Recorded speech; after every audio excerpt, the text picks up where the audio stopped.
away, its land rent by tooth and claw.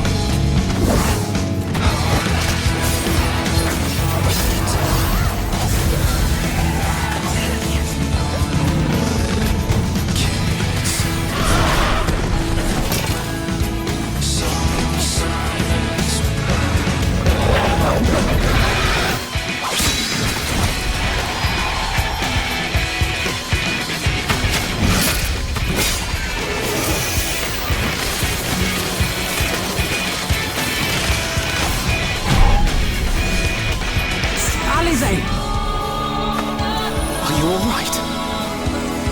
I can look after myself, you know. And I've had enough of this rot. Come on!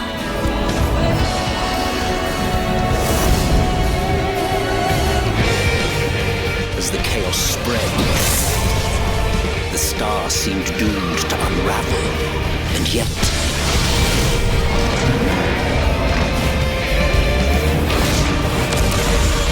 there were those who stood in defiance of that fate.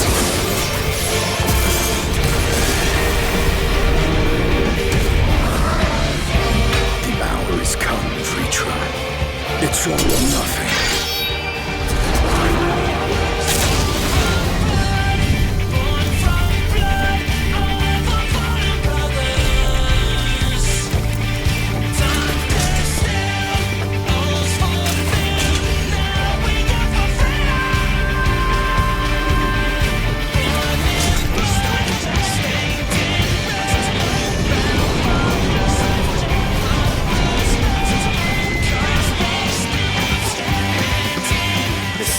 Is set, but will our heroes deign to play their part?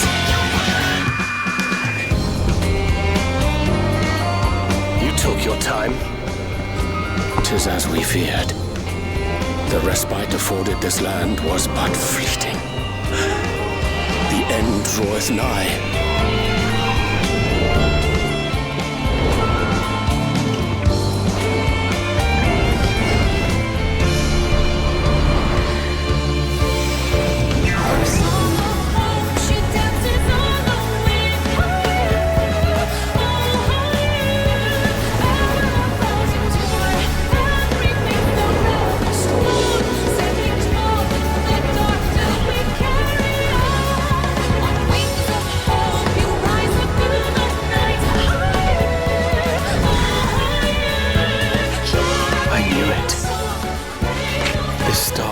Still has secrets to tell.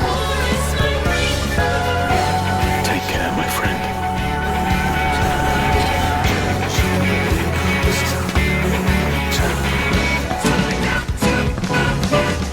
So, Charlian would keep its counsel while the world is lost to ruin. It would. Come what may, we shall live on. We must. Do as you must, then. But we scions will fight until the heavens fall, until our last breath.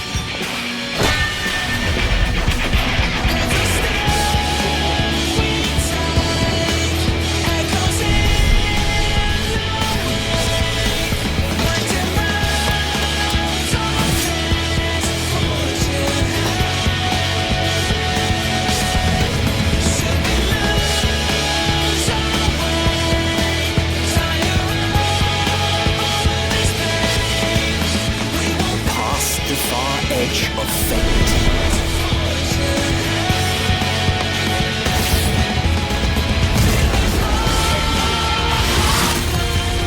Green blades, dark and light.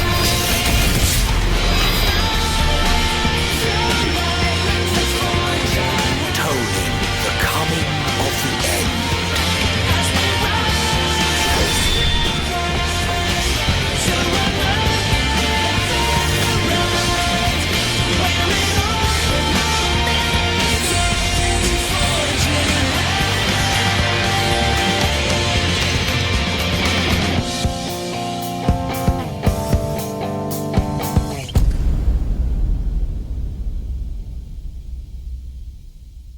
I don't...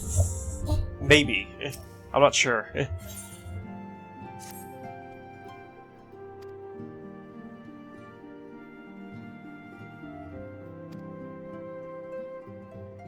I probably heard it from the trailer on YouTube.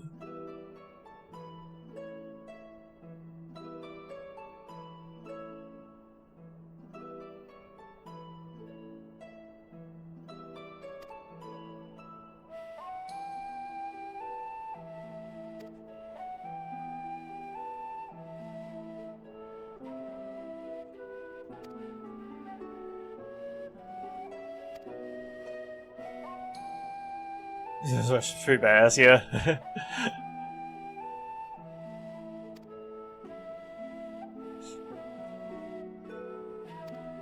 I have to listen to it again.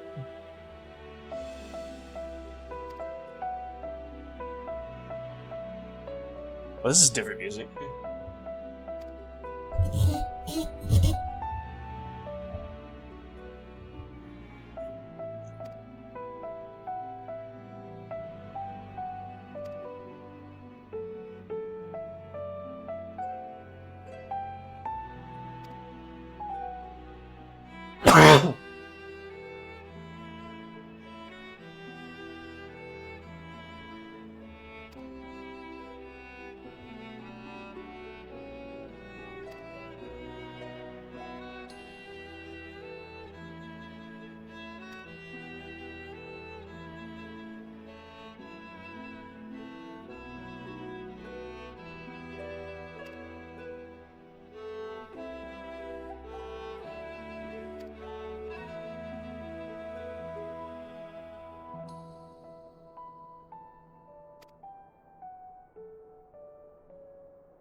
I'm already loving this.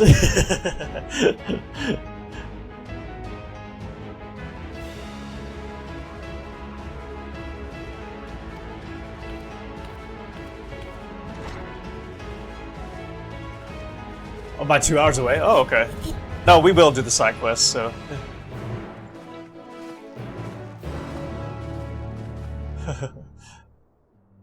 I'm already loving this so much.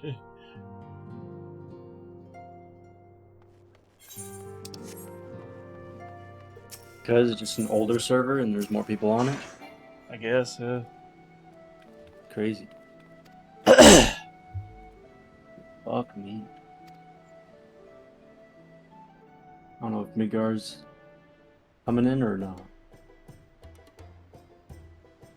And Big Guy, you want to play with us?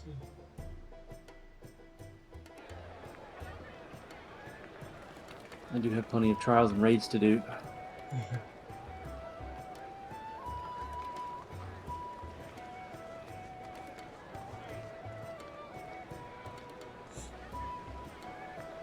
You're starting EndWalker?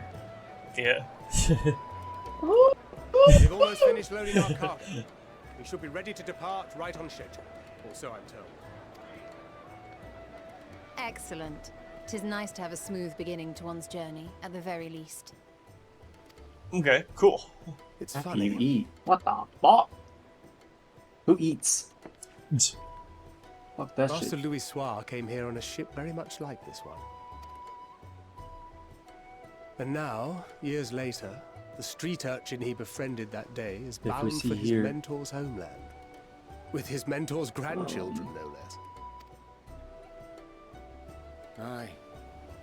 'Tis upon reflection that every twist of time's rhythm and fate's whims are brought into 14 sharp quests I relief. have to do.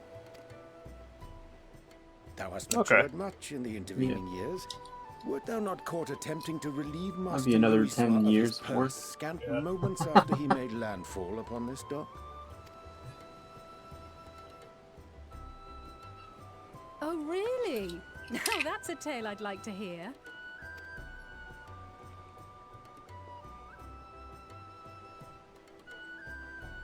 will this be your first visit to Charlian, Sir Estinian?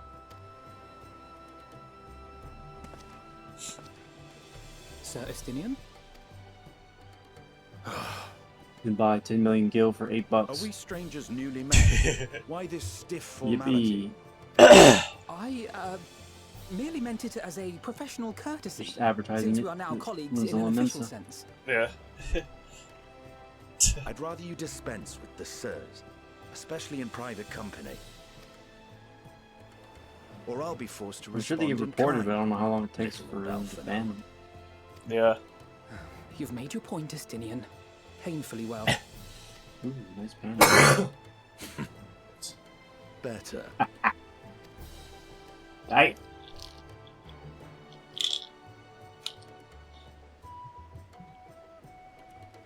Yes. Are you all right, Yes. Tataru? You seem positively distraught. Distraught? Me? No. Don't be silly. I think it's lovely that they get to see their homeland. Yes. It's just Seems like you really we're like trying the to thwart the 15 schemes of an army hell's-bent on destroying the world. turned on so much. And once again, Yeah. I have to stay This is all the behind new and stuff. worry This is the last time I'll get to see my friends. Sexy. Yeah. Is it a lot different? Oh yeah, the ending, yeah. Ooh.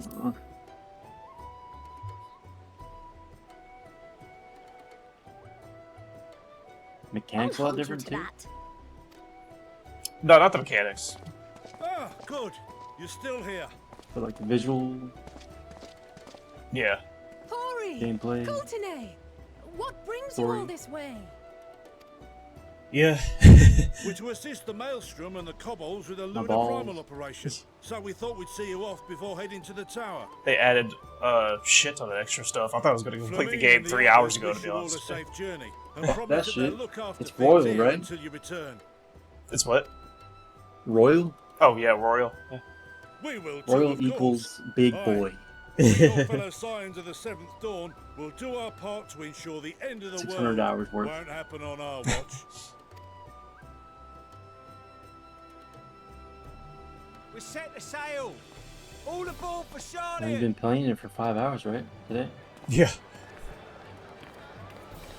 You said it was going to be an hour. No, I thought so, but It's time. What added the so much extra fuck? stuff. What the Then we fuck? must delay no longer. We will contact you the moment we learn aught of value. What the Wish fuck? us luck.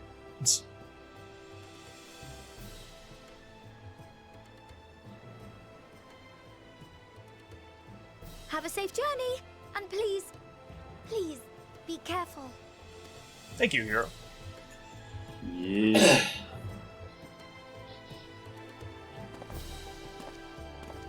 You get to walk to the end.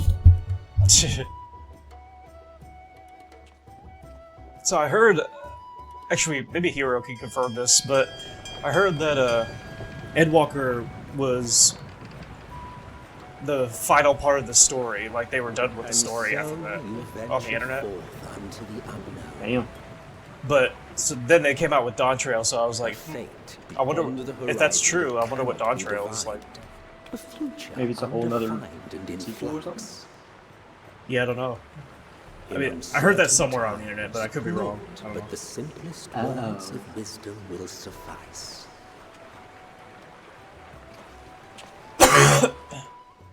That which lives is destined to die. Love leads to loss. Every beginning has an end.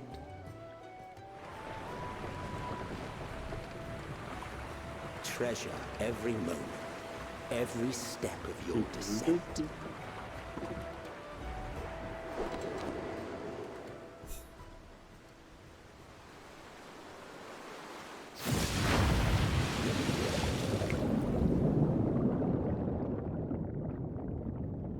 And there, in the depths where souls and stars rest, find your truth.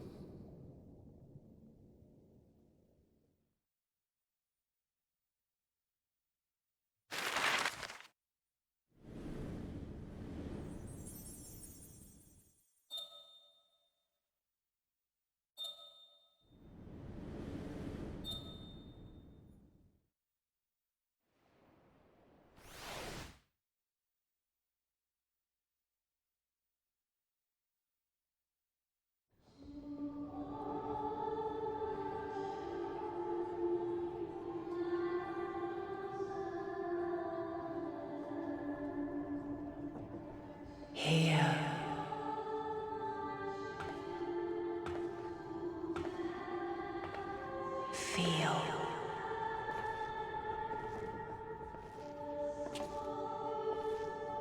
Think.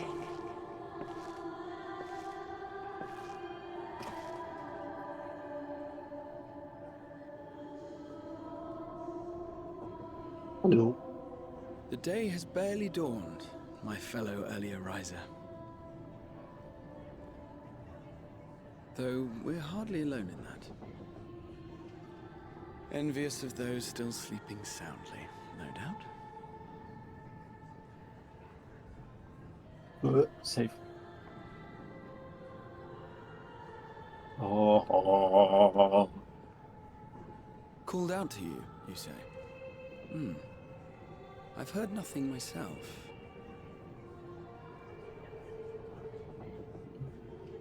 In any case, I dare say the sea air will do you good.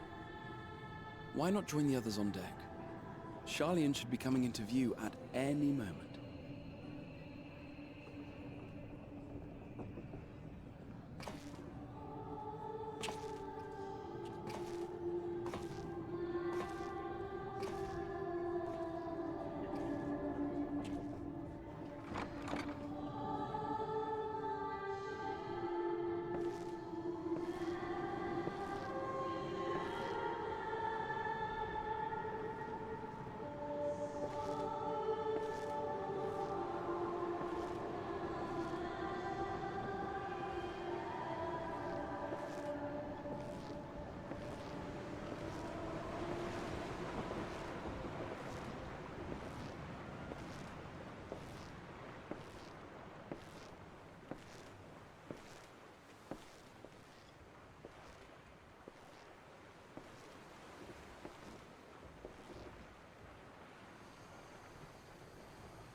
My voice yet reaches you. I am glad.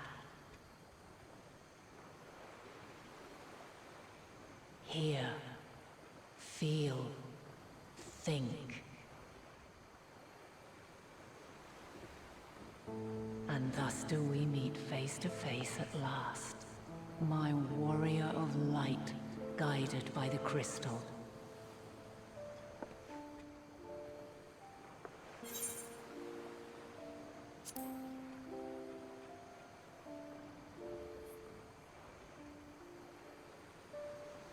After your sojourn in the First, I believe you have your answer.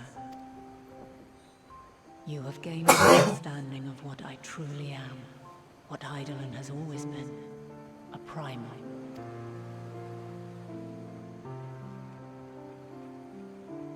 Zodiac was created to forestall the apocalypse which threatened the ancient world, and I was brought forth to bind him. Yet 7 times now, those who would orchestrate a return to that bygone era have rejoined a shard to the god I had sundered. The greater his strength grows, the swifter does mine own diminish. The power to draw your mind into the rift betwixt is no longer mine to wield. Yet though it taxes me sorely, I dare not leave these words unsaid. Even bereft of my guidance, you and your companions have accepted the burden of this star's troubled past. A conjunction has begun to form, an intertwining of your time and mine. Wheels shudder and turn. Conflict looms, monumental, which will decide the fate of this world and all life upon it.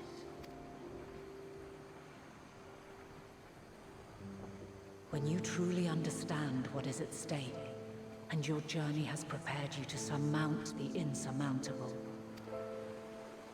then shall I honor the promise made in another time, another age. Cast your peepers to the fore, folks. Charlian's just over yonder. She's got a big neck, that's true. I didn't notice that. Your traveler's heart must yearn to behold this unfamiliar land. We shall meet again, and soon.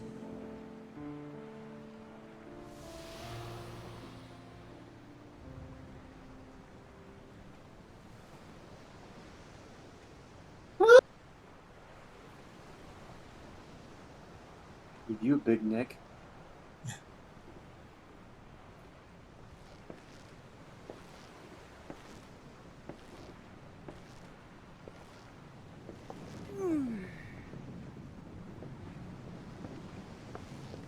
Oh, what a fine morning. Oh, still a bit stiff though. And a good morning to you too. Taken a look at the island already? Then let's go. Let's go. Might still be room in the prow if we're lucky.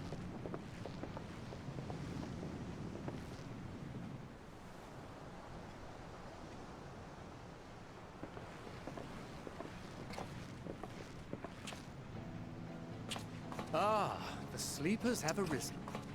I recognize this big girl, yeah. Yeah, I recognize this. There she is. Good old Charlian. Oh, I see it.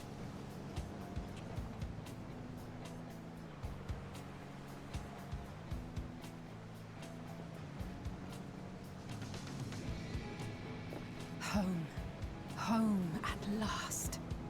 Well, maybe not in Father's eyes. But we'll manage on our own, if we must. You do know you're not alone in this, don't you? Indeed, 'tis as Sir Estinian said. Forget not the comrades who boarded this ship at your side. I prithee.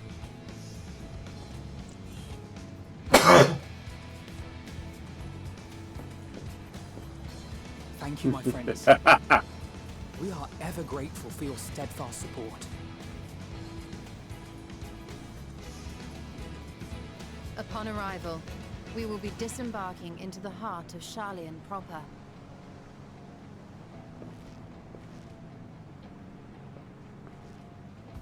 There is no greater concentration of wisdom in all the world.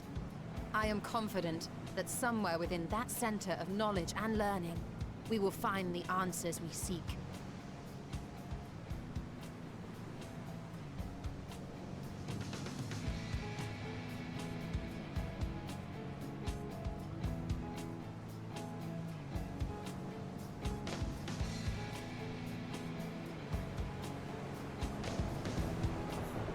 I love this theme song too.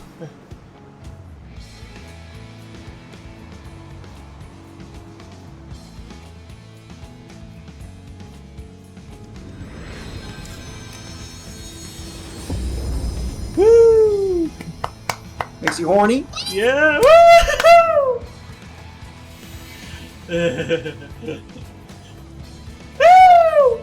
Oh yeah. Charlian, the solitary island nation of the northern seas. We're under the watchful gaze of New area where I can't fly and anything. Academics hold all manner of knowledge and secrets. You don't want to fly, right? Once they deigned Makes to it more accept fun for the foreign side quests. students into a distant That's colony true. maintained in the Dravanian hinterlands. How swiftly they abandoned it once the first Garlean boots set hostile foot on Alamegan soil. So averse to the prosecution of war, these men of wisdom, your would-be allies.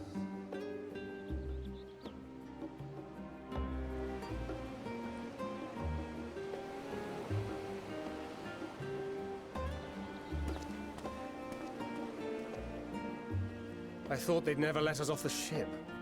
What's next then? Entry applications? Hopefully they find no cause to deny us.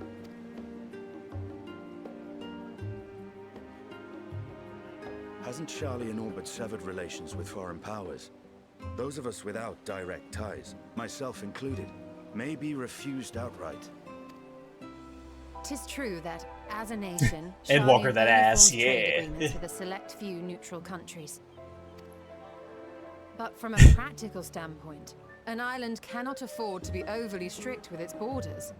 Especially not if that island's people are wholly devoted to the accumulation of knowledge.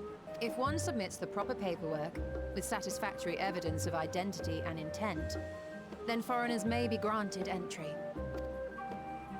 May. Quite. So let us be absolutely clear on these points before we proceed. The immigration officer will ask for your affiliation and your purpose of visit. Considering Sharlayan's views on intervention, I strongly suggest we avoid any mention of the Scions. Kral has laid the groundwork for us to act as associates of the students of Baldessian, and our ostensible reason for being here is to aid in their order's restoration.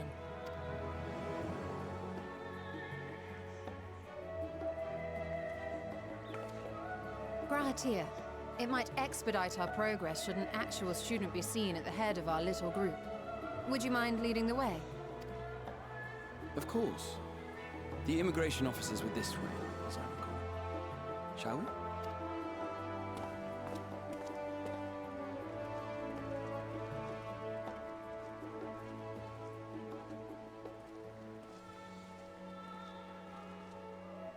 Greetings.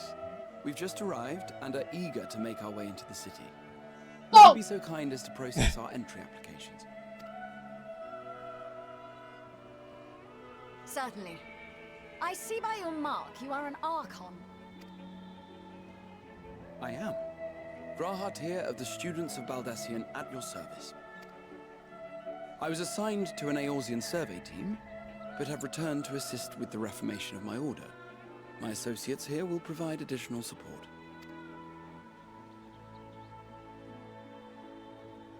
Very good. I have paperwork detailing your group and its scheduled arrival for today. Looks so mad for a second. And it seems some few of your companions are also Archons. If you'll step forward, we can process those applications first. Character's reaction. No. What the fuck? Ishtola rule.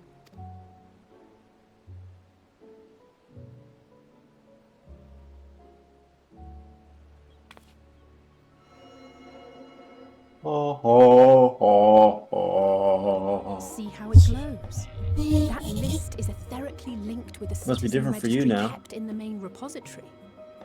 Oh, the quest theme or whatever. Yeah.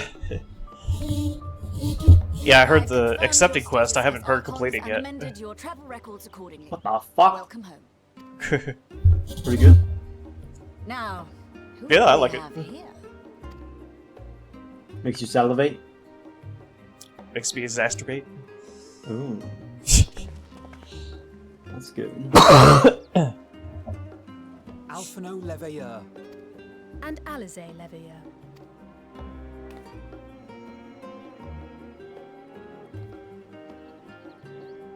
Your applications have also been approved. Having said that, the streets are abuzz with talk of how House Leveilleur's lord disowned his young progeny.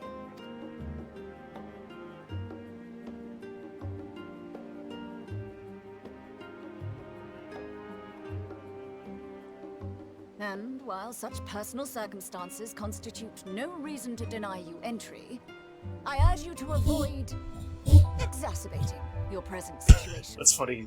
Times are quite troubled enough already. This character said exacerbating, just when I said that.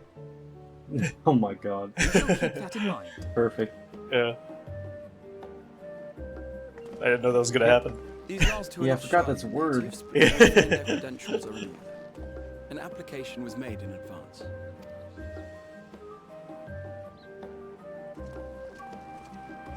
Just sounds wrong.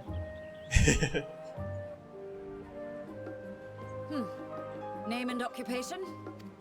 Whole part 2, Shadowbringers, is not even in the maps of Shadowbringers. Oh, yeah. An adventurer. Well, I suppose I mean, that so is far. considered a valid calling in your native Eorzea. And it does indeed match the profile provided. You may enter. And you, sir? Estinian Valino. formerly of the Order of the Knights Dragoon in Ishgard. Going to all the Realm Reborn Formerly, or at least. Heavensward areas. And what, pray tell, Yeah. is your profession now?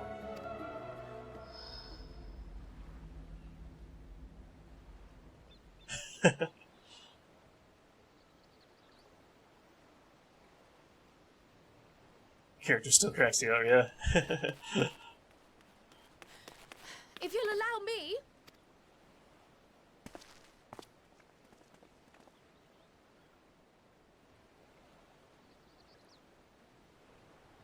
My associate is a mercenary, hired for his strength at arms. That ending to Surely part you one, are aware of the Post dangers Shadow we Ring's often pretty good. face on our forays Yeah. into the wilderness. Fuck me. Mistress Baldessian, if you insist on sponsoring his entry, then so be it. I thought we were done after that, but apparently not. But while I appreciate Yeah, it seemed like an desperate ending. times Yeah. call for desperate measures, I find your choice of company Maybe they concerning. didn't come out with part 2 till Be later. or advised something. that even a Yeah, single the misstep part 2 was may have severe future repercussions patches. for your organization. Oh, I see. I Yeah, have see, every the patch confidence for in my chosen company, post Shadow dear and or trusted post comrades Dawn that they are. Trails But I is thank still you coming for your out, I think. concern. Yeah. Because they have a part of it out, but it's not much. Yeah. Showburgers is the best, yeah, yeah. Your face is the best. Croyle, it is good to see you. Your face is the best, Midgar. Likewise. Oh yeah. Long voyage notwithstanding, you all seem none the What worse the for wear. fuck? There is much to discuss, but this is hardly the place. Let's be I'm on our way, shall dying! we?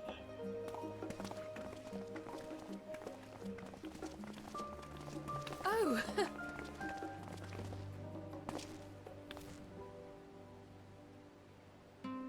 Welcome, friends, to Sharlayan. Oh fuck. Admiral's As your fucking sadistic.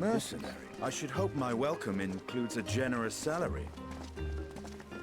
Well, I had to say something, Sir Taciturn. Justinian's a pretty badass. Yeah. With Nidhogg.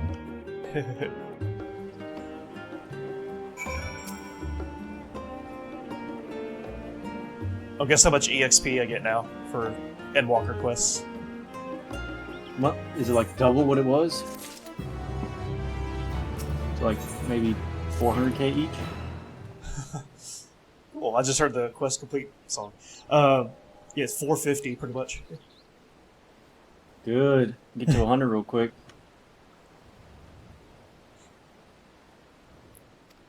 It is quite a lot. Yeah, compared to 22,000 in post Shadowbringers. Oh yeah, compared to that for sure.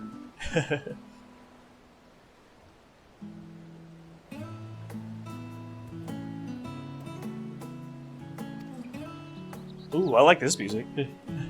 Yeah.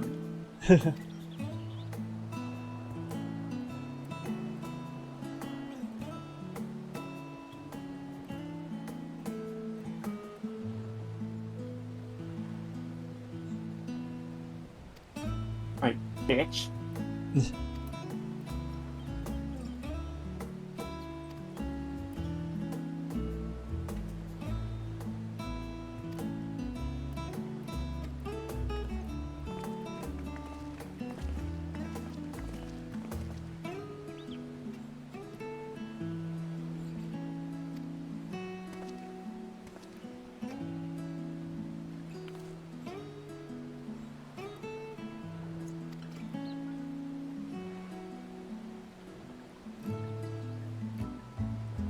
What the fuck?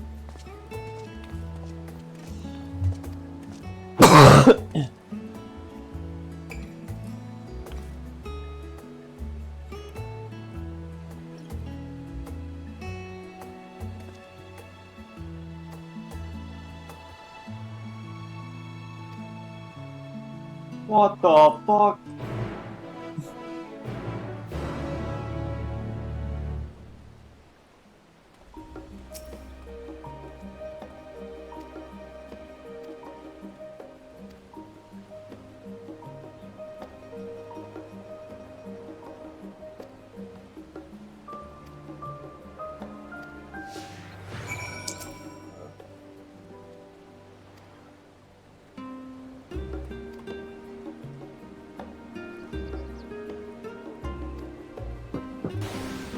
Not always. Or was it just in the town?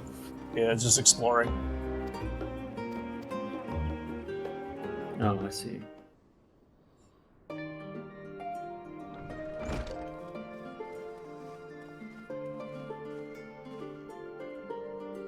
You try to make him fall.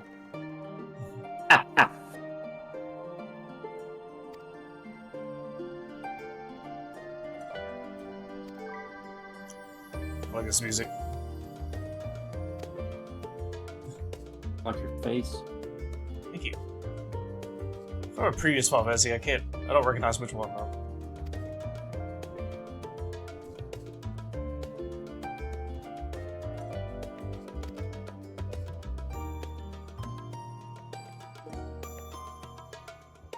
Oh shit.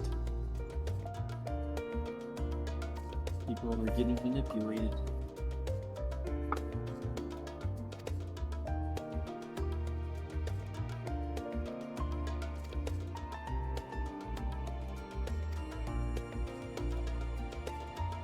He knows he's being a bitch.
Wonder how many quests are in EndWalker. I think it's 90. 90? Let me check. Okay. That's not too bad. No, 108. Okay. That's still not too bad. 1,000. Pray forgive me. That's really not bad. I was delayed. It's fine, Oriange. We're all here now. Let's get Not down to much. business then, shall we? Easy. I don't think it was much different though, right? Come what may. Shadowbringers we had, like, must prevent the the same. Telefori's plans from coming to fruition. At present, I see two paths for Oh, gathering the 106. information Yeah. which may aid us in Two more than achieving that. goal. The first involves an investigation into the change which has come over Charlian. Not to mention the The post recent EndWalker inscrutable behavior of the Forum. has 47. As most of you know, Okay. the 99 members of the Forum And are there's elected no from the general post-post. populace. Oh, This okay. alone guarantees a plethora That of sucks. opinion with regards to foreign policy. Well, it's the same pretty much, The because bibliotheques, for example, Shadowbringers are a was group 32 of and then conservatives 19. which would have Charlian Yeah. focus on recording history. But I want to while post. remaining entirely uninvolved in the making yeah, of me it. too. And at the other extreme, we the have fuck? advocates for proactive diplomacy and direct intervention. My Post that grandfather ass. Galef was one such member, as was Archon Louisois. Oh, here we Yet go. despite our diverse factions and philosophies, Well, I thought I was the gonna hit recent vote trial, to but I guess deny not. He was Eorzea's just messing request with for assistance was unanimous. Gotta Even build more it up. concerning was the fact that many cited other more pressing Decent duties chores. as justification for their recalcitrance. Fortuno's Favorite. refusal in Gridania had Oh, those yeah. same undertones. It was as if, having stared unblinking into the face of impending doom, I remember simply telling turned away to Y'shtola pursue that, something more important. like, I didn't But want what to do could that chores possibly anymore. be? She got mad. Yeah, I remember that. You say the same thing? A mystery I remember the option. I didn't say the one same which thing. I ask for What the your fuck? help to solve. Let's Our say that. future may depend on it. Make her slap your booty. As for our Yeah. second potential path, it concerns a request there's made porn directly scene. to the students of Baldessian. If you say that. Yeah. Yeah. Our organization was I wish. founded primarily to study strange and unexplained phenomena the world over. Mysterious relics and ruins, arcane disturbances, meeting. and so forth. Compared to our more isolationist Charlian colleagues, we have strong connections overseas, namely with scholars and academics who share our passion for the unknown. The request in question comes from one such acquaintance, Nidana, an alchemist residing in distant Thavnair. Yeah, The missive yeah. describes the sudden appearance of a tower, Your fault, and the Liam. subsequent summoning of what I can only assume is a lunar primal. I'll donate eventually, Migar. 10 billion? In Yes. response to this threat, the Satrap of Radzat Han, the individual who governs the city-state, has instructed the alchemists to find Richie. a means to deal with the spire. The artisans of that land are heirs to an ancient tradition, one rather unlike that of their Uldan counterparts. It is possible, nay, probable, that they have gleaned truths unattainable by Eorzea or her Far Eastern allies. They do, in fact, appear to have a strategy in mind, though it will require further research. To that end, they have requested an introduction to a capable warrior shielded by the blessing of light. Assuming we divide our forces to pursue both of Kral's lines of inquiry, then having you join the group heading to Thavnair would seem the obvious choice. But the investigation in these. Charlian is of vital importance as well. Equal, I think, to the Thavnairian one, given that the fate of the world may hinge on the results of both. We're halfway through the 12-hour stream. Yes, it is quite the quandary. You mean the 24-hour stream? It is a great imposition and an altogether Midgar, add another 12. Our efforts would be more likely to succeed I mean, I were could. you to lead the charge on both fronts. Oh wait, no, you can't, can you? To You reach can our have 2 goal. hours. You are indeed our champion. As Yeah. to which task to tackle marathon. first, we will defer to your Yeah, or decision. marathon. Or we Let could us reach our next goal of decide 300 how today, everyone else or might best be 20 assigned. subs today. As for Well, you myself, were on the dot I of shall 250. continue what I've begun Yeah. in Charlian. I should also like to steal the services Midgar, of an Archon sub. or two. Yeah. Ooh. And thereby gain access to a greater range of reading material. I will help with that. My sub should be on there. Allow me to offer my assistance. I have some small Yeah, it amount should of be. experience in You could field research. gift other people subs, and that will count as a sub, a different sub. That costs Alice money. and I would also like to help, if you would have us. Midgar said he'll gift a sub. Anything He to likes understand gifting, even right? a fraction of what our father Yeah, and it's gifting, yeah. Thorin might be thinking. There you go. You redeemed it. That's not a real redeem. What do you mean? Of course, the more the merrier. The same thing. Right. The rest of us will make the journey to Thavnair. Thoughts? Objections? I passed through Thavnair on my way to infiltrate the Empire, and though I'm not qualified to give a guided tour, I did gain a sense of where things lie. I'll be happy to have you along then. So for this group, it will be you, me, and Urianger. Give me a moment afterwards, and I'll supply you with all the details of Nidana's request. No, it's not me. Consider this hall our rendezvous point once our respective tasks are complete. May our investigations prove fruitful. You gotta pay a Gil. Ooh. Midgar, you're gonna have to grind. Yeah. Like 250,000? Oh, that's easy. I can give that to you now.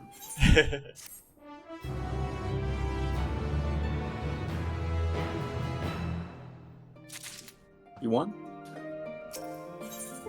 Oh, main quest is splitting up into 2, yay!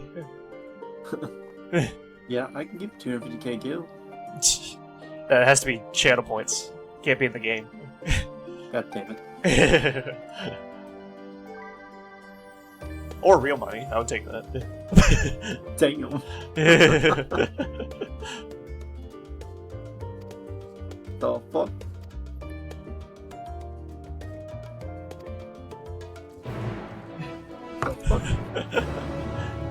Is that money? Emotes of Gil doesn't count either. It doesn't? No.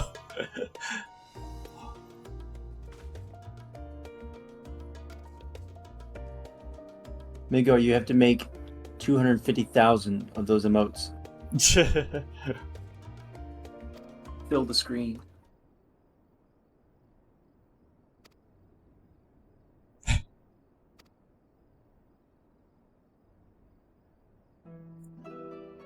I could actually count it if you do that. But I probably wouldn't have the patience for it.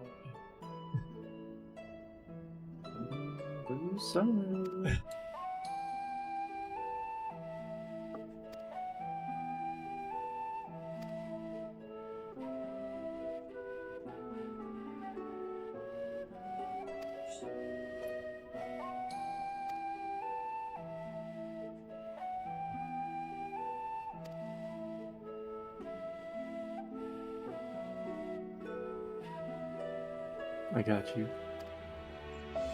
This is worth 50,000 each.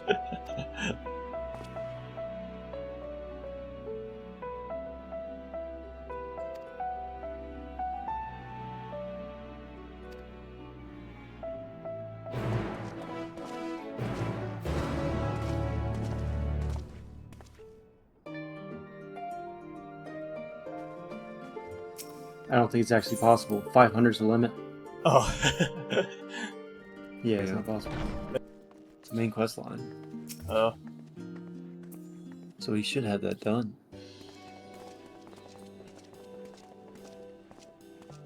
That's the only prerequisite. Hmm.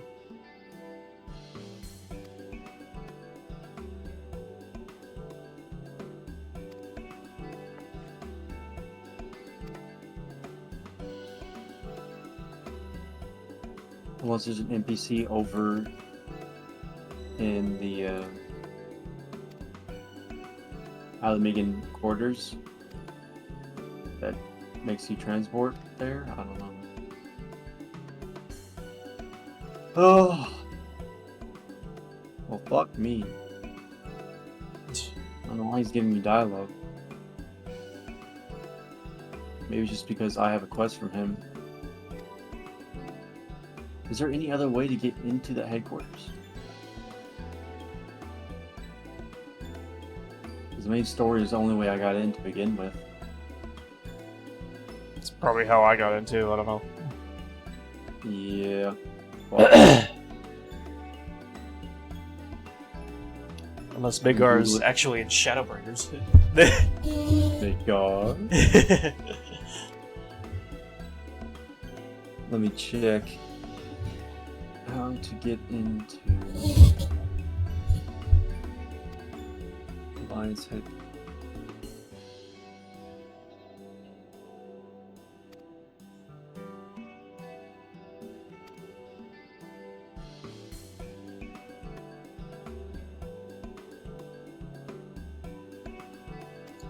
What was those city EndWalker? That's true. Yeah, it looks like Alliance headquarters has locations with time stamps. Wait, what? Never mind. Completely different game. What the fuck? It's PSO2. Don't know how that managed to be the same. I gotta put in Final Fantasy 14.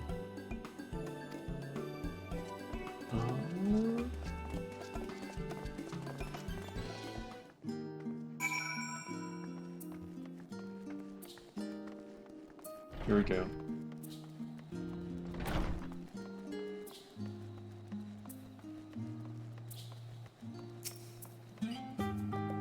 There's a hole, so we might be right. It's at the Alamigan quarters. First place we win. I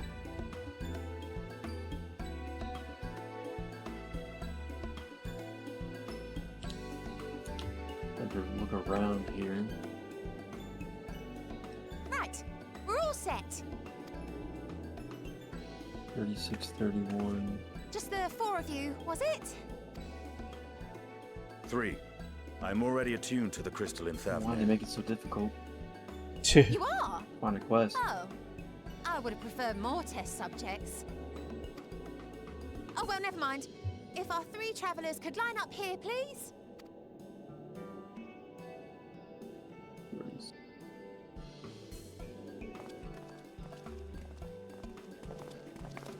Like 3 different locations here you can enter.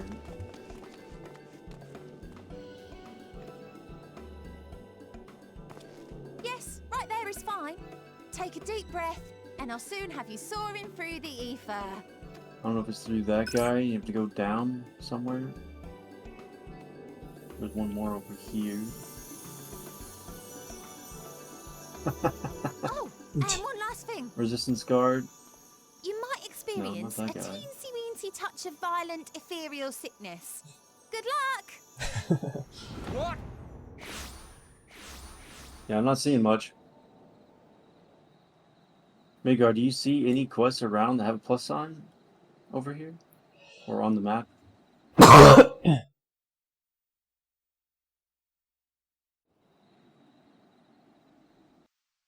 Oh.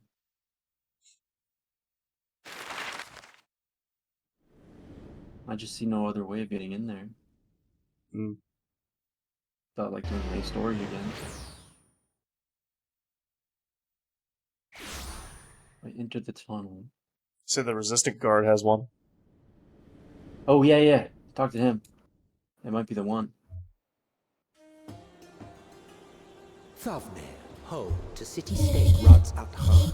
It's gotta be the one. Rising from the southeast waters of the Bounty, this island Ruby Tuesday, yeah. served as the battleground Yeah, that's for it. conflict between What the two fuck? peoples. For me, it just doesn't show Conflict up. bled It's into hard for one me to another know. Until a unique Yeah. amalgamation was distilled from the chaos in a process not So unlike their now he's precious shot, I think. alchemy. So we're good. Oh shit. Once solidified as a single nation, an actually, no. adamant stance of neutrality would hold invaders at bay. I think you can go. For a time. What a cutscene, hold on. What the fuck, Liam? What the fuck? Midgar, let me know when the Now across dungeon's this ready. vibrant isle creeps a fog of malice. What choice do you have?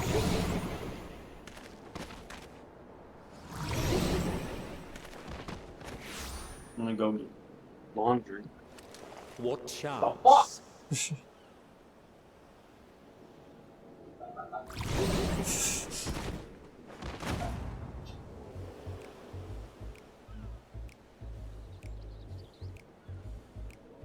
Against such an insidious foe.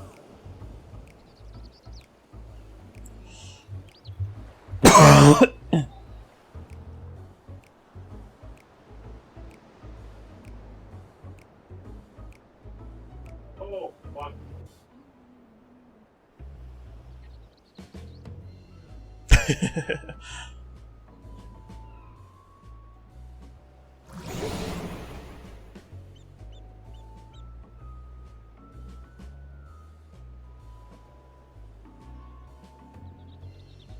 I've seen fairer faces after a bout of bad shellfish.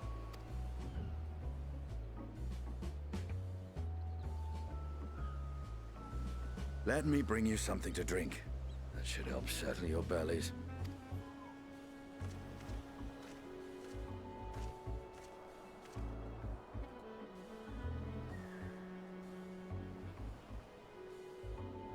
There was a note with Kryle's instructions.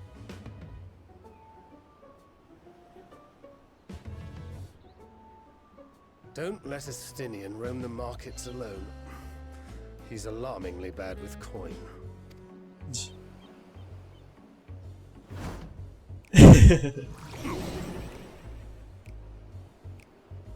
Tim's doing laundry right at the moment.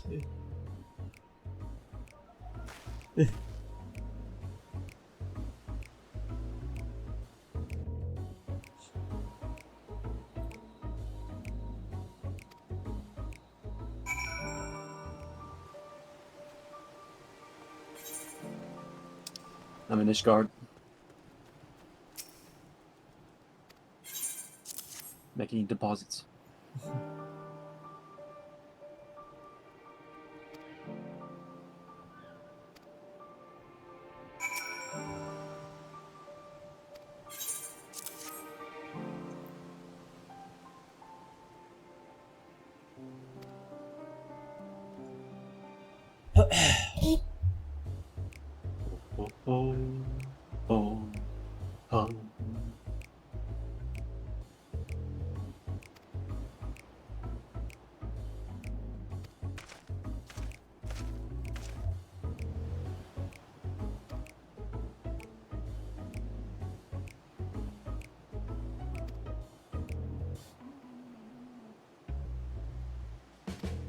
Keep getting Discord messages.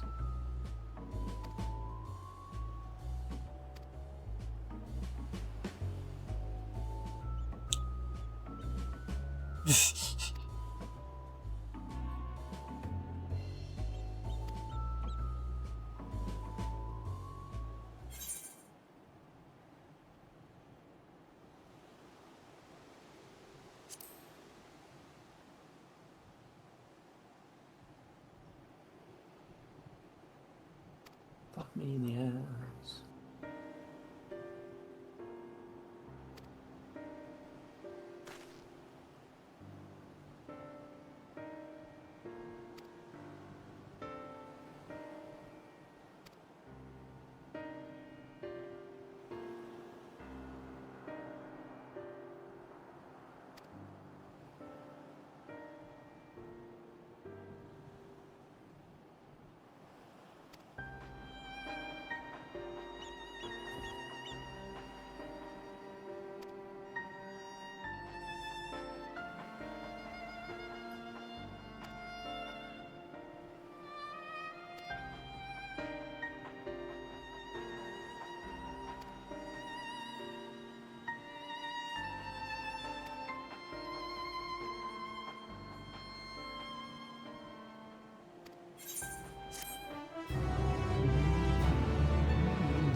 You can't do it, kid. No.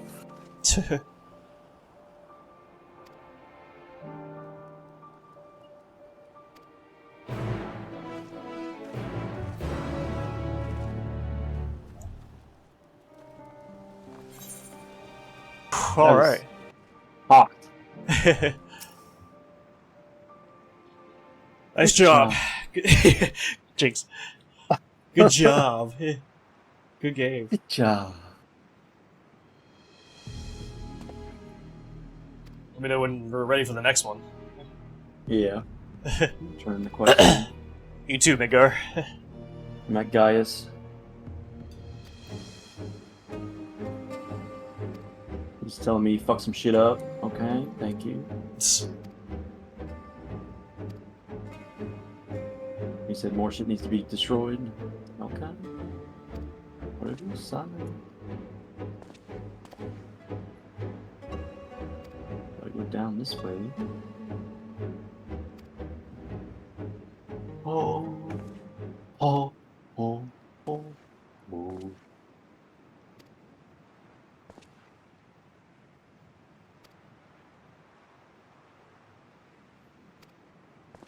I was on the phone talking to try to find that second part, really? Oh, really?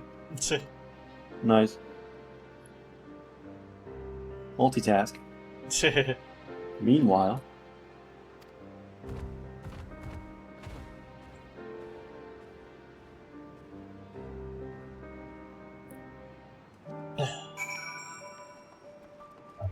Another side quest.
Guess I'm not a salesman, chat.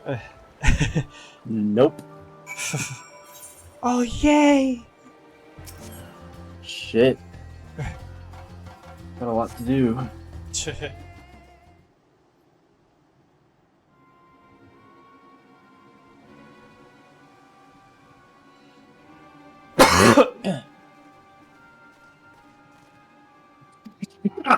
Fuck! Okay, you can add the next one. Okay. The sperm whale. Yes, star.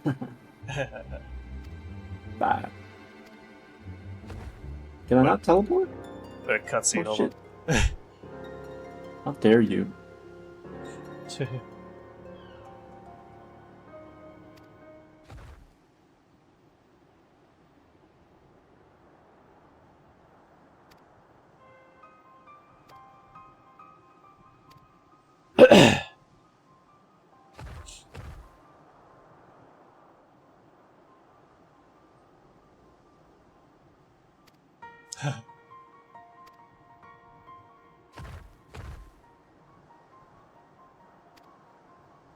Oh, oh, oh. Tower of Zot. I recognize that name. Zot my hands. I can't leave. Yeah. Nope. Oh, maybe I can. Oh, there we go. That's the trial? Yeah. Nice. I still have another trial after that one. That should be the last one, and then it's on me.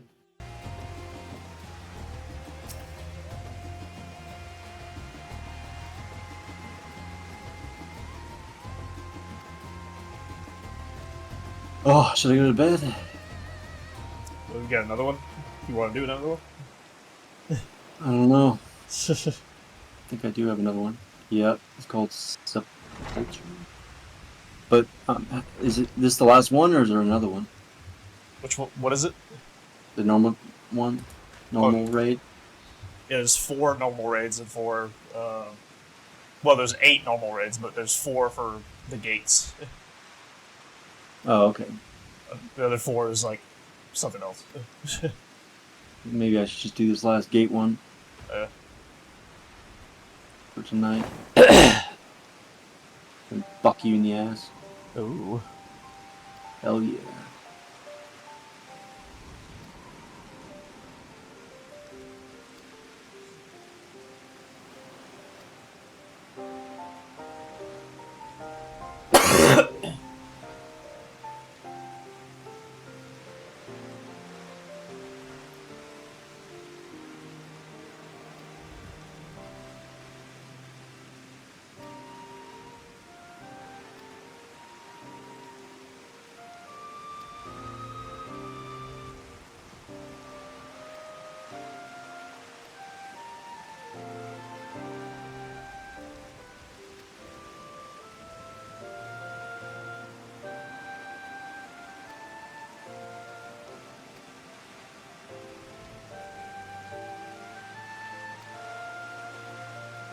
Oh.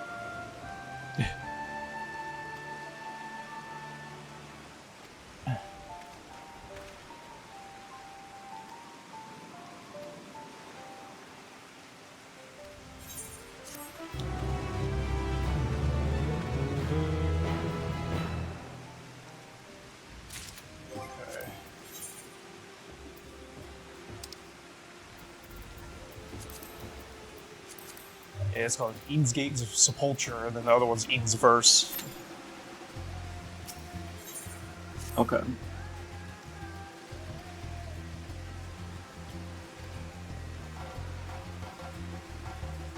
You got done with the trials, though? I'm done with your trials. Ooh, no, I got one more, but I'm still working on it. Oh, okay.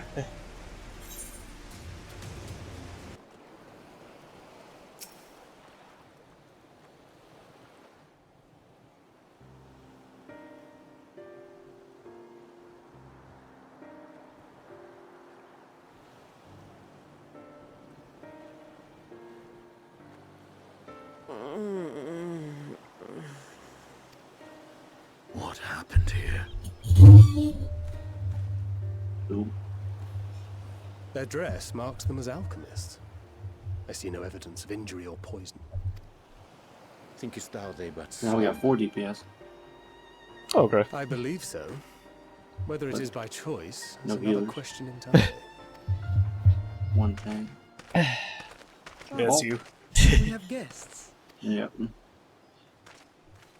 You must All excuse your the poor fault. welcome. Long days and longer nights have taken their toll, as you can see.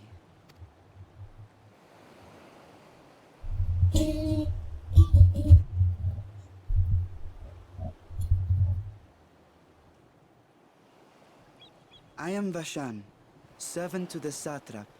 My task was, in fact, to wake these good men and women, if you will allow. No. Fucking run the pussy. People of the great work, I come bearing new Oh, scales. oh, oh, oh. Duty in the sky with diamonds. Scales? Oh. We have new scales? Sounds sexy. Yeah, diamond weapon. Ooh. Fuck me. Yes, my friends. So Gather hard. round. I have them right here.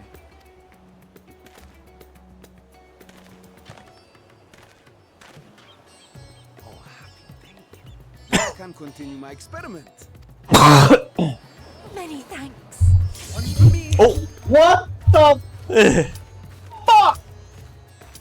Should I withdraw? Scales. Should you wait? Yes, such materials are vital to their most pressing research. And we are fortunate to have them. Our experiments are so close to bearing fruit. Soon we will have a talisman capable of nullifying the etheric emissions from that accursed tower. Did I say something wrong? Are you not here with Varshan? Wait, who are you people?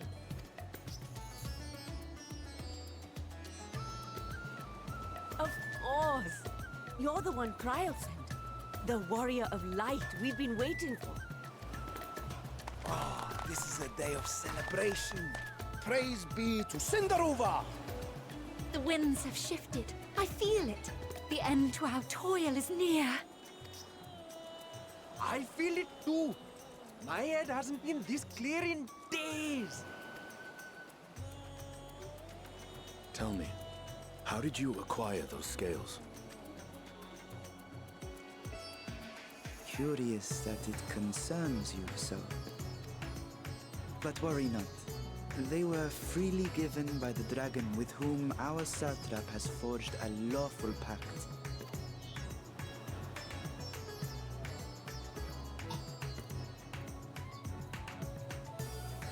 That is well. You must be quite familiar with Dragon King, yes? Is this their congealed blood I see on your weapon? Speaking of dragon blood, you yourself have been infused with it, have you not? I would like to draw a file or two, if so. Now, see here. Come along, come along. I must insist that you visit our laboratory.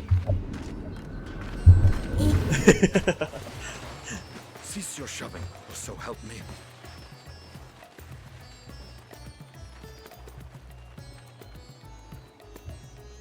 Oh dear, your poor companion. What with the new scales and your timely arrival, my colleagues are a little giddy with excitement. No harm will come to him, I promise. Meanwhile, shall we find a quiet place to talk? As you may have guessed, I am Nidana, the alchemist who sent the request to your Mistress Kryl. We have workshops across the nation collaborating on this research project. But it is here, at the Great Work, where I collate our results. Come with me, all of you, and I can explain the crux of the situation.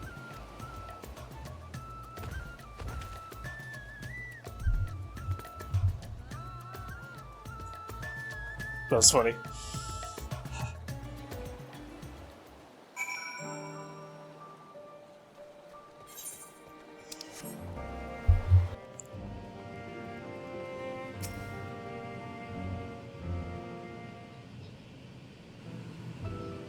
2 more hours, chat.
Yes, that would be Radzad Han. Hardly anyone has been allowed in or out since our troubles with the tower began.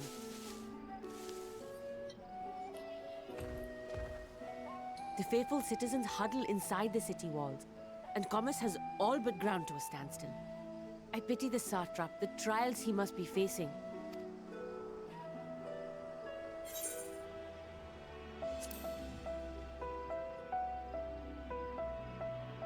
Well, he is the most important person in Radzad Han.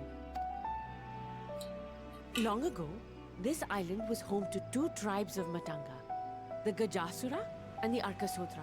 When the Aura came to these shores, it was the Arkasodra with whom they joined forces. Together they defeated the war like Gajasura, forcing them to flee Thavnair altogether. Peace and prosperity reigned for a time, until a clan of Hjor from the mainland decided they wanted the island for themselves. It was a direct ancestor of the present satrap who arbitrated that conflict and welded the warring factions into the nation we know today. And ever since, a member of that esteemed lineage has inherited this somewhat unique position. You see, by and large, the state is run by the people, but when problems arise, it is the satrap who mediates a solution. The stability provided by the satrap is what has allowed Radzad Han to thrive all these years.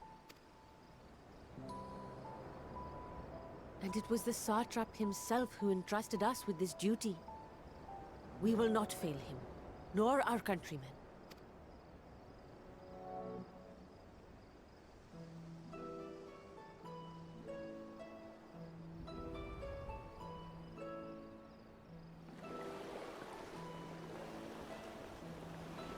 What is the delay with the vessel? I told you I need to adjust those ratios.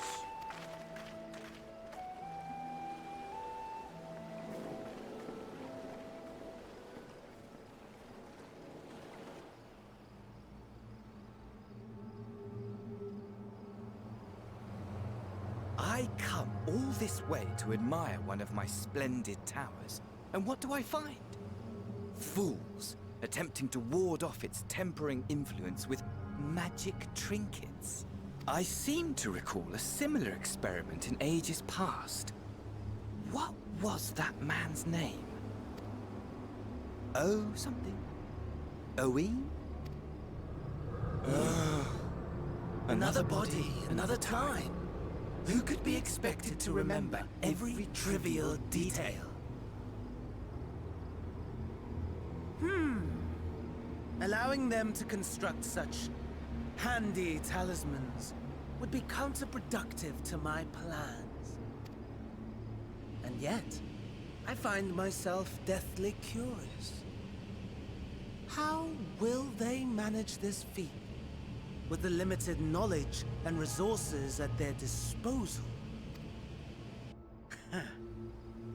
Complications be damned, for we cannot escape the nature of our souls.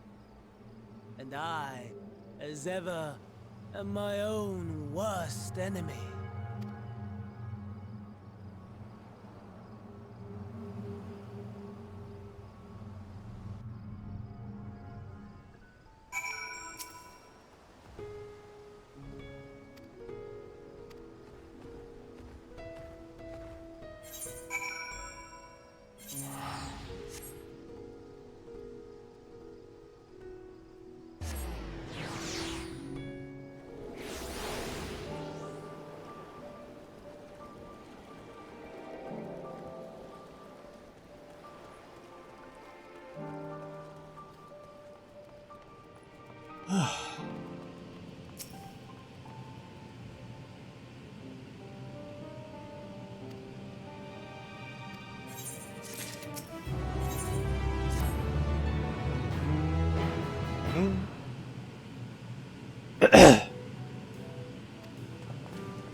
prefer to be on my way.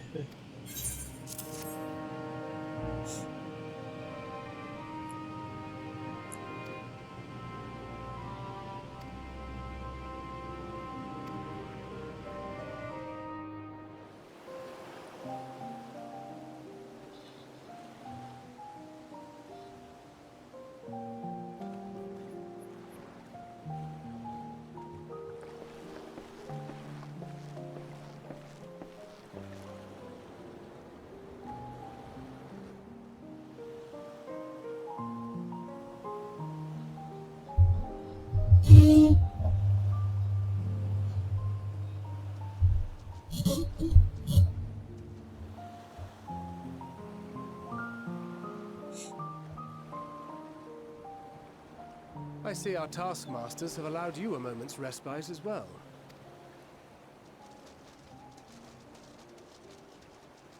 You have to hand it to these alchemists. They are determined to see this endeavor of theirs succeed.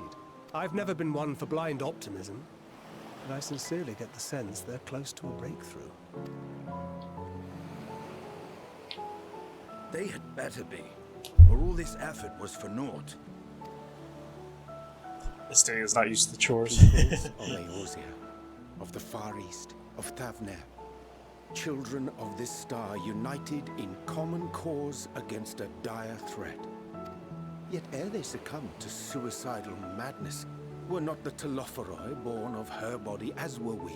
They who cling to life and the promise of the morrow's dawn, against they who desire death and an ending of their own orchestration. The victors of this war alone will hold the right to answer the question of existence, of its meaning, and its worth. Poetic and ominous to a fault. That said, if it's an existential debate in nature, then our arguments might not be as persuasive as you'd think. Fandaniel wants to die and take everyone with him in an orgy of pain and suffering. An utterly vile and unforgivable idea. And yet, when spat upon by fate and wailing in the deepest pit of despair, who among us can say they have not entertained similar thoughts? There are nights black as pitch, bereft of hope, and no words of comfort can reach you. And it's all you can do to grit your teeth and choke back the bile. Hey, Silverfang, how's it going? The more you see and suffer life's injustices, how you doing the more tonight? difficult they become to bear. Vengeance is nurtured in similar soil. Though your anger has a broader focus, the sentiment is much the same. A fervent desire to destroy others, to see them drown in torment, as you have. That about sums it up. The will to endure is not always as strong as the urge to burn it all down and salt the earth. Survival be damned. It's a struggle, often close and brutal. Indeed. Well, I, for one, shall pray survival proveth more appealing in the end. As will I. Besides, our chances are much improved when we've the company of others committed to the cause of life. Our vengeful dragoon here is proof of that.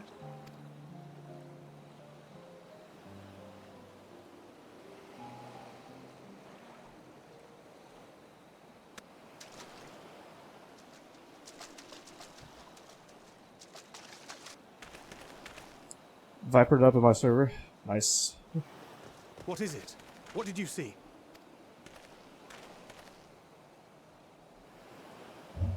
Fandaniel, are you sure? If he knows we've been working on a countermeasure. It holds.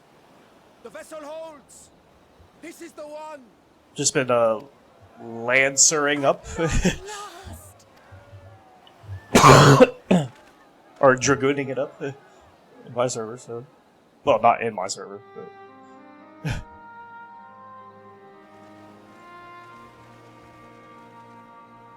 Look! We have finally created a talisman strong enough to withstand our experiments. We've named it a warding scale for the time being. With this in your possession, your soul should be completely shielded from corruptive ether. Afforded such protection, any one of us may approach the towers without fear. Thou hast mine You know where I'm at? Oh, yeah. Tis an invention of historical significance. Thank you. Yeah, we're getting there. But I would prefer you keep them unsaid until we test the talisman's efficacy in the field. We're getting there. It is for the next stage of our plan that we summoned you in the first place, to accompany me to the Tower of Zot.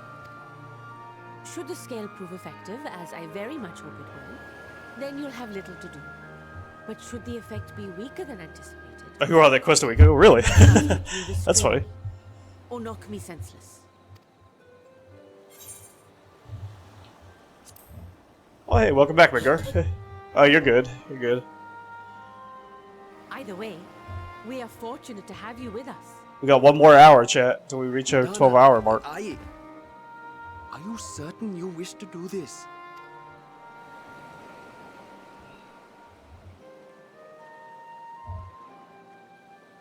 If others are to trust our creations, then we must have faith in them first. I might doze off And here as soon, a senior too. researcher, it falls to me to lead by example. But should I fail to return, then learn what you can from this attempt and apply it to the next. Our work must continue. Is that clear? You really redeemed 2 more hours? Hold on. I can't see. Hold on.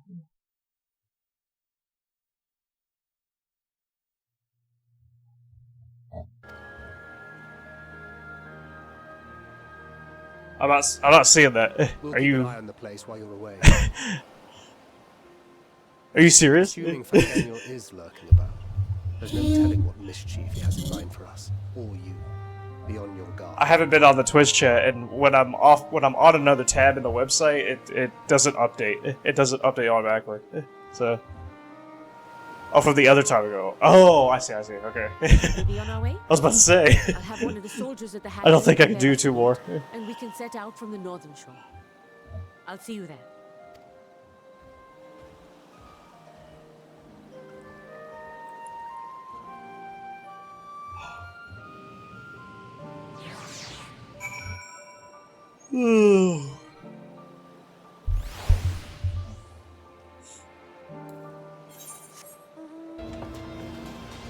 Right now, I'm just kind of going through it, you know.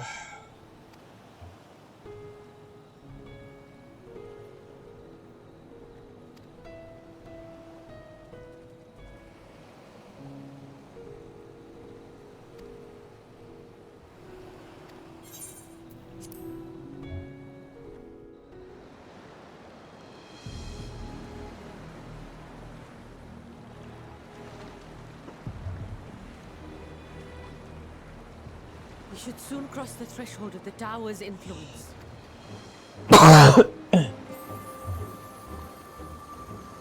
Any moment now.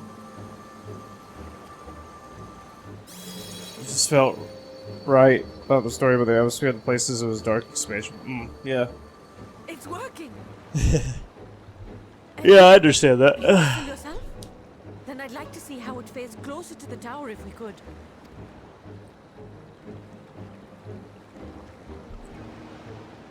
Shoe post skills.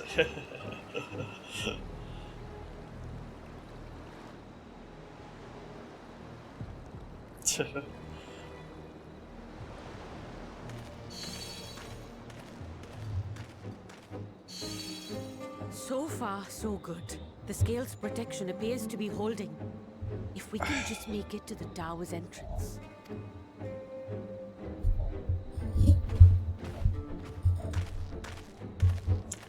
La-di-da, nothing's gonna go wrong here. A few more steps.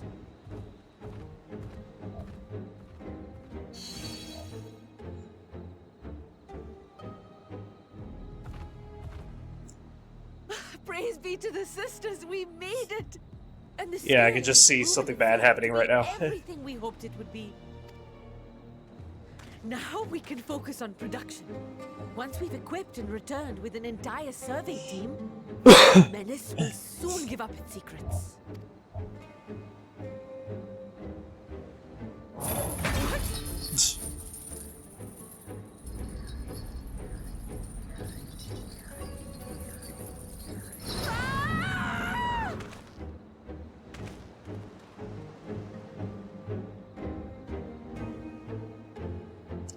Told you. I'd ask because I was away, but how did you do as a salesman? Oh, I was terrible. I got all of them. I didn't sell anything. I got all of them wrong.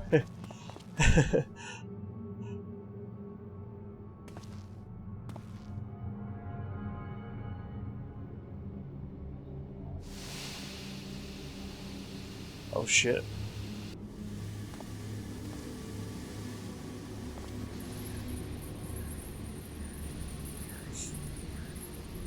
Oh, let me go! Oh, let me go! Oh! Oh, do calm stomach down. pains. You'll only hurt yourself thrashing about like that. I don't really remember. I might have. Stop! Oh, you can't do this! Please!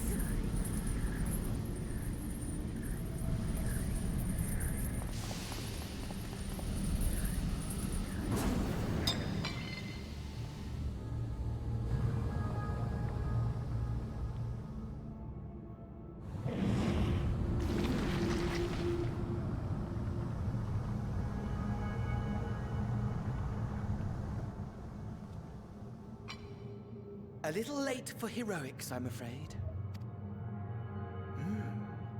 The similarities are striking. My! Such hostility! Never before has my artistry so displeased. My patrons of old would have positively squealed in delight, though, between you and me, I find gushing praise exhausting.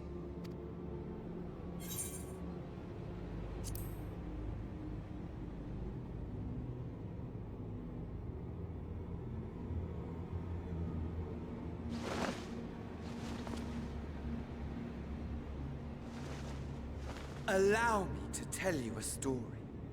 Surely you've yet to hear the one about Van Daniel, the sundered Ascian.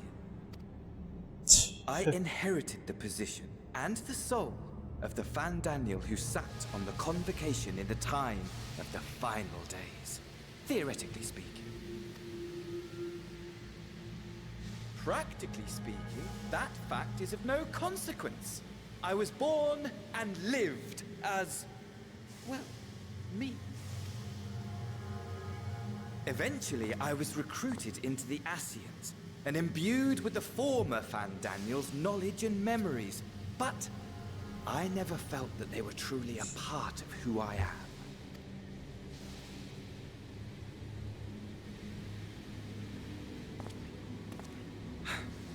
How to explain? Perhaps if I told you who I was before my Ascian embrace, although that chapter too is a past I've long since discarded. I have it on good authority you've poked your nose into an Allegan ruin or two. Yes? Then I expect you've heard of me. The old me. At your service.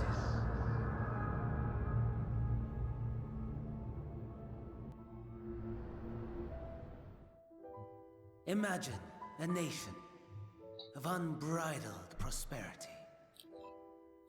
Every need met, day after day of unbroken, unshakable peace. Existence fulfilled and ripe for decay. You are a genius without peer, Amon. However do you conceive of such delightful experiments? That fool was beside himself with panic when he awoke with the head of a bull. Even his cries for help emerged as so much guttural lowing.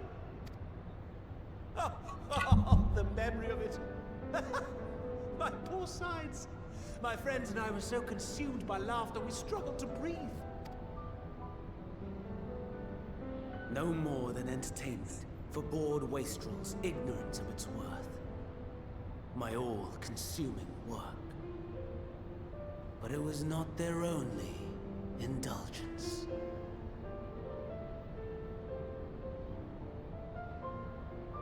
for they were ever hungry for stimulation, slaves to the slightest hint that amusement was afoot.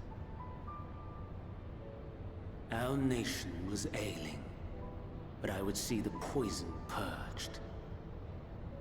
I resurrected a legend, our first and greatest emperor.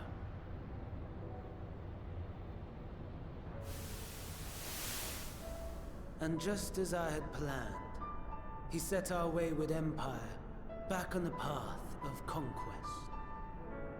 An inexhaustible ambition carried us onwards, always onwards.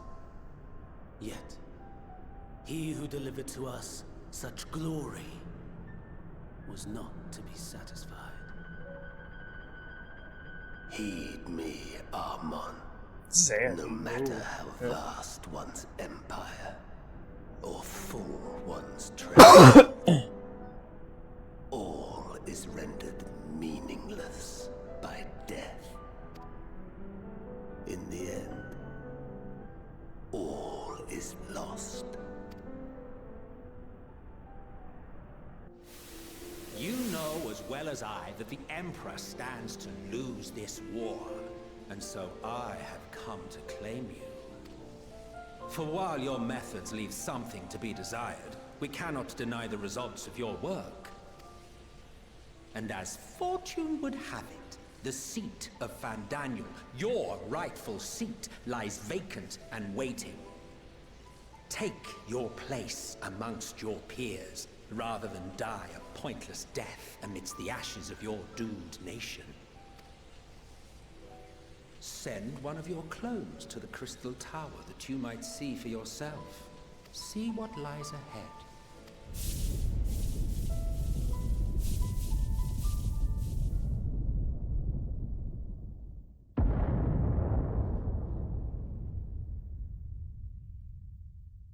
The fall of the Empire affirmed the truth, majestic and tragic, as the Emperor foresaw. Scheme as you like, build as you will, nothing endures. What is life but a brief jaunt ending in emptiness?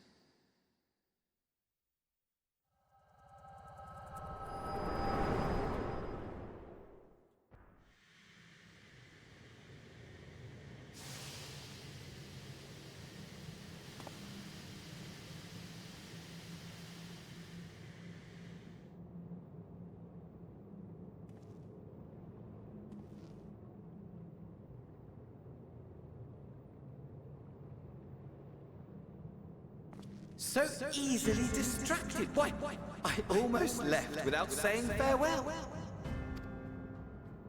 As for your friend, you needn't worry. These pawns are far more useful to me alive as fuel for the primals. If you attempt to pull them free, they will die. So, enjoy tackling that conundrum with your comrades. We shall meet again! Not in one of these minor spires, oh no, but somewhere more suitably grandiose. Your favorite playmate is ever so eager to see.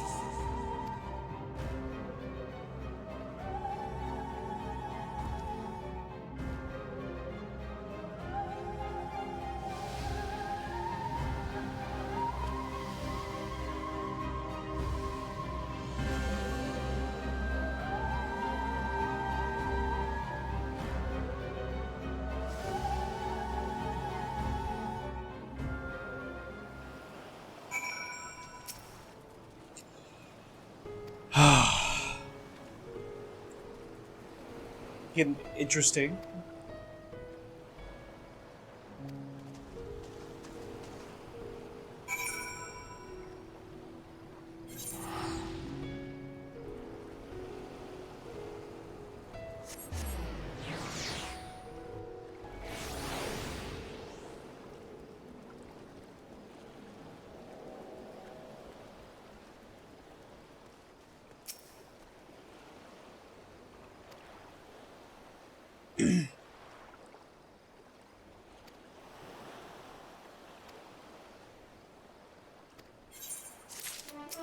A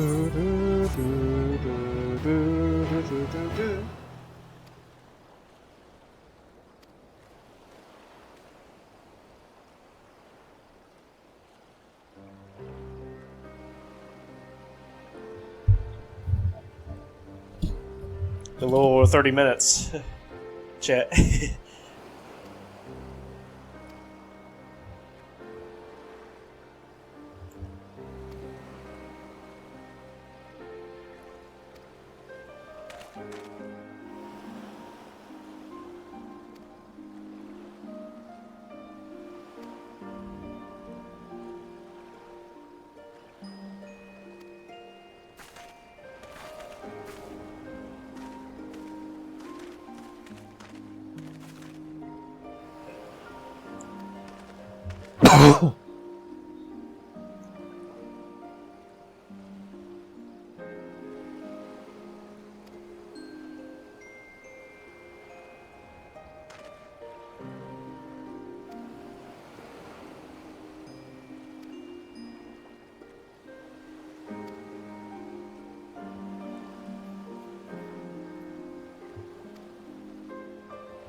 Oh, we got 30 minutes. Bigger.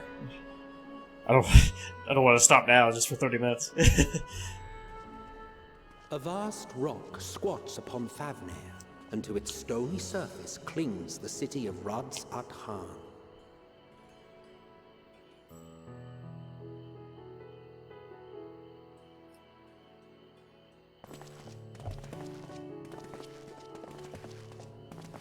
Ye who enter here are subject to the scrutiny of gods, the gate's most watchful eye.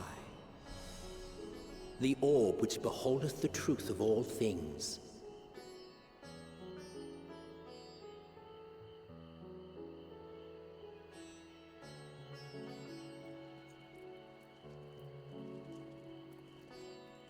Pass beneath its hot and piercing gaze, bearing down like a second midday sun.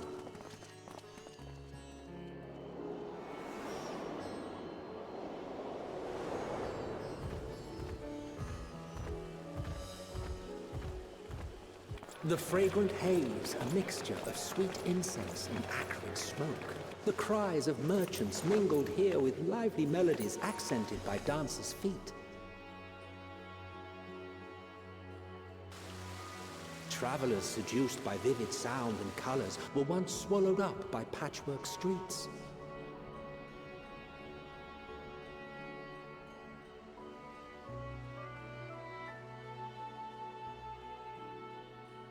New town, cool.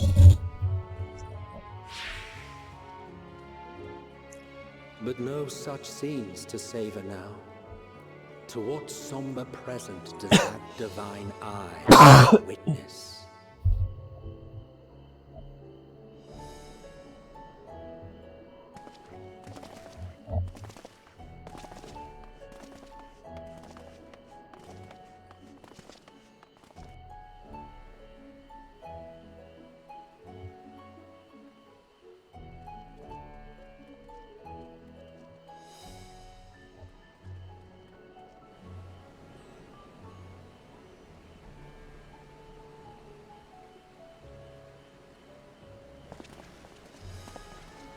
Here we are, Megadota.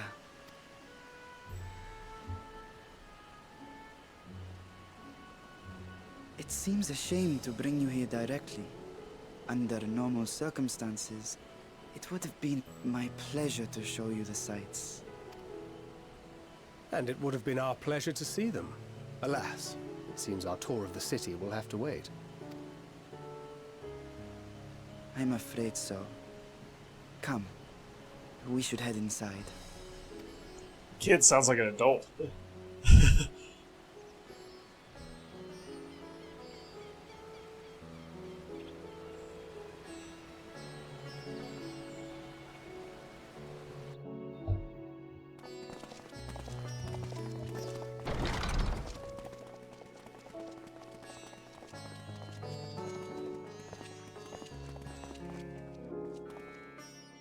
Your Excellency, may I present our honored visitors?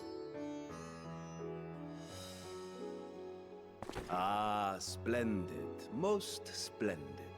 Allow me to introduce myself. I am Ahawan, Satrap of Radzat-Han. Our alchemists tell me your assistance was invaluable in the creation of the warding scale. Such deeds ought to be recognized in person. Thus did I have young Varshan convey you here forthwith. On behalf of my people, may I express to you our sincere gratitude.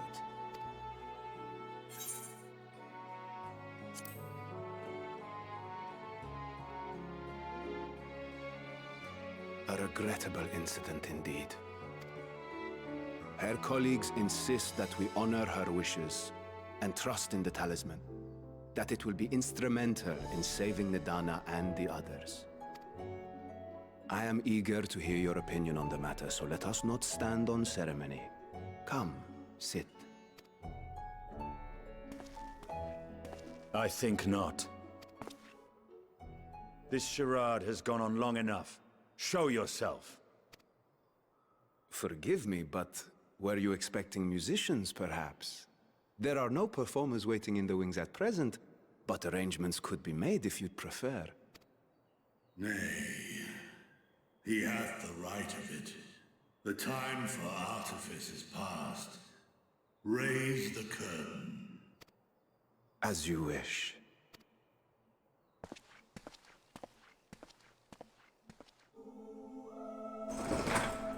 You travel as assistants to the students of Baldessian, but you are known to me.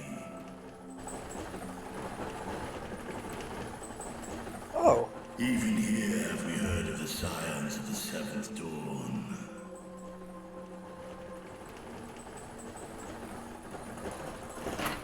I am Vritra, and for years uncounted hath this isle served as mine abode. Vritra, of the first brood, sibling to Hraesvelga and Nidhogg. Aye, mine elder brothers. With God's son was spawn. I was last to hatch. Well, isn't this a surprise? We were told Radzat-Han had an alliance with a dragon. Not that a great worm sat in the satrap's own hall. A necessary subterfuge, as the true tale of our nation history illustrates most effectively. In the beginning, the rock upon which our city is built was home to Vitra, and Vitra alone. In time, the ancestors of the Matanga came to the island and established a foothold. But never did they dare disturb the worm's lair. Next to arrive were the Aura. Adopting the example of their Akasodra allies, they too treated Vitra with reverence and respect. And for many years, an understanding between our forefathers and the Great Worm endured. Until marauding heroes from the mainland came, threatening to shatter our peace and tranquility. When it seemed all would be drowned in blood, Vitra himself came forth and quelled the rising conflict. A peaceful accord was reached, and oaths sworn in Vitra's name. Thus began the dragon's governance of the fledgling state, which was to grow into Radzat-Han. But if Vritra is still here, then your position as satrap is just... A charade, yes. And one which my family has performed faithfully for generations. Many envy the great worms their power. Were it known that I ruled here, then the fires of war would burn without end. I would not be the flame which consumeth my people. Those few who join me in laying our country's foundations were, perforce, sworn to secrecy. Your eye. It was taken.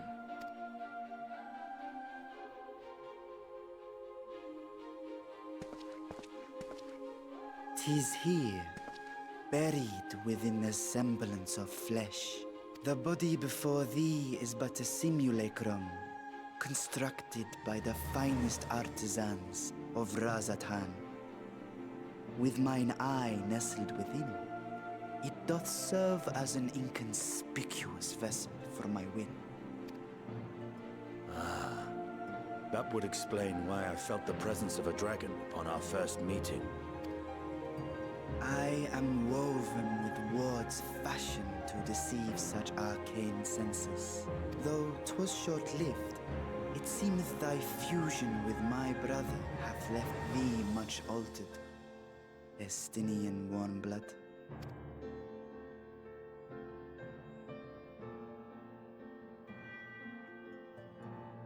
From the very first, we sensed the nature of one another. Yet did neither one of us bare his fangs. That is all I need know of thee for now.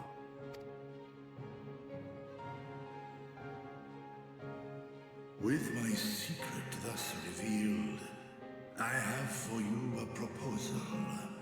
Not as a worm of the first brood, but as the ruler of Radz Adan.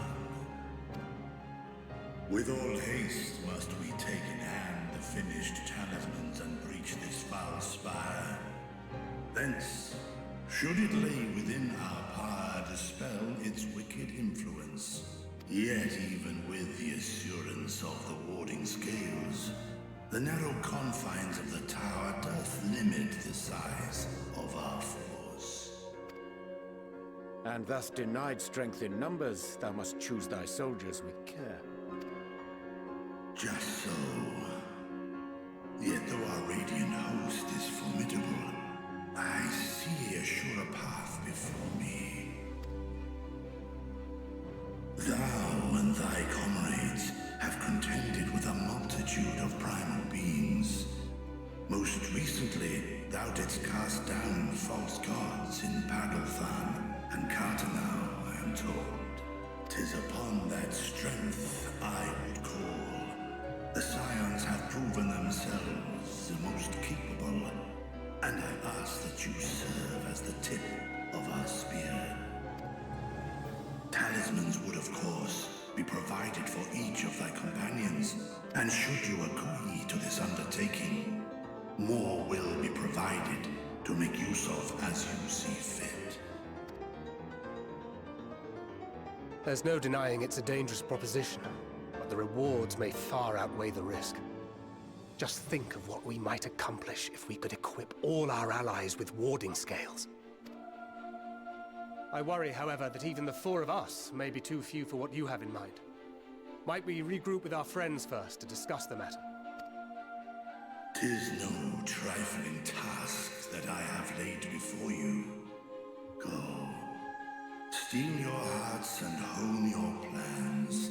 Such time as you require shall be spent in crafting your protective charms. It seems a quick trip back to Sharlayan is in order.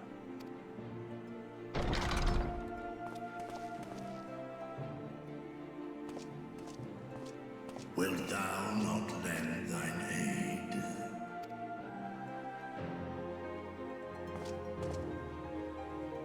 Whether your request be made as a great worm or the ruler of Radz Adan, I see no reason to refuse, nor will I. I am in thy debt.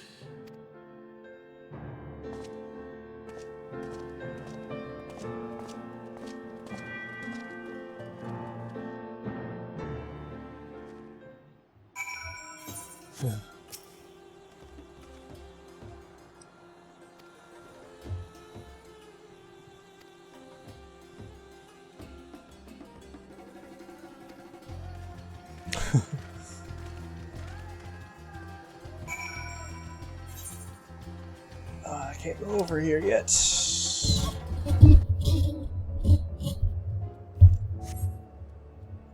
made people crazy.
That's for Final Fantasy 3, isn't it? If I'm not mistaken.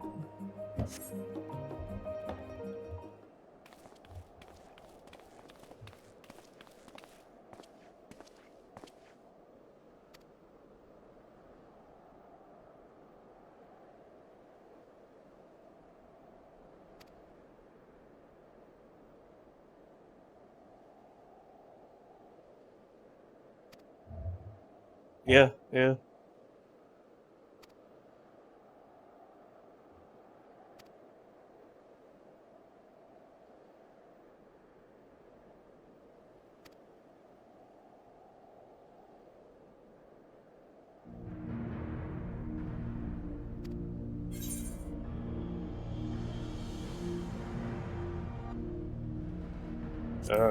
Sure, why not?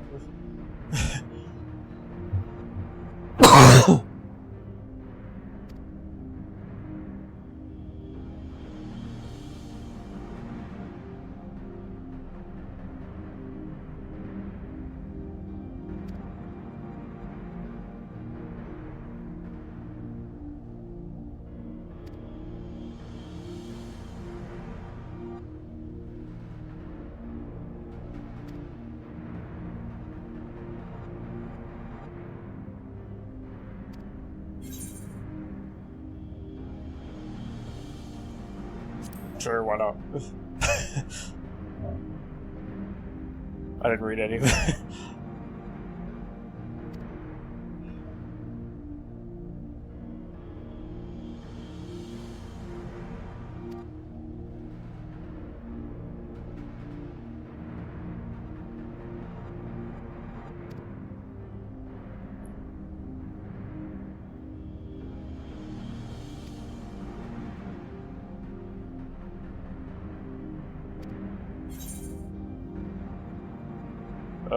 Sure, why not?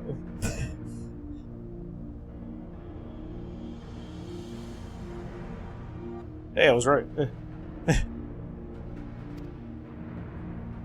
See, I know what I'm talking about.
Do I actually have to remember this?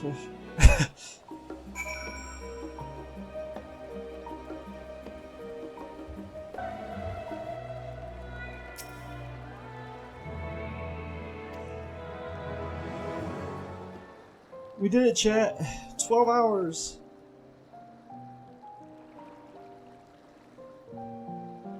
I'm tired.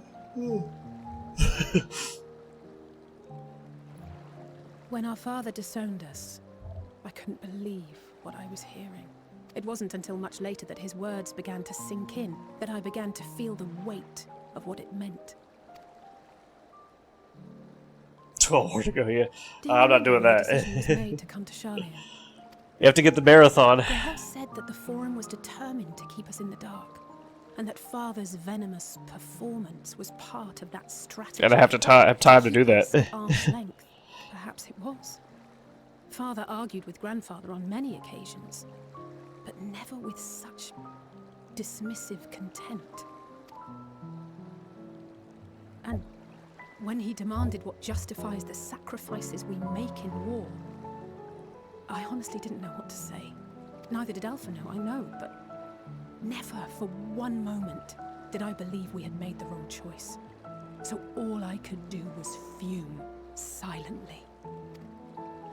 It was only afterwards that I realized how childish I had been, how being stubborn and self-righteous must run in the family. If I could have just mustered a civil response, then things might have turned out differently.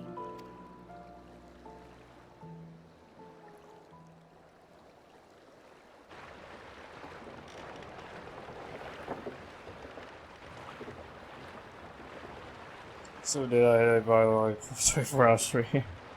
I'd have to, like...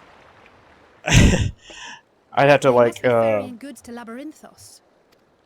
not stream the previous couple days or something, you know?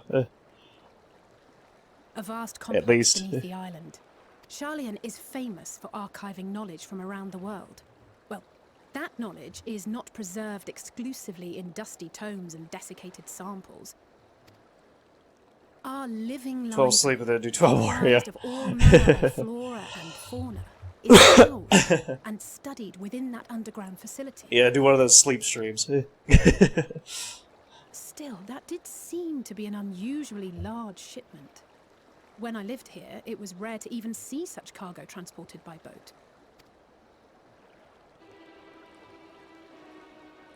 Wait! Didn't you hear something in the last stand about the gleaners coming and going more than usual? Well, I think they're the ones we saw manning those boats. And gleaners answer to the Forum. If the appearance of the Telophoroi prompted this sudden burst of activity, then Labyrinthos may hold a clue as to what the Forum is planning.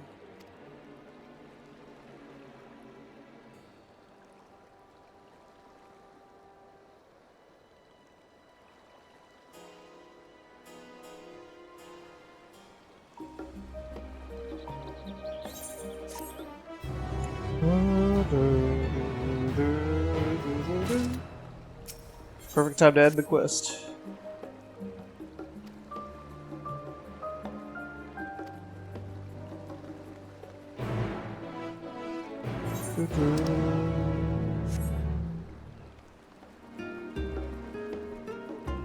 Oh.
think it would be better to bury my head in a dusty book.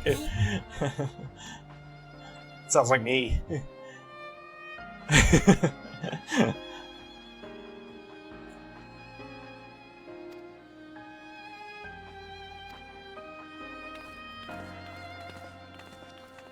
This is exactly what I would say.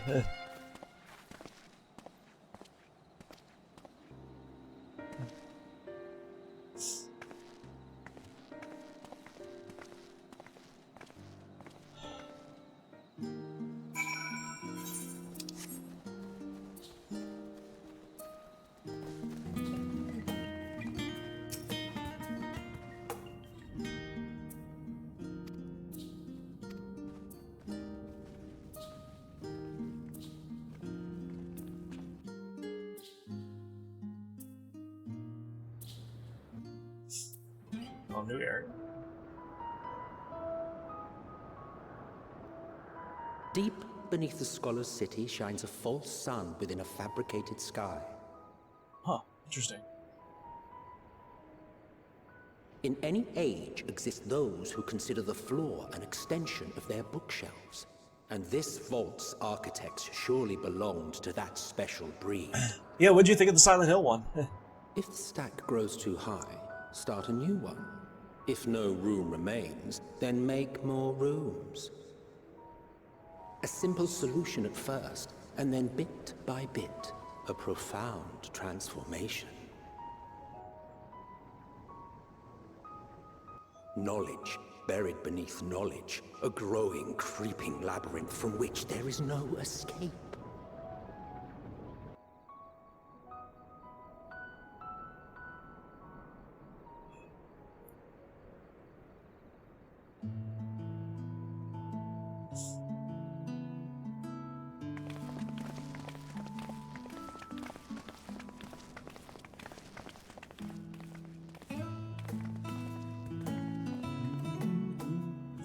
Love this music. Not what you expected. I must admit, the artifice is very convincing. But I assure you that we Sure, are how about you? beneath Yeah, the yeah, island definitely. itself. The breeze you feel, the flowing waters you hear, all created by the hand of man. Yeah, I'll play it. The island is volcanic, you see, and once upon a time, And play its the other rich Silent oil Hills must as have well. been a reservoir for magma. Because that's something I do want to play. It was discovered some 400 years ago, at which point it was repurposed as a storage facility for scrolls and samples and such. Renovations have continued, with nigh on no interruption to this day, with the lower levels still undergoing expansion. We no release date yet. Aren't those people gleaners? Because they just came out with Silent Hill 2 remake, but so we probably won't see it for like at least a year or two. I wouldn't think. Judging by their dress. They are said to work alone as a rule, but 'twould seem that rule is being enthusiastically broken today. It may be as you suspected, that they are engaged in a task apart from the norm.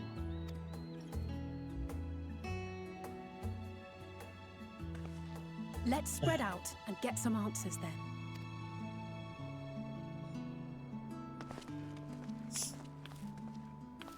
You gonna play the second remake? Yeah, yeah. Ugh.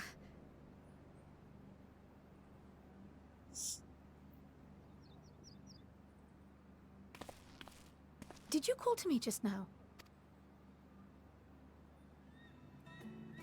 No. How odd. I must be a bit dizzy from the descent. I'll be fine, I'm sure. Let's get to work, shall we?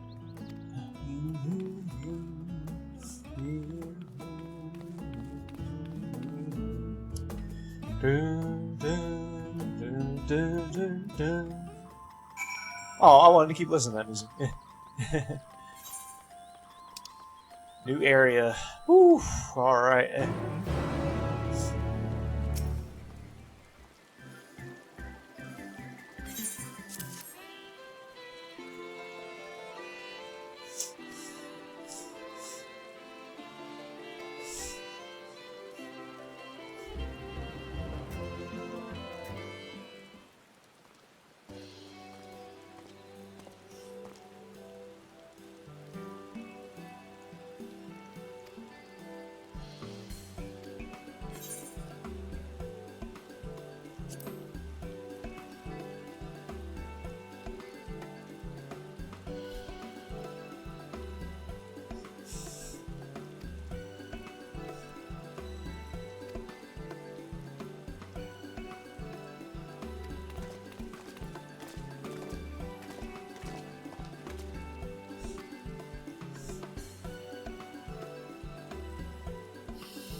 Well, that's good, Midgar. That's good. Yeah, my cough is just being a bitch, but besides that, yeah, I'm good. Even when I was taking antibiotics for the cough, it's still, after I stopped taking it, it just came back.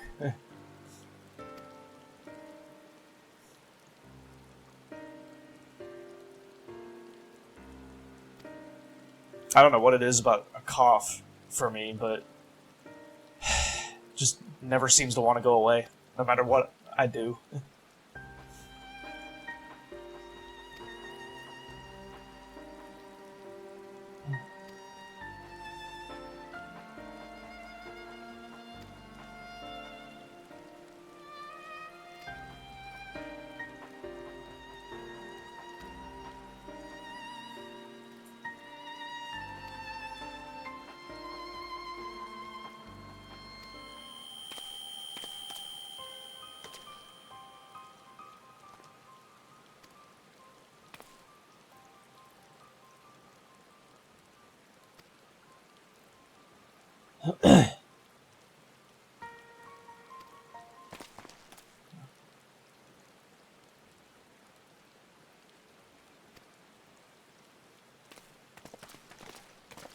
Is Cryo gonna go the other world now?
Fuck!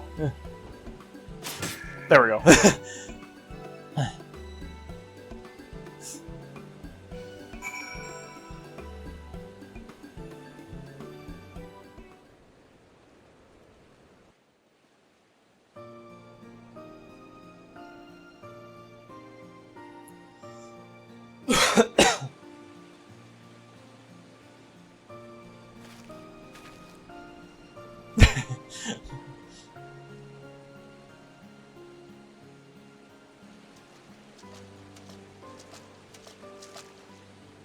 Fair shot. Nicely done. Let me truss this one up, and I'll make my way over to you.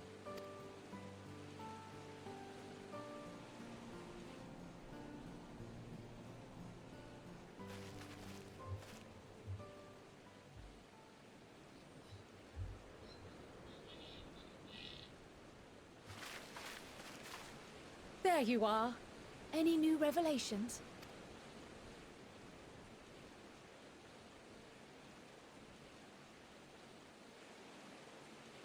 So you met with that gleaner again, this time to capture a hornbill. I understand catching and bringing in creatures from the outside, but what's the point of chasing after ones already here? Oh, it's a simple thing, really. Occasionally, we remove specimens no longer needed for study, or those we've had difficulty raising. But we can't simply turn them loose. Safely returning such creatures to their native habitats is another facet of a cleaner's duties. But not in this case, I'm afraid. I've been asked to bring the bird below. That's true. Liam has a fucking The restricted section in the lower levels of Labyrinthos. Open only to a select few researchers hand-picked by the Forum. The projects down there are the subject of rumor and hearsay. Forbidden magics. Advanced technologies that can never be allowed to fall into outside hands. Even Archons are not privy to the truth. Those who are, the researchers involved in this secretive work, are not permitted to walk freely in the city, and are instead required to live in isolated quarters. What could a facility subject to such strict security protocols possibly need with a hornbill? An experiment? Possibly. I wasn't afforded an explanation. But judging by the requisition list given to me and my colleagues, I doubt it's for any kind of advanced research. I'd be more inclined to believe we were making preparations to migrate to the south. Mericidia or thereabouts. What? Why would you say that? Much of the flora and fauna we were asked to procure could serve as reliable sources of sustenance. They're comparatively hardy species too, able to endure harsh climates. And among them are specimens known to be effective in improving soil quality and purifying water. When you put it that way, migration does sound like a reasonable assumption. That's all it is, though. An assumption. Through our tasks, we gleaners glimpse only bits and pieces of the Forum's plans. Our prime concern is that our requisitions, be they living or otherwise, are properly preserved for the knowledge of future generations. Now, I really must be going. I regret that I cannot reward you as you deserve. Perhaps you might reward us after a fashion then. It is imperative that we reach the lower levels. And seeing as you are already set to descend with your assigned cargo, mayhap we could accompany you as your assistants. I'm afraid that won't be possible. Once the animals have been prepared for transport, we send them down separately via the lift. I will of course follow after to make my report, but I can hardly pass you off as porters when there's nothing left to carry. Indeed. Pray forget I said anything.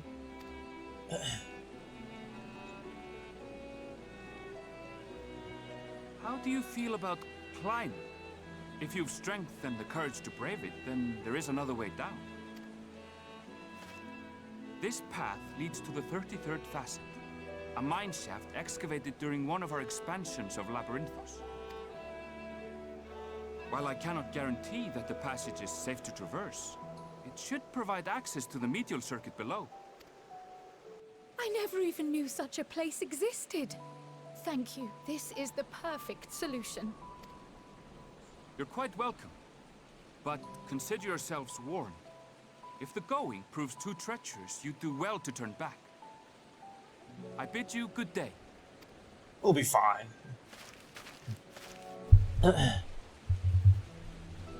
Right? Well, turning back is hardly an option, not when we've come this far. Let's go and take a look at this mine shaft.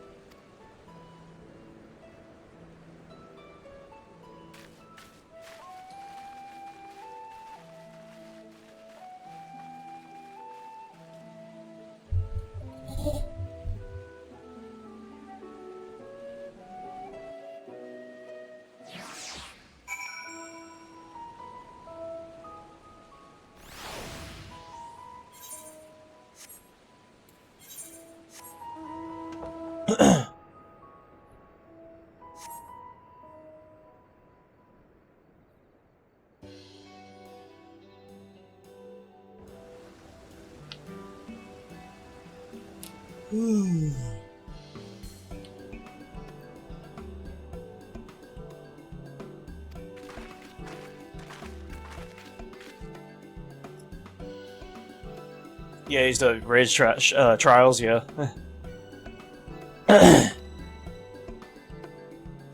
How much more have you got?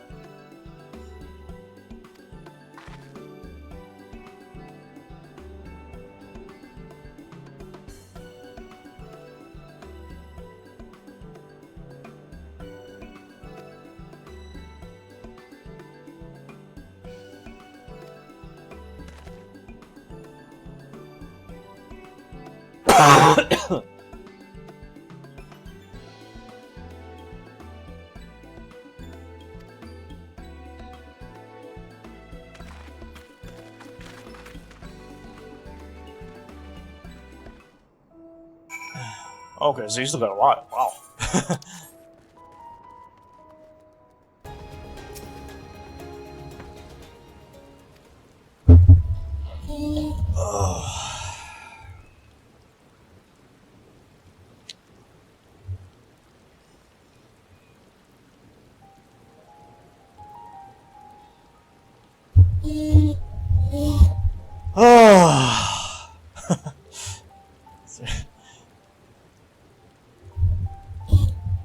I ate before I streamed, chat. Isn't it? So I'm full. I'm just like, oh. But they're more than pretty flowers. Heart blooms are attuned to ambient emotion.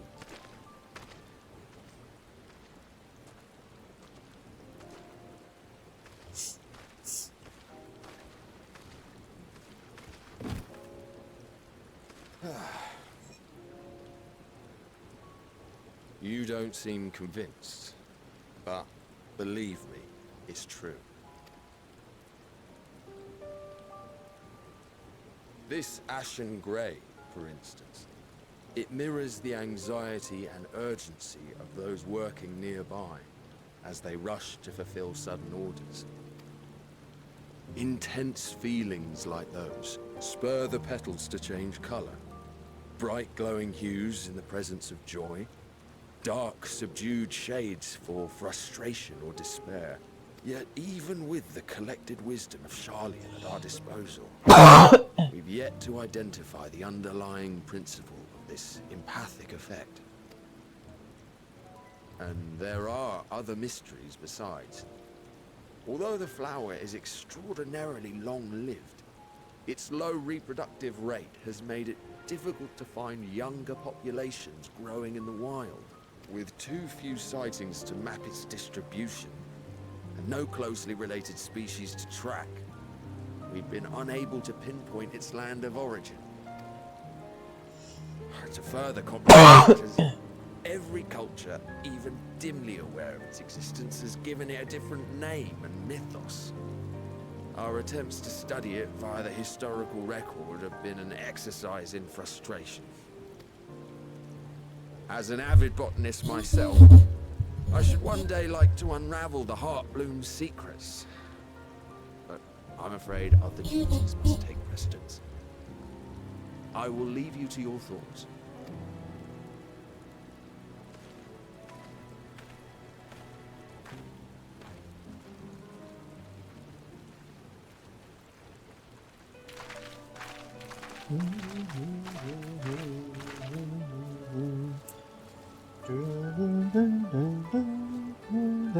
Have you learned aught of interest?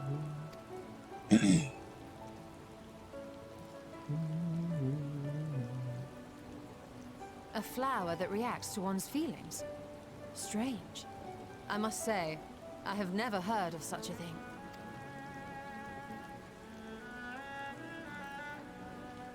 This is all very fascinating. But as it stands, we've failed to gain any significant insight into the Forum's undertaking. Indeed.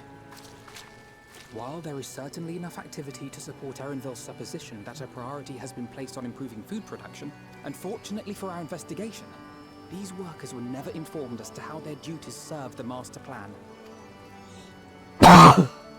If only we could interrogate the Forum members directly.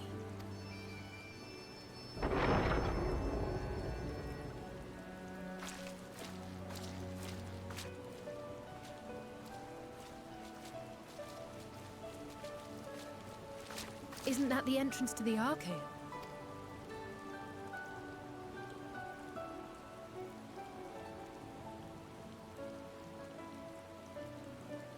Look, there. I think that's Erenville. A little difficult to tell from here, but I think you're right. He did say he was coming down to make his report.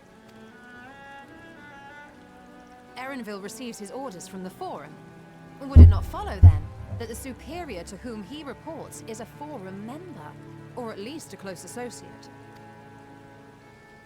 You mean to eavesdrop on their conversation? What of the risks? Ours alone to bear. We won't interfere with Erenville's work, nor will he be implicated as an accomplice. If you're not comfortable taking part, I can do this alone. Nay. I said myself that I wished to know Father's intentions. And no answers will be forthcoming should we simply ask nicely. We can apologize later, should it come to it. Right now, we need every crumb of information we can get our hands on. Consequences be damned. It might be best if you came along as well. In fact, we should all...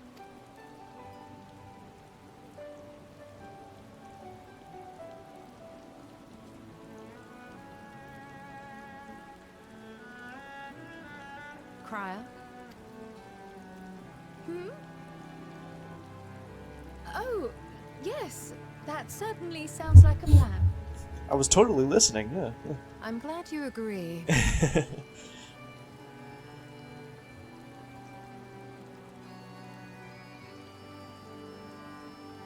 Quickly! Erenville is on the move. We need to get closer before we lose him.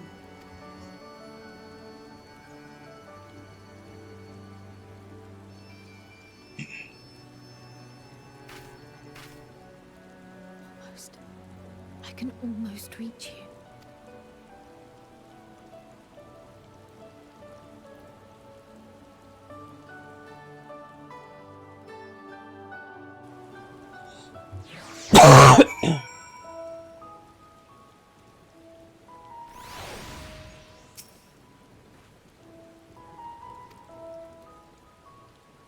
She's right there. She can hear our conversation.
Could y'all imagine living in a world where, like, all the weather is done, you know, artificially?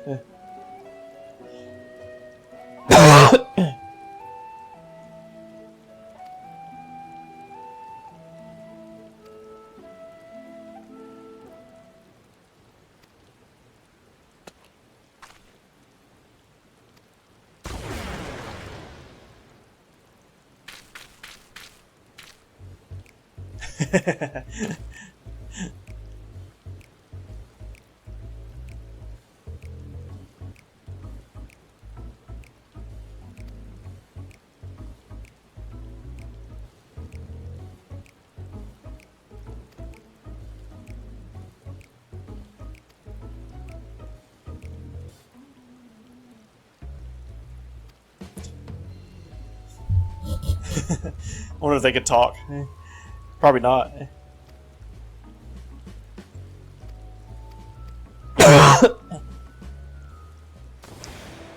Yeah, I've been sick. Yeah.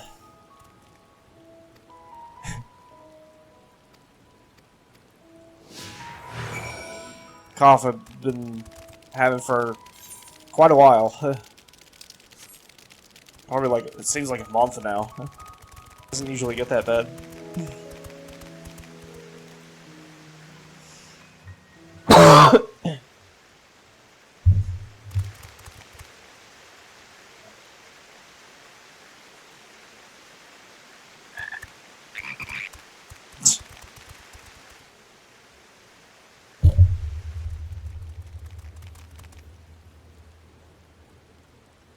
I trust you will find your compensation to be more than satisfactory.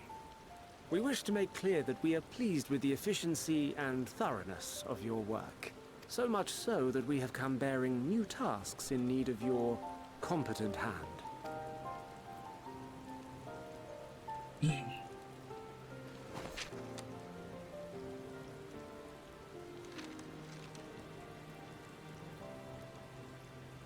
Another lengthy list. If I may speak frankly, the Gleaners have been pushed to the point of collapse by your unending demands. We are not familiars to be exploited. We are Charlayan scholars, and we deserve an explanation for this unseemly treatment. What warrants such urgency?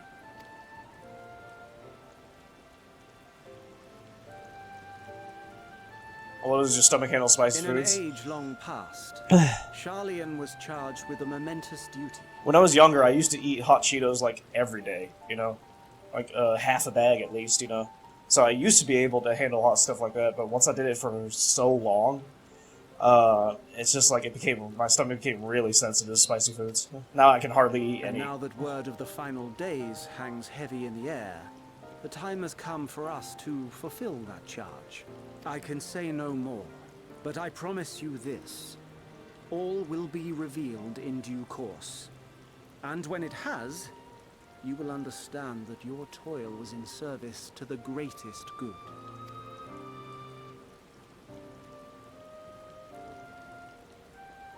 Then I will do your bidding. For now. But unless you wish the Gleaners to rise up in protest, I advise you to offer tangible improvements for our working conditions. Your promised revelation does nothing to address present circumstances. A fair point. Your concerns will be conveyed to the Forum.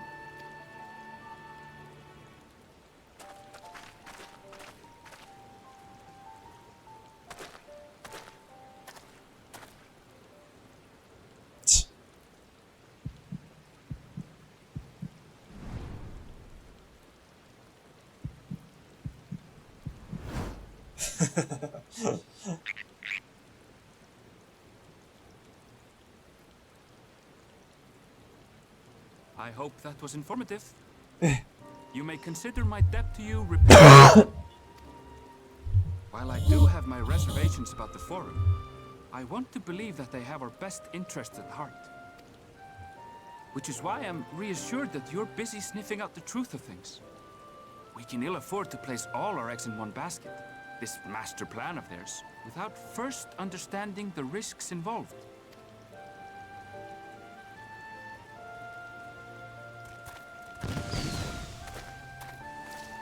Wait!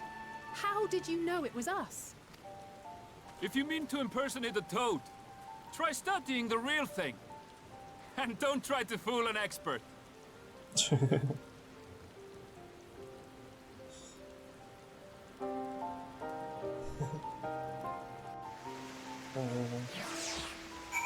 Tabasco sauce?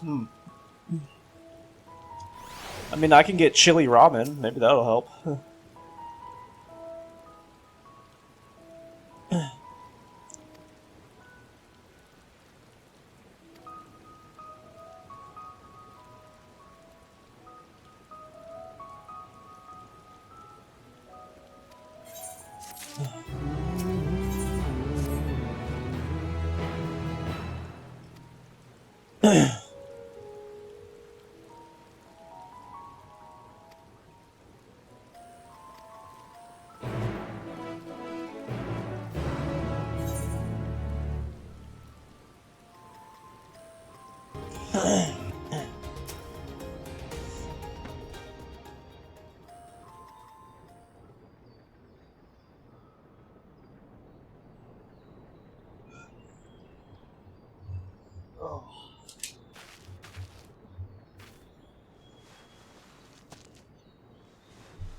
For you. The spell will keep it from wilting. She said you would need it for the journey ahead.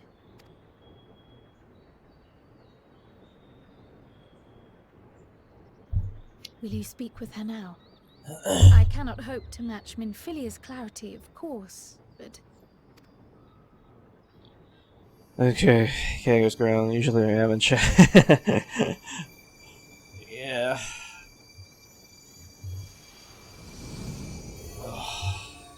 Thank you. Wait, what the hell? Do not worry. She has lent me her body for only a moment. Oh, I thought she was Heidelin for a second. I was like, what the fuck? Just as I could not save the first from the flood of light, it has become arduous for me to interact with the physical world without assistance. Though I might converse with you for a time, the incorporeal form I assumed on the ship would be incapable of casting even the simplest enchantment. It is in the depths of the ethereal sea, the place to which all life returns, where my influence is greatest. After Minfilia's sacrifice on the first, it was to the sea, here in the source, where I ferried her soul. I wished that gentle spirit to find rest in the world she loved so well. Her, and another who may yet have a part to play, though that will depend on you. Take the flower, walk free, for you are free, to go where you wish, to believe what you will.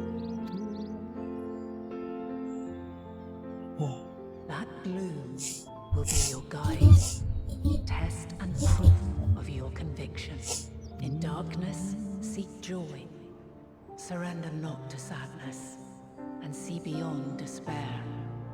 Walk free, and bear the light for others to follow.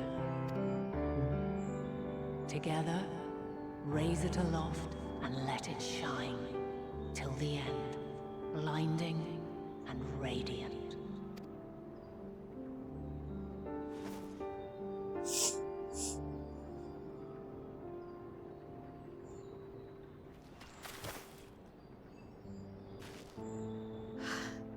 That was all too brief.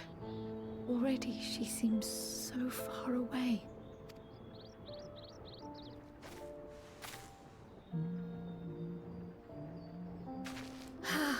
My apologies if I startled you.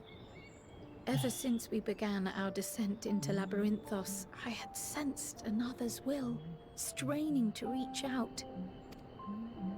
Even with my particular talents, though, I was unable to make a connection at first. So weak and tenuous it was. Once I took hold of that wispy thread.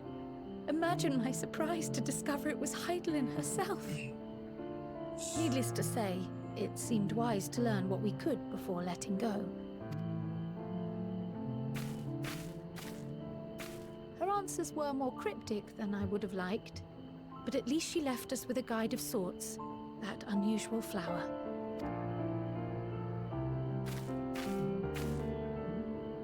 Yes, we are definitely making progress. Yes, we are. You can't be serious. We've done nothing wrong.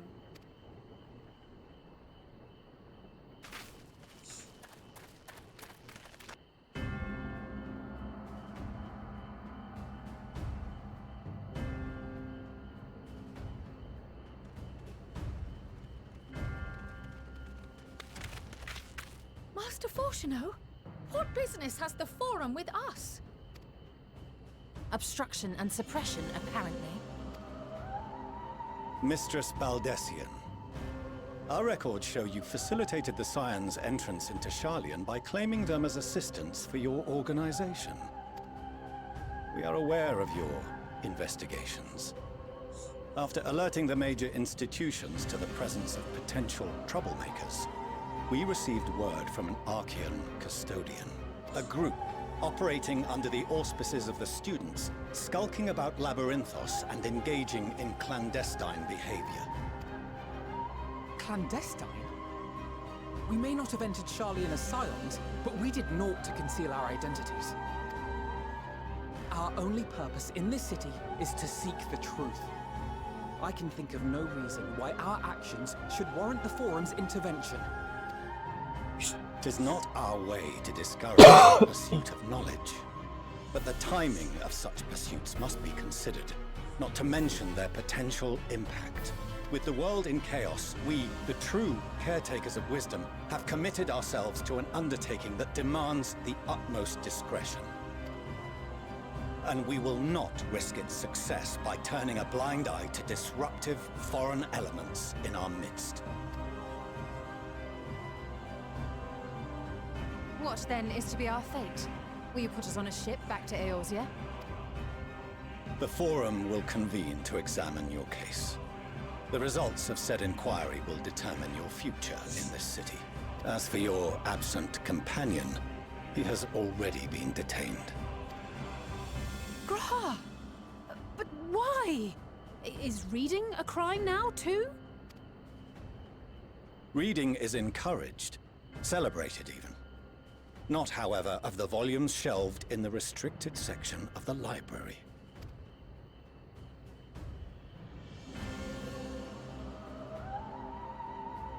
Refusing to comply will only make matters worse. Let us instead treat this as an opportunity to open a dialogue with the Forum.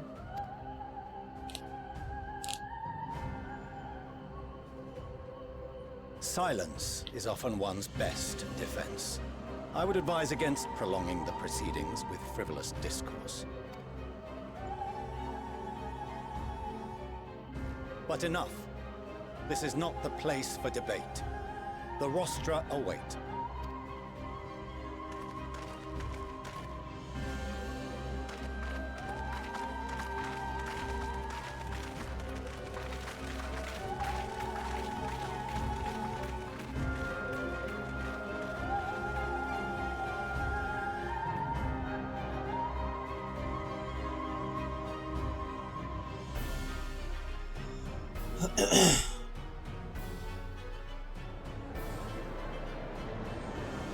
Ooh, okay.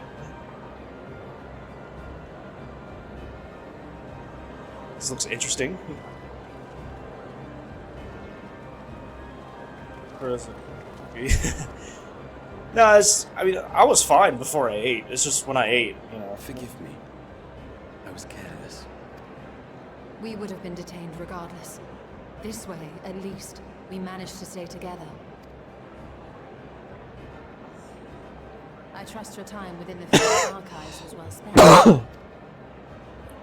I do want to continue this game and, you know, stream and everything, so... Forum will come to order. I am tired, yeah, but I also want to continue, so... As Speaker-elect, I will be presiding over the day's proceedings. Master Fortuner, would you be so kind as to restate the matter which compelled you to summon your colleagues with such urgency? As you are all aware, we recently denied Eorzea's request for Sharlayan assistance. Since then, certain individuals dissatisfied with our decision have taken it upon themselves to interfere with our work. They entered our nation masquerading as associates of the students of Baldessian. But these malcontents are better known as the Scions of the Seventh Dawn. Alright, Maker, no problem. These militants wield influence with both the Eorzean and Eastern alliances, and are inextricably involved with the crises presently afflicting the world at large. Although eating might make you more tired. These warmongers sought to meddle with and expose matters of state secret. What are they, if not a dire threat to be expelled?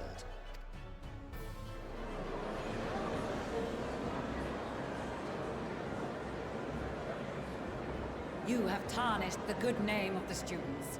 Galuf would be ashamed.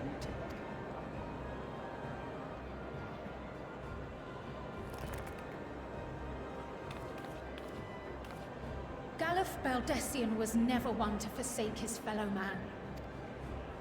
Even if this nation closed every door and retreated from the world, he would have found a way to help the Scions, help every soul of this star fight back against the coming doom.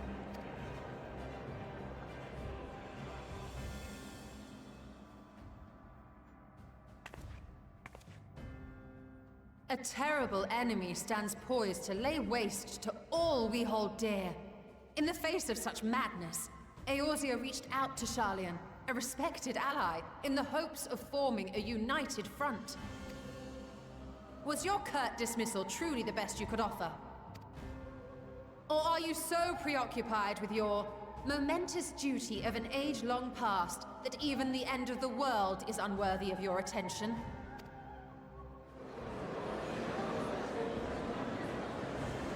Whence came this revelation? From the mouth of a Forum member within fortuitous earshot. Then it seems your findings support my own.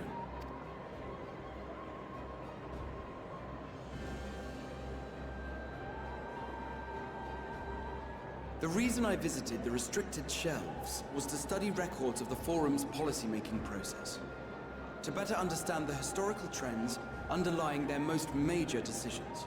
At first glance, the positions of neutrality in war and the accumulation of knowledge above all else appear constant and consistent, the unchanging pillars of Sharlayan society. And once upon a time, I might have left it at that.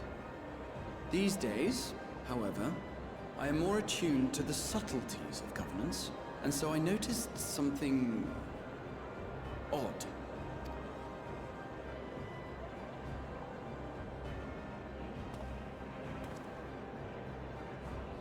From a particular point in time, the purpose of these policies shifted. No longer was knowledge preserved for the benefit of society. Rather, society was to be gradually reshaped to ensure the preservation of knowledge.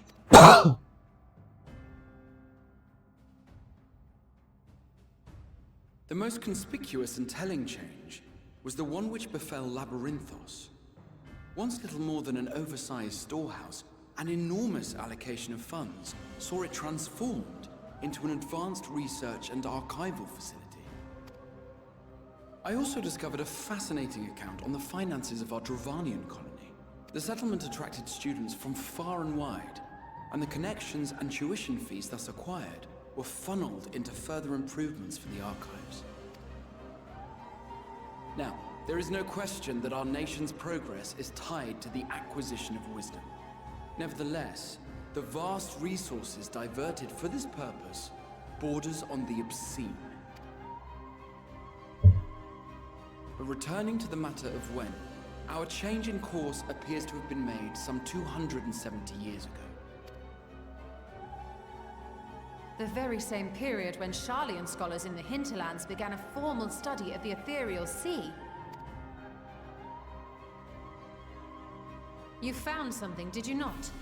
And whatever it was, gave rise to your oh-so-important duty. Mind your tongue, Archon. If you had seen...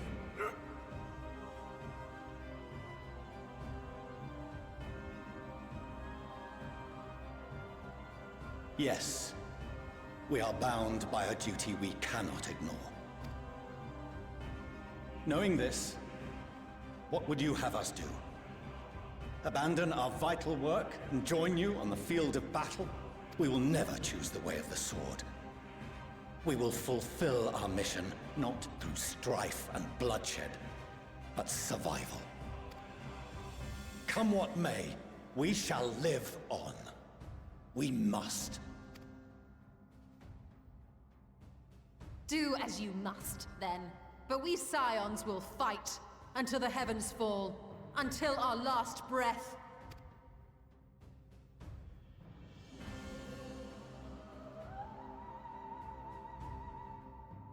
Such misguided zeal.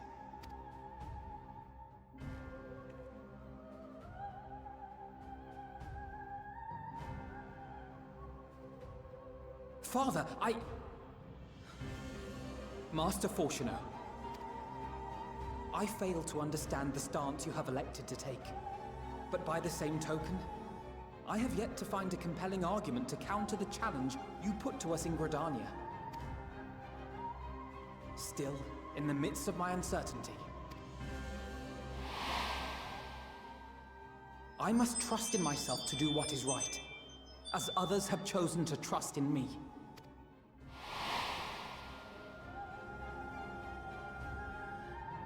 So I will continue, as I always have, weighing the consequences of my every action, and allowing my hope for the future to inform my decisions. That's quite enough. Have you all forgotten the reason for this assembly? Skolok Monteshane. He's the head of the Studium and an old friend of my grandfather's. Honestly, every discussion devolves into some interminable debate. Terrible habit. Let's return to the topic at hand, By their own admission, these Scions have resolved to fight alongside the Eorzean nations against the doom which swift approaches. But there exists no evidence of an attempt to incite our citizens to do the same. Furthermore, while our decision may well have been the correct one, we cannot simply bull our way through these disagreements without inviting doubts or objections. Put yourselves in their place. Who among you would leave a tome unopened if an elder forbid you read it with no reason given? No. If we're to quell further discontent, then we must conclude this matter with a fair and even hand.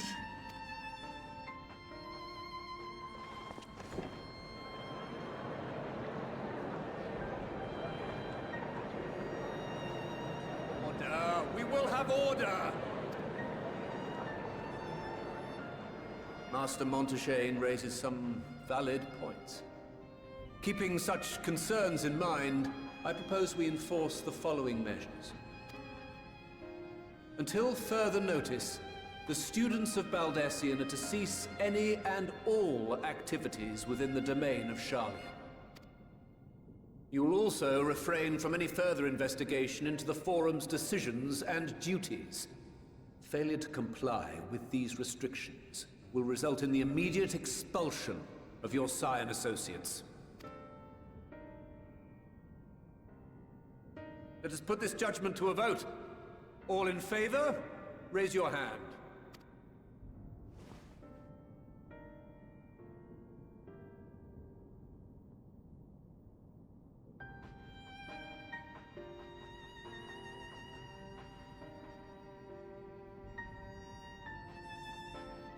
I count 51 for and 48 against. The proposal is passed. Students, Scions, you have heard the Forum's judgment. Pray abide by it, or face the consequences.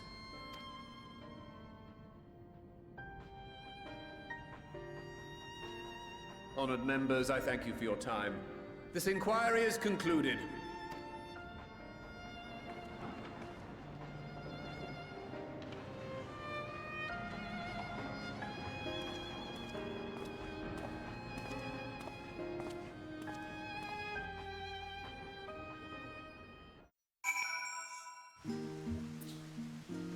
Huh.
That's right, I forgot we split up.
I'm gonna look in the dresser. Titus mail. You asshole!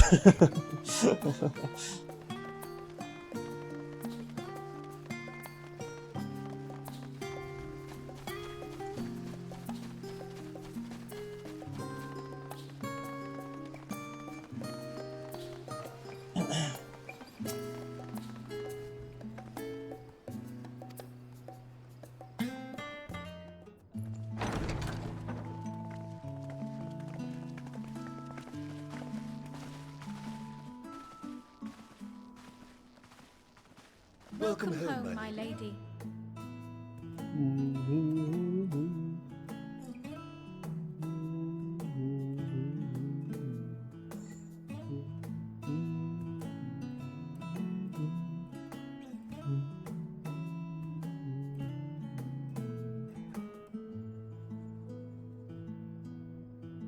I couldn't imagine living in a place like that. Too much for me. What are you gawping at?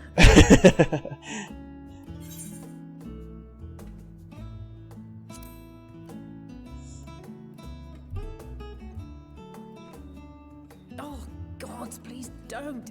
It makes me feel like a spoiled princess.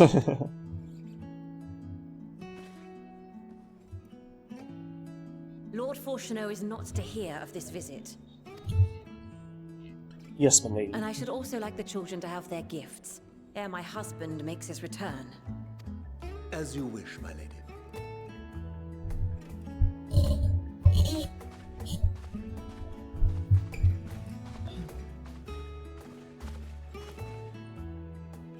Master Alphino, Mistress Alice, if you would accompany me upstairs.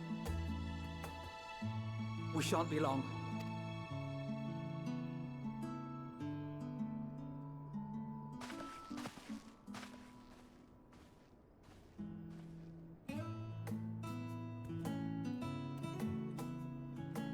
The twins have been sending letters home from time to time, recounting their latest adventures. I am sure they withhold certain details, of course, if only to keep me from worrying. Yet a mother worries all the same. In the early days especially, I tried to support them as best I could, sending the Scion's coin and other such donations. Fortunately, they have found the strength to overcome adversity time and time again. Their words grow more confident with every letter, their depictions more vivid. The triumphs and defeats, the joys and sorrows. It is clear that they have come to find value in every experience. But of those they treasure most, it would seem that meeting you might be the most impactful. Why, since that fateful day, I do believe there has not been a single missive in which you were not mentioned by name.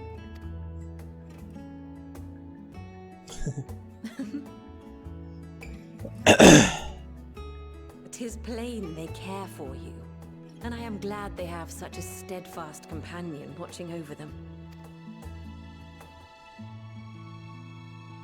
Under normal circumstances, I would offer you tea, but alas, these are anything but. In any event, why don't you keep me company whilst we await my children's return? Perhaps you might regale me with a tale or two of your exploits.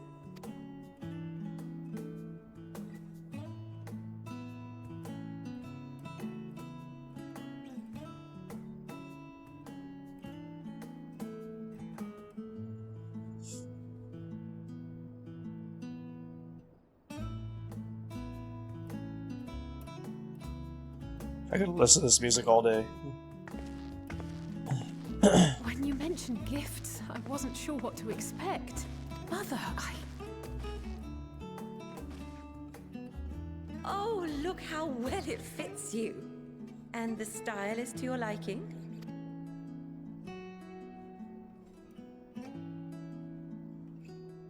It's perfect. Exactly what I would have chosen. But please, tell me you had something different made for Alphino. Naturally. You are hardly children anymore. And while I shall miss dressing you in those precious matching outfits, I must respect the individuals you have grown to become. See for yourself.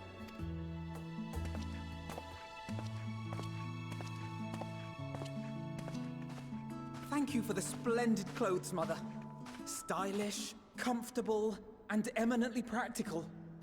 I am so glad you like them. They are, however, missing one final touch.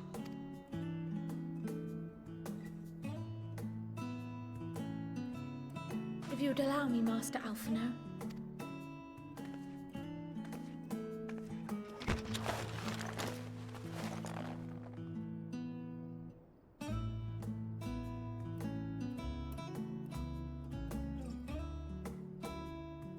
Wait. Are these... A sage's tools of the trade. They belonged to your father.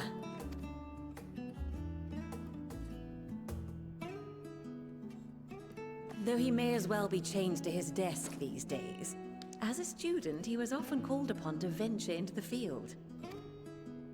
He wielded those armaments, both to heal and to harm in no few battles. None so fierce as those you two have braved, perhaps, but battles nonetheless. Thus did I pull them out of storage, to show you that he was not always the man who stands in vehement opposition to you now. And also because it would be a terrible waste of ridiculously expensive House Leveilleur commissioned artistry.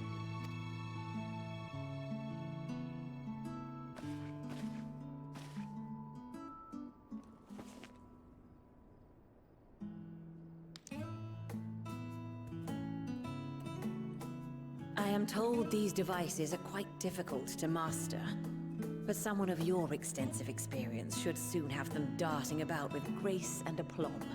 May the wisdom in that crystal serve you well. And please, try to find common ground with your father, that you might come and go without need for this awful subterfuge.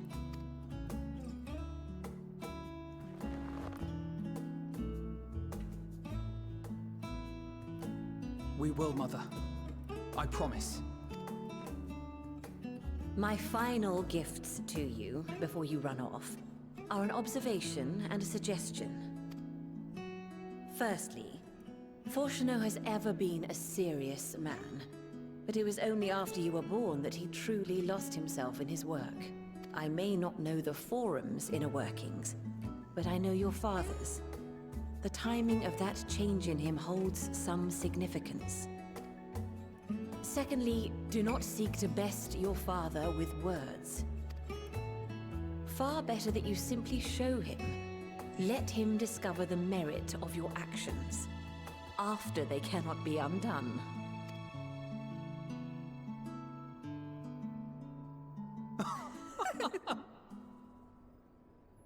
Oh, Mother. We shall take your wisdom to heart. Thank you again for these gifts. And farewell for now. Safe travels, my children. Eat well, stay warm, and keep your friends close.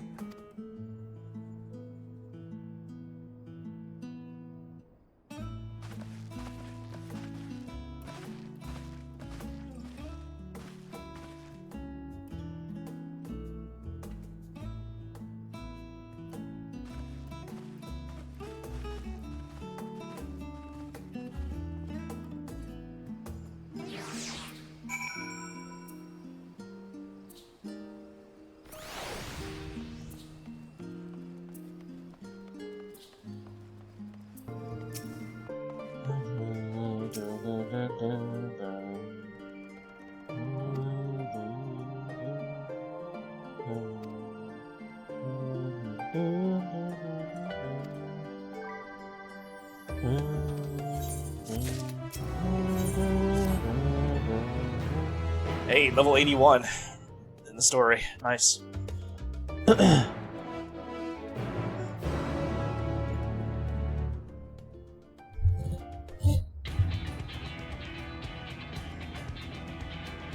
Woo! Your time in Thavnair has certainly been eventful. In my opinion, carrying out Vitra's request and assaulting the Tower of Zot should be our highest priority. I agree. While I still have questions concerning the Forum and their grand undertaking, we have all but exhausted our avenues of investigation. Simply pressing them any harder on the subject will almost certainly result in our expulsion. Therefore, I suggest we explore the ethereal sea connection by way of a letter to Master Matoya, then make our way to Thavnair. I wonder, even with the protection these talismans afford us, what can we hope to achieve once inside the tower? According to Orenvold and Fodola's report, they were unable to free the Emulger. Worse, their attempts triggered the tower's defenses, which led to a summoning of Luna Ifrit. What does it tell us that the Spires even have such defenses? Simply pulling a prisoner from the wall is fatal. Thus, the direct approach is doomed to failure from the outset. Any further measures to dissuade such actions seem unnecessary. Unless, of course, there is a way to free the prisoners without killing them. Then it stands to reason that any intruders will be met with overwhelming force. The towers appeared throughout the world in but the twinkling of an eye. 'Twas by magical means these structures were raised, I surmise. A spire thus conjured must needs be maintained, and I suspect an arcane catalyst, some manner of core, doth lie hidden within. Destroy the core, and the tower ceaseth to be, thus liberating the captives without harm. So we can hope, and I would prefer to enter the tower with a working theory than with no plan at all. Assuming Ishtola's reasoning is correct, the chances of the defenses remaining dormant are small to none. Any primals will have to be dealt with, and defeating one will likely only lead to the summoning of another. Our every victory will only compound the prisoner's suffering. May we not then divide our forces? Those proficient in healing will focus on sustaining the captives. That duty can be covered by Urianger, Kryl, Yostola, and myself. The remaining Scions will proceed with the search for the core. Admittedly, this strategy puts both parties at greater risk, but it should bolster our chances of saving the Arcosodral by a considerable margin.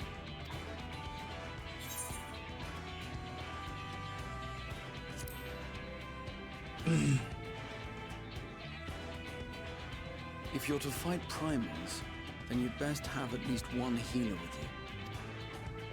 And I am more than happy to fulfill that role. I found wielding a sage's armament to be rather intuitive, and look forward to testing them against a more challenging foe. It seems we have a plan.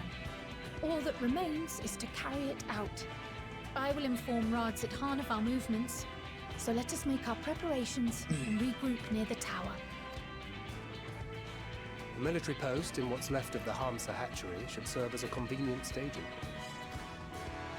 That sounds perfect. And remember, The experimental aetherite at the confluence is there for those who need it, so there's no excuse for being late.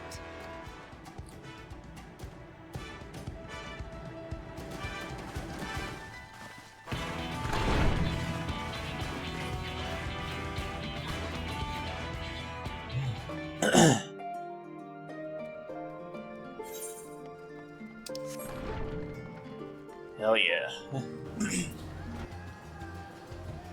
feel like this is gonna be a dungeon coming up.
I love how there's always one option to, like, insult people.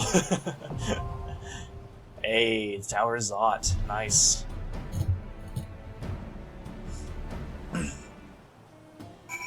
Awesome.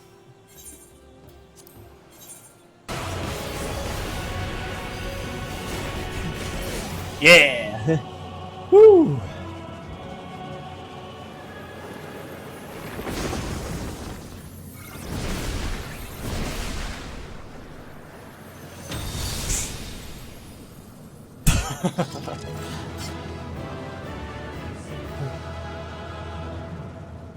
Happy birthday, Midgar. We're gonna say, be saying happy birthday so much we won't know when our real birthdays are.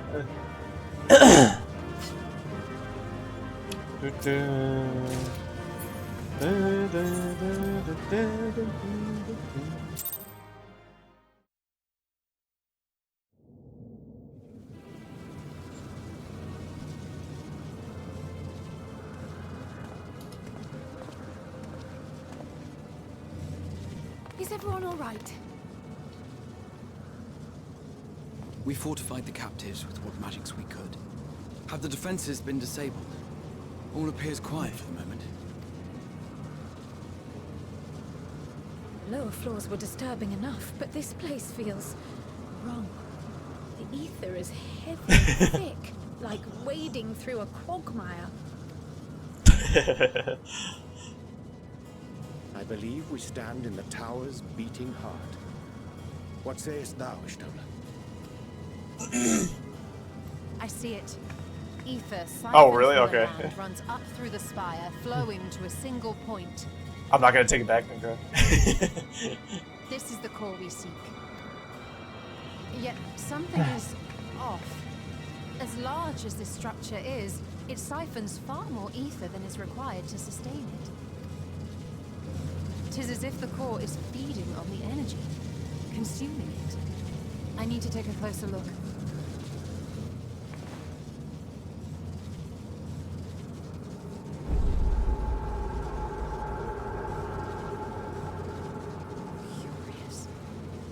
There is something there embedded inside the core. A man's limb. This is what we came to destroy? Yes, if you'll be so kind.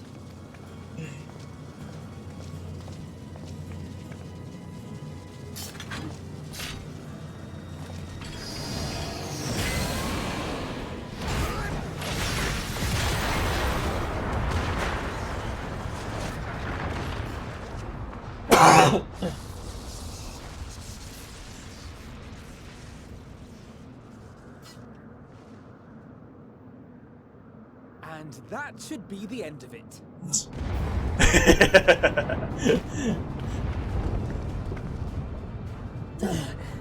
What now? My theory that the tower might come crashing down following the core's destruction doth appear to be correct. Bully for you! And how are we supposed to survive the fall?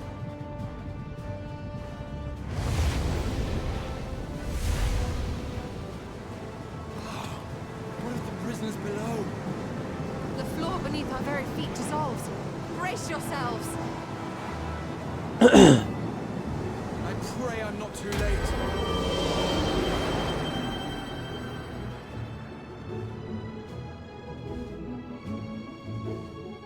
These will be my 40s.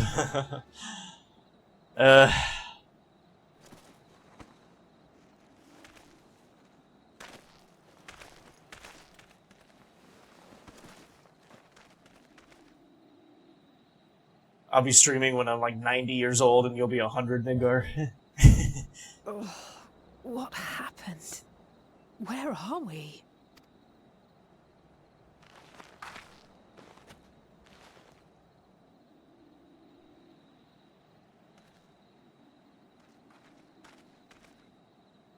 By my reckoning, we're still on the island where the tower stood. But 'tis as if it never existed. Hardly a scratch.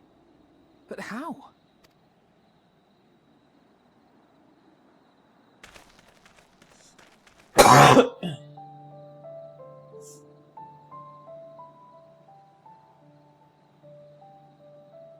Graha wove a levitation spell at the last moment. Large enough to catch everyone, it would seem. Wow. That explains the lack of obvious injuries.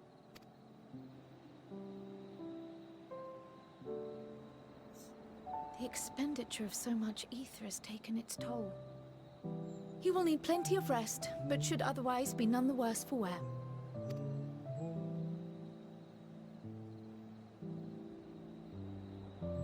You feel I'm just streaming at 90. With our new friends here. I don't know. We'll see, I guess. If I live that long. There'll be much changed for their time in the tower.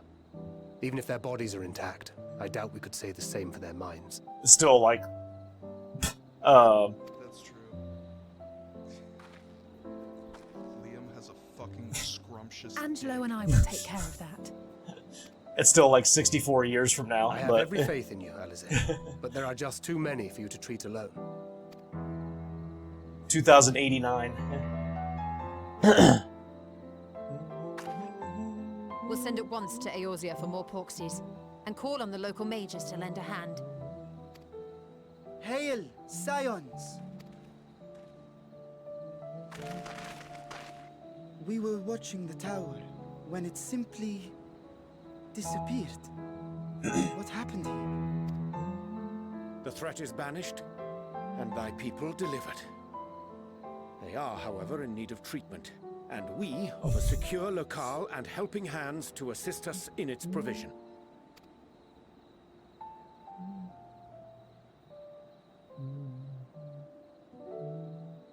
You shall have all this and more. Come, let us convey these unfortunate souls to the city. Even if it does do it more than once, I'll stop it at the second time, so... It's fixed in that sense.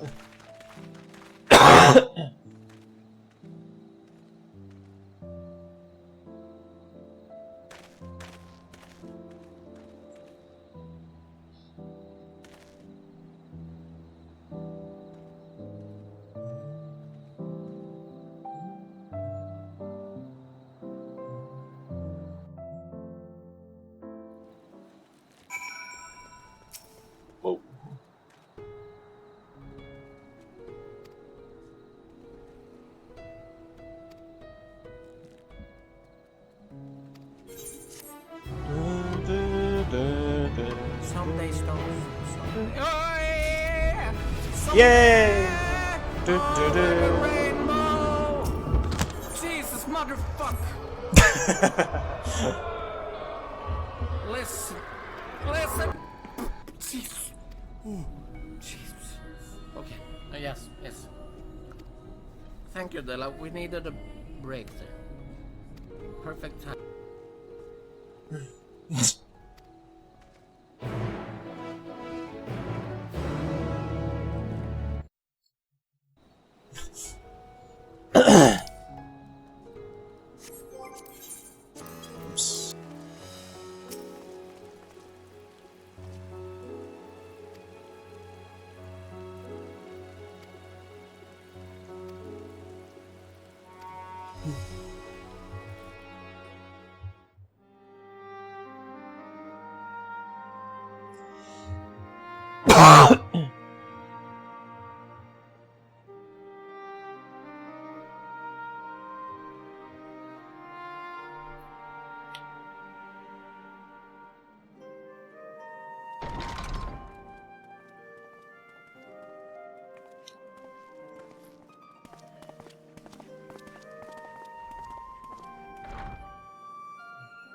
Are we the last to arrive?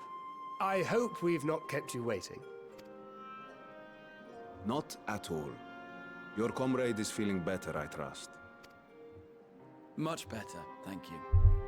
Harness remedies are certainly potent, in more ways than one. One becomes accustomed to the taste, although I hope you never have cause to do so.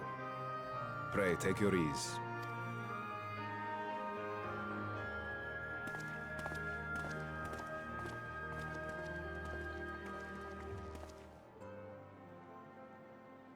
Full glad I am to see you all unharmed.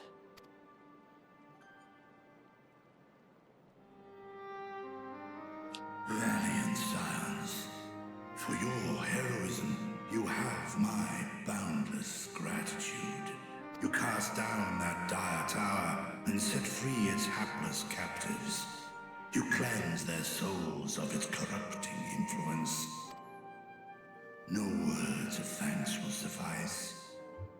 In place of platitudes, I offer a bounty of warding scales. Pray accept your due reward, along with the goodwill of Radzat-Han. Alchemists throughout the land were at work in the forging of your talismans.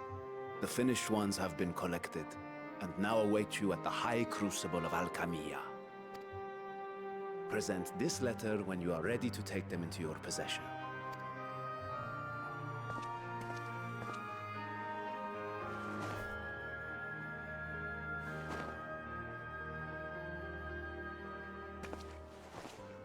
We are humbled by your generosity. Know that the inventive wisdom of Radzat-Han will be vital in restoring serenity to our star. Every single one of those scales came from you, didn't they? You must still be in such pain.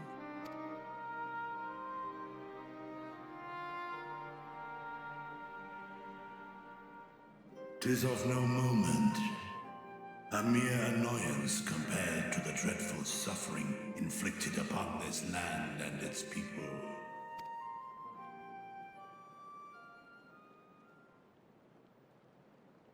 Albeit brief, my involvement in the Dragonsong War afforded me a glimpse of the myriad sorrows which consumed both dragon and man. Though you were half a world away, such tragedies as befell your kin must have affected you deeply. And yet, you chose to live among men.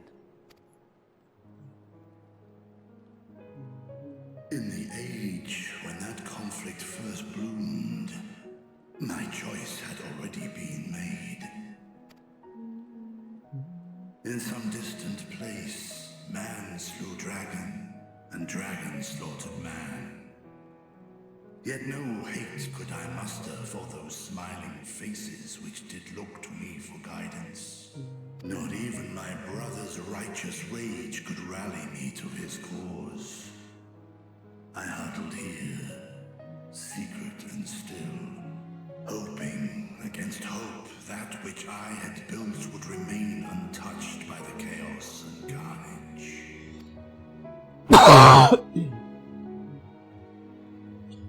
Twould seem we share the same desire for peace, great Vritra. To that end, I wonder if we might trouble you with another question.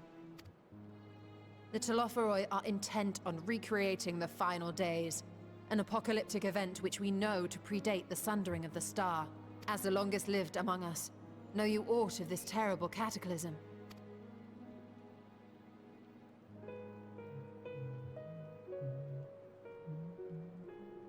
Nay. When war and strife drove my sire from his home, he crossed the great expanse with only our unhatched eggs as company. He alighted upon a shattered source, its 13 reflections long since scattered beyond the rift. Of events preceding his arrival, he knoweth naught, save that which Hydralin hath deigned to disclose. I see. So again, 'tis the inscrutable Hydaelyn to whom you must look for answers.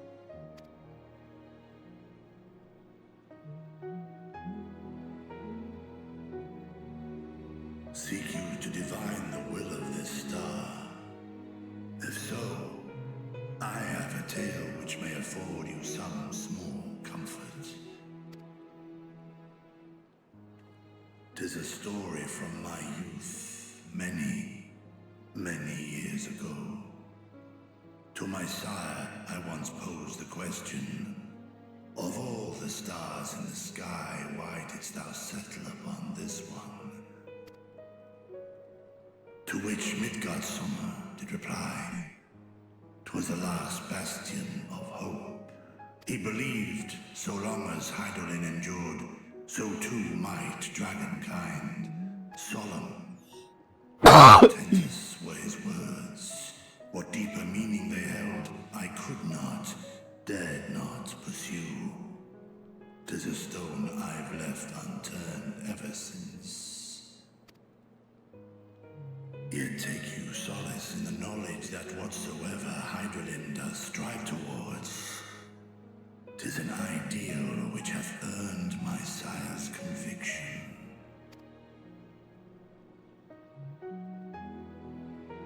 Thank you, Vritra. You've given us warm reassurance in a world gripped by cold uncertainty. While I'm sure we all have a great many questions, I think it's time we collect the talismans and be on our way. Our fight against the Telophoroi is far from finished.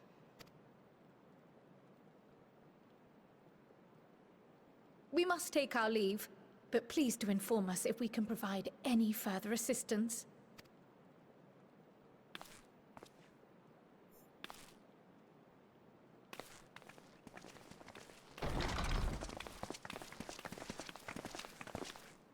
Prithee, a moment. There is one whom my sire hath judged worthy of honor and respect. The one known to men as Eorzea's champion. This hero of renown and rumor, 'tis thee.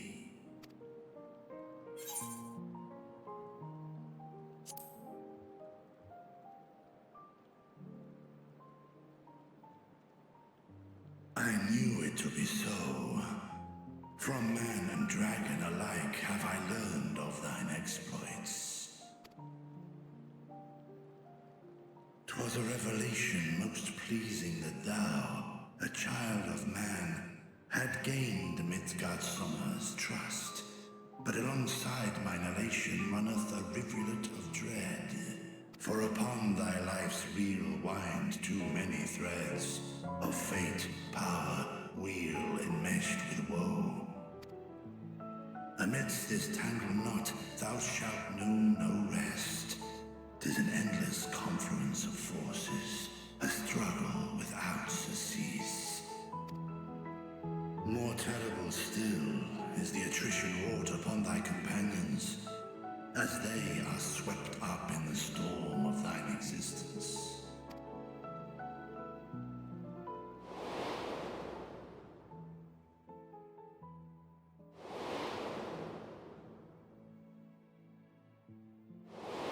forgot about her.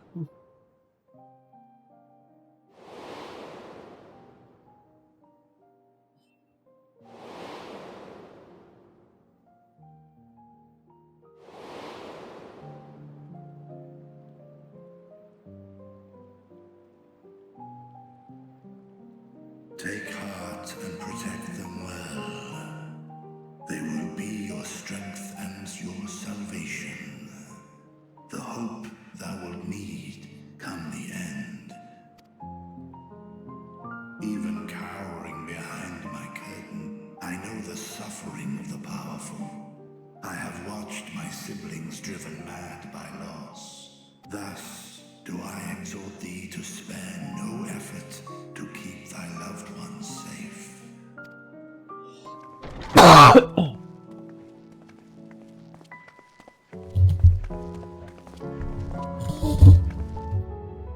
Apologies. We hadn't meant to interrupt.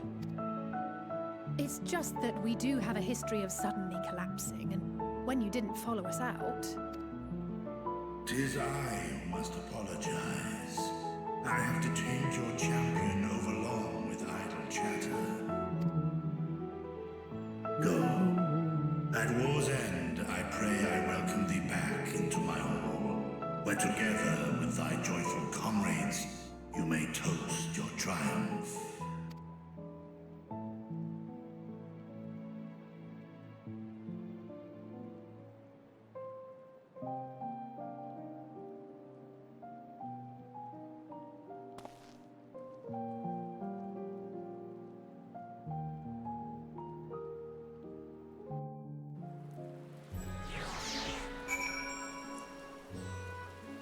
You know, Chet, we've done like probably what, at least 5 hours of the story, and we're still on level 81 on the quest. This expansion is, if it keeps up like this, this expansion is fucking long.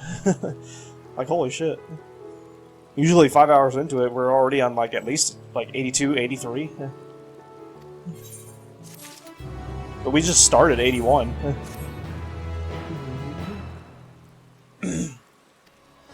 There's a lot of cutscenes.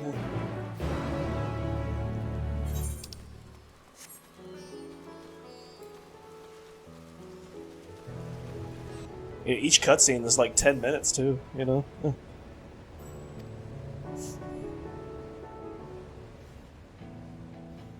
Oh, this music! These are the talismans we were promised. The theme song. Yes, and I made a quick count. There are far more than we could have hoped for. Enough to outfit an entire company of soldiers, in fact.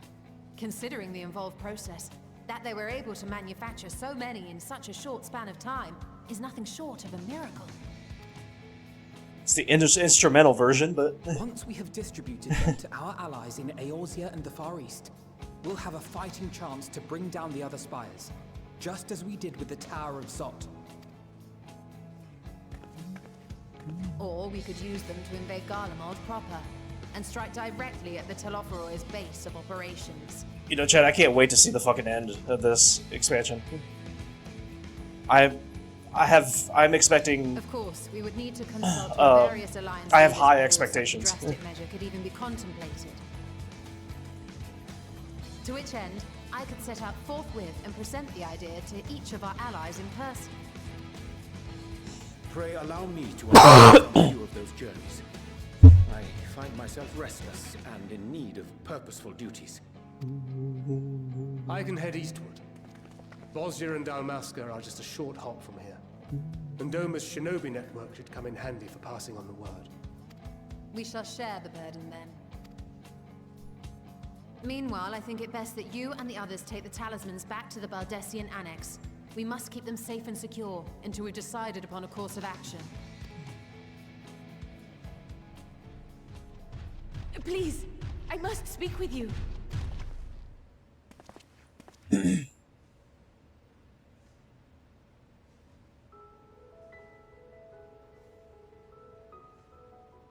Nidana, you're awake.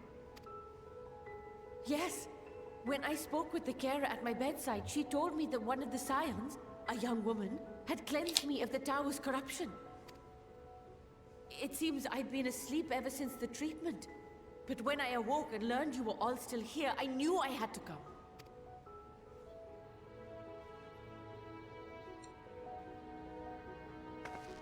As you said, Nidana was captured only recently.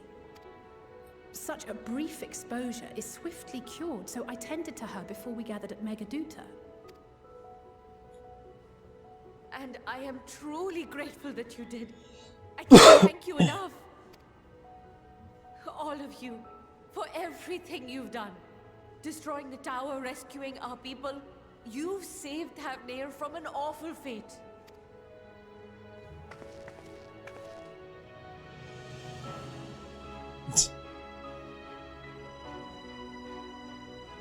Yet who hath truly saved whom?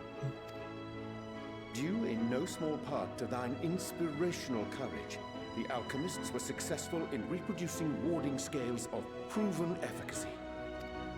Replications of thy work now stand ready to travel across the seas, unto the hands of those who might wield them against this rising evil. How far did you get in Final Fantasy VIII, Nedgar? The talisman? Is this true?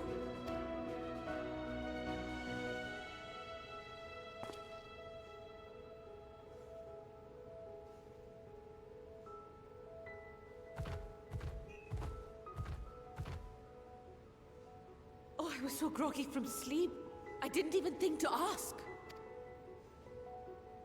Oh, our great work sent across the seas. It was worth it. Oh, it was all worth it.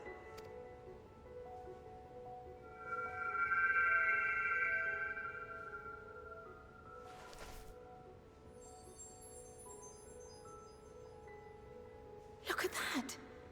Its color is completely changed. What do you have there? Timber, okay, okay. How unusual. I wonder if the effect is a reaction to Akasha. I'm afraid I'm not familiar with that term. Akasha? It is one of the unseen energies defined by Harnish alchemical theory.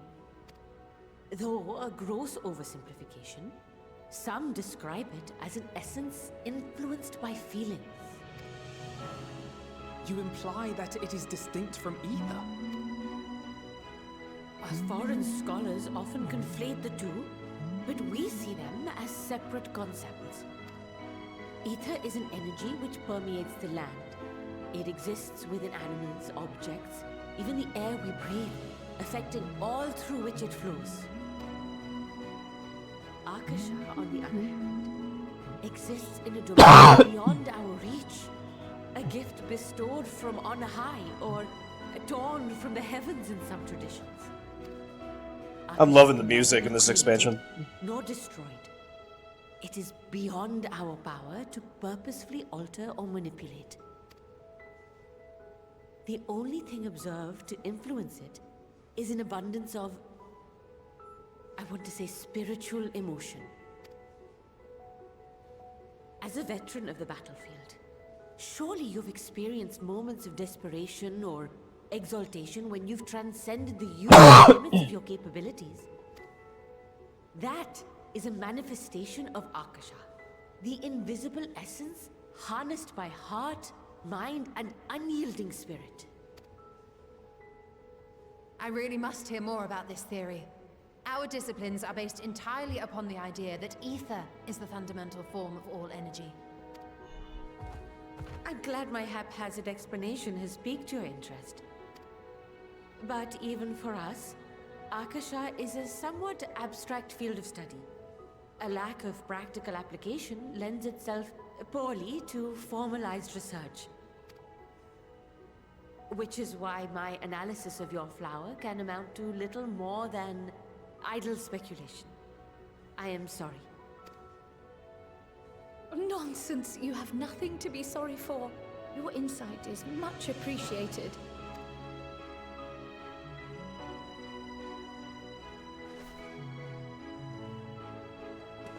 Shall we depart for Sharlayan then?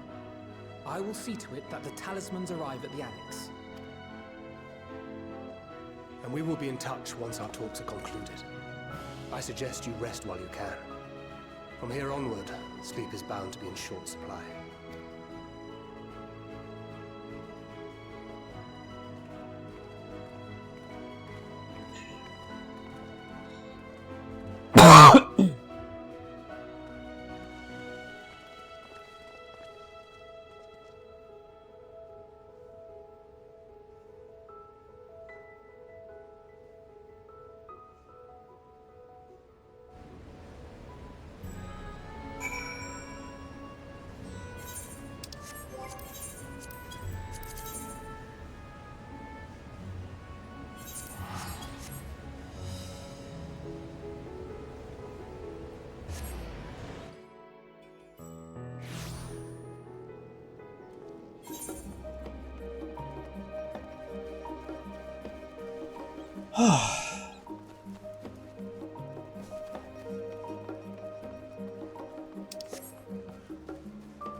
Take heart and protect them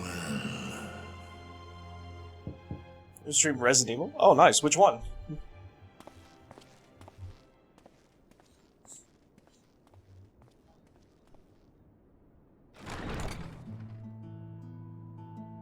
Good, you're here. You haven't eaten yet, have you? That's a lot of food.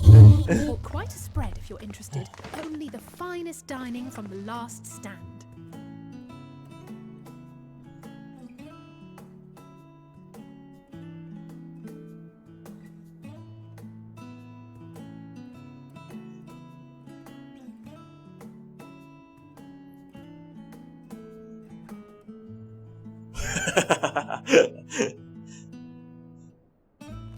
It's a huge burger, holy shit.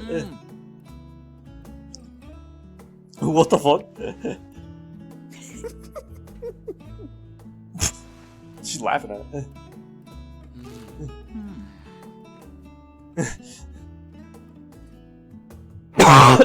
Lest you wonder, we invited Estinian as well.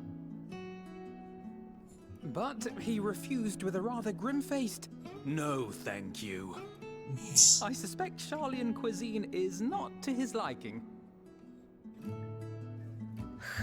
Oh, I don't know about that. Perhaps our lone wolf just needed some time apart.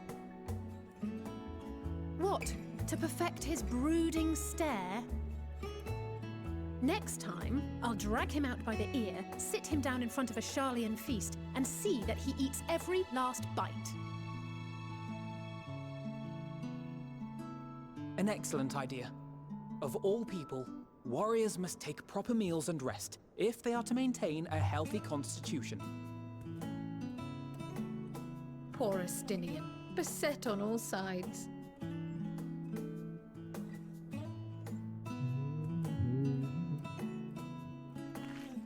RE1 remake or RE2 remake? Oh, okay. Speaking of one's physical condition, Mistress Cryle, I hear you recently played literal host to Heidelin herself. I kind of want to see RE2 remake. Nagar. Yes, but no lasting harm done. If anything, I should have liked to speak with her longer. I've not felt a hint of her presence since. Heidelin instructed you to carry that flower. yes?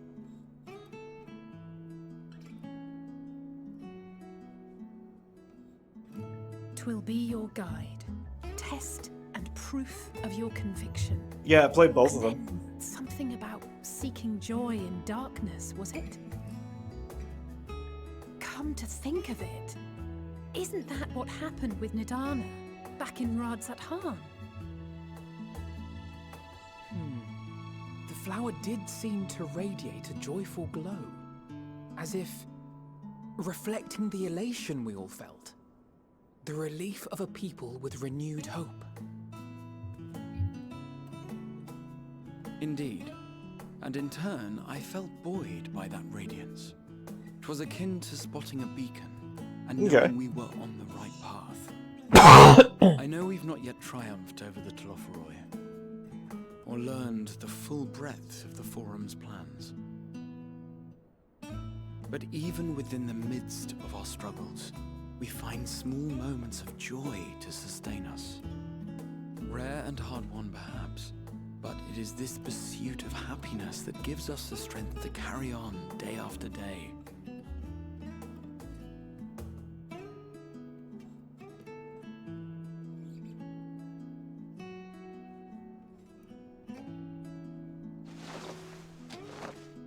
Hey, that's mine. To the swift the spoils. Though I recall that levitation spell of yours was quick enough. Only barely. And even at my best, I'm still too slow to wield it effectively in battle. Mayhap I simply require more practice with this new magic. You unearthed it from the depths of Numenon, I presume? Aye, and from a veritable mountain of arcane tomes at that. 'Twas necessary to facilitate my solitary explorations. Or, to put it simply, you used it to sneak around the Forbidden Archives. Yes, well, after a fashion.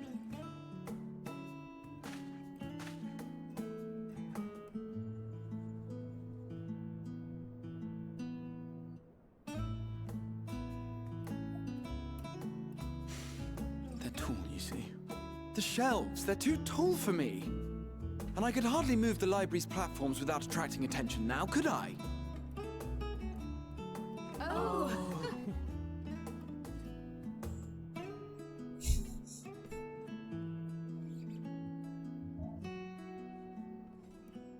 Damn, they ate all that?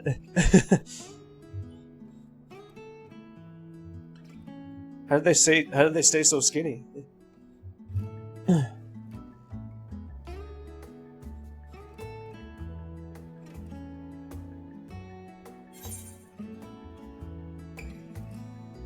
You do know these are my quarters. I'm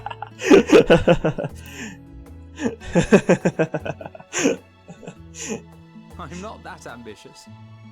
But 'tis pleasant to idle away the hours every once in a while. You do know those are my quarters.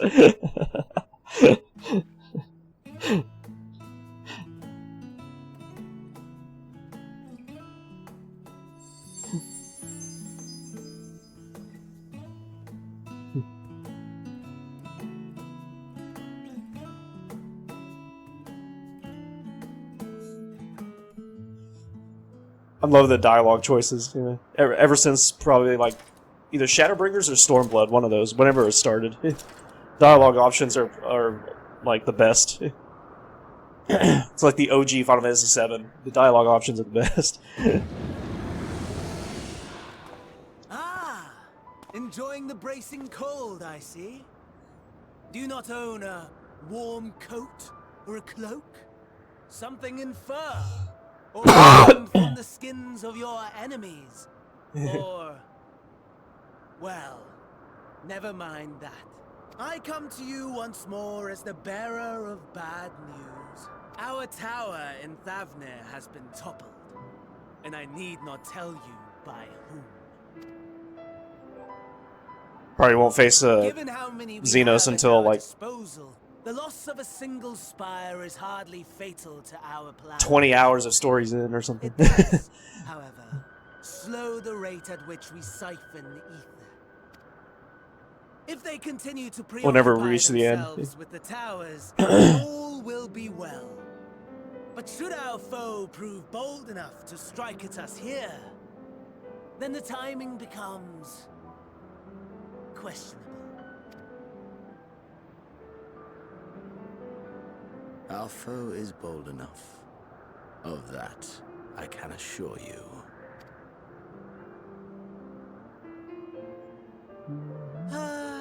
Yes, very well then.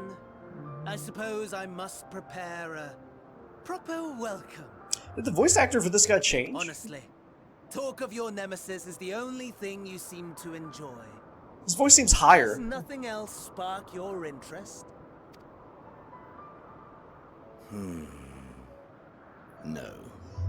What else is equal? He seems the same. Equally tedious. Equally disappointing. The world is a tepid bog into which we sink, too weak to thrash as the mud clings to our eyes and fills our throats till we blissfully choke. But then came the light, blinding and pure and hot, so very hot, enough to set my soul aflame. I basked in the afterglow, until the void yawned once more. And then I knew the muck would never claim me again. There was naught for me ahead, so I drew the curtain that had come before. Burn, burn, let the whole star burn. I will have my contest. I will reclaim my moment.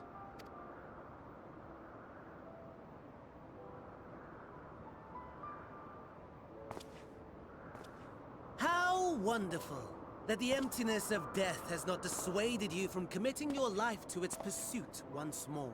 I think the voice actor did change. That's weird.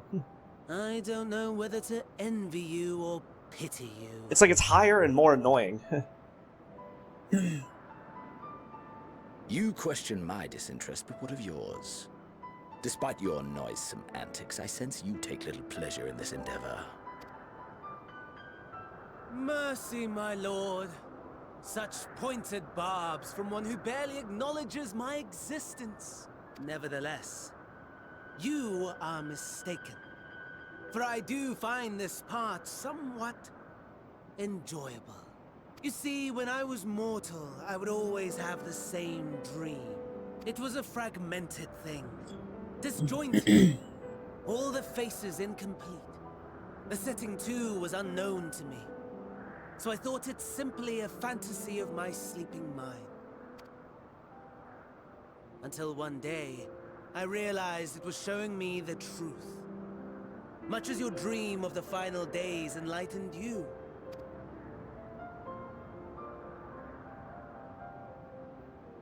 And soon, very soon, the rest of the world will see the truth of my dream, too. Yes, I think that is something we can both enjoy.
I can't wait to see you hide from Mr. X, Nigar.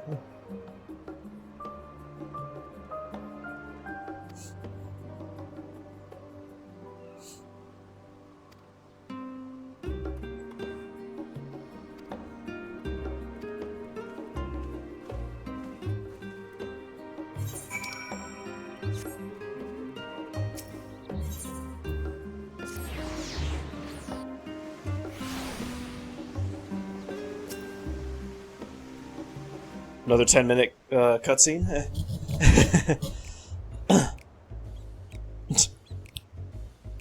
This music. I can't wait to see you hide from Mr. X, Midgar, and be scared by him.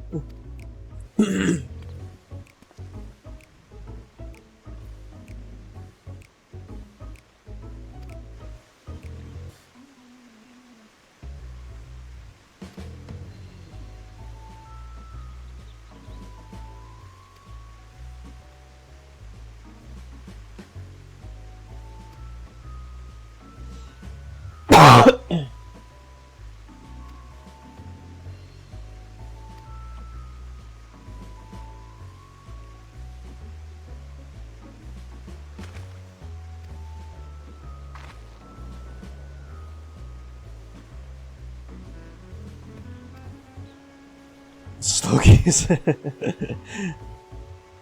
Just wait until you actually get killed by him. I'll be ready. Unless I'm asleep.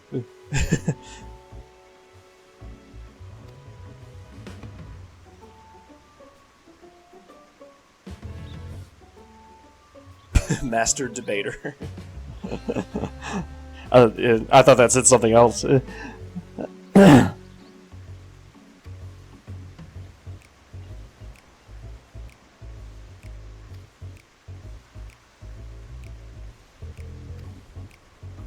Mr. X, please.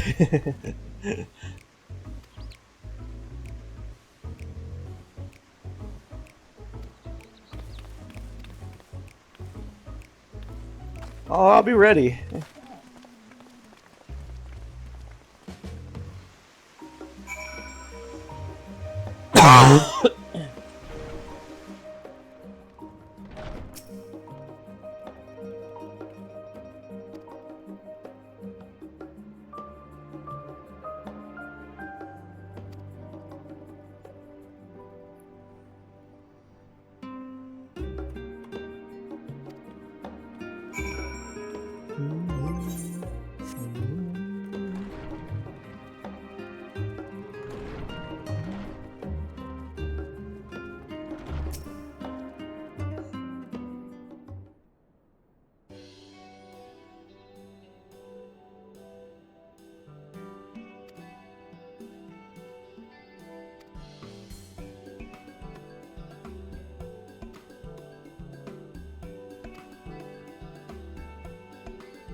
Ready to see? I'll show you skills.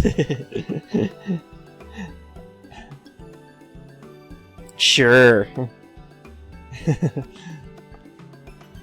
I dare you to play on hardcore, Midgar. And then we'll see your skills.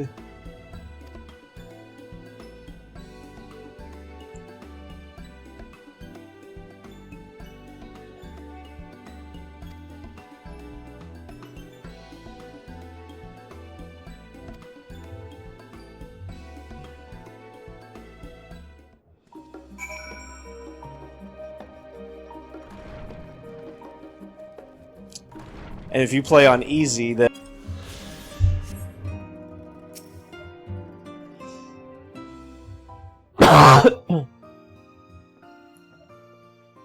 I remember you. Oh yeah. I pray we have not caught you at an inopportune moment. We wanted to offer our thanks for your kind words in the forum.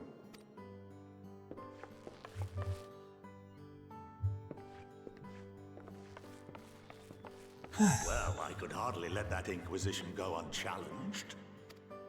I've always believed that curiosity should be nurtured, not stifled. Thankfully, a majority of my colleagues agreed. A slender majority, aye, but a majority nonetheless. Had the vote not gone our way, we would be having a very different conversation, if any at all. Though I'd like to think you would have not given up on our cause. I'm told you paid a visit to the annex afterwards. Yes, that's right. I was hoping to speak with the grandchildren of my dearly departed friends Galuf and Louisoix in a less dour setting. But it seems I just missed you.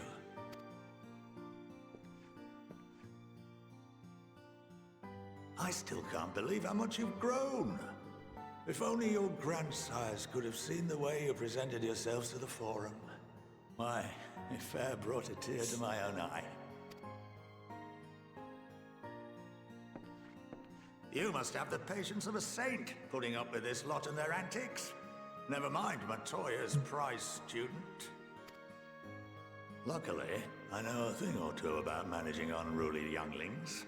If you ever need advice, don't hesitate to ask.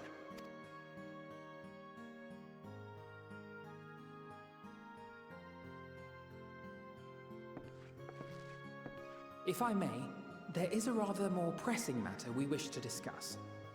What can you tell us of this duty that the Forum must fulfill? Nothing, I'm afraid. Like all humble servants of the Forum, I am sworn to secrecy. Or rather, I couldn't tell you if I tried. Our duty is of the gravest importance. Furthermore, if the particulars were made public, it would incite widespread panic. As such, those entrusted with this duty have been bound by an enchantment, which prevents us from speaking of such matters without the express permission of the Forum. How is that even possible? It's been some time since I last gave a lecture. Please, take a seat.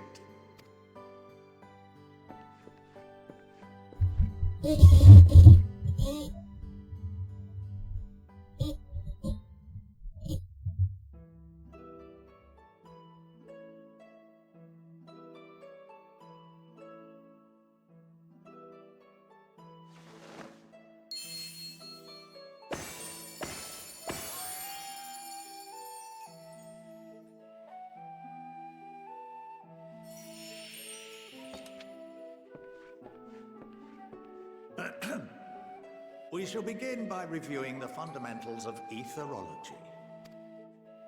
The ether, which imbues us with life, can be categorized into 3 forms.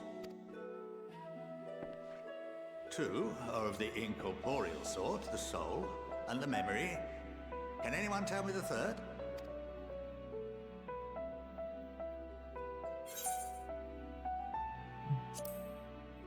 I have no idea.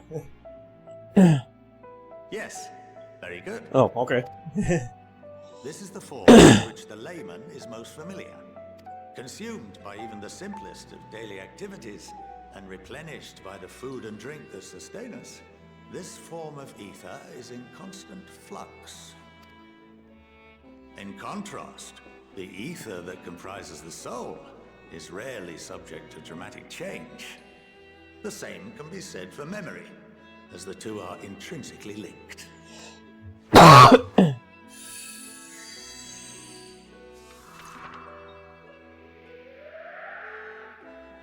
Picture the soul as paper, and memories as words written upon it. Now, what would happen if that paper was doused with ink? The same type of ether as comprises the memories.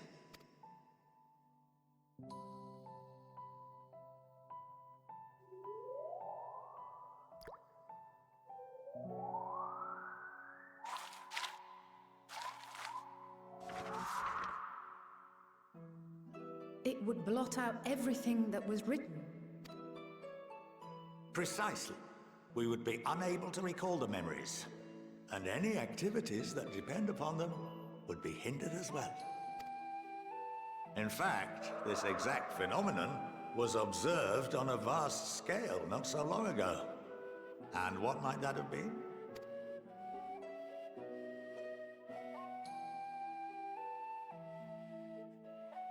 The 7th Umbral Calamity. The people of Eorzea vividly recall Bahamut breaking free of the Lesser Moon and raining hellfire down upon the realm. But no one could seem to remember the events that followed immediately afterwards. Indeed. To this day, we have yet to determine whether it was an unintended consequence or a deliberate act. The enchantment which binds me and the rest of the Forum is based on a similar principle.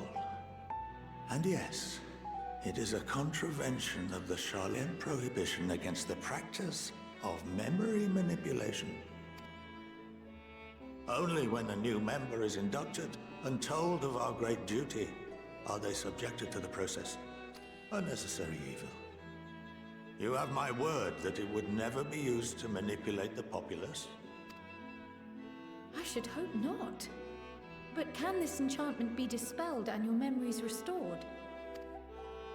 If 9/10 of our members give their approval, then the process may be reversed. Then, and only then, would we be able to speak freely to others of our sacred duty.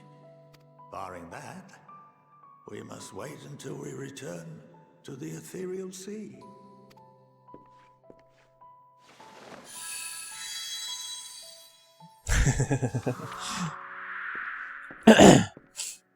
For there we will be purified, the blots upon our souls washed clean.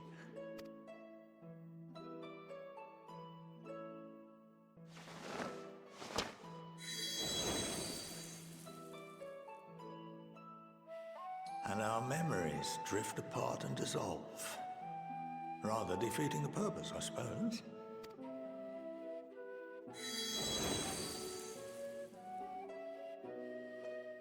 But there are those memories that are indelibly etched upon our souls, some believe. What happens after that? We are reduced to pure ether, coalesce with that of others, and create souls anew. Alternative schools of thought assert souls remain whole and return to the corporeal world, reborn into another form. Both theories have their proponents. Personally, I consider each equally probable.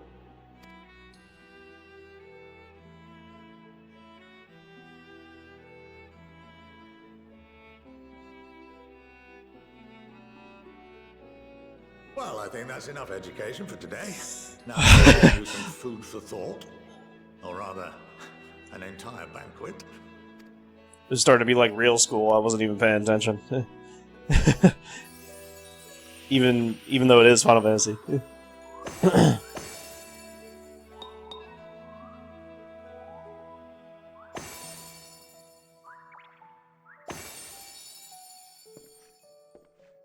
I would remind you that although I'm unable to assist you with certain matters, the resources at my disposal may still be of use to you. I'll arrange for you all to be given the run of Phenomenon. Of course, as associate to our alumni and the students of Baldessian, this privilege is extended to you as well, my friend. Oh, and I suggest you speak with Ki Aliapo. She's well known among the artisans of Sharlayan, and her network of contacts may prove useful in your search for knowledge. I wish you all the best in your pursuits, wheresoever they may take you.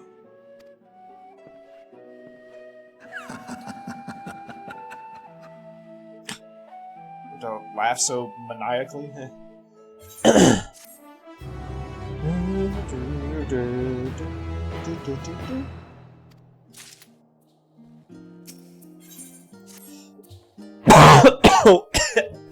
Hey, level 82.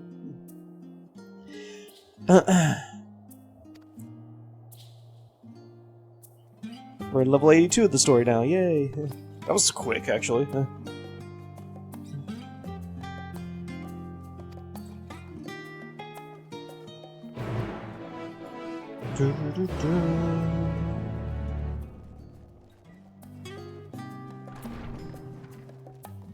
In the city. I seriously doubt to be in the country.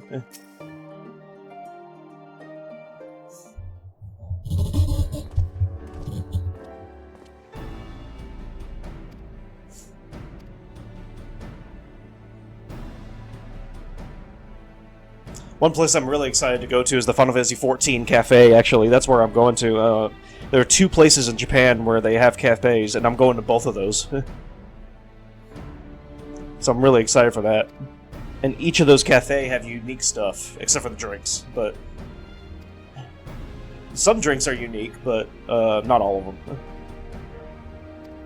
So I plan to go there like every day that I can. And of course the Mario Park and Universal Studios.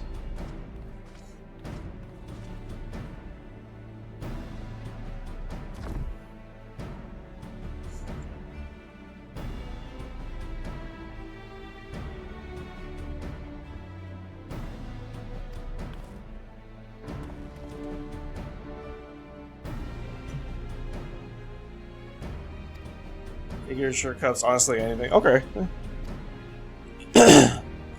We have to figure out the time difference too, Midgar. Because like I said, it's like a 13-14 hour difference. Depending on the daylight savings and everything.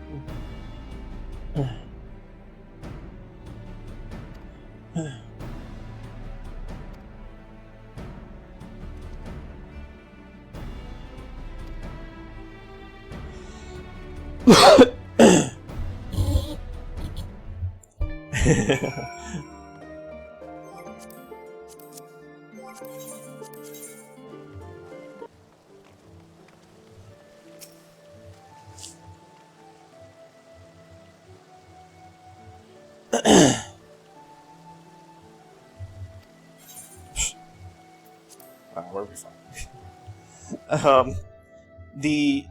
The worst thing, though, chat, about just go over there. Yeah, with my mom. Yes, exactly. The worst thing about the Japan trip, though, is the plane ride. Especially if you're going non-stop. It is 14 hours. 14 hours in the plane. I've done it before, like every time I've gone to Japan. God, it is so boring. It feels like for fucking ever. I mean, to be honest, me riding in the plane for like 3 hours is enough. 14 hours is like, oh god. I get bored so easily. Even when I bring a Switch or play games on the TVs on the back of the chairs, you know, or just watch a movie, it still seems so fucking long.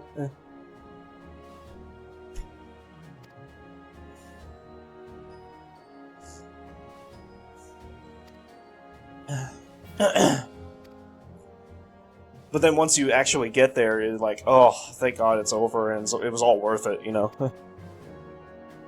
Then, of course, you have to come back, but...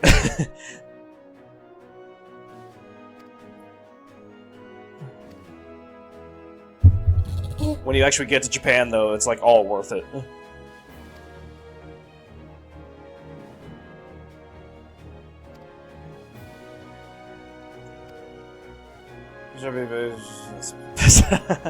For 14 hours? I'm gonna have erectile dysfunction.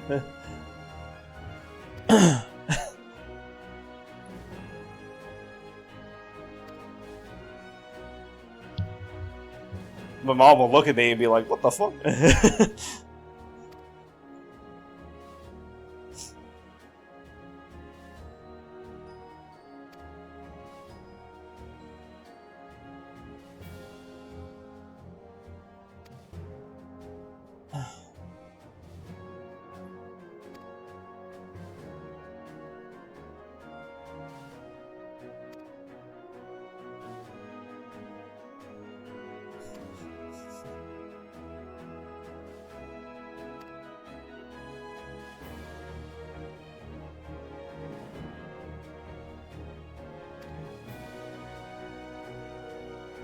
There was one time when I went to Japan, I didn't sleep the night before, and I thought that would help me sleep through most of the plane ride, but I was completely wrong about that. Because, you know, the chairs in coach, or whatever it's called, economy, coach, whatever, they're so uncomfortable, and even if you don't sleep for like 24 hours, I still only slept like 2 hours on the plane. I was like, oh, you gotta be fucking kidding me. I didn't sleep the whole rest of the time because I just couldn't, you know.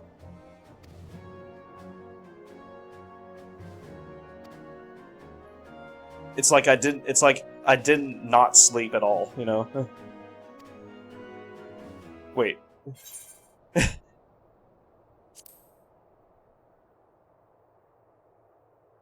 think I said that right.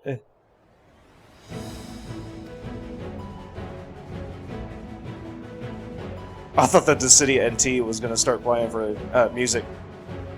The theme song from the City NT was gonna start playing at the beginning of that song.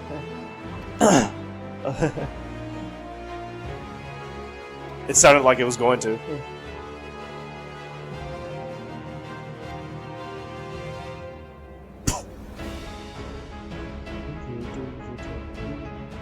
I don't know what that means, Vigor.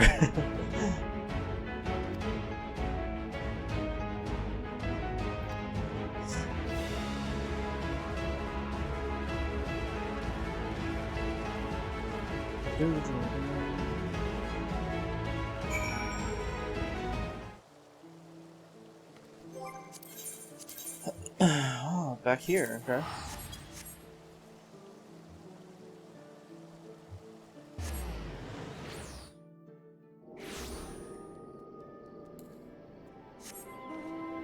Oh, I can fly!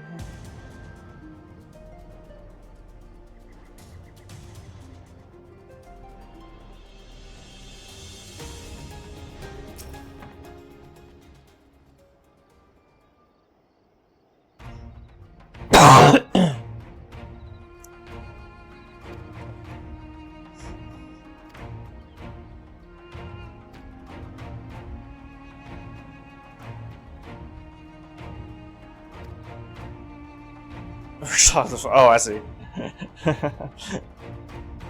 According to Google Translate, I'm assuming. Yeah.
You probably gotta have to translate everything for me, Vigor. I'm not fluent in Japanese anyway. By the 12. Oh, wow.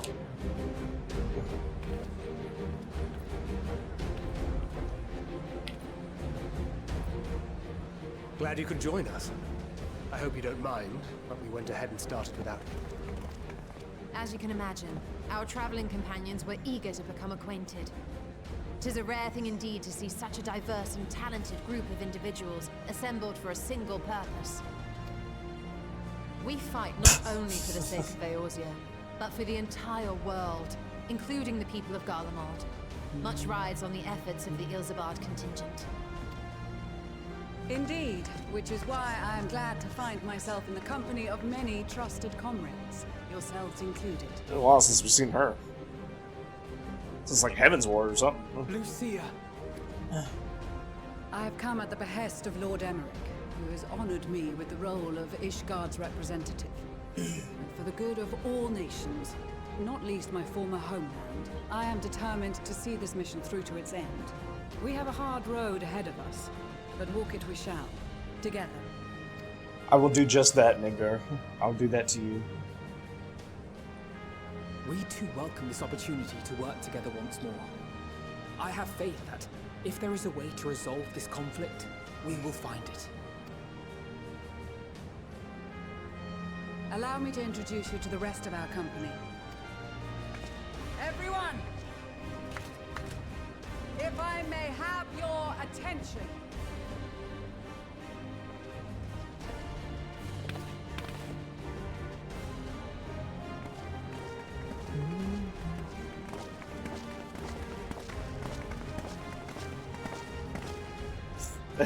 No thanks.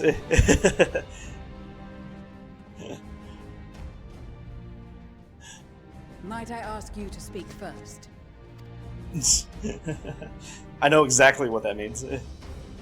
I am Arun Senna, spokesman for the Gridanian delegation. Here on behalf of my esteemed sister, the Elder Seedseer, we shall provide support and protection to those in need during our time in Garlemald. To that end, She has a little brother? I am Okay. joined by healers selected by the Conjurers Guild, with the Order of the Twin Adder's Finest serving as our escort. Yeah, I knew what that meant, Midgar. Suppose I'd better say my piece. Wait, I know you. The name's Sickard, in case you've forgotten. Truth be told, I'd rather you had.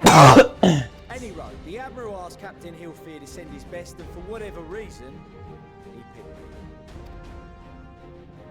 Of course, if I'd refused, I'd be the laughing stock of the bloody executioners, and my reputation's taken enough of a keyhauling as it is. But more importantly, like any pirate worth his salt, I know when you're staring down a storm, you gotta trust in the commander of your ship. So if the Admiral wants us to go to Garlemald, not for plunder and glory, but a promise of peace in our time, then that's what we'll do. Since we all know how much the Empire loves its steel, we thought we'd bring along a few smiths to make the most of it. Give them a pile of scrap and they'll cobble together anything you fancy. Of course, just like the Guardians, we've got fighters of our own. We might have come with a more constructive purpose in mind. No, I do know a little Japanese, and I just happen to know what that meant. Believe you me. Well, you're certainly raring to go. Then again, so are we. The most dependable warriors of Uldar and Alamigo have assembled at the Sultana and General Aldin's behest. If Garlemald has truly fallen, then the whole place is likely to be crawling with Telophoroi. We'll need plenty of troops to clear and hold a path for others to follow. That's where we come in. Naturally, Marshal Tarapin and I will be leading from the front.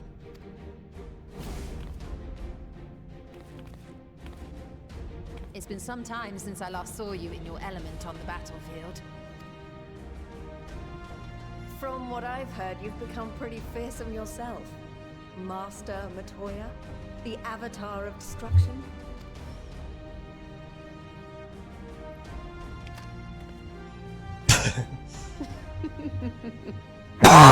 Comrades like these, I know will succeed, no matter what awaits us.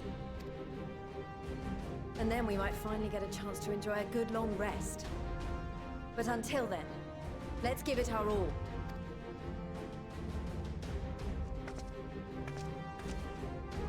As for Ishgard, we Temple Knights have come in force to uphold our nation's commitment to the peace and welfare of our allies. The bitter cold of Garlemald is a formidable enemy in of itself. Our experience fighting in ice and snow will prove invaluable in the days ahead. Accordingly, I have been designated commander of the Ilzabad contingent. I will do all in my power to provide you with the leadership and guidance you require. The four high houses, House Hylinart foremost among them, have arranged for a host of machinists to join us on our mission. Their knowledge of Imperial Magitech is sure to be a great boon. They will address any problems of a technical nature, together with the smiths of Limpsa Lomitsa. Seems like we're getting to the end of this story, isn't it? Awaiting introduction. But we're still like level 82. Oh, it's this guy. Ah, yes. Emanolaine de Forton, at your service. Though, lest there be any misunderstanding, I should stress that I've not become a fearsome warrior while you were away. Rather, far from it, actually. My brother, in his infinite wisdom, decided this would be an excellent chance to make something of myself. Oh, and fight for world peace and all that. But, should the opportunity arise for a spot of ballroom dancing, I will be your twinkle-toed gentleman of light.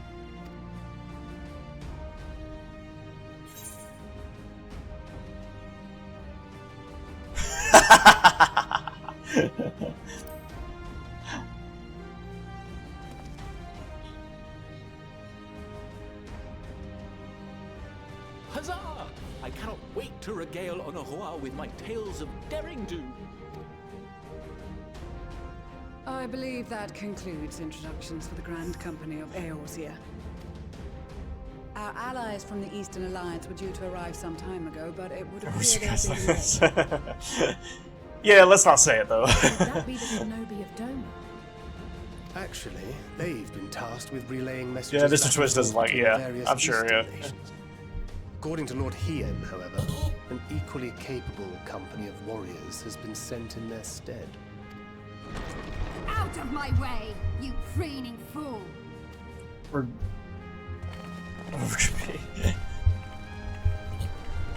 It seems like we're seeing all the characters here. It really seems like we're getting to the end, doesn't it? Are we actually getting to the end? Like, Forgive us for coming late. We are the delegates of the Eastern Alliance.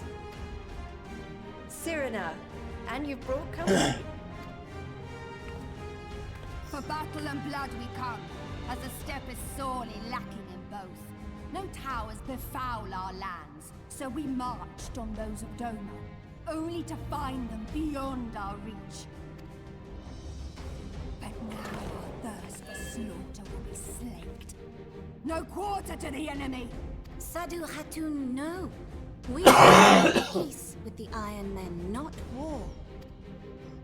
Warriors of the Steppe, we've heard many tales of your bravery. We welcome you as allies. And these other ones you have brought are... Members of the Dalmascan resistance group, Lente's Tears. Dalmascan. Fathers 12. And the Bosnian resistance. Between them, they have a wealth of experience in espionage, and are particularly adept at infiltrating Imperial facilities, which is fortuitous, since Garlemald's domain is so vast that I could never hope to handle reconnaissance duties all by myself. Dalmasca, Bosnia, Alamigo. All lands which have suffered the tyranny of the Empire. I would never presume to question your motives. Nevertheless, I must reiterate that our goal is to aid the victims of the Telophoroi, the common folk of Garlemald. And they are victims, make no mistake. Though I understand that many may struggle to see them as such. You're more right than I'm sure you will, Midgar. that answered the call, there were a dozen that refused. Not only in Alamigo, but everywhere we went. And who could blame them? The Empire's always been the enemy. But after seeing what we've seen, fighting and working against and with Garleans, There's no denying the simple truth. They're just people. No different from you or I. They've got their share of liars and murderers, but so do we. So do we all. Fordola, who once swore herself to Garlemald, has proven herself a trusted ally time and time again. Every Eorzean here knows Cid Garland, the Imperial defector who shared with us countless technological wonders. Gaius bloody Balesar himself is working to help rebuild Wurlid, a nation he once conquered. So you can believe me when I say that every fighter here understands and accepts that the Imperials are not monsters and are deserving of help. Or at least that they were able to put aside their feelings for the greater good. It won't be easy, but we're all determined to make this world a better place.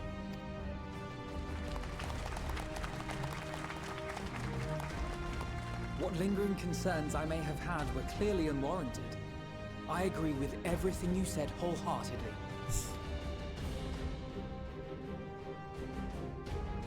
Then we are in accord. Now, let us review our strategy. To reach the Garlean capital in northern Ilsabard, we must cross the central mountain range. Fortunately, Garland Ironworks can provide aerial transport, sparing us this most treacherous part of our journey. However, attempting to fly any closer to Garlemald would attract the attention of the Telophoroi. As they appear to have seized control of the majority of the Imperial military, we must assume that includes its fleet. In addition, Garlemald possesses devices that can interfere with airship navigational systems, further discouraging an airborne approach. Given the circumstances, the closest we dare deploy our contingent is an area between the range and the capital, the Magna Glaciers. Who are you? From there, we must travel the rest of the way on foot. Actually, I recognize him, We but also need to bring the we only saw him like once or twice. We can withdraw with haste. Although much of the terrain will be blanketed in snow, we should be able to make use of local roads and shipping facilities. The vast ice field will I'd have to agree with Zinzi on that, Nengar. On the other hand, it will also allow others to easily spot us. So it is imperative that we only make camp in positions where we can easily defend ourselves. And the airships, which must be kept safe at all costs. We cannot account for every possibility, so we must be prepared to think on our feet. We will be tested. Sorely tested, I expect. But for our homes and for our people, and a people not our own but in need, we will succeed. Spare no effort in your preparations. Once we depart, there is no turning back. I swear to God, it's like we're at the end of the story here. Game's letting us know that once we depart, there's no turning back, like it always does.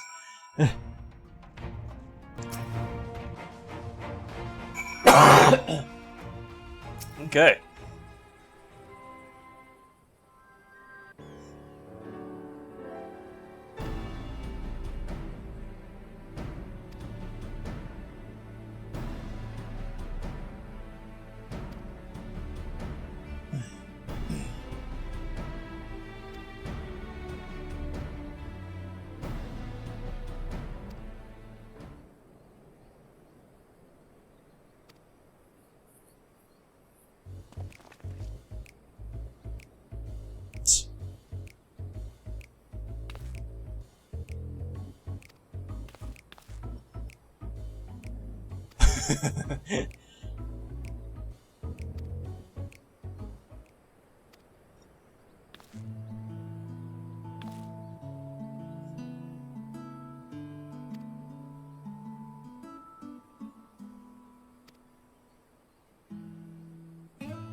Who were they?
Oh, here we go, chat.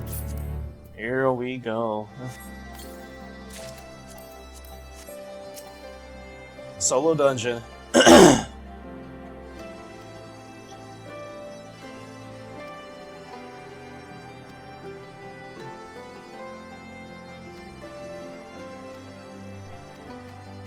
Yes.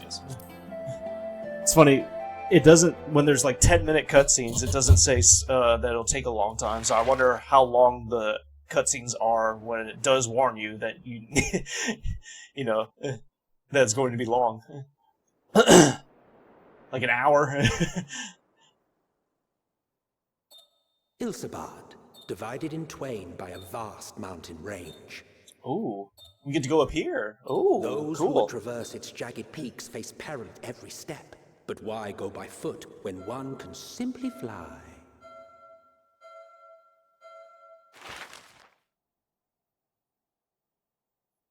I was wondering when we would get to this area.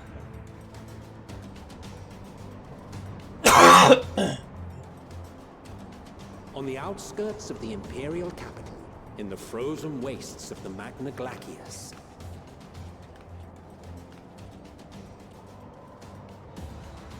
the winds howl in icy protest, as if to warn against further trespass.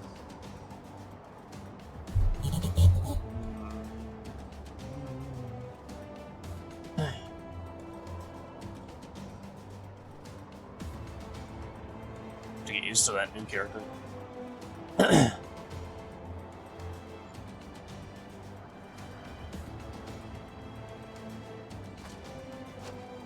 We've received word from Thancred's reconnaissance party. They have sighted a detachment of heavily armed Imperials. Survivors of the Civil War, perhaps? Perhaps, but there is more to it than that. Maxima reports that they are led by Vergilia, legatus of the 3rd Legion, which comprises the bulk of their number. However, they are also joined by several members of the 1st. As I recall, the 3rd Legion fought for Nerva in the War of Succession following Varus' death. The 1st, on the other hand, were under the direct command of the Emperor and rejected Nerva's claim to the throne. These legions were enemies. Indeed. In fact, our sources claim that it was a conflict between them that sparked the Civil War. Yet now, these former foes cooperate to defend a ruined Garlemald from invasion. Then it is all but certain they have been tempered. So, what's the plan? If me and my crew is out reaving, we charge straight in, no messing about. But that ain't what we're here for. Quite right. Soldiers or no, they are people of Garlemald, the very ones we have come to aid. Direct confrontation is unavoidable. Nevertheless, we must make every effort to limit casualties on both sides. Rather than kill them, I would remove them from the field. How so? Savage beatings, disarmament, and imprisonment? Not impossible, but easier said than done in the heat of battle. Can you see with that hair in your eyes? Having observed the opposition, I imagine Thancred had something to suggest? He did. He and the other scouts have already infiltrated a supply depot some distance beyond the Imperial detachment's current position. Stored within is a stockpile of Magitech armaments. And once we give the signal, Sounds like my grandmother. destroy them all. In so doing, we will deprive frontline troops of materiel, and likely force the detachment to send men to investigate. I mean, it's completely covering his eyes. Not a bad idea. Once the scouts have finished their preparations, we will split into two groups. The first will form the vanguard, while the other brings up the rear with our supplies.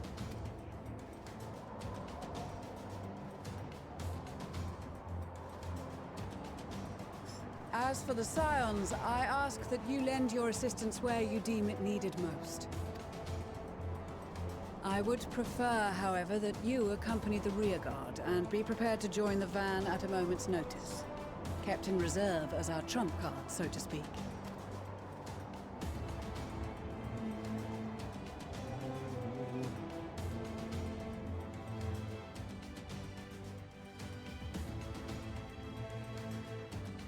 Meanwhile...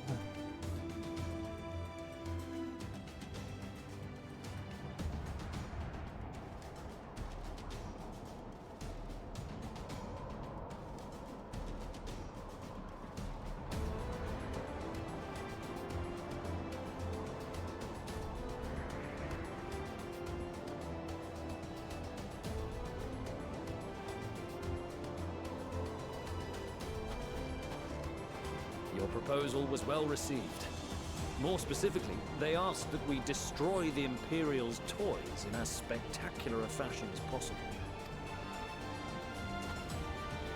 Stoller always did have a flair for the dramatic. She's not an easy woman to please, but I shall do my best to satisfy her thirst for fireworks. All right, once more for my peace of mind. Our first objective will be to rig the enemy's Magitech with explosives. After we've withdrawn to a safe distance, we'll detonate them remotely. Our second will be to issue a deactivation command to the automated units via the control terminal. If our calculations are correct, this signal should reach those deployed on the front line, giving our friends a much-needed upper hand. The blizzard will help us stay hidden, so let's aim to get in and out before it passes. Trust in the plan, and we should all live to see tomorrow. In the meantime, I will relay messages back and forth as the situation unfolds. You'll forgive me if I ask again, but are you certain you wish to play the lone wolf? Yeah, there's a character in 14 that has, like, hair all over his eyes. But I'll get the job done. I always do. And I was like, can you see with that hair in your eyes? And Very yeah. well. I wish you the best of luck. He said, you sound like my grandmother.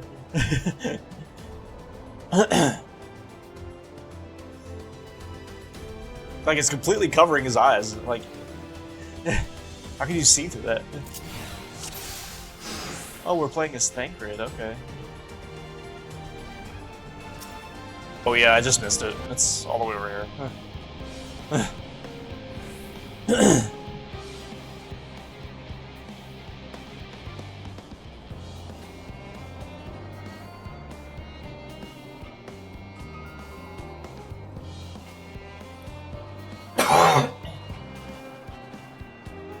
You are returned, and none the worse for wear, to my considerable relief. What news from our comrades? They stand at the ready. Excellent. Then let the fireworks begin.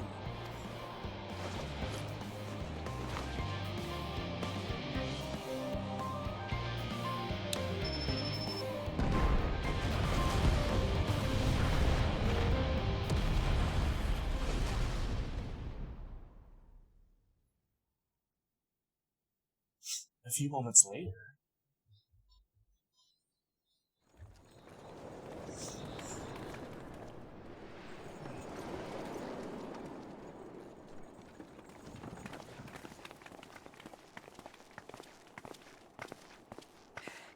The blizzard's beginning to clear. The Vanguard should be engaging the Imperials any moment now, if they haven't already. Ishtola and the others are with them, so I'm sure they'll be all right, but...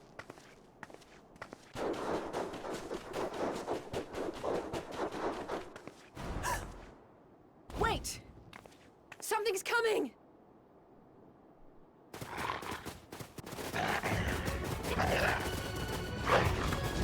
Oi, oi! Looks like we ain't the only ones who sent out scouts. Keep them away from the carriages! We lose those, and we're as good as dead!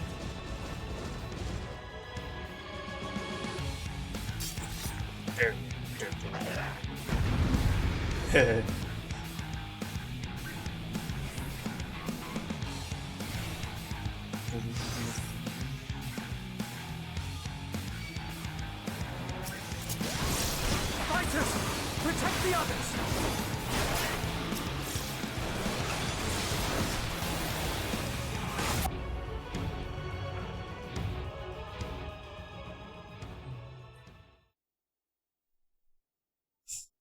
Meanwhile...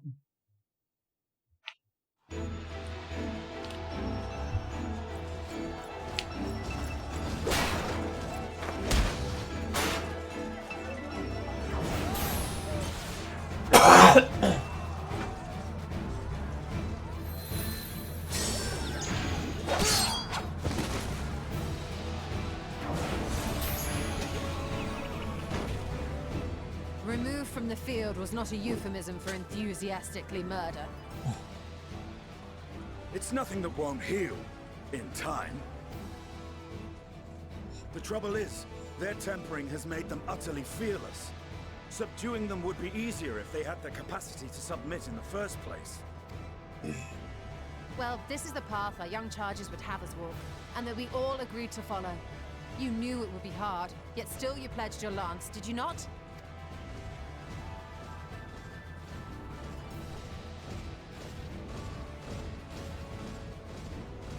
That I did.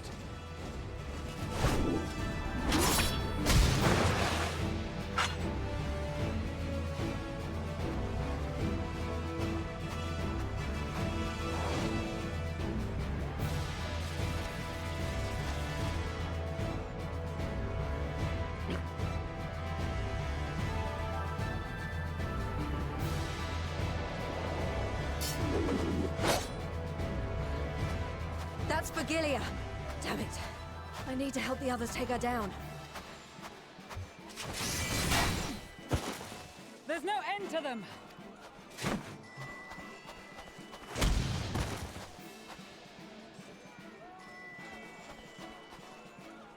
I was wondering when you'd turn up.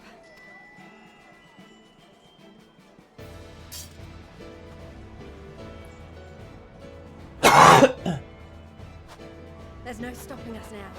Come on, let's show them what we're made of.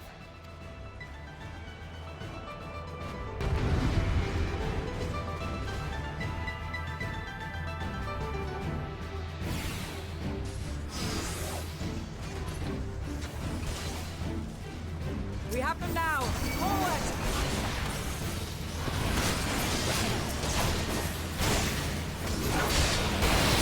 Whoa! Oh, nice. Okay.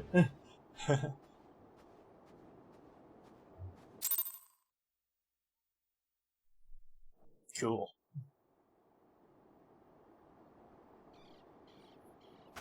Those walls were actually on my side.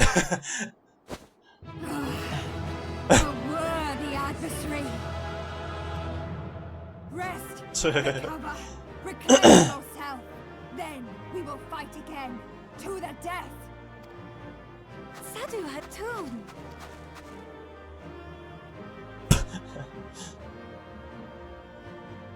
That was the last of them. The day is yours, thanks to your timely arrival. What of the supply caravan?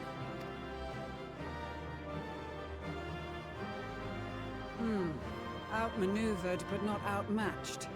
Good. Let us take the Imperials into custody and rejoin our comrades.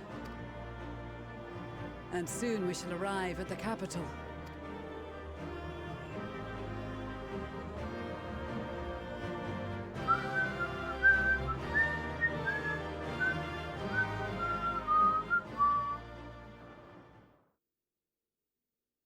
So cold and unforgiving. Thus spoke Emperor Solus as he gazed upon his barren domain.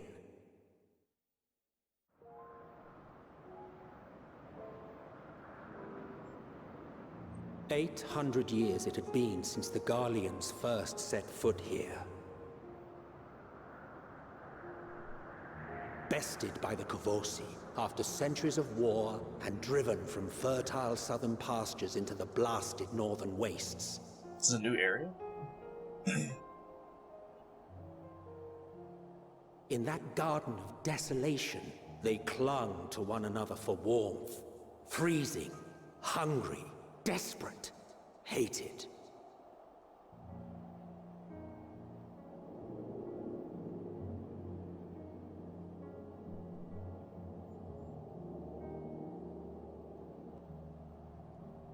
The chosen forsaken.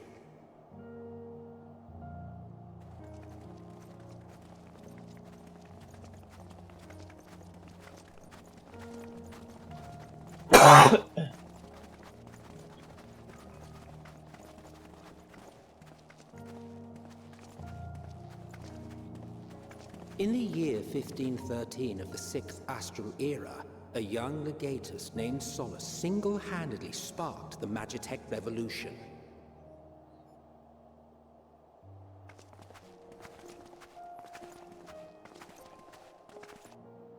How did he conceive the machina that feed on ceruleum?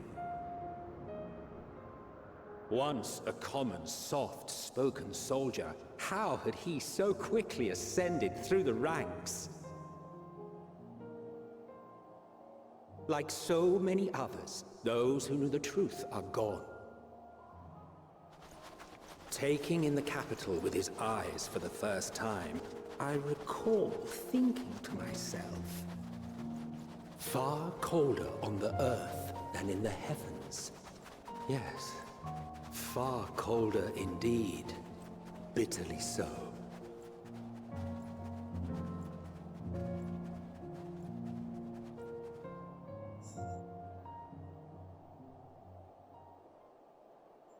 Cool.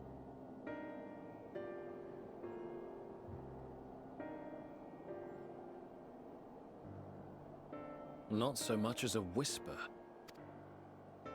The roads leading beyond the city walls would have been used less in recent years. Nevertheless, this was one of the most important gateways into the capital.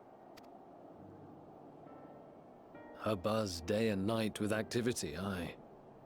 Merchants passing through the checkpoint, many of them stopping at the local hostelries. Surely they cannot all have been tempered. We can consider the question after we have made camp.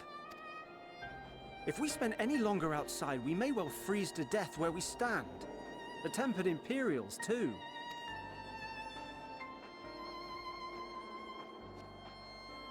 This will be our temporary base of operations. Secure shelter for ourselves and the injured, and dispatch scouts to survey the surrounding area. If we're planning on staying here a while, we ought to give this place a proper name. Well, the constant sound of ice cracking underfoot makes me think of broken glass. An apt name, perhaps. But enough of this. To work, everyone!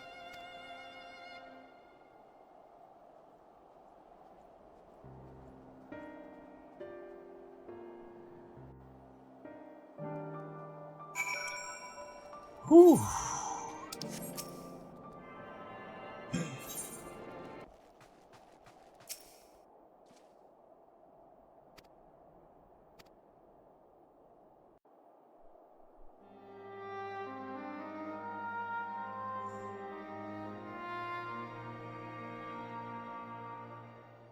Our present situation is as follows. Efforts to aid the people of Garlemald have begun in earnest. Moreover, having entered into the capital, the Imperial Palace is within our reach. But before we proceed further, we must learn what has befallen this city. For therein lies the key to understanding and combating the Telophoroid's designs. I have a suggestion, if I may. Several of the Imperial soldiers we captured on the Magna Glaciers are members of the Populares and acquaintances of mine. Once we have cured them of their tempering, they should be able to give a reliable account of the events leading to the capital's downfall. A promising idea. I will assist the healers and their ministrations. Of course, I will require a porksy of my own, assuming you can spare one. Would you like a hand? No, I am sure we will manage. Better that you take my place in the field. The noxious ether of this place disagrees with me, and as I shall need to draw on my own for the treatment, 'twill be prudent for me to remain within the camp. This talk of curing the tempered is all well and good, but I reckon the cold is a more pressing concern. All the houses round here are fitted with cerulean heaters that could keep us warm and toasty. Problem is, the machines seem to have given up the ghost, and if we keep sitting around, freezing our asses off, we'll be next. My smiths reckon that with the right parts, they can have them working again, but it won't be easy. Understood. The machinist will assist them in the repairs.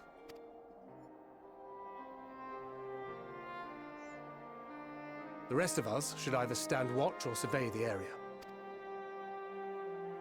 We've made our presence known to the Telothroi. They will be searching for us, if they have not already ascertained our position. That we have seen no sign of them since the battle suggests they have yet to do so. However, I suspect they may be biding their time. Or perhaps we are beneath their notice.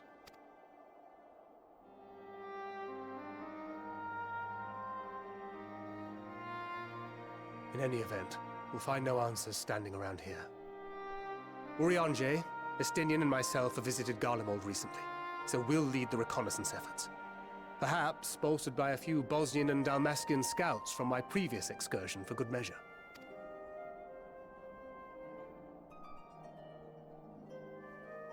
Don't forget about us Alamegans. We have experienced scouts of our own. Well now, this is turning out to be a rather sizable team. With such numbers, we should be able to cover a wide area with relative ease, including that surrounding the Imperial Palace. How about you, Graha? I have a feeling we'll find a use or two for that vanishing spell of yours. 'Twould be my honor to be of service, though I doubt that you of all people need rely on my tricks. That leaves us with guard duty. As a matter of fact, I have something else in mind for the two of you and Alphino. Between here and the center of the capital lies the Eblan Rhine. I would have you search the area for survivors. Your keen sense of direction, honed in your extensive travels, should prove useful in navigating the ice fields.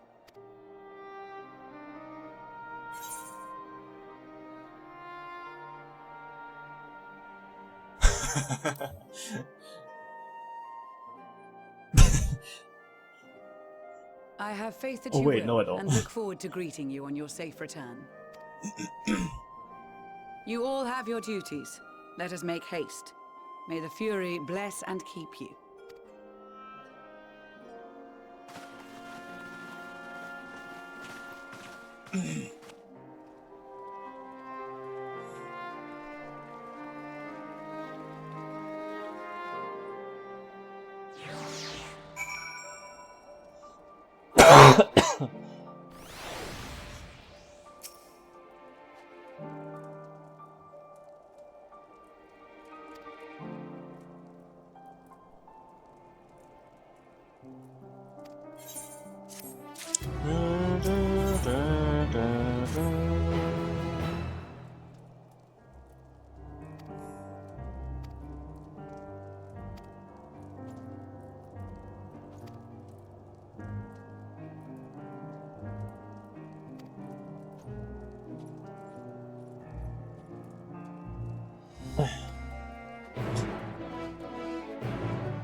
Oh, here we go.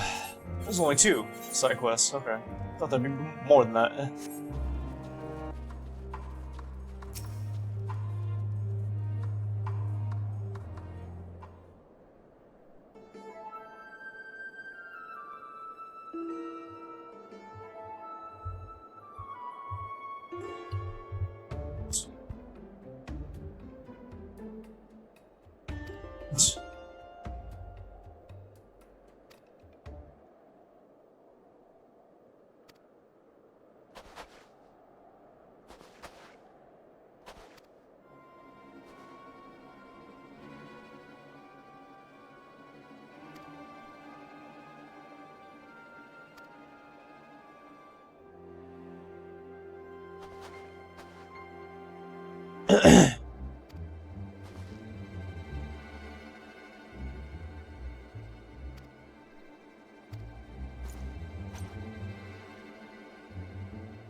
Hiding a person for some reason.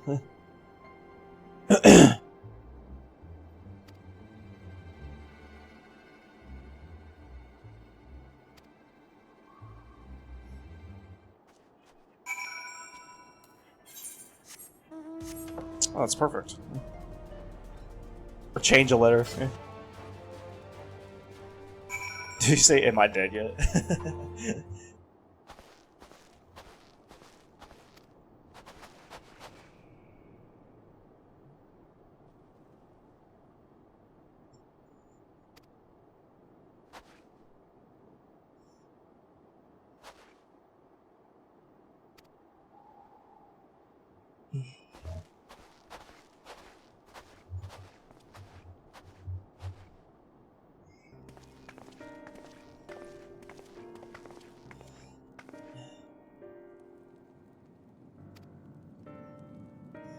I killed him.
Yeah.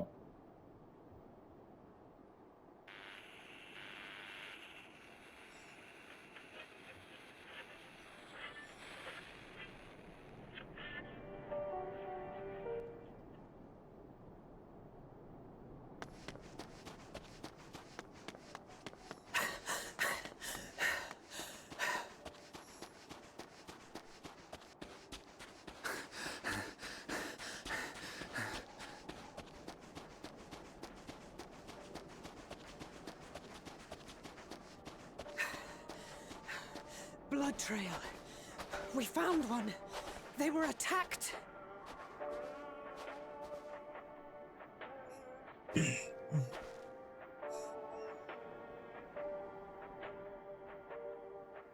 No.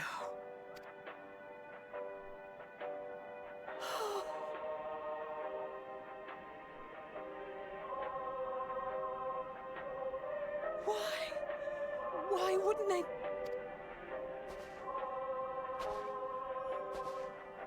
Safer to brave the wilds than trust in our magic.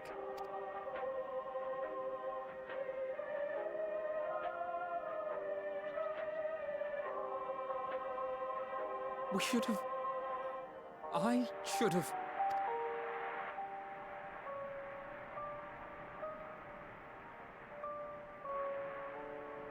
We can't leave them like this. We have to take them home. What if we're only making it worse? Maybe we don't belong here, but neither do they. Not out here in the wind and the cold.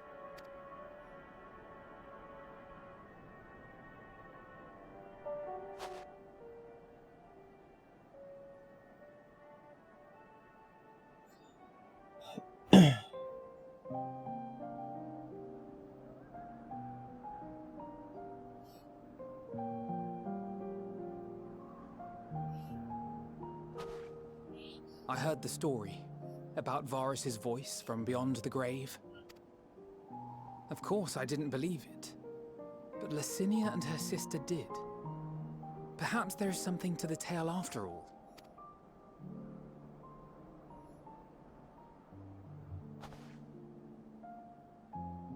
I want to understand, so I'm going to borrow this for a while, if that's all right.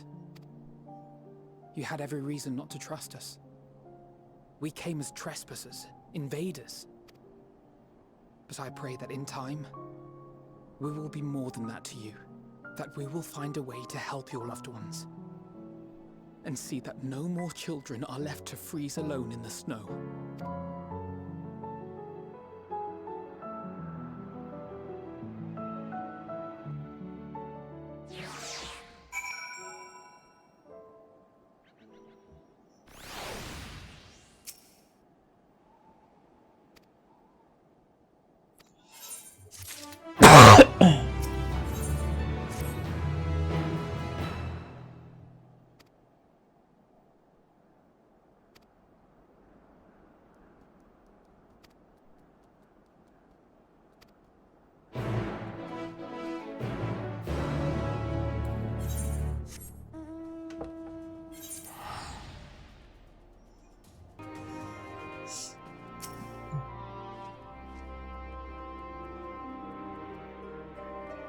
Because like each cutscene's like 10 minutes, so it's like, okay, we don't need to add anything else.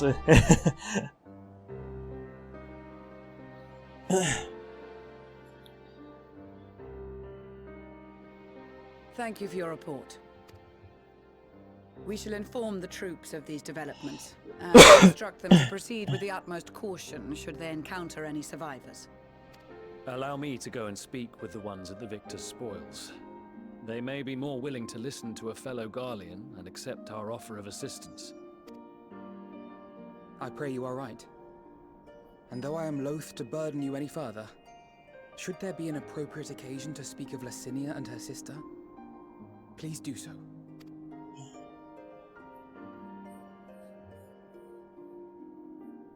I am sorry to have put you through this. My distress is nothing compared to their suffering. So tell me, what else have we learned?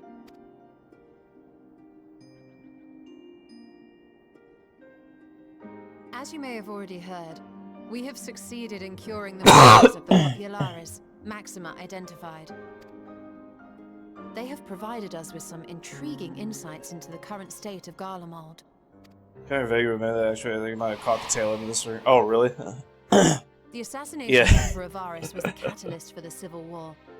Nerva declared his claim to the throne, and his opponents refused to recognize it. It was when we were Heavensward, so it was kind of a while ago, but in the capital, where Nerva's third legion it was ridiculous. Who remained loyal to Varus even after his death. And that was like, I wasn't even reading the dialogue. I was flying around the area too. We were completing the side quest fast, you know, and it still took 7 fucking hours.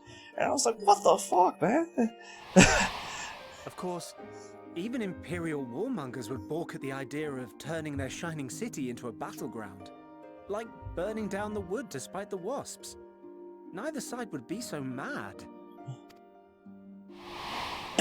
Unless something or someone inflamed their animosity to such an extent that they could not help but act against their better judgment. Heavensward is probably a lot of people's least favorite expansion because of that, the side quest. It brings to mind events of the Gimlet Dark, does it not? The Emperor's sudden withdrawal from the front lines, specifically. Nerva and his father, Titus, Varus's then political rival, took advantage of rumors that Crown Prince Xenos had been possessed by a demon. Elidibus, what better way to disparage your enemies than with the truth, or a close enough approximation? Indeed. But before their accusations could be substantiated, many of Titus's followers were silenced. While some really stripped their status, others died under curious circumstances.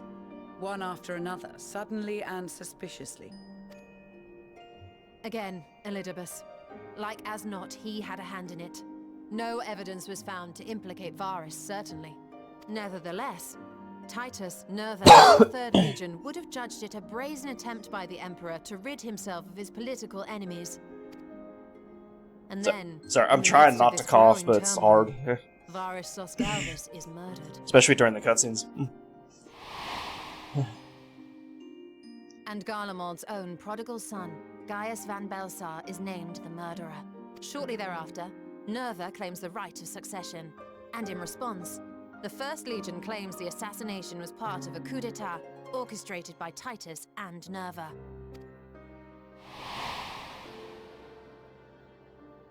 So no one is at fault, and everyone else is to blame.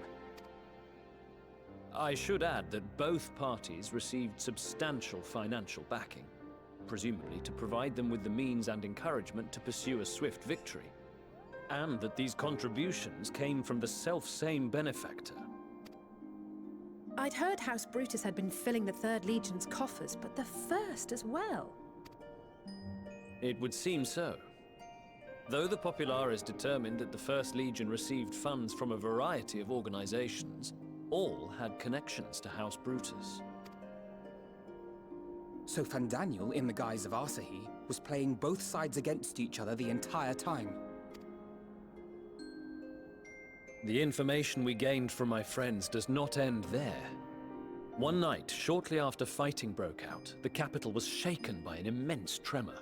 From that point onward, they have no memories, no recollection of any events, including our clash on the Magna Glaciers. But when asked about the Imperial Palace and its bizarre transformation, they somehow recall Emperor Varus giving them orders in their dreams.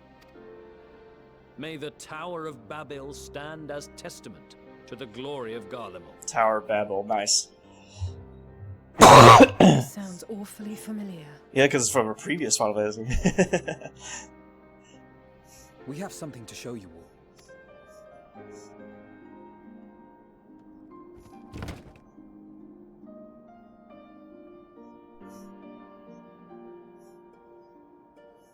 Varus spoke to them through this radio. Perhaps it was a recording, but if not, that would be inexplicable.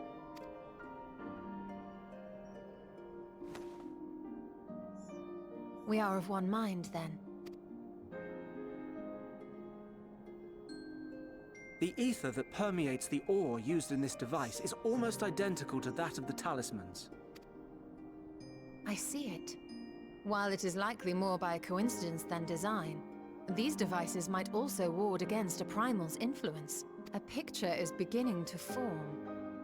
If the tremor felt throughout Garlemald was a wave of ether emitted by a primal, then while those within range would have been tempered, those huddled around a radio desperate for news concerning the Civil War would have been spared.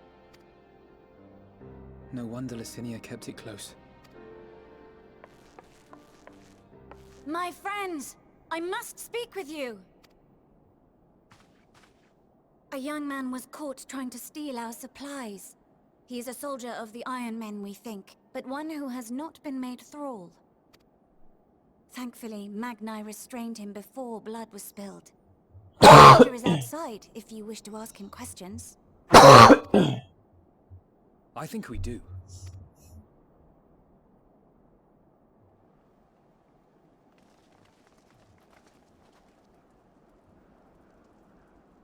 Who do we have here?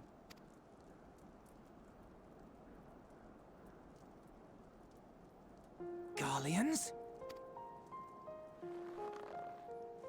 Traitors to your homeland! Have you no shame?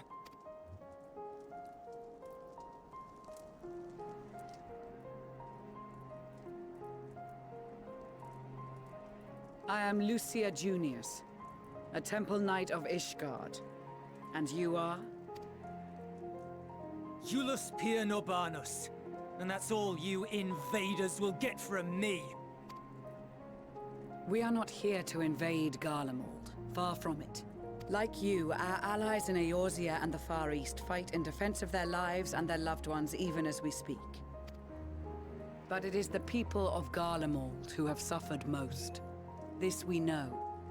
And that is why we have come to offer you our aid, that we may unite against our common foe.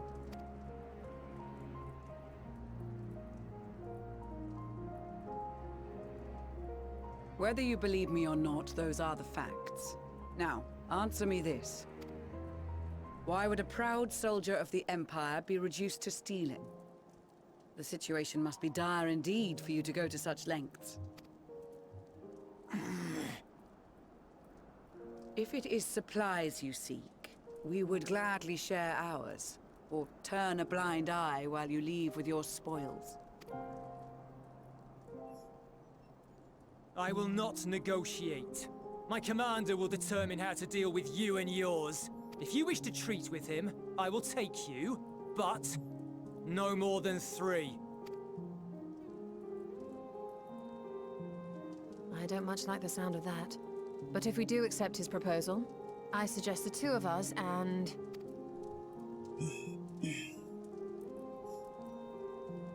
Please allow me and Alize to act as envoys. May I ask why? We have seen with our own eyes the hardships the Garleans face. How their futures and lives hang in the balance. It's not the warmest invitation, but it's an opportunity to prove our intentions true. Maybe not a chance to make things right, but a chance to make them better.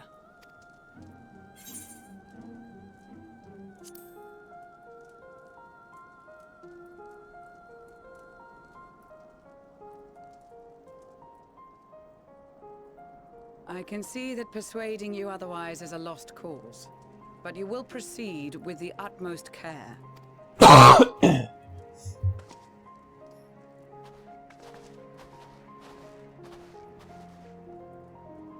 Couple of children and what? A sellsword? Is this an insult? Not in the least. You will find that they are more than qualified to speak on our behalf. There are many dangers on the road ahead. I will need that back.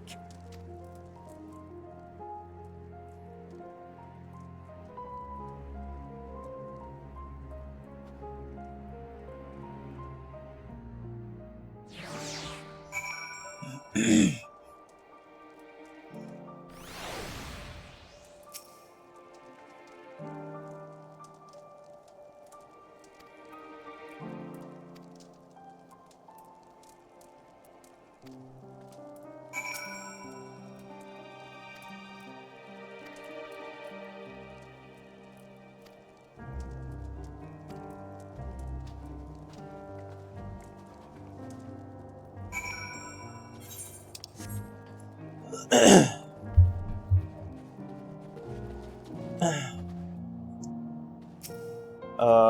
want to keep on playing, continue with the story, but at the same time, I'm like, I got work tomorrow.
Okay.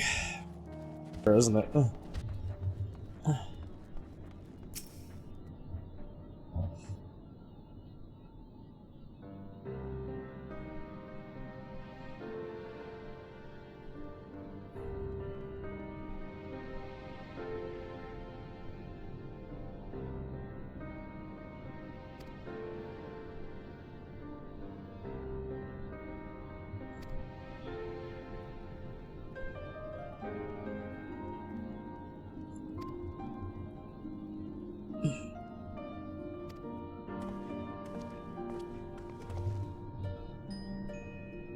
Hang on, I got another bot here. Okay.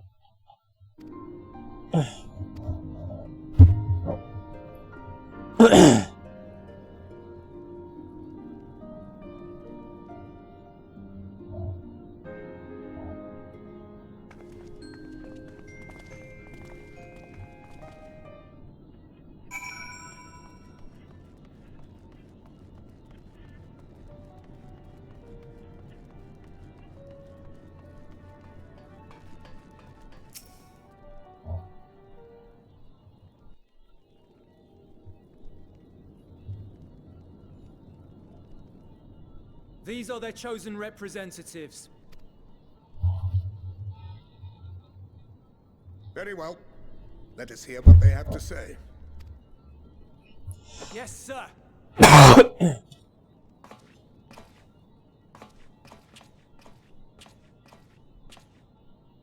I present to you our commander, Lord Quintus Van Kina, Legatus of the First Legion. The first? I had no idea you had survived. We lost our emperor, our city, more than half our troops. For my wounds, I may never take the field again. But we survived, aye. In a manner much to your liking, I dare say. We have no intention of adding to your misfortunes, nor do we bear you any ill will. Spare me. Though you children may speak in earnest, overtures of peace ever ring hollow in my ears. So long as man stands to profit from his neighbor's suffering, war is inevitable. Driven from our ancestral homeland into this blasted waste. Yet still you yearned to rob us of our paltry scraps.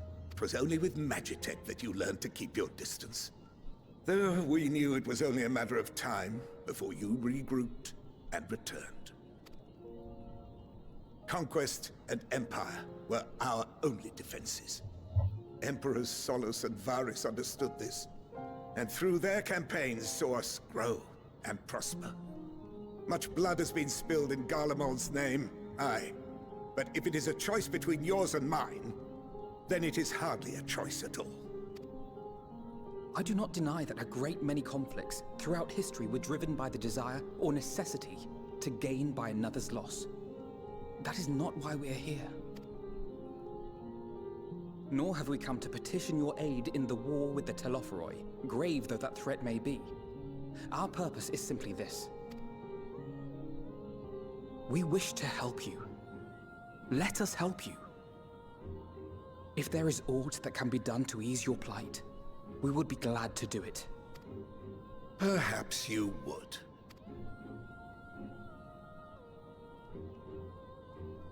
But regardless of the ideals you espouse, your leaders would not send an army into Garlemald if they did not stand to benefit. If we accept their aid, they will expect their efforts to be rewarded once the Telophoroi are no longer a threat. And after compensation and concessions, the great empire would be brought to heel. Her enemies rejoice at her downfall. Our third eye, a mark of shame. We won't stand idly by and let your people be humiliated. And we're not alone in that. We only want to make a difference. To make this world of ours better. Surely you can understand that. What I'm trying to say is, there are so many people who just don't care about making you suffer. And maybe that's almost insulting after all the suffering you feel the world has subjected your people to, but believe it or not, that's the truth. And now we're here, and all we're asking is for you to tell us what you want, what you hope for. So much blood has been shed, so much lost. All because of this endless war. Who wouldn't want to end it? Can we not work together to face our problems as one?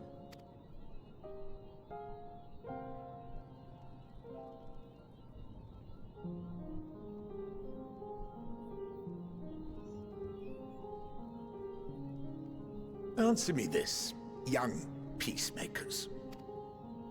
If a world without conflict is your desire, why reject the unity and prosperity of Garlemald? Is it because we do not share your faith? That we do not share your heritage? That our ideals and virtues differ? That we cherish and hold in the highest that which you do not? Disparity is the root of discord, and peace built on compromise is flawed and fleeting.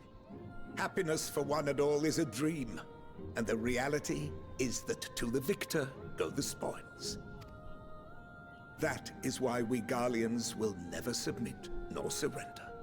For freedom and for pride, we will remain true to ourselves until the bitter end. That is my hope.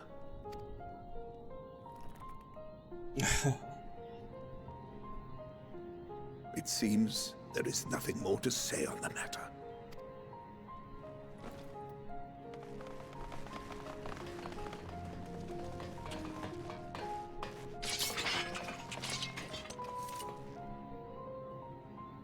You will remain here while I decide what is to be done with you. Do not be alarmed. No harm will come to you if you cooperate.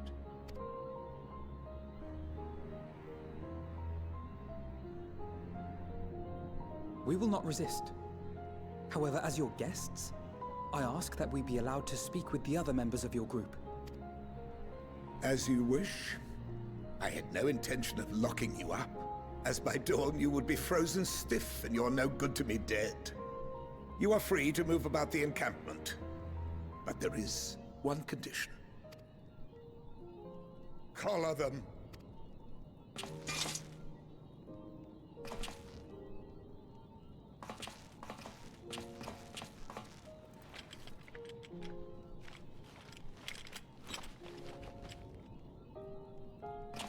What are these?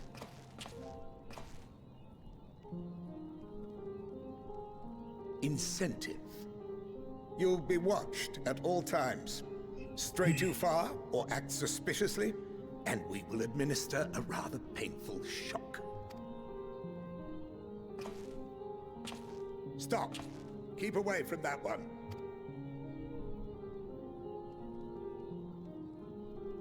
The champion of Eorzea is not so easily cowed. It's like, oh shit.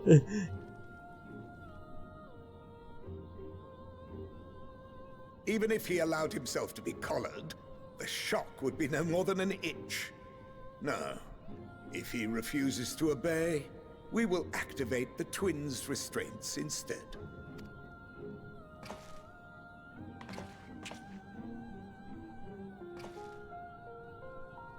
You needn't worry about us.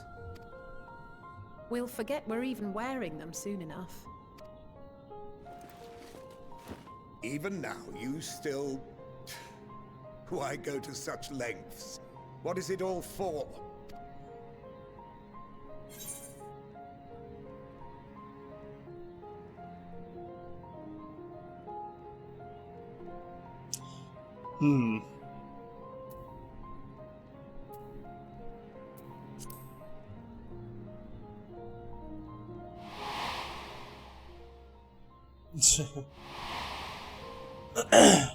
I thought it was like a... Well, it is like a tracking device, but I thought it was gonna... I didn't think it was gonna like shock them. I thought it was gonna just be beeping or something. You are a curious one. A far cry from the merciless barbarian others paint you to be. You will be their warden. Take them away. Yes, sir.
Or we consider MMOs in my opinion. Yeah, yeah. I haven't played World of Warcraft. This is actually the only MMO I played.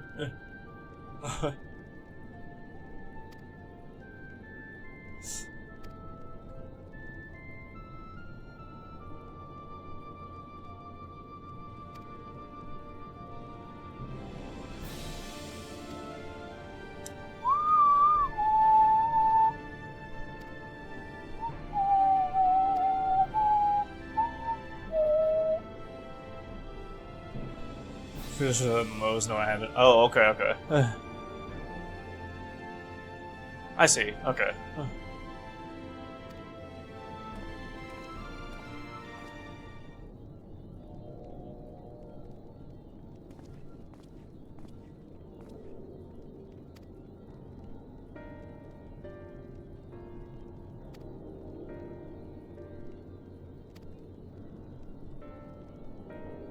Well, let's see, I've never got into it. World of Warcraft has been around forever, hasn't it?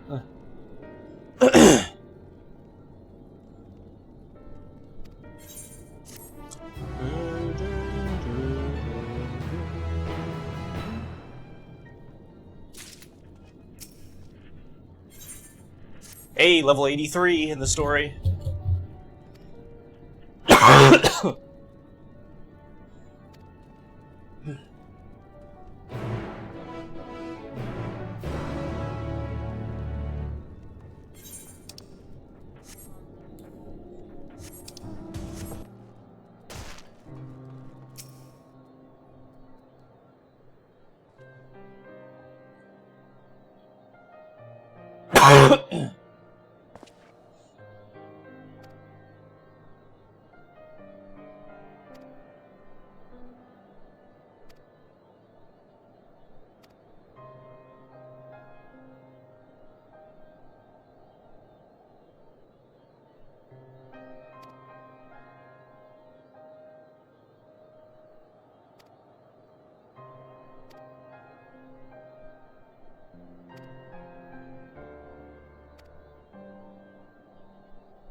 I just wait for it to go away.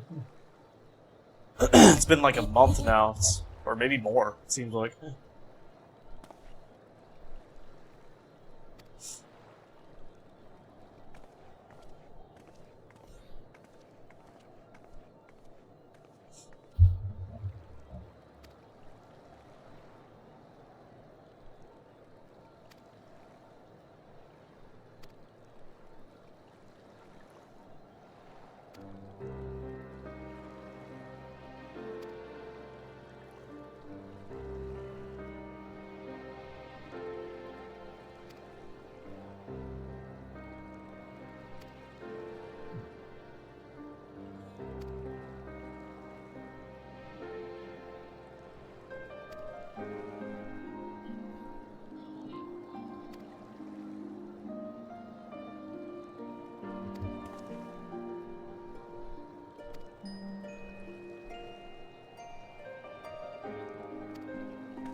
Yeah, I don't. Maybe I should go to the doctor again. I don't know. But that costs money.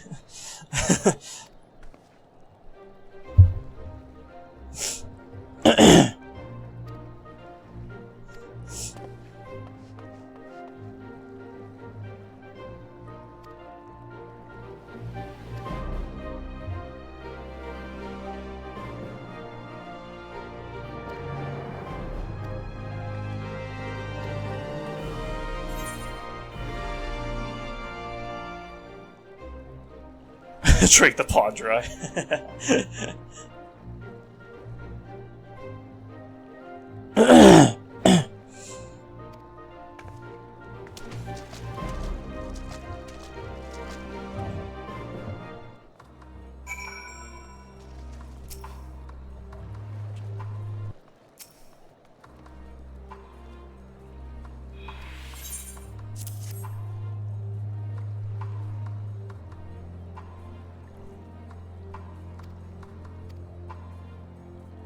An MDA. Yeah, they don't put the details of actually putting an item in there in. Which I always thought was funny.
Finally escaped the watchful gaze of your keepers, have we?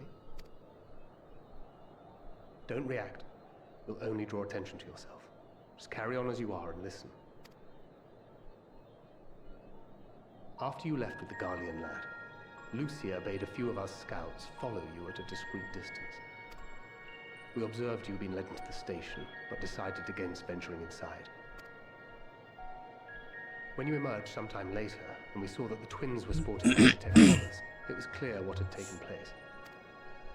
Now, as quietly as you can, tell me everything.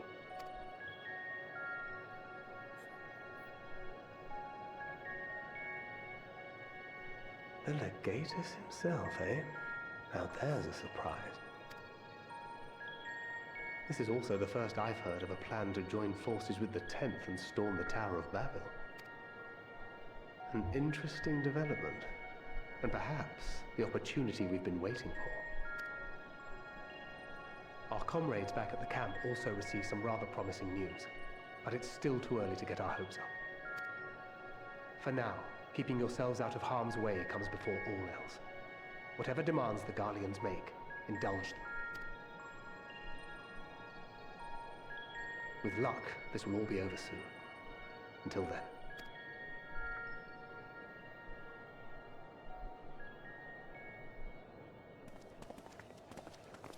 They had not gone far. We searched high and low, but no luck, I'm afraid. I might have guessed you'd be the only one to find anything. I wasn't expecting much to begin with.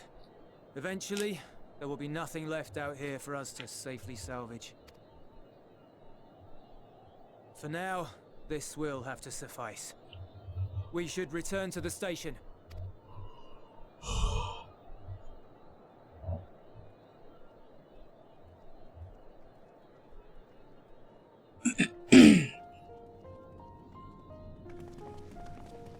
Ah, there you are. Heard you'd gone hunting for ceruleum above ground. Brought back a king's ransom? Hardly. But thanks to these three, we have enough to last a little while longer. Well, well. It's not at all as I was expecting, these ones. For savages, they seem positively docile.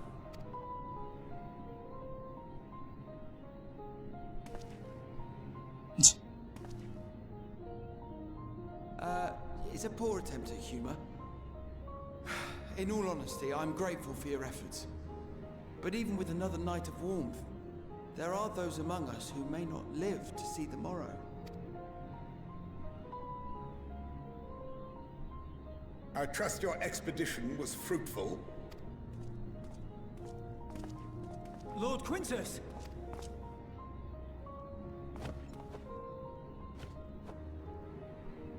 Use what you procured to refuel the armor.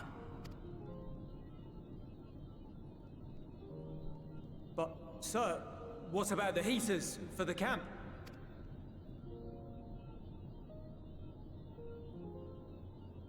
The time for action is upon us.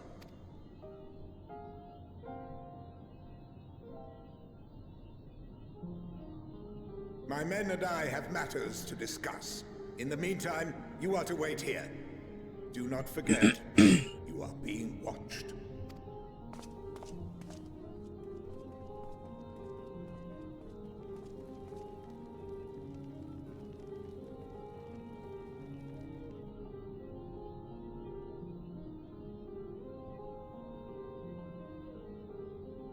The time for action. What did he mean by that? I can only speculate. Clearly something requiring their magitech, given what we just heard. Whether they plan to utilize it now, or after they join with the 10th, is another question.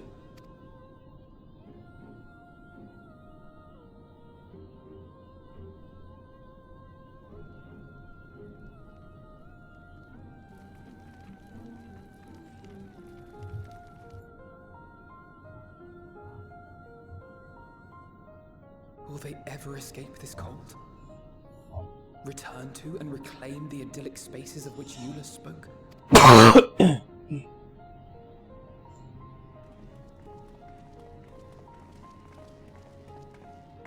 Finished your war, Council?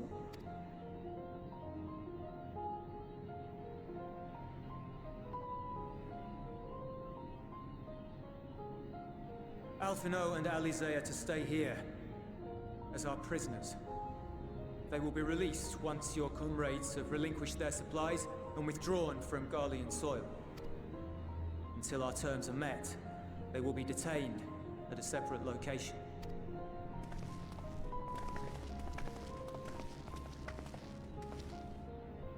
After everything we've said and done, this is how you treat us. Our allies have but limited supplies. They may stave off cold and starvation for a short while, but what then?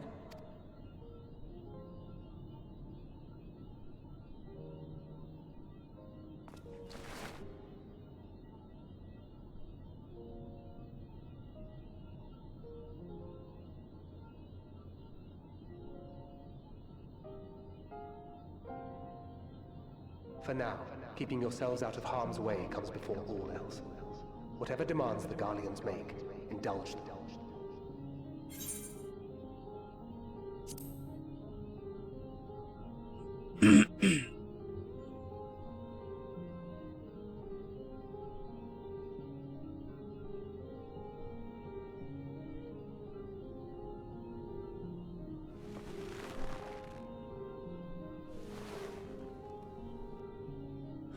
Get them out of here.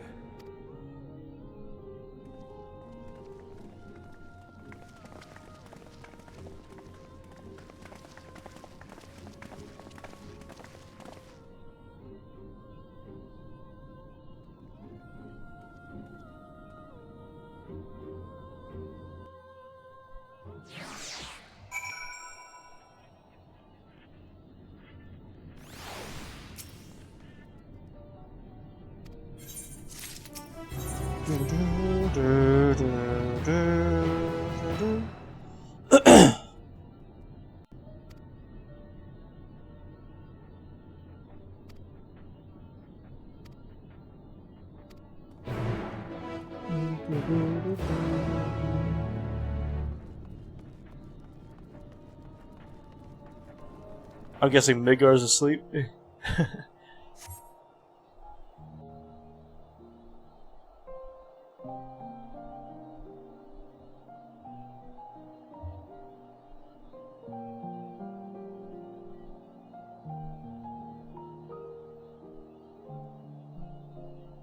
This is my home. Our home. It was until that night. I was with Lord Quintus when the capital fell, and thus spared. My family, who did not own a radio, were less fortunate. When dawn came, I made my way here. My parents, my little brother and sister, they were still inside. But they weren't themselves, and they tried to. And I had to.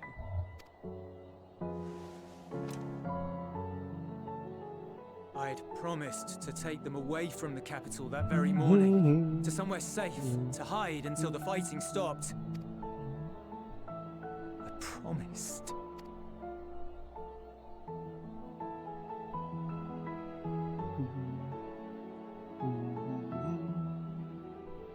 The Garlean flag bears a chain, the bonds between our countrymen. A red link at its center, the blood of the fallen. Our loved ones who lived and died for Garlemald.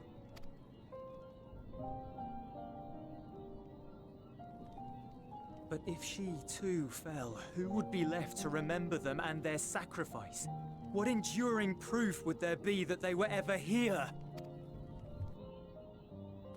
If we had turned to your gods, would they have saved us?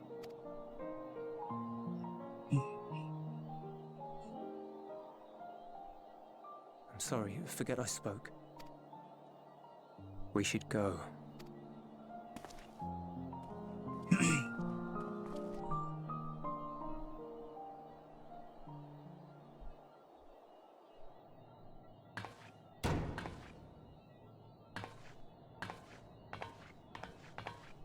It's no use.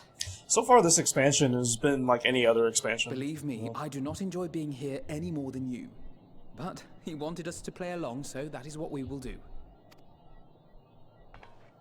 Shadowbringers, there was something about Shadowbringers that was just better than the rest of them, but we'll see once we continue this story.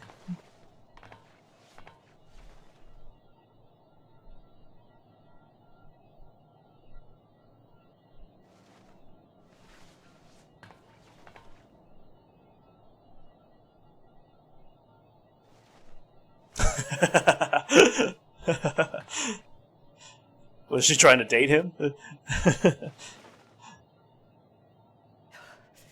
so cold.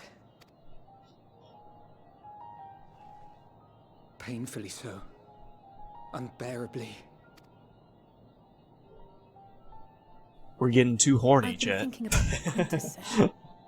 About why no one would accept Garlean rule. Irreconcilable differences.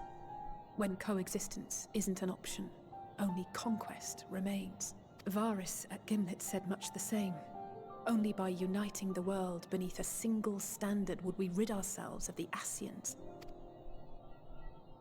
United as one people, one race cleansed of imperfections, a cold and unforgiving vision. And when we fail to live up to their standards, what place is there for us in their world?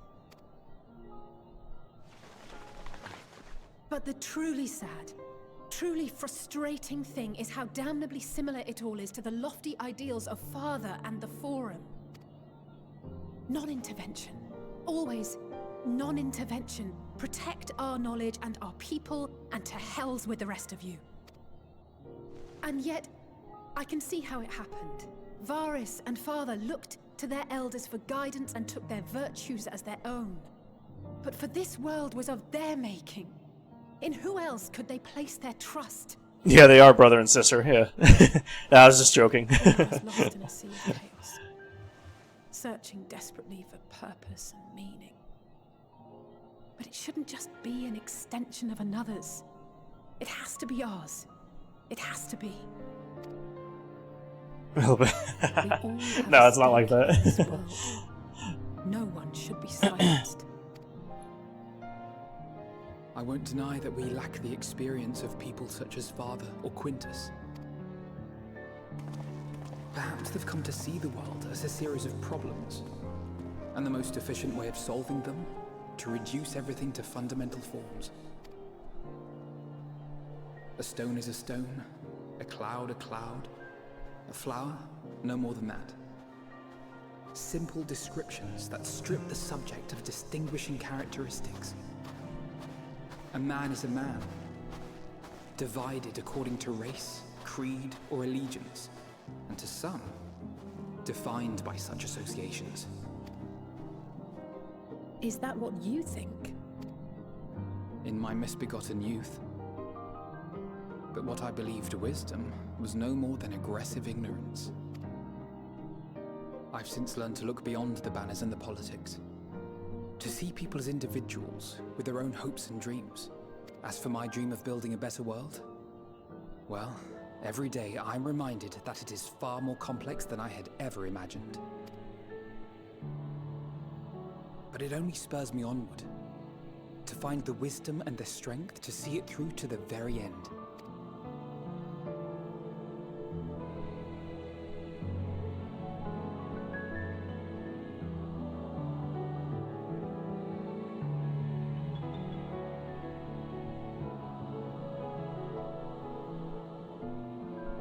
All of our supplies and an immediate withdrawal.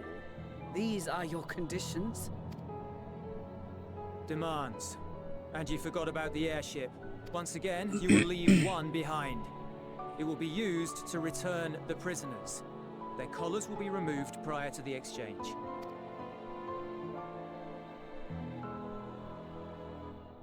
So in the end, not even Father's expertly worded rhetoric could deter you from your chosen course. Huh? Not that I thought for a moment that it would. I've no love for violence, of course, but ours is a cause worth fighting for. I just wish he'd realize it too. Sometimes the only way to protect the ones you love is to take a stand, to refuse to suffer in silence. I want you to know I share your conviction. Whether it be on the battlefield or in the debating chamber, I won't back down. I guess what I'm saying is...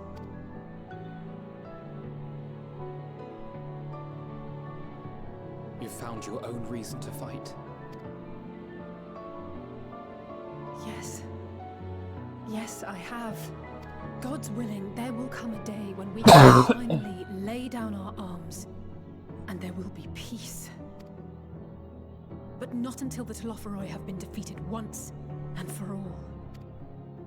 And you, brother, will have a vital part to play. By your words and deeds, you'll lead the way. I pray I am up to the task. There'll always be naysayers. Those who think us fools for even trying. It's easy for learned elites to criticize earnest efforts and assert their moral superiority, all without offering alternatives. Not that their sophistry has ever wounded you. So stubborn and strong. Stronger than you even know. Don't ever change, you hear me? If you stumble, I'll be there to catch you. Or give you a thick ear. Maybe both, for good measure.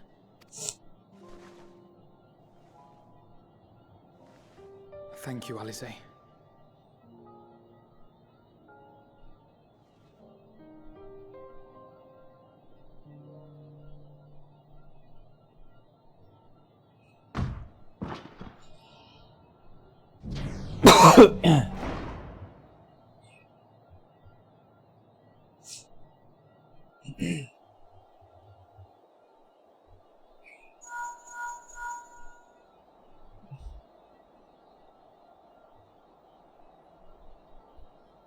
Yeah. The scouts have secured Alizé and Alphino. Their collars were removed without complication as well.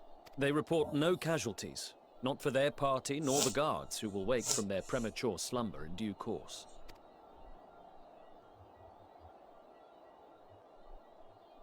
It would appear the situation has changed. I propose new terms. We have information that will be of great interest to Lord Quintus, and I wish to speak with him in person.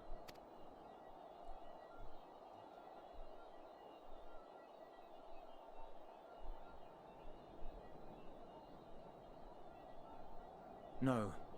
In the event you rejected our first proposal, we came prepared with a second.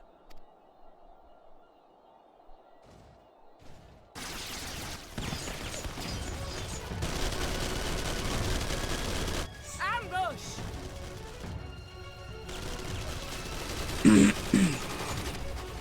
More are coming! Make ready! We, the loyal soldiers of the First Legion, proud servants of Garlemald, of the fallen Emperor Varys, shall safeguard these lands from the barbarian hordes until our countrymen return!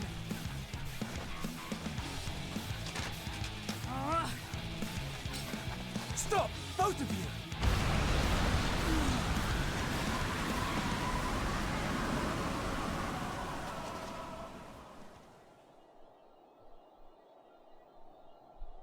This child may be the worst emissary I've ever seen.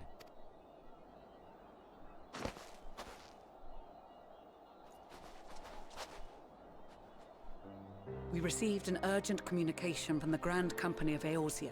Envoys from the Imperial Army, led by members of the 10th Legion, came to Alamigo and requested an audience. They explained that their efforts to coordinate the reclamation of the capital with the aid of the 4th, 5th, 8th, and 12th had ended in failure. Communication between most legions has broken down entirely. Most of the 10th's conscripts have deserted, leaving their forces severely depleted. That is why, unable to continue the fight on their own, they and their allies turned to the Grand Company of Eorzea for aid. Lies! Every word! It is the truth, and I have not finished. The 10th has requested that we deliver a message to Lord Quintus. Have the ill stand down. You have been listening, my lord? What are your orders?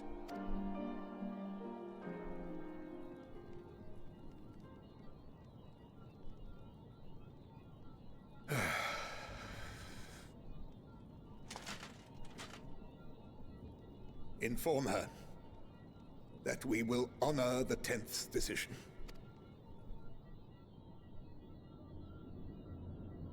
Bereft of hope, and now dignity.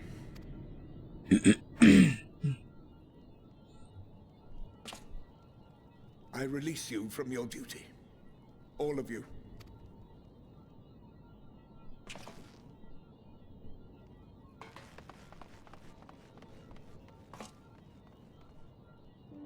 I take solace, your radiance, in the knowledge you are not here to witness our debasement. 'Twas a grand, glorious dream we shared. Of a world united, of peace and prosperity.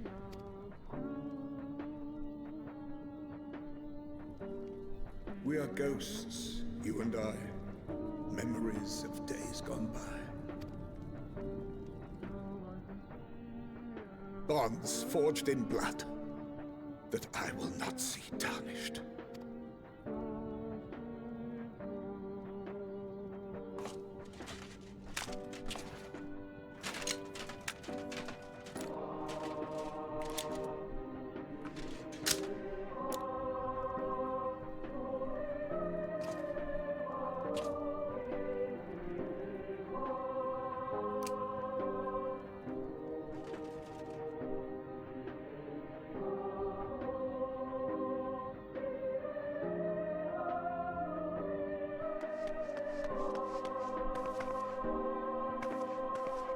Quickly! We have to reach the station before it's too late. If there is still a chance that Quintus will agree to a truce, we must take it. I just hope we get there before he and his men do something rash.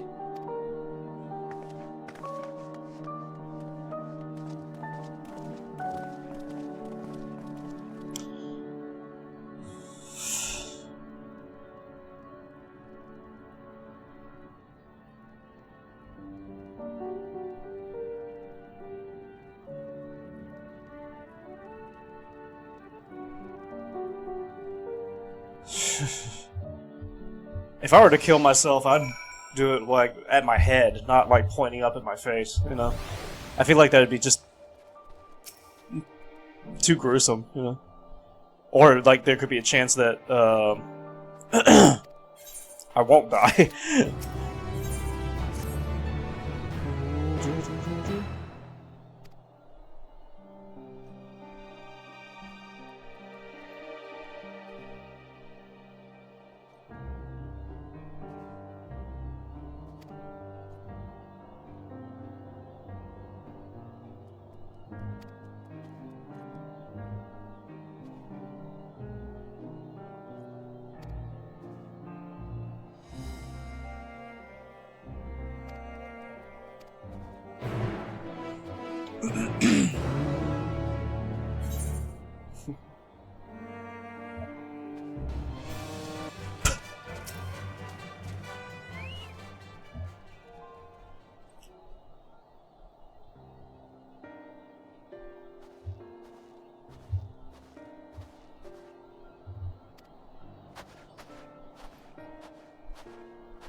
When Q to the fourth power be contradicting? No, no. It's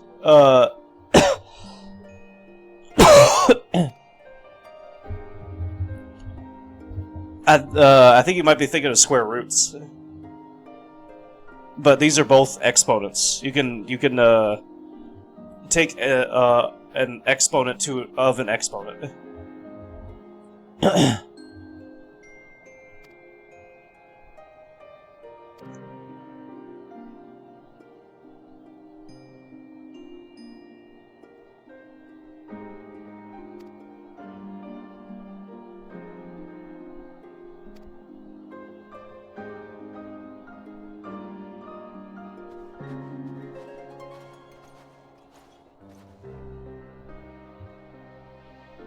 Joe said, "No, you're fine."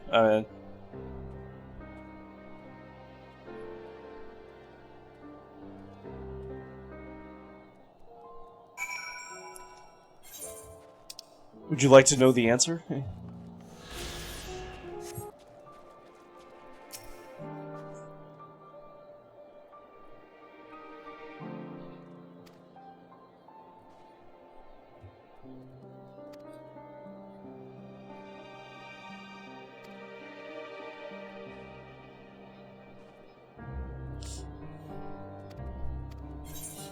Oh, we got several cutscenes here. Okay.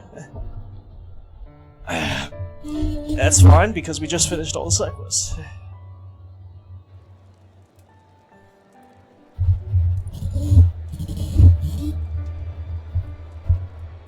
One of the things I like about Final Fantasy XIV is it's really easy to understand.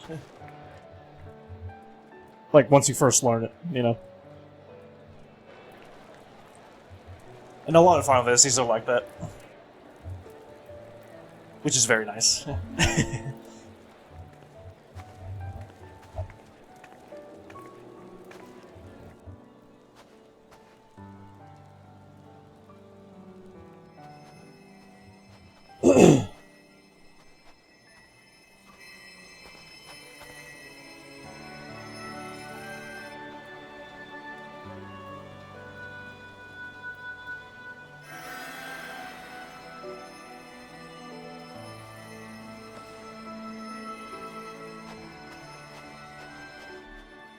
Is that all of them?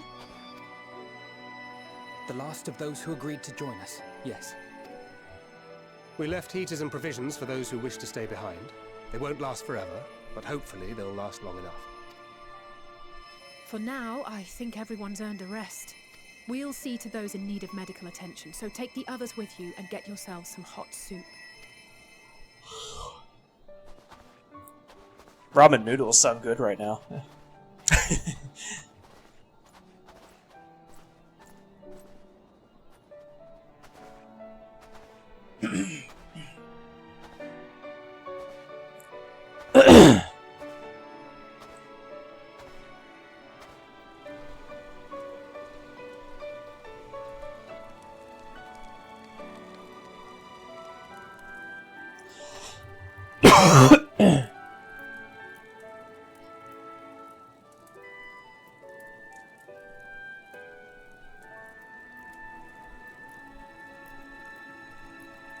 You know, I didn't play 15 because I'm actually kind of hungry.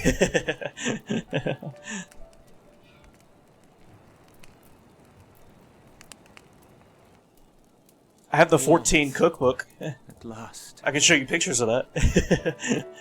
Marvelous, isn't it? All thanks to the resourceful machinists of Ishgard, I might add. On their behalf, I bid you warm yourself to your heart's content. Hold on. Your people might have scribbled a few things on a piece of parchment, but it was our Leminson Smiths that put the bloody things together. Well, be that as it may, we single-handedly got the interior heating up and running again, didn't we? The hells you did! We were there every step of the way. Yeah, you're coming up with Persona cookbook, really? We? You barely raised a finger to help, you ale-sodden reprobate. Really? Oh, that'd be interesting. Fight more than you lily-livered bilge rat. Take that back. Make me. You should definitely get that, Zibsy. Oh, actually, I might do it and make the cooking videos I've been doing.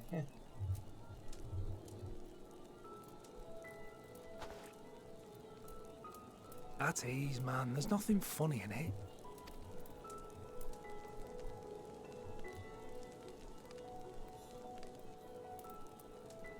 I'm from Alamigo, but was a conscript until recently. Used to eat this with the officers. Apparently, it's adapted from a steppe recipe. This is my first time trying it, and I have to say, it's not half bad.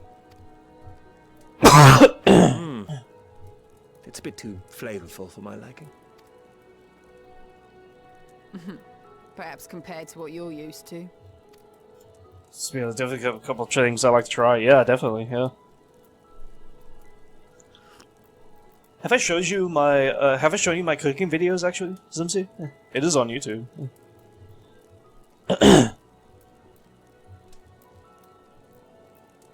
I've been making stuff from the Final Fantasy XIV cookbook. It's the little things that make life worth living, don't you think?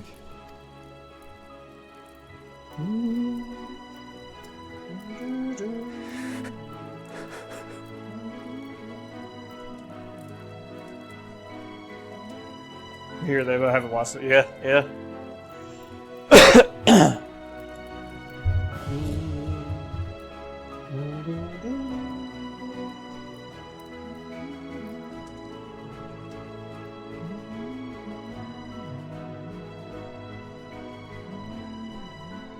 I know this is not a dream, and yet...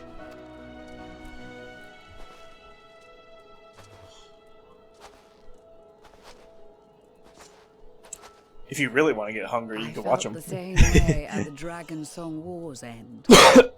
Every morning I would step outside and need to be reminded that it wasn't my imagination. That my world had been forever changed. And just as I had grown accustomed to the idea, again you change my world in ways I never thought possible.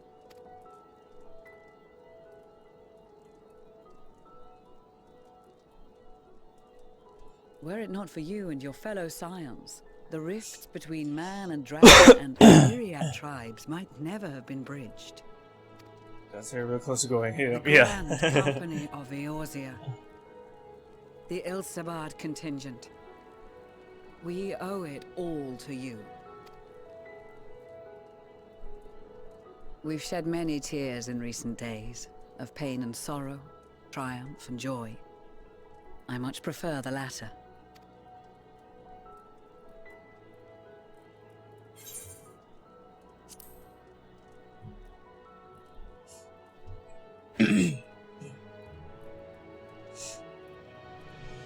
I'm honored to fight by your side.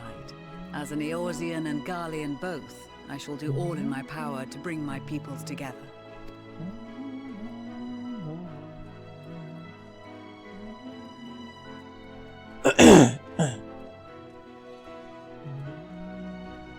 It is a remarkable achievement. Everything that I and the Populares had hoped for, and more. Would that it had come sooner. Indeed. Too many are not here to see it. And yet, there is a warmth in my breast, as if they still share in this moment. Yes, I know what you mean.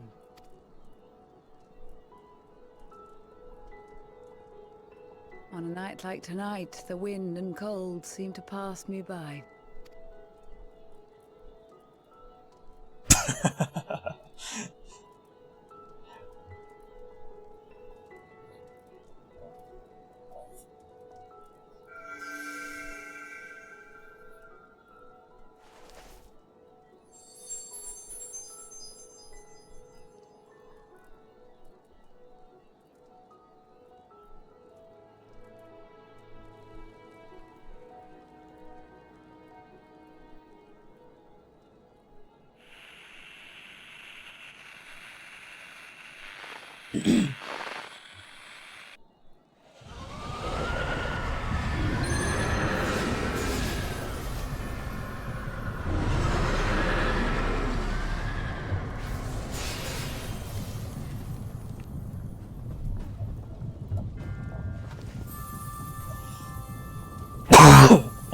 Oh, the talismans.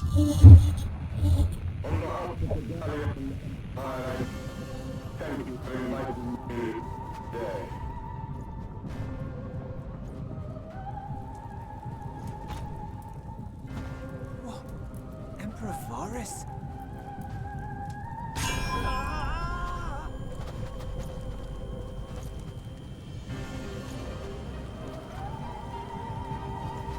They are being tempered. The talismans! Quickly!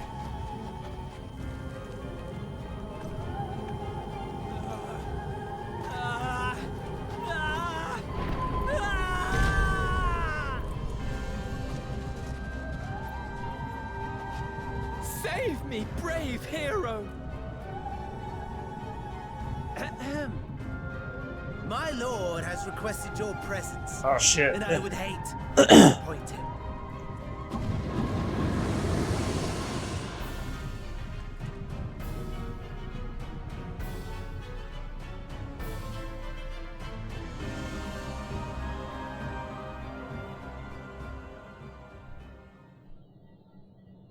The experiment was a success, but I fear our time is short.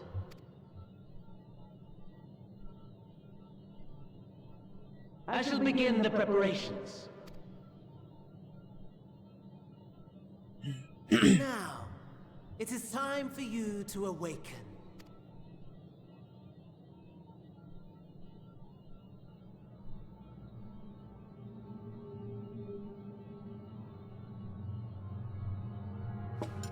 Good morrow to you. Here, have a taste before it gets cold.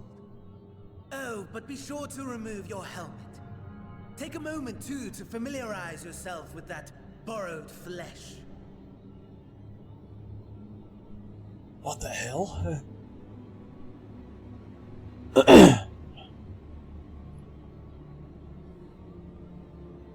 So, how does it feel? I, for one, find those first moments within a new body to be most refreshing. We had a Magitech engineer by the name of Aulus to thank for this method of extraction and implantation. I believe the two of you met briefly in Alamigo.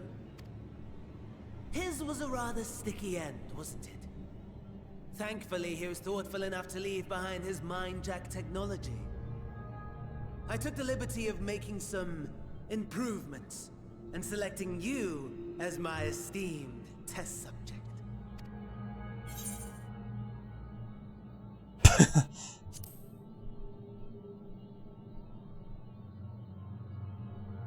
And permit you to go on a righteous rampage instead of partaking in this delicious meal? I think not. I must say, I've gone to great lengths to reunite you with my lord. When I discovered that his friend was in this neck of the woods, I suggested inviting you over for dinner.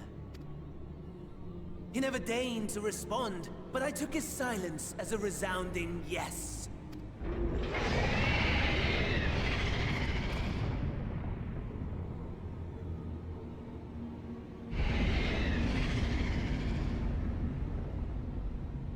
Oh my!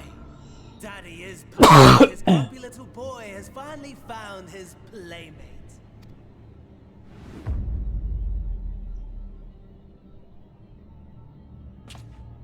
Ah, exposition is in order.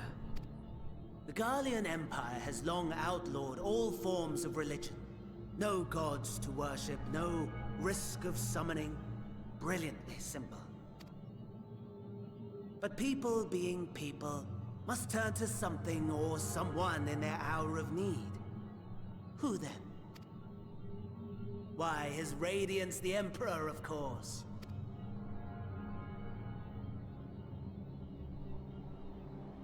As you have observed firsthand, Garlemald has seen better days.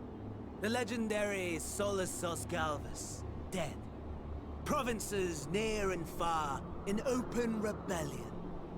Our bold new emperor assassinated. And that last one even sparked a civil war. What rotten luck. The people cried out for salvation.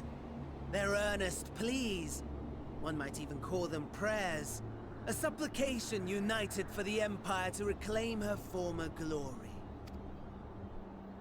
And so their will did manifest, channeled through the corpse of none other than Emperor Varus himself.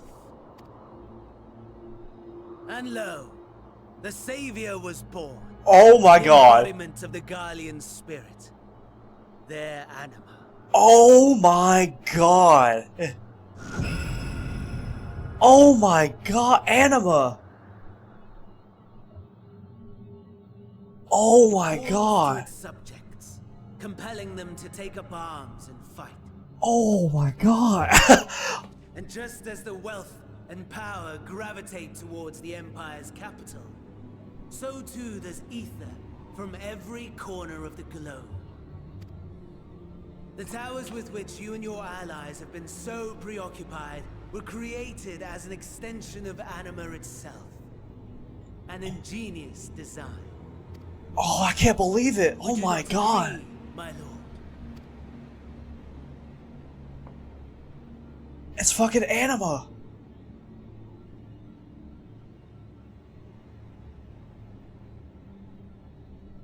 Does the pursuit of prey you have bested before excite you? Of course not. Absent the challenge, the thrill, your prize is a hollow victory. Butchery.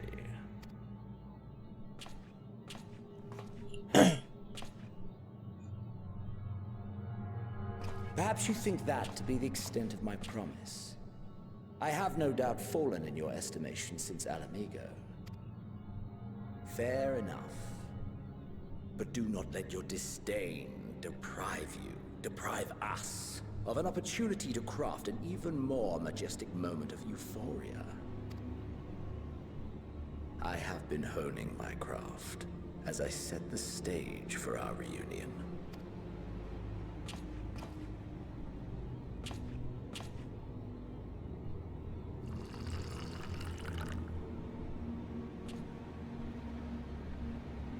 Wheresoever there is suffering and despair, you appear to fulfill your duty as defender of this star.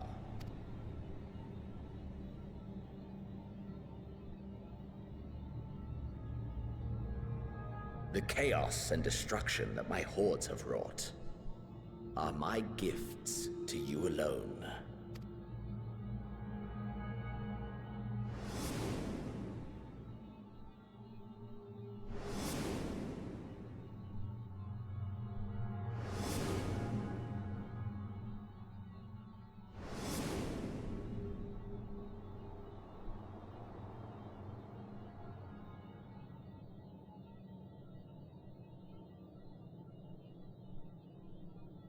At a loss for words?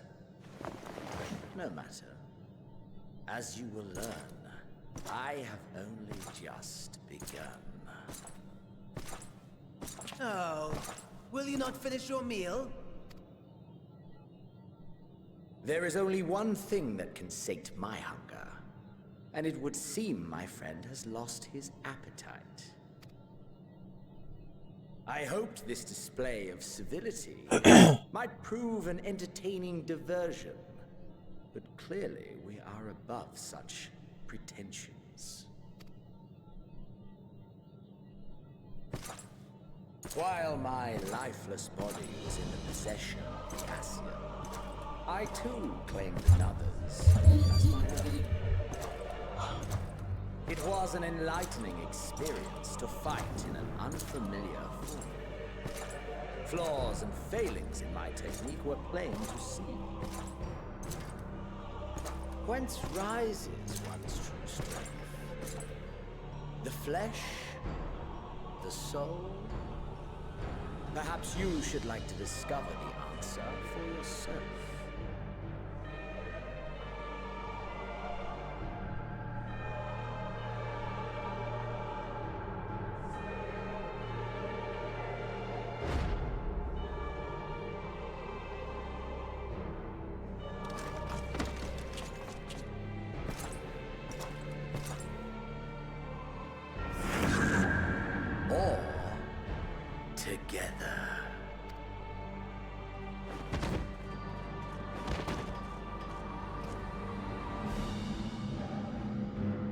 Oh shit.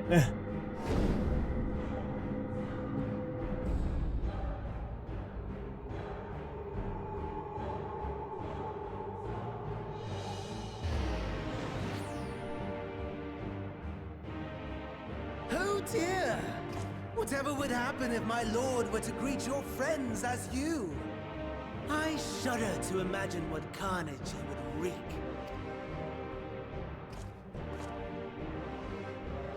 We'd better hurry if we want to avert the bloodbath. You can thank me later for my generosity.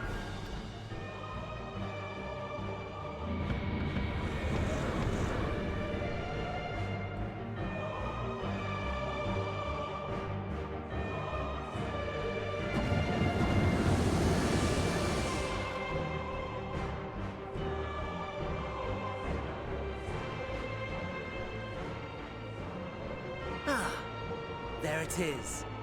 Your camp, I believe.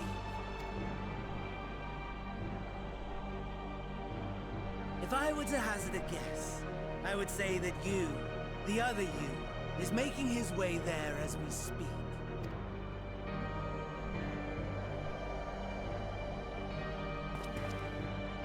Alas, this you will have to walk from here. Or run, if you can manage it. My lord would be cross if I made it too easy. Such ingratitude.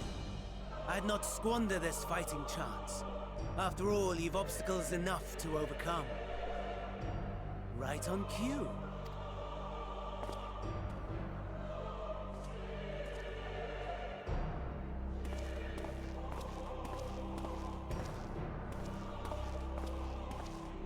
Tempered soldiers, withstanding orders to kill those not sworn to anima.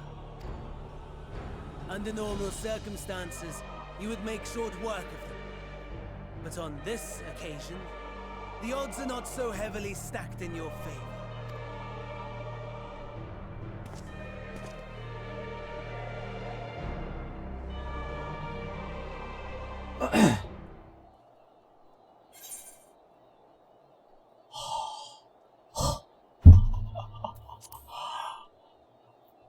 Oh my god. Oh my god.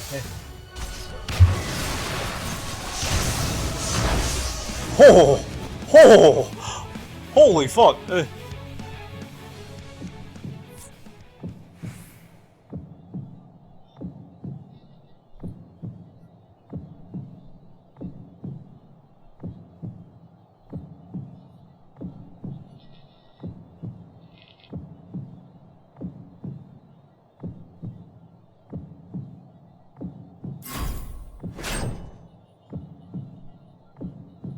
Oh, this is hard! This is hard! This is hard! Ah! Ah!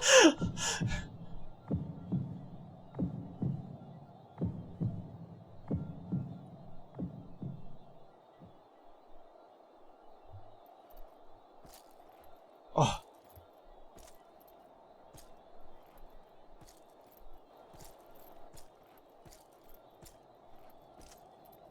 Okay.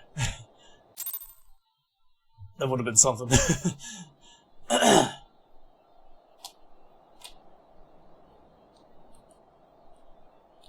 It is a miracle we were able to restrain the Tempered without suffering casualties.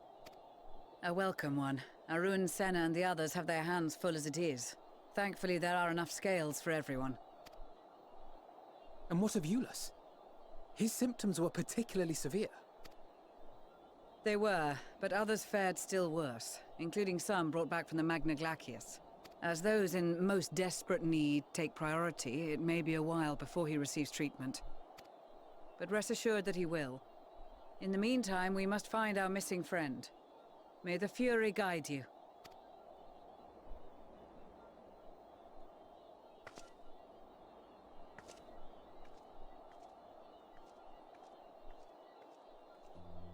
Of all the bloody times for a disappearing act. Right when the first wave struck, we'd be fools to think it a coincidence. But where even to begin the search? No one saw him leave in the chaos, and we've no trail to follow. While I know full well he can handle himself, I worry all the same.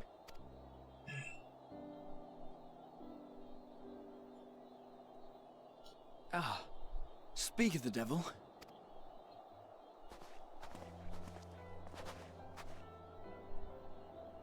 Well, time to call off the search. I wonder what's gonna happen here. Case closed. That's him. Over there. Aye, 'twould appear so. Thou art struggling to perceive his presence? I am. Perhaps, in the aftermath of the wave, there is some residual effect interfering with my faculties. But...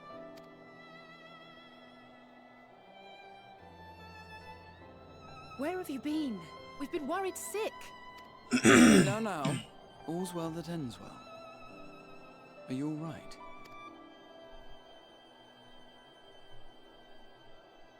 Are you all right?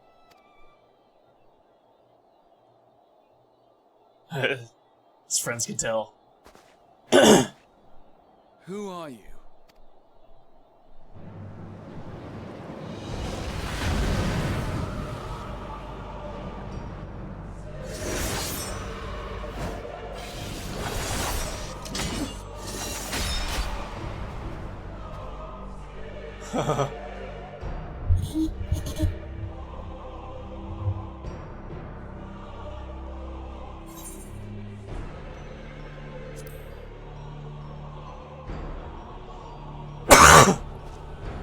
That was a sick-ass design, it was, yeah.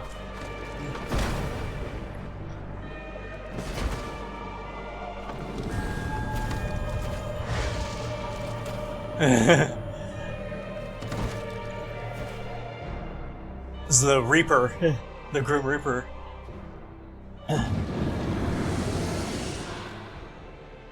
Sadly, that is all we have time for today. The effect has run its course, and back to your own bodies you must go.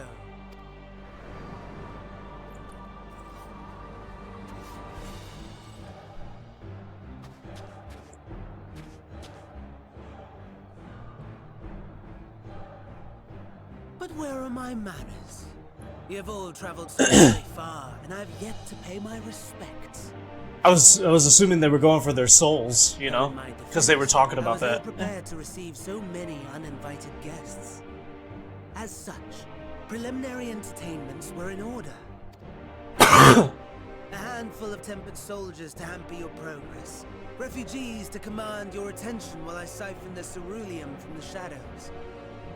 Particularly effective.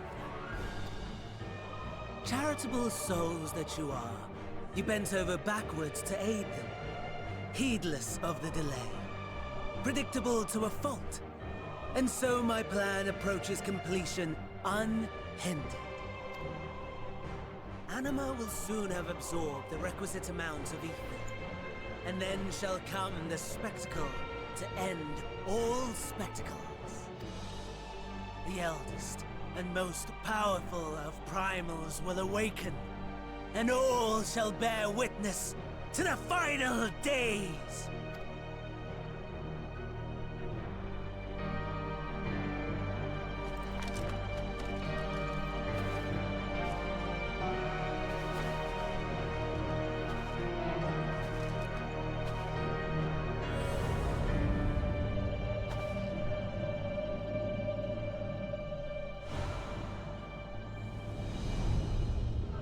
The gods themselves will be my meal. Your dear companions my dessert. Upon this world I'll feast, and death shall follow in my wake.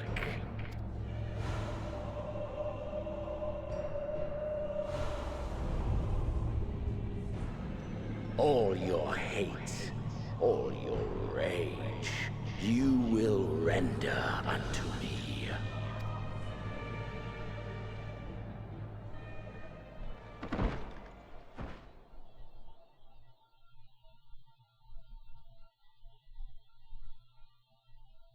For upon thy life's reel wind too many threads of fate, power,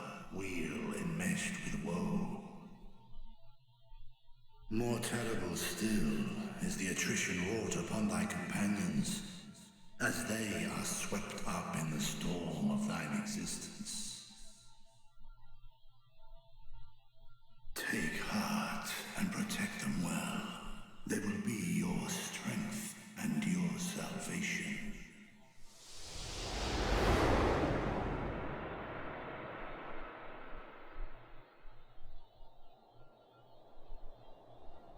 Thank goodness. He's awake.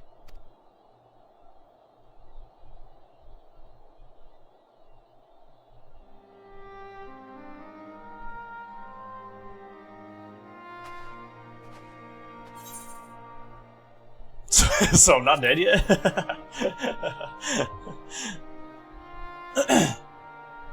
Perfectly fine, yes. I hope the same can be said of you.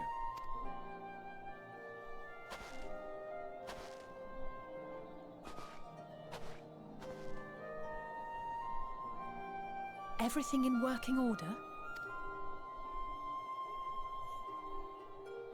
That's a relief. Oh, and before I forget, thanks for coming to our rescue. Given recent events, I would be surprised if you weren't feeling a bit poorly.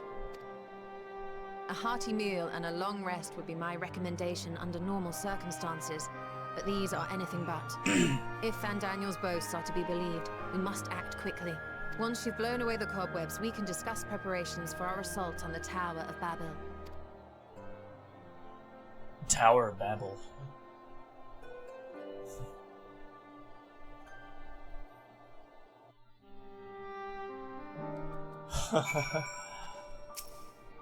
Wow, dude. Holy shit.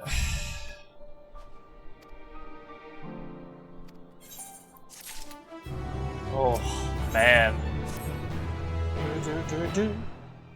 I can't believe this.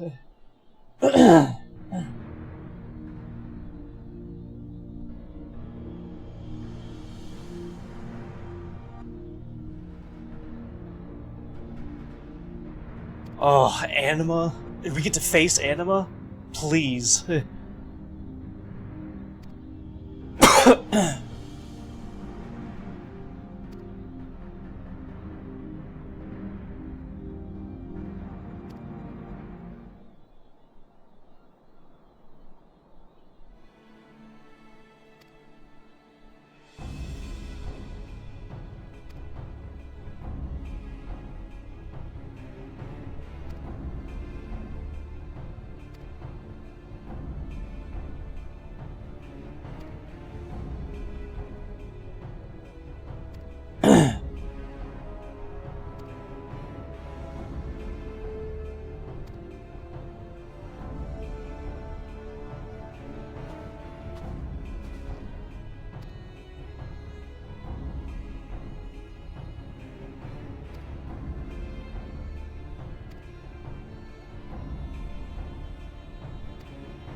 It's funny, they keep talking about like this is going to be the end, but we're not at the end yet.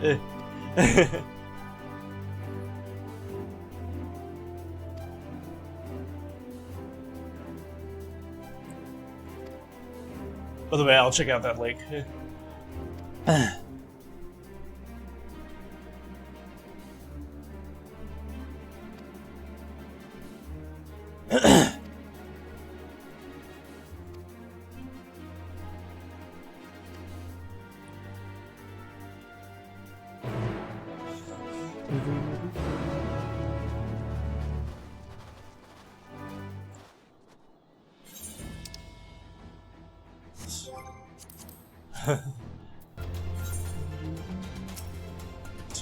You're not cold, Lise? think she wants to look sexy for me.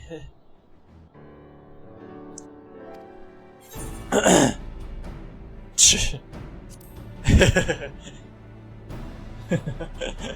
like the dialogue choices there.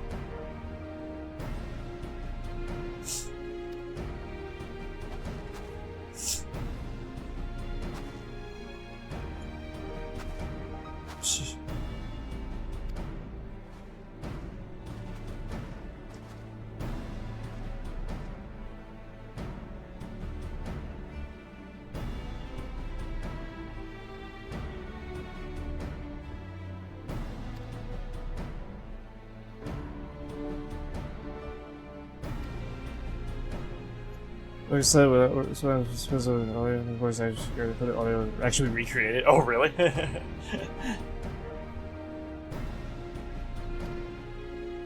That's funny.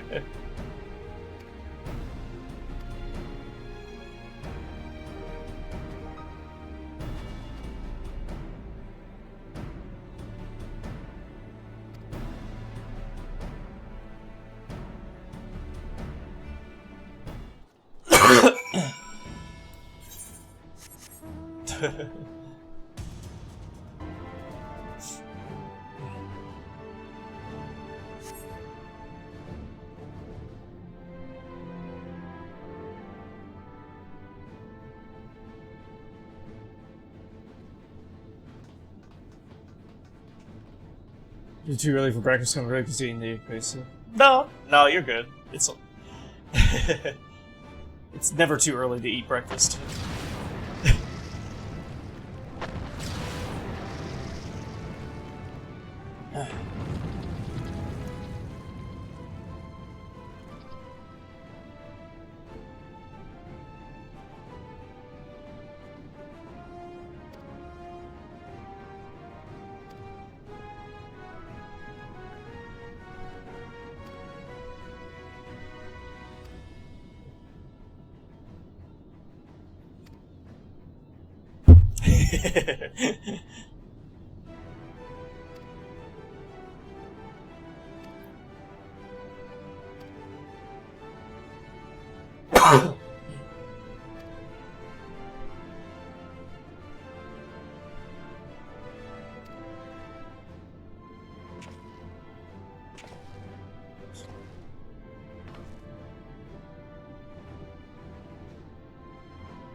Awesome, amazing.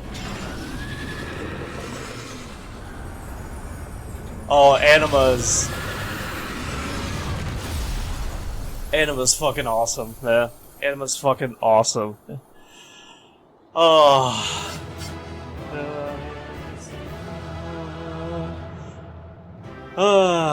Welcome back, Maker. We fought Anima, Midgar. It's fucking amazing.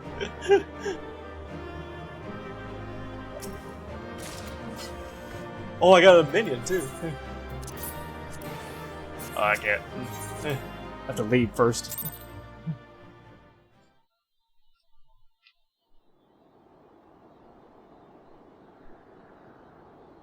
Farewell, Varus. May the gods have mercy on your soul. Come.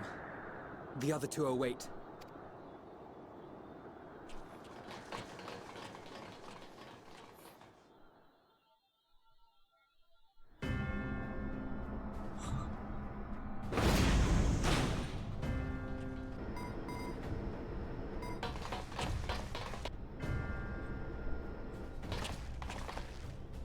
I'm really liking EndWalker. Yeah. It's pretty good. Madness ends here. Especially when we get to this part of this part of the story. This is the best part. It really is.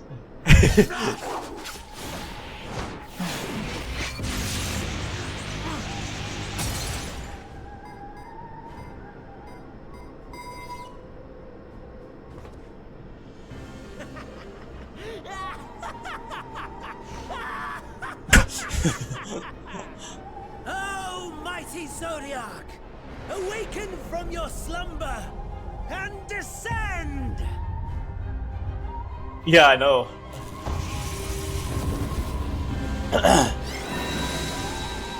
I just saw that and I was like, holy shit. Some manner of magical defense?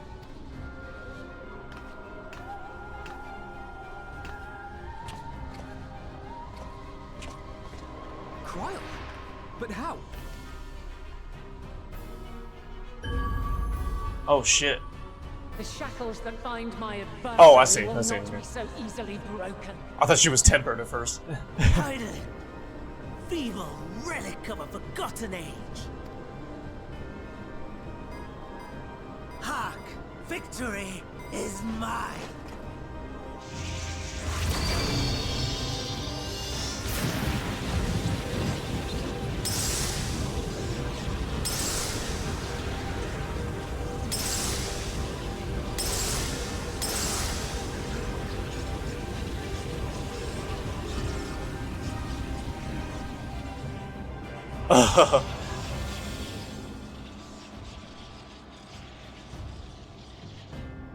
No more ether.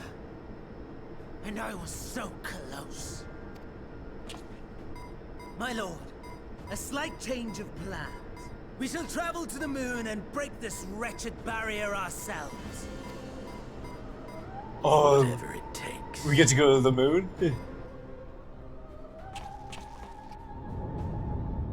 What was that? The final order issued by Anima to the Tempered Thralls. Should the Empire fall, the world must share her fate. Of course. Father lacked the conviction to give such a command. The abomination born of his flesh was but a puppet, and I the puppeteer. You madman, you monster! There's a funny joy in watching your flailing attempts to fight the inevitable. You're all going to die, and they're powerless to prevent it.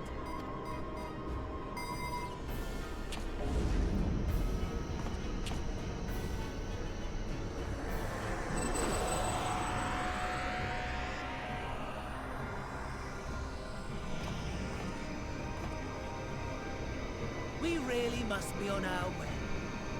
You're welcome to give chase, provided you are content to leave comrade and tempered alike to die screaming.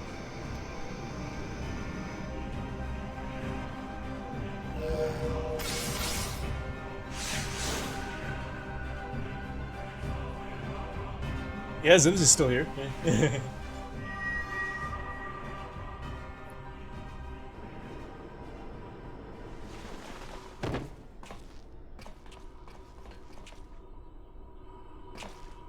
I have asked too much of this child.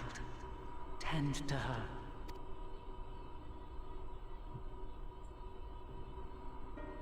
The last brand at Mare Lamentorum is yet unbroken. Zodiac remains bound.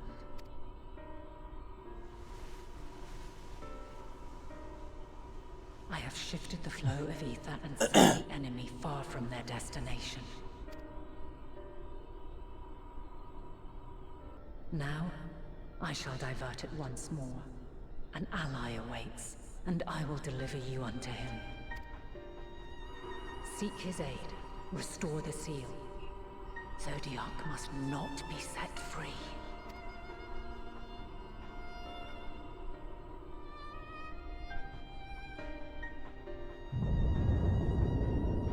The Tempered are running wild. Not only those at the tower, but those back at the camp. The others are doing their best to contain them, but the situation is growing beyond our control. Leave them to die or give up the chase. Just like Van Daniel said.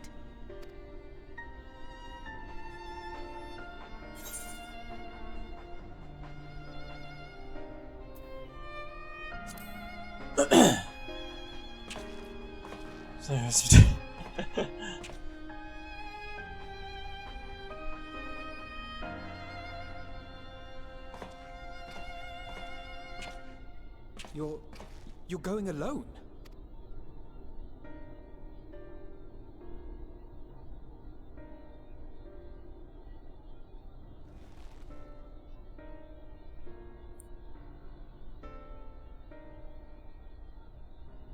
You have our trust and our faith.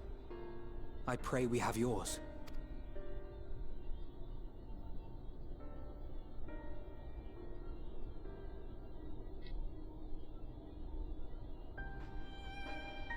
Our friends in the Tempered need our help. We will save as many as we can, I swear. Once we have matters well in hand, we'll join you on the moon. Until then, be careful. There's no telling what you'll find. Oh my god, we're gonna go to the moon!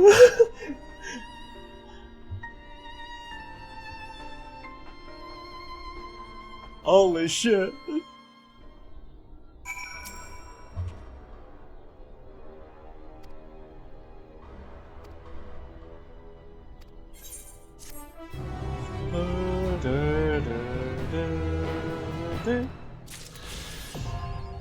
Yay! Finally use this. Hey.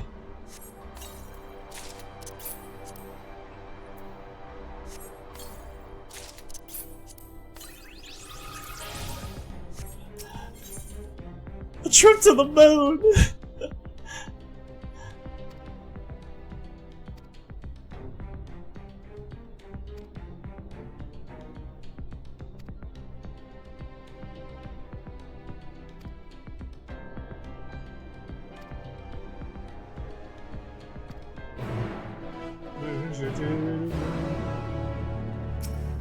Let's go to the moon!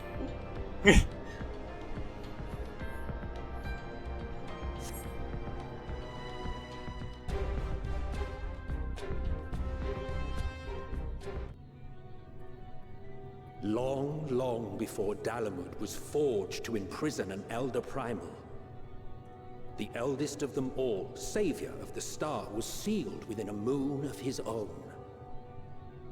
Souls sacrificed to grant him life still slumber and dream of the day he and we will be made whole. We landed on the moon!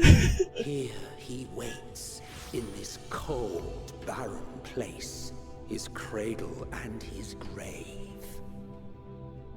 Silent lamentations and prayers of hope echo soundlessly to a sundered star, adrift and alone. Oh! Oh! Oh!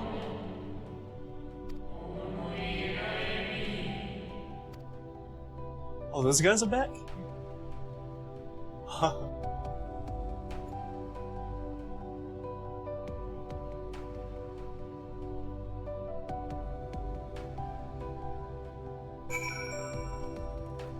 Oh, oh my god. Oh. Oh, chat. Oh. Oh my god.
All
right.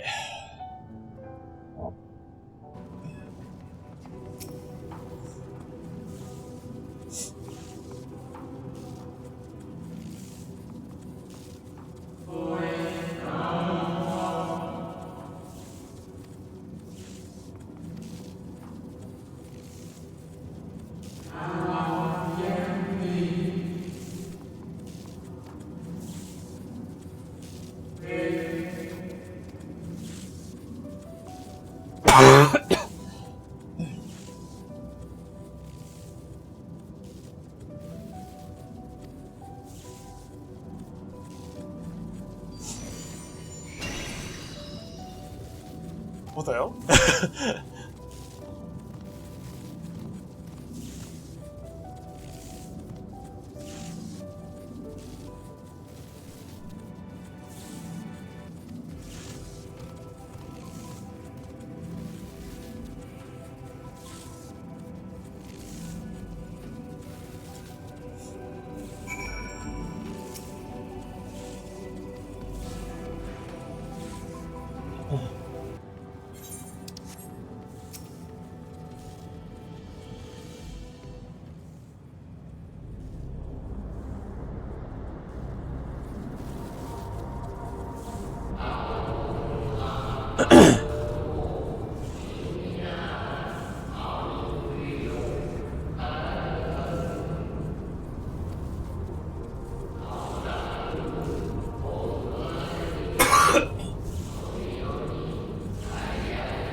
Uh-oh.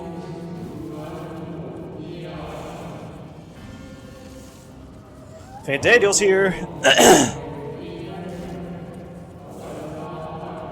Oh, Greta. Straight X Greta level 43 this one before the Eden fight. Oh, wow. Nice.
in the nick of time to savor the crowning triumph.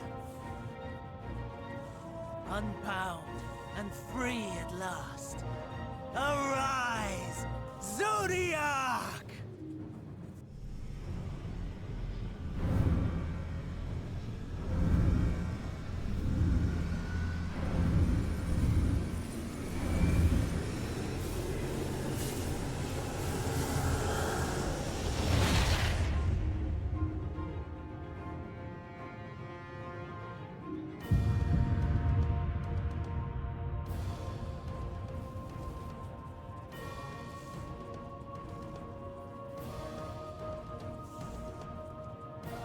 Deprived of heart and will by the loss of dearest Elidibus. A creature of pure instinct, wanting for guidance.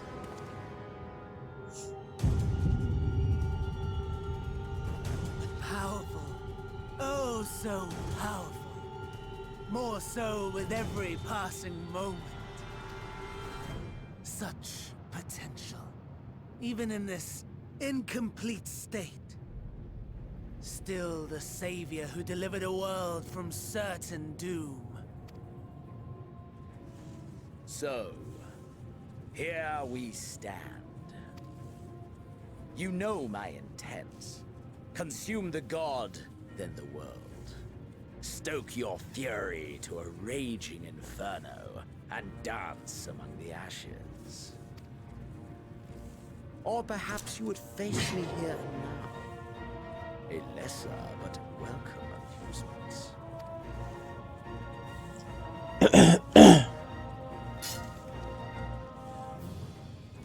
Yes.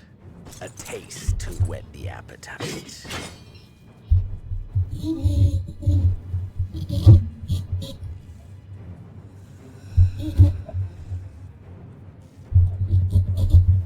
Sorry to spoil the moment, but might I ask that you postpone the slaughter until I've said my piece? I promise I will be brief. You gotta wait until level 90 in the story.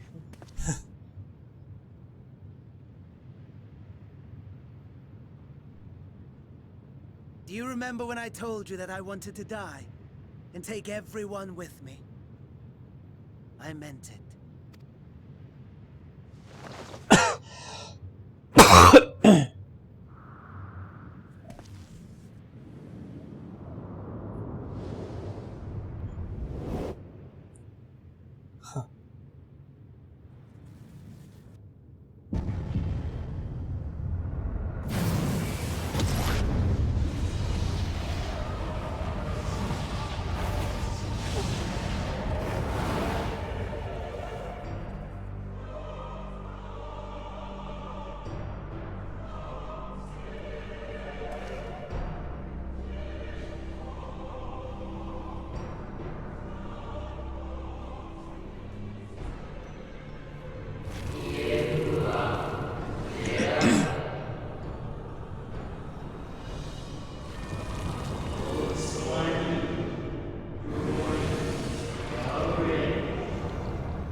Such lofty aspirations! And what sweet irony that the world's saviors will become the agents of its destruction!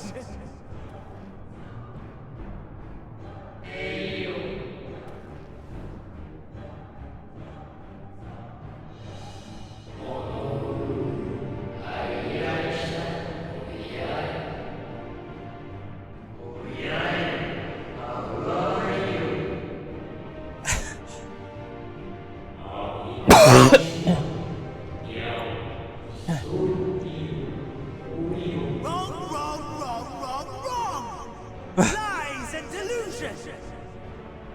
The dead have no power over me. You will be silent. Silent as the grave!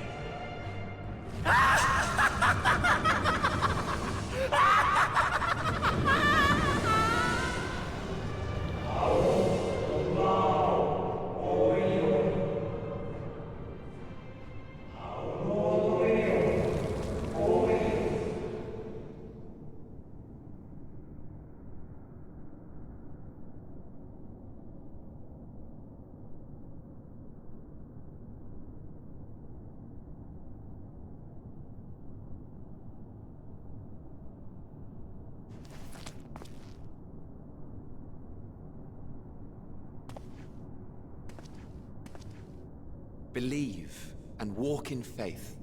Let the light of your soul shine for all to see. Not quite the outcome you'd imagined, but a fitting one nonetheless. Who the hell's this guy? Don't you think so, Hades?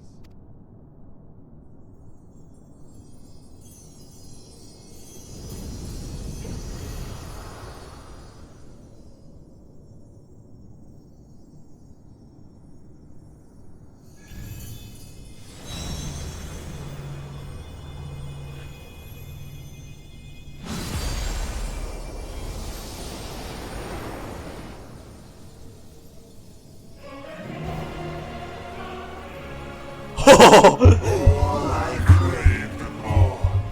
Boundless power. Mine to command.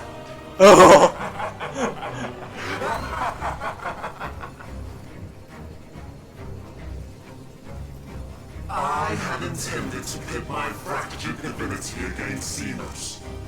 But a more tempting option presents itself. The greatest obstacle to my ambition. You will trouble me no longer. Oh shit.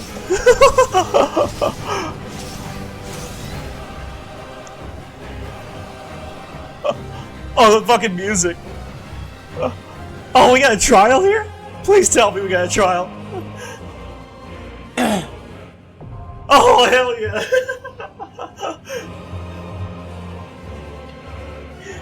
Dark inside. Oh my god. Oh, this is so exciting, chat. Oh. Yeah. Is this the limit of your power? Is this how it ends? I didn't die once. I didn't die fucking once. First time in a while, actually.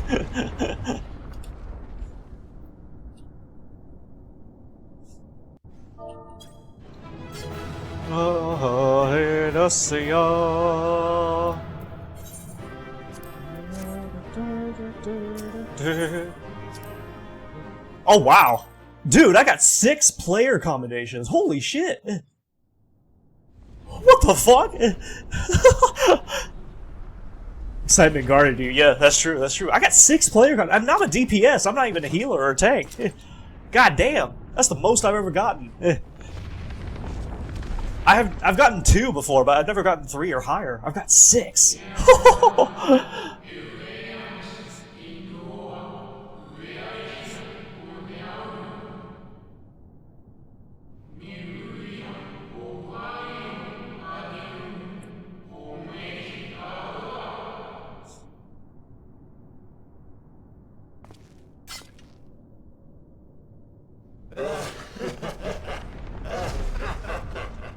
Incomplete and insufficient. Of course he was no match.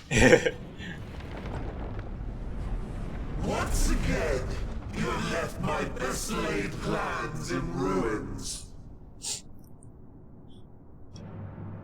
And played your role to perfection. Thus, sealing my victory.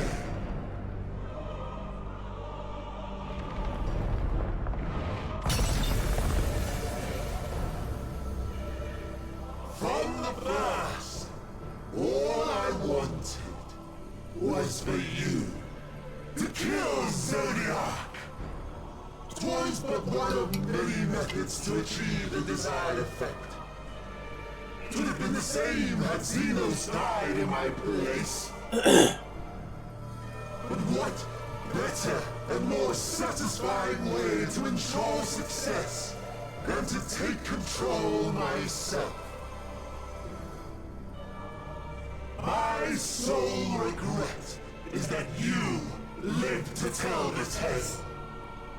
Even so, I have fulfilled my heart's desire.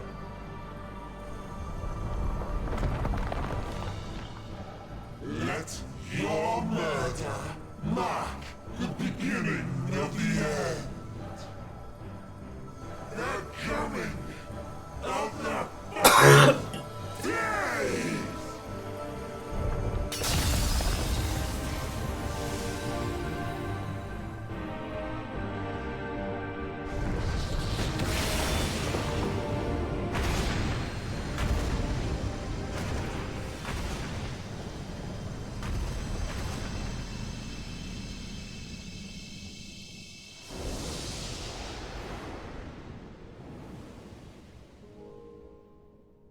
How quickly strength fades, and blood cools. Old familiar sensations. So many lives, so many deaths. No different this. I close my eyes and slip into the dreamless slumber.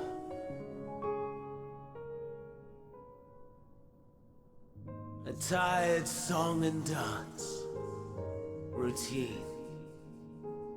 Always I wake. But not this time. Nothing left unsaid. Nothing left undone. Inherit my hell. I intone with glee.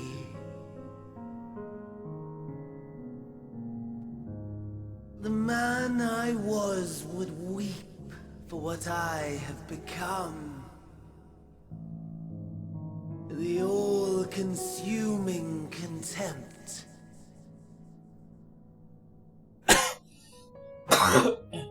But I've the wisdom of 10 millennia to justify my answer to the question.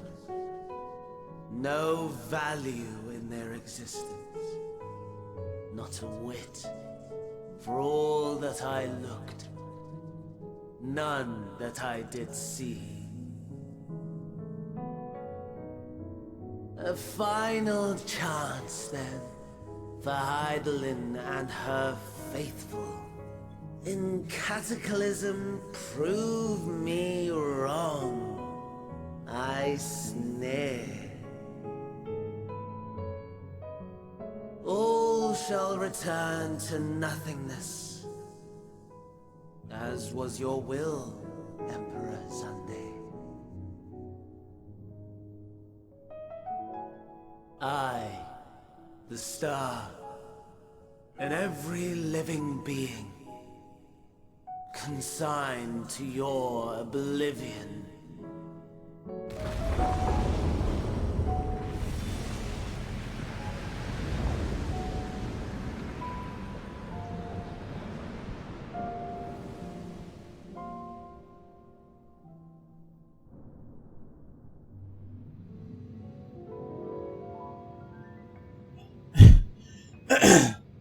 It might be, Midgar. It might be. It's definitely number 2. Is definitely my second favorite. But number 1, yeah. Let's see how the rest of the story goes. I mean, it's getting there. It's getting. It was a slow beginning at first, but it's just getting super fucking exciting now. Oh fuck! That scared the shit out of me. At last. Bye-bye, Zodiac. What the fuck?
Vision granted by the Echo.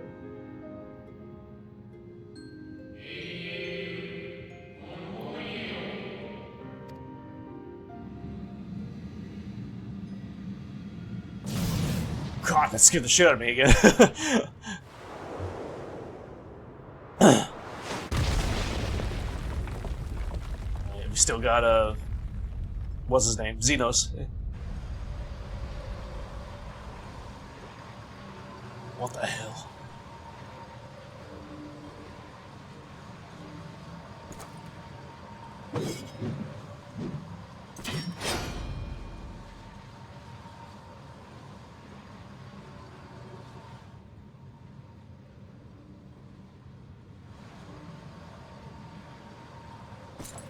No.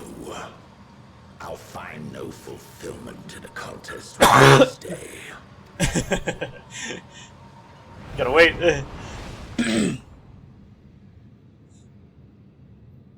Slavering beasts gather at your gates, ravenous and eager. Already you turn to them and away from me. I gotta let you get stronger before I can face you. I must go forth once more in search of power far beyond the might of Shinryu. Power to make your heart run over with rage. For the eldest of primals was a betrayal of promise. A pathetic creature incapable of inspiring true despair. That's what I crave. Pure, unadulterated despair.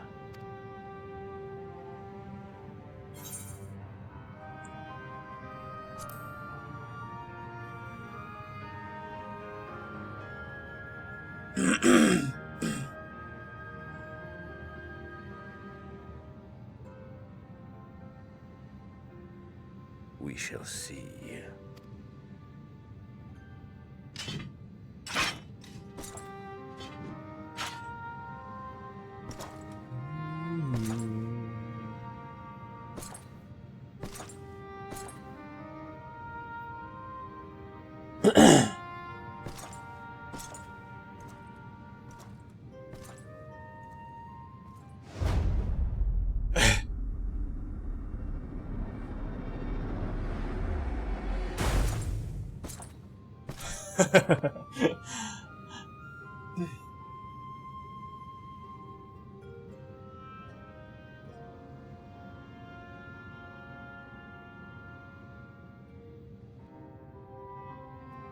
Oh my god. You might be right, Midgar. You might be right. It's getting really good. It's getting really fucking good.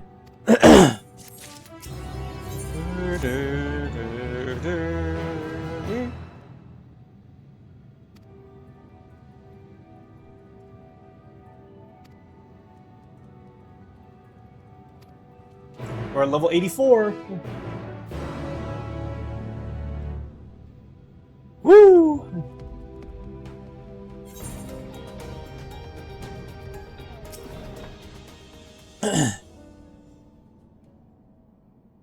I'm pretty much going through the story too, you know, and just doing side quests when they pop up. I haven't really been doing anything else.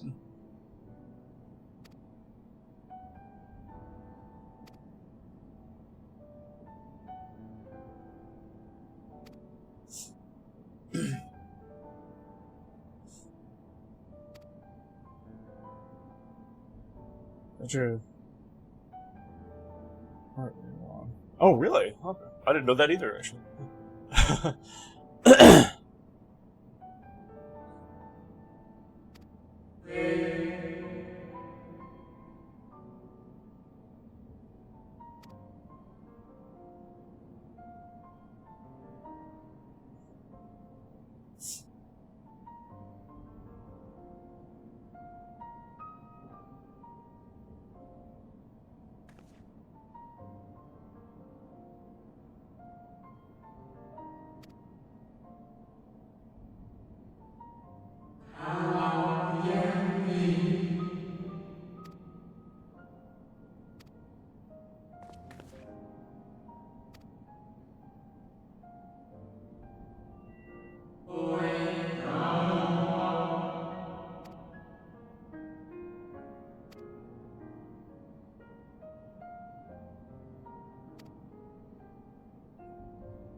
20-something instruments, wow.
Midgar, is that you unfollowing me with your accounts?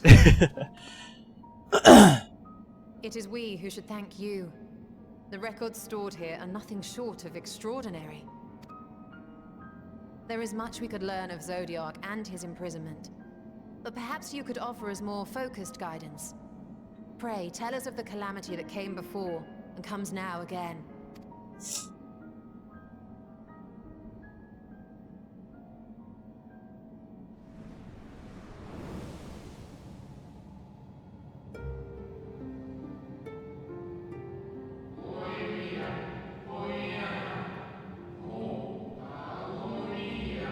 Ethers?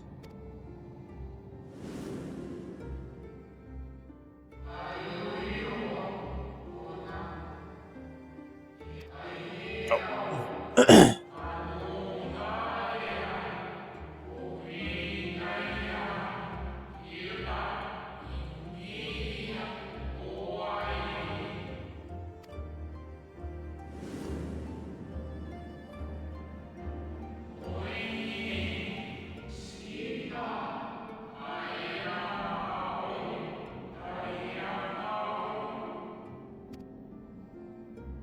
Were the ancients ever able to deduce its source?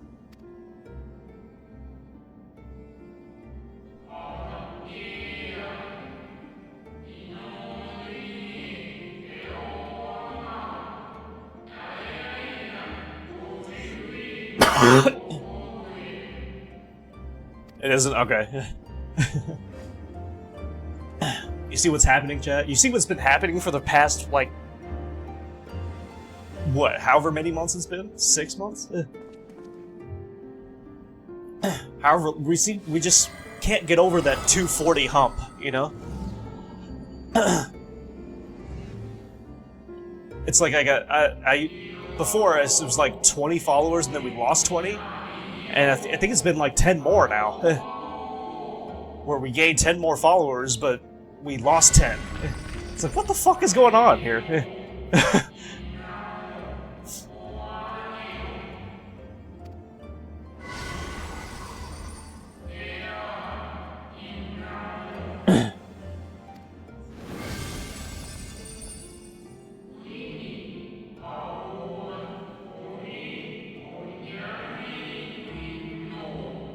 Yeah, I haven't been keeping count, but it's been something like that, yeah. Celestial currents.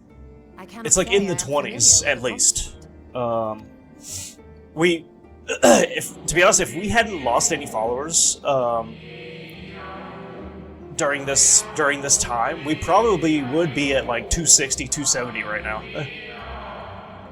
Like, seriously. I mean, it's... I don't know what the hell is going on.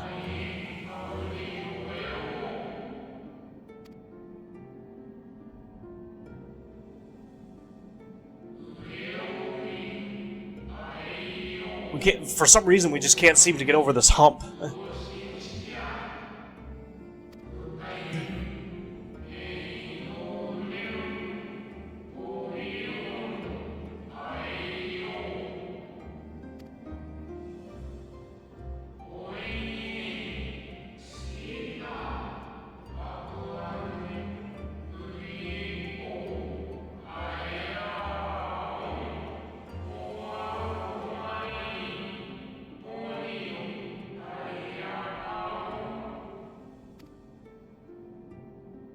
And so they sought a means to harness the forces of darkness, of activity and growth. Thus was Zodiac conceived.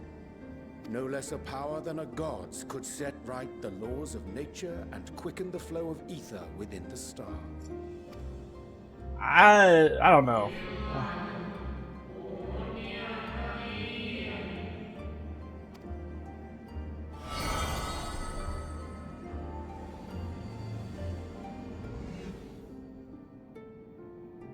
Emmett Selk claimed that those who summoned Hydaelyn did so because they saw Zodiac's power as a threat. Is that true? I don't think they would go to too much trouble with a streamer like us, like me, you know. To be honest, we're not like Twitch a partner or anything. Because I can guarantee you, there's some Twitch partners that have like thousands of bots on their followers.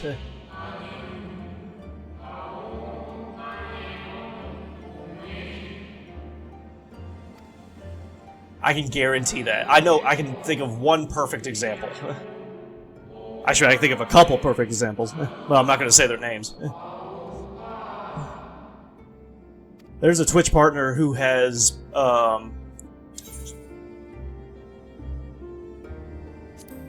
there's a Twitch partner who has 2 million followers. But every time she streams, she only has 300 people watching. It's always around 300, even though she has 2 million followers. Like, that has to be bots. That can't just be...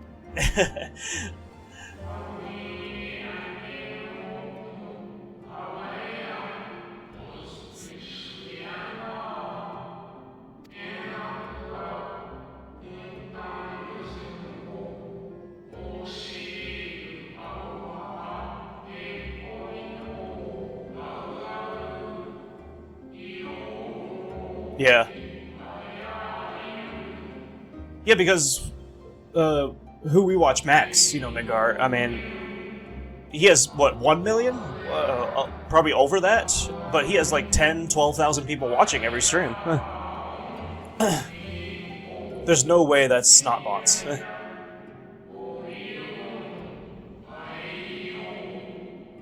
There's I see 2 people with 4K followers and only 10 watching. Exactly, yeah. So I don't think it's that. And besides, y'all only made like 1 or 2 accounts. It's not like y'all made 500,000 or something. I don't think Twitch would bother with that kind of thing with my stream. I seriously doubt that.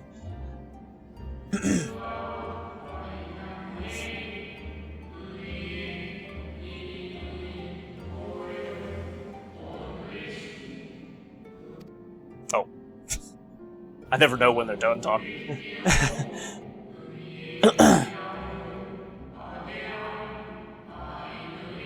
We're trying to build as big a community as possible in this stream here, and Ascian set in motion. it's just hard, you know. We came to oppose them. How many more worlds would have been lost had we not placed our faith in her? How many more souls living in the present would have been snuffed out for the sake of those long dead?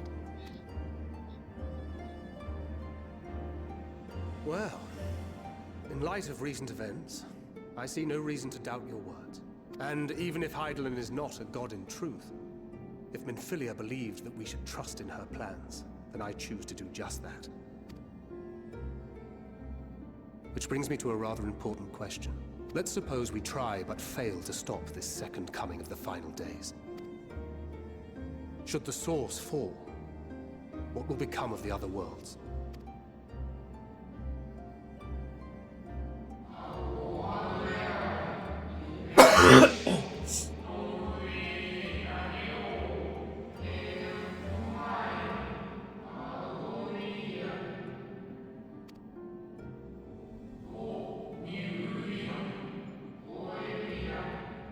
It would be really great to get a Twitch partner legitimately, you know?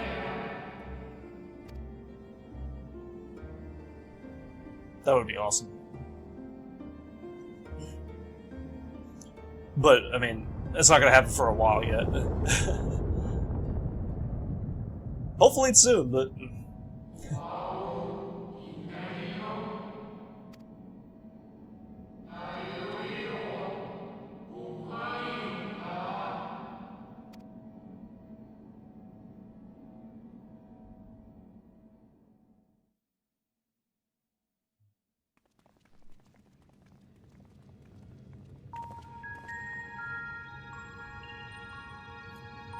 Is it 1,000 to be Twitch partner or 500 followers? I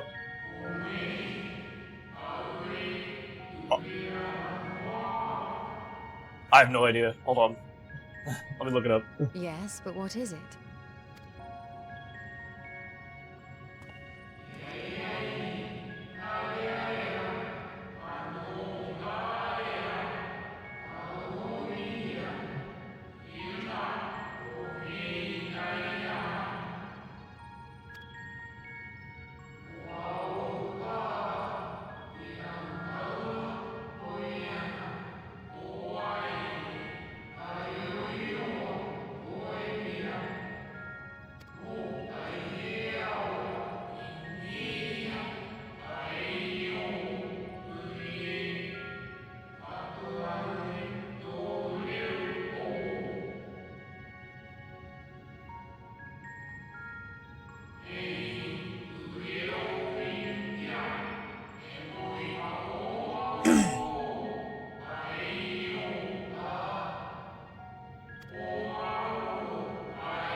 So believe it or not, the number of followers doesn't matter. It doesn't matter how many followers you have. You just need to stream for 25 plus hours per month and stream on 12 different days per month, which is not a problem for me. Because, you know, we stream it like around 4 times a week, but the only other thing that's a requirement that's the toughest to get is 75 plus viewers for every stream. An average of 75 plus viewers watching your stream. I mean, we've already got the first 2 requirements. It's just that 75 viewers. That's a lot. It's a lot. I mean, the most viewers we've ever had on my stream, as far as I can remember, is probably 15. And that's when we were playing 7 Rebirth. So, makes sense, but, yeah. We're usually around, well, before we were always around, like, 1 or 2. But now we're, like, doing an average of, like, around 4 or so, which is good. I mean, I'm really appreciating those views, for sure. I mean, especially every day that I stream. It is... it makes me really appreciate it, for sure. And more people that watch, the more excited I get to stream, you know?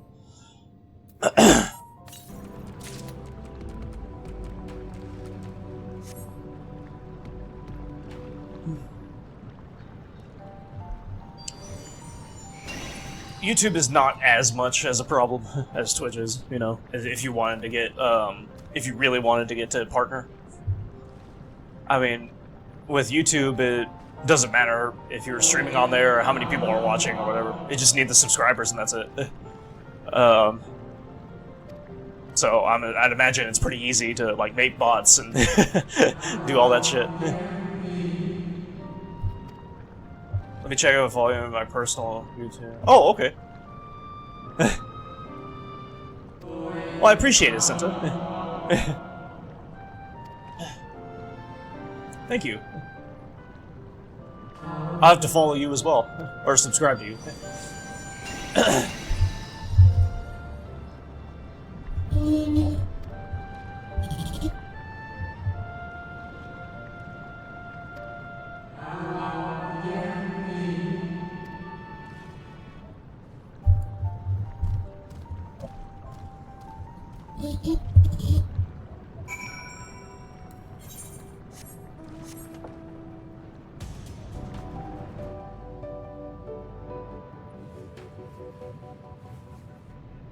It's a little bit of surprise.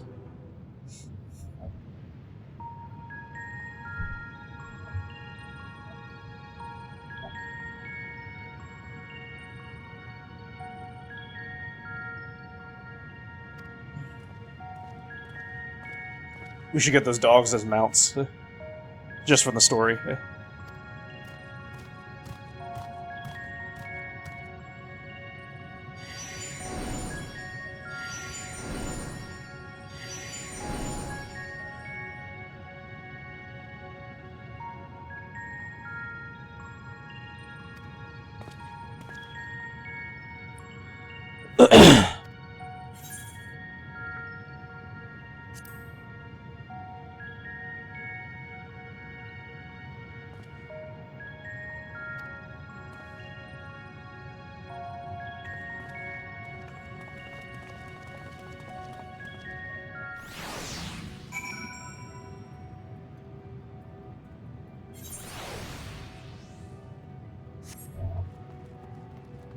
Kind of like streaming platform or social media or just anything like that. Maybe not. I think Tim told me TikTok doesn't do that, but for most platforms, it's only good for walkthroughs and game lore, in my opinion. Yeah, yeah. Our moonship pilot should be around here somewhere. Is that right?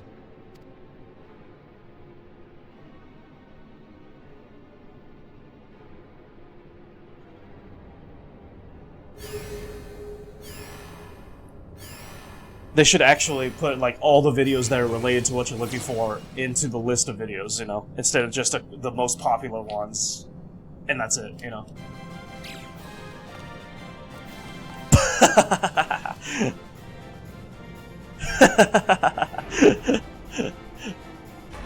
What the fuck?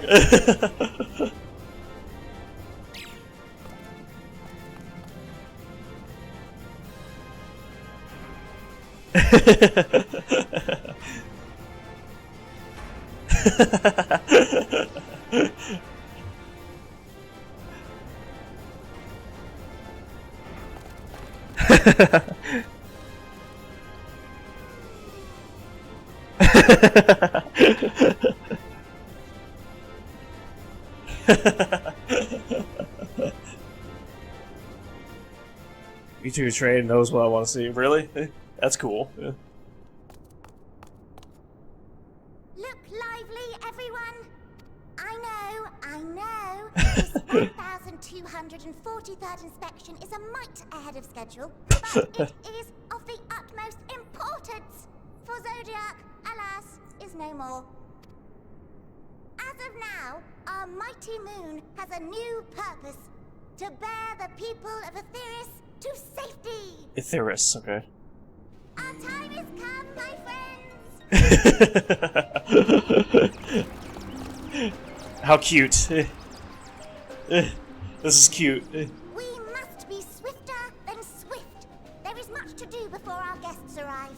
I expect your workstations to be immaculate. And don't forget to relay our signal to Etheris. If we didn't already have Moogles in this game, I would say these are like a different kind of Moogles, you know. But I guess they're bunnies or something.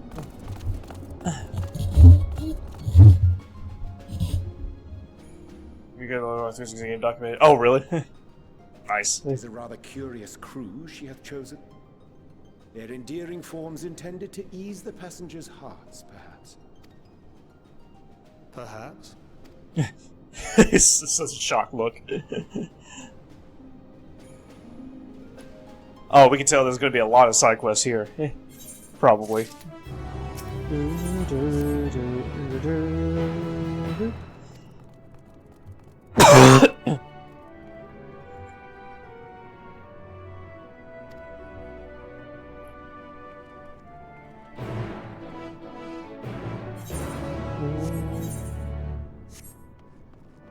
Oh, no, I haven't yet, actually. I totally forgot. I went to sleep right after I streamed last night, because we...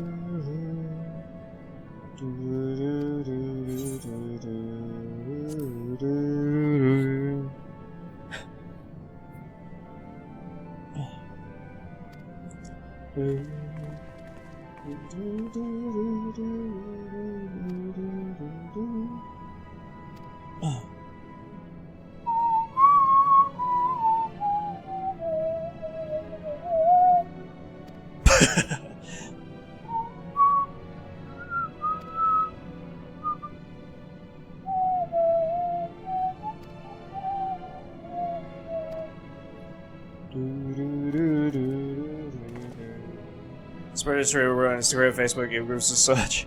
Yeah, really should. The only social media I made before I started streaming was an Instagram, and it is in my bio actually. But I'm not usually on it because I'm just not interested in social media. I mean, I get it's how you can spread your community, but at the same time, I'm just like, I have been putting my clips on there.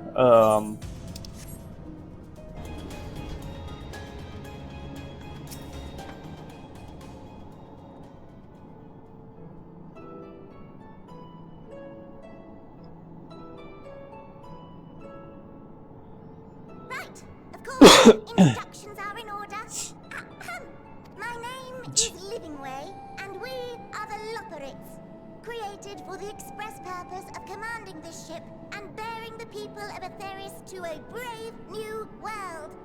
Who's the voice actor for this? Specifically, I am the one whom is charged with the execution of her most vital plans. You might say I'm her right paw. Cute. The name, Cute. leader and navigator of the heavens.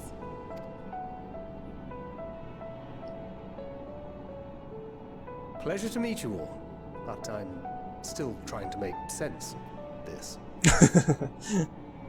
Confusion and bewilderment are completely understandable. Fear not, I shall walk you through it. The people of Aetheris, through no fault of your own, I'm sure, set in motion a series of events that, unfortunately, culminated in Zodiac's obliteration. Acutely aware of the imminent crisis, your parents sent you little ones on ahead while they began the necessary preparations.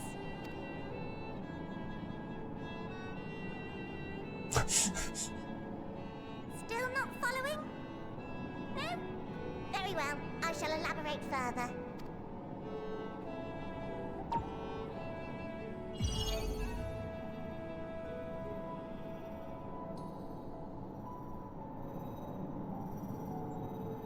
Here, we have Aetheris, your home, and the moon, where we are now. Without Zodiac around to keep things lively, so to speak, the celestial currents of the star have doubtless begun to degrade. A calamity of apocalypse will be visited upon Aetheris, bringing an end to all life. Very sad, Very sad. So too hath the Watcher claimed. By thine unperturbed countenance, I gather this eventuality was anticipated. The doom and gloom. Oh yes, quite expected. Imagine, if you will, that Aetheris is a delicious carrot that I've forgotten to eat and left out in the midday sun. The most earnest wishes or prayers will not stop it from rotting to the core. So sadly, there's nothing to be done but to abandon said carrot, Aetheris, in case the metaphor is lost on you. And this moon will serve as the vessel to deliver us to a new home. These are my favorite characters. Just so!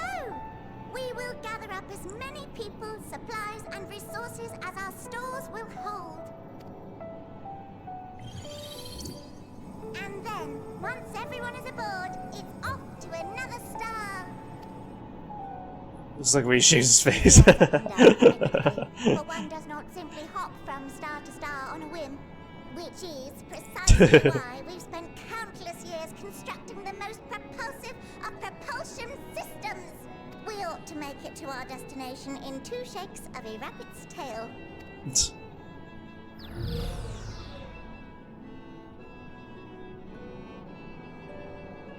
Impressive technology. I dare say it is beyond anything we have ever seen.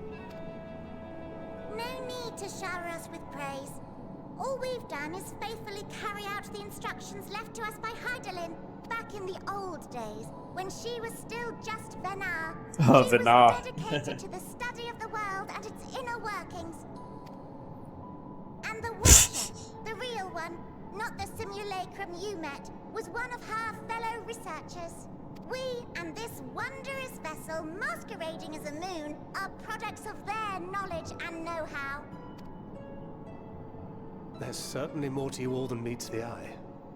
Might I ask where exactly you intend to take us?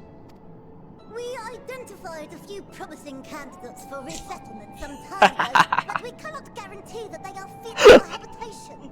Moreover, the ship can only travel in short bursts. We intend to go down our list, hopping from star to star, until we find one suitable for resettlement. I feel like this voice actor is trying too hard, you know? No need to worry, though. The vessel is being refurbished with accommodation for an extended stay as we speak. The mouth, what's it called? The spitting, I guess, is not necessary, you know? You can just talk like that. We do have to rely upon outside help to determine what amenities were essential. I dare say we have risen to the challenge. Help? From who? From you and yours! Who else? Each time we woke to perform regularly scheduled maintenance, we were greeted by the resources you sent us. What better way to Story time is circle garden, yeah. of our present day challenges? But you're still adorable little children. I mean, this voice actor is perfect for the role. But the other one, I feel like is trying too hard, you know? I'm not sure what led you to conclude otherwise. I can assure you that we are all grown men and women. And I very much doubt my elders know this place exists, much less how to send you so much as a starlight missive. Blazes let you on my moon. What?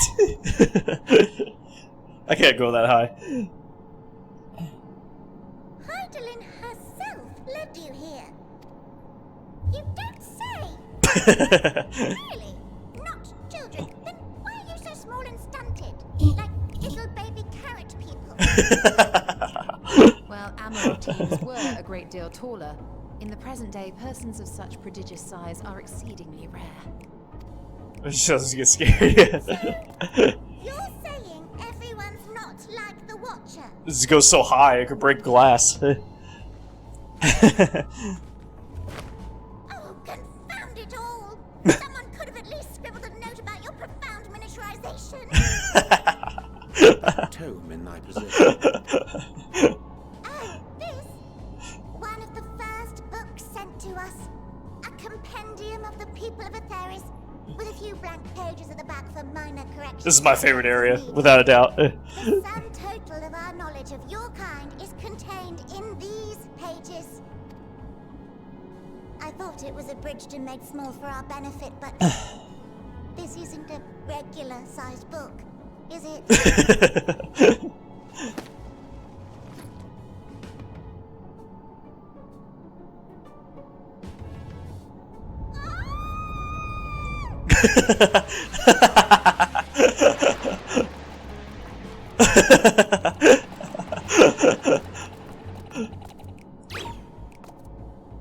Building way, can you hear me? Yes, we're all very busy. Change hands, I need you to rebuild the domiciles at 1/3 the scale. All of them. Yes, all of them. Me no buts. Full speed. Perhaps you could tell us a bit more about your terrestrial collaborators. Yes, in due time. But first, I'd like to hear more about you, if it's all the same. I'd rather not risk any other complications due to outdated knowledge of our passengers-to-be.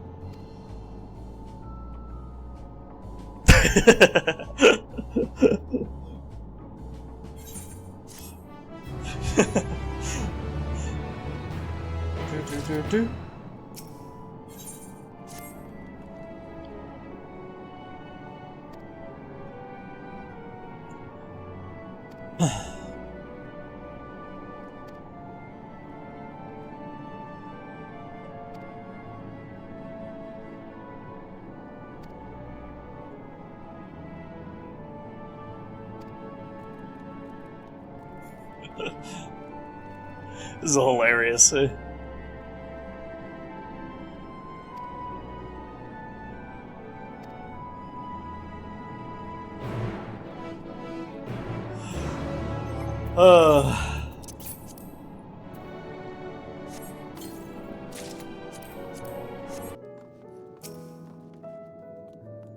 to reach Cosmo Canyon and Rebirth. That's true, that's true. The only other time I can think about getting excited like that ever since Rebirth is probably watching the Ghost of Tsushima, the Ghost of Yote trailer, sorry.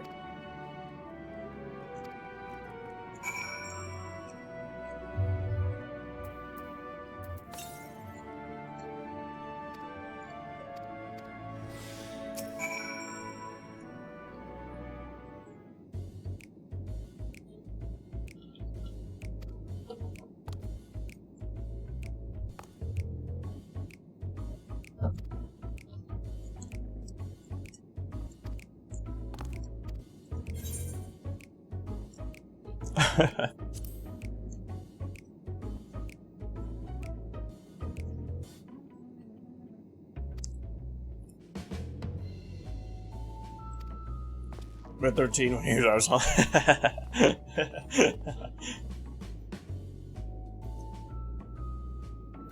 Aww. And then when I'm not home, I sound like this. I can't even go as deep as he can, you know.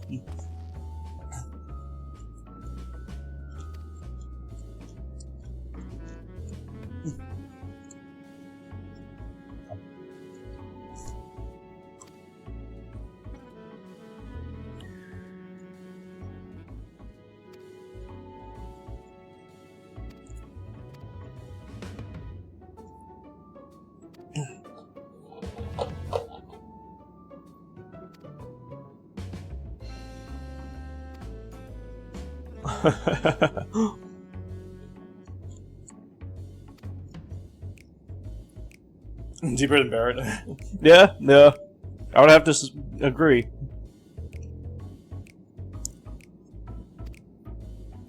I mean, so is Man of the Stripes.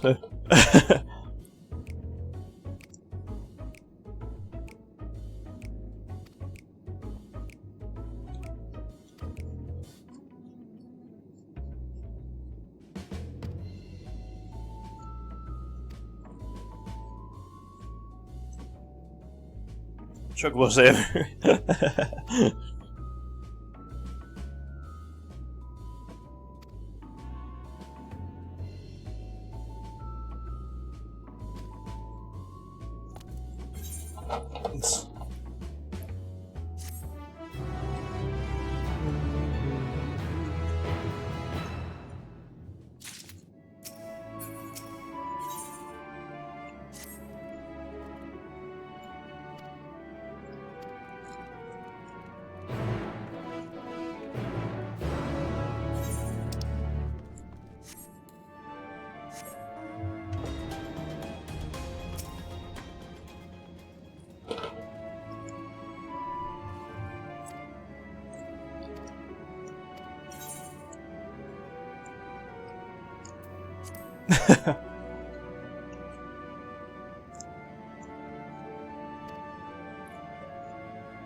Nice.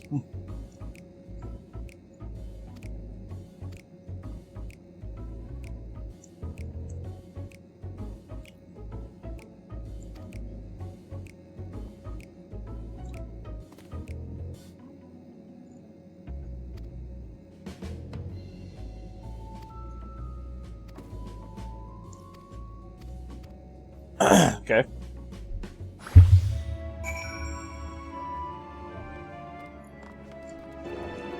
Only on Netflix? Ah, shit, I don't have Netflix. But Tim has Netflix, actually, so I can just watch it on there. I'm definitely watching it.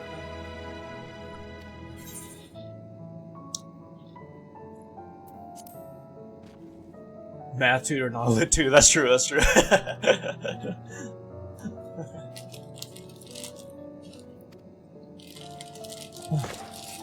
I'm assuming it's him still trying to get the Krabby Patty formula or something like that, or trying to rule the world.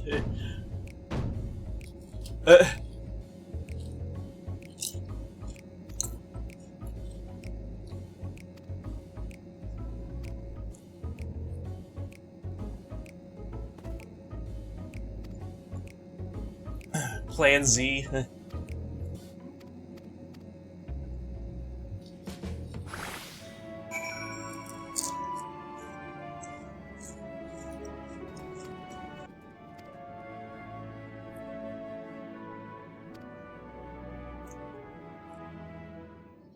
She decided to do this since Peggy kept failing. She actually succeeded, not playing to stop her. Really? Really? Huh.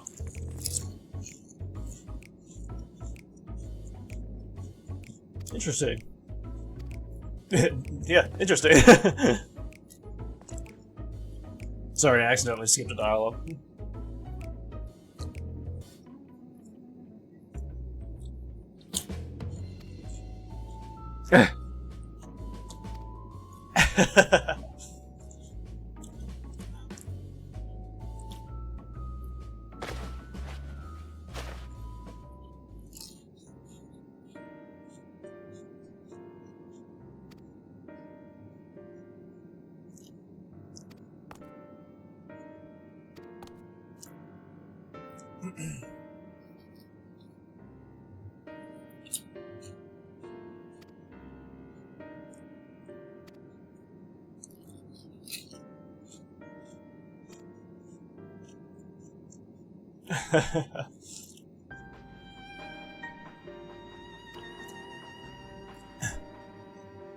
That's true.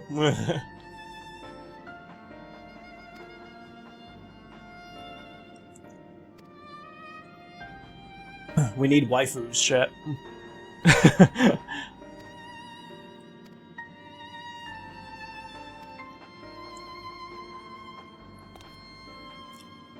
Just AI women, yeah. True.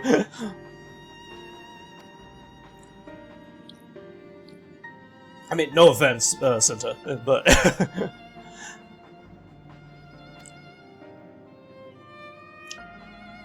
it doesn't apply to you.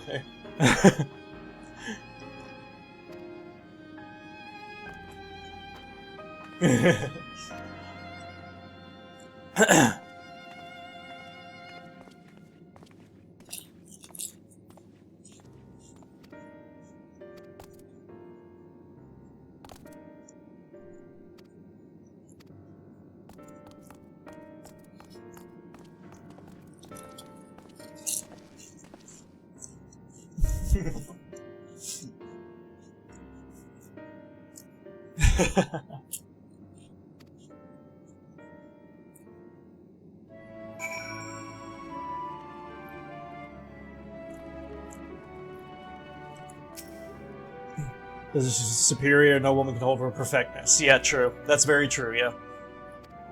Too bad you're not here, Senta.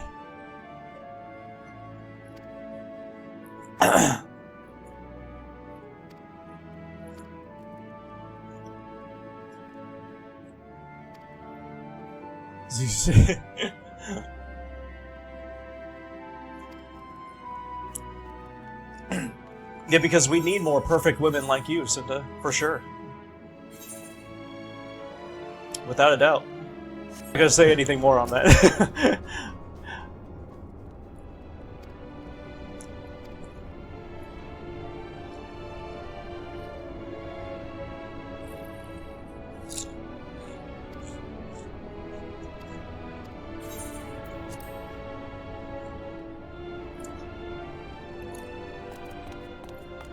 Ready in the teleporter.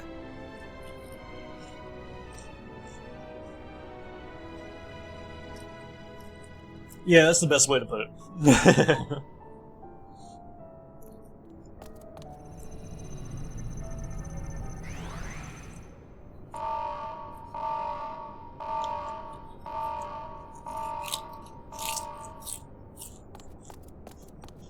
Huh? Access to living quarters restricted due to reconstruction. Then where is it? Oh no!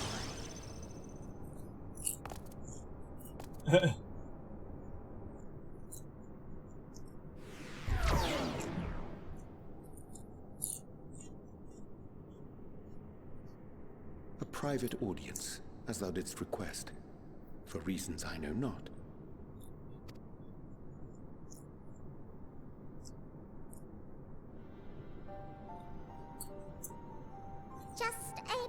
question.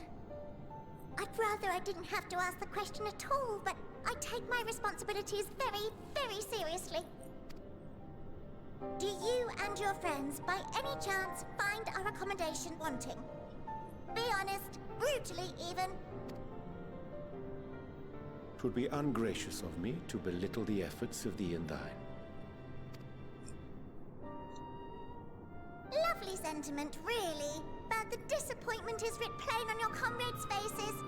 It's all the more frustrating since no one will come out and say what they find wanting. Oh, the stream's going good. First 5 hours or so, me and Tim would try and ranked in Apex. We need to know. We can, we will do better. But time is not on our side. And we just playing 14 for the last couple hours, so. The final days will wait for no one. If your people are to be saved, we must take quick and decisive action. This vessel must serve as a home for as many passengers as possible, for far longer than we may like. Which brings me to my request. Our collaborators on Atheris are doing what they can to prepare for the So voyage. to replace Ninja Turtles pad. Be willing to go and lend them a hand. Mine would be the Final Fantasy pad. Having seen the moon for yourself, you could speak to its many splendors, learn what else they might require, and assuage whatever concerns they have. Wherefore wouldst thou entrust me with such a task? How to put it? You're the only one who appears not to be wholly unsatisfied with our work. Oh, quite good at pretending that's the case, at least. Calm, collected, tactful to a fault. Very particular with your words, too. You understand that, in the face of great danger, one cannot pursue perfection at the expense of practicality. The difficult choices must often be made for the greater good.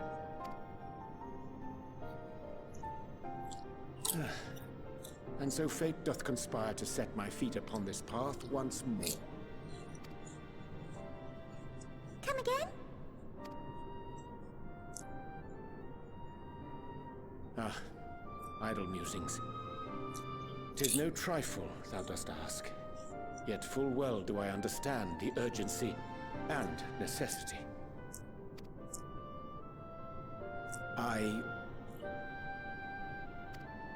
Oh, dear me! Dear me! I'm terribly sorry for the mix-up. It's a bit of a malfunction. I hadn't realized the residential quarters were inaccessible, you see. But you're still in one piece. So, all's well that ends well, yes? Won't happen again. I promise.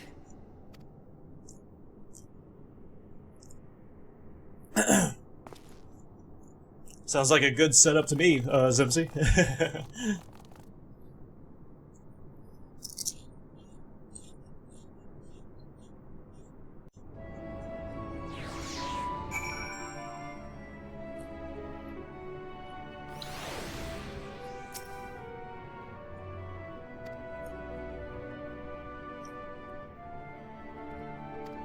Zoom up.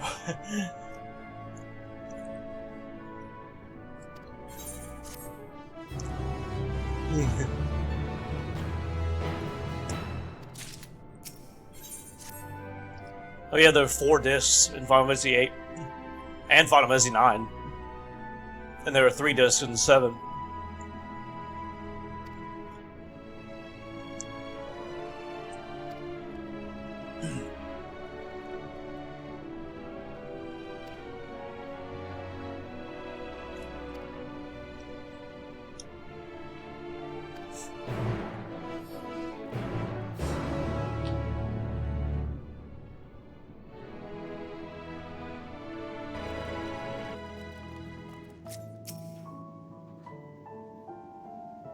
I am not smarter than a 5th grader was doing. Y'all seen that game show with Jeff Foxworthy? Are you smarter than a 5th grader? Get a pencil and a piece of paper. teachers, something, something, something. I forget the words.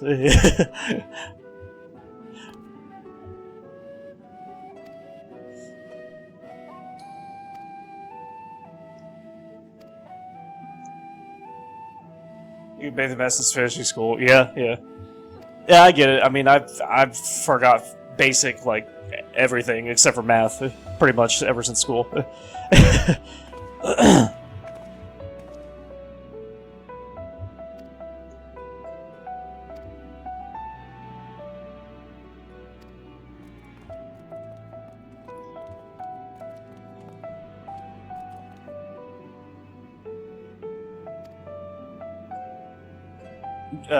If you don't know, Miguel, just give me a guess. Like, 5th grade, watching with my dad and brother get a question wrong, I right. I was like, hell yeah, that's what's up. Yeah. I remember watching that show, and like some like really smart people with really like advanced degrees were not getting their questions correct. I was like, God, that's embarrassing.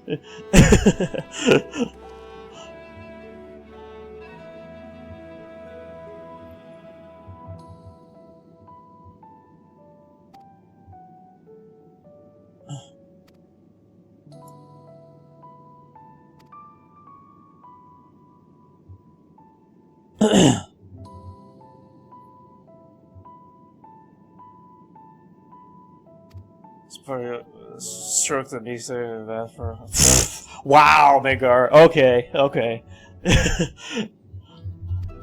Okay. Just so you know, I'm not a virgin.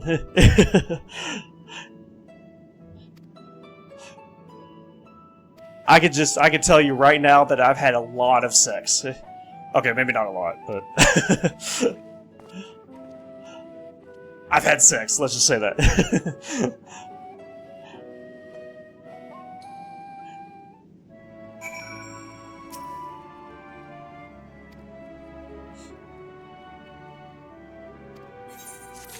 Do, do, do, do, do.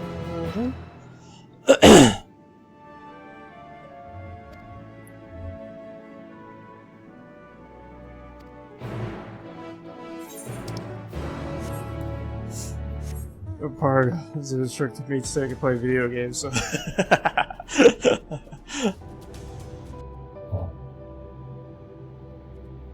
Feels pains is. Yeah, I forgot the second step. Yeah, yeah. So I grew up with N64 and PS1. Ah, I see. Yeah. I grew up with like PS2 and stuff. Yeah. Thine arrival is timely as ever.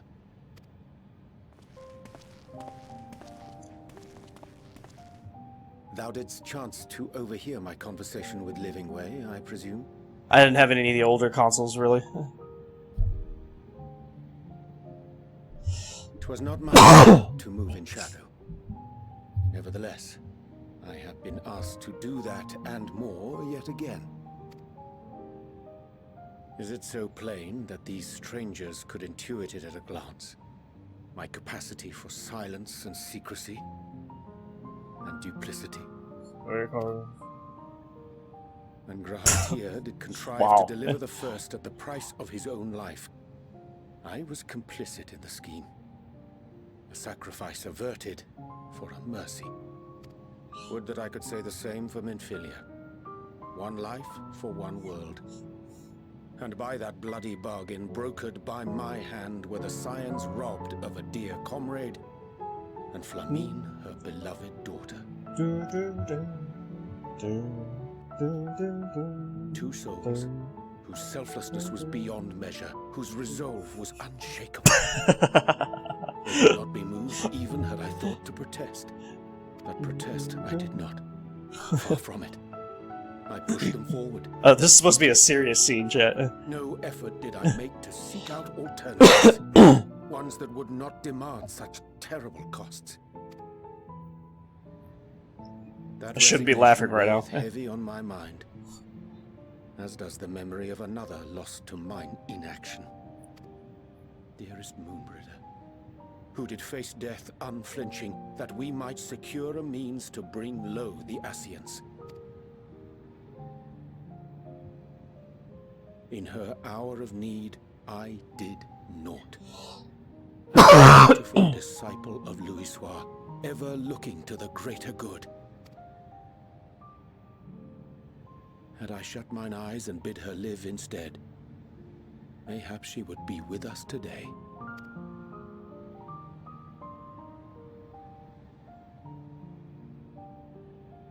Selfish wants, born of everlasting regrets.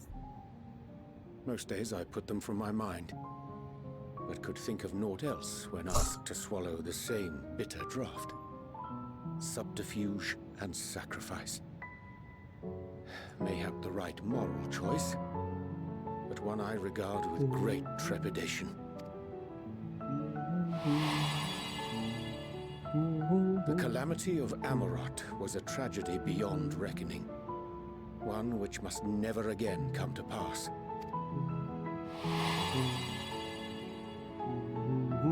Thus must we struggle, haunted by ghosts of those we have lost, clinging to those we pray we can yet save. But what of those we cannot? How do we make peace with the dreadful algebra of necessity? Speaking of algebra... No, I'm just kidding.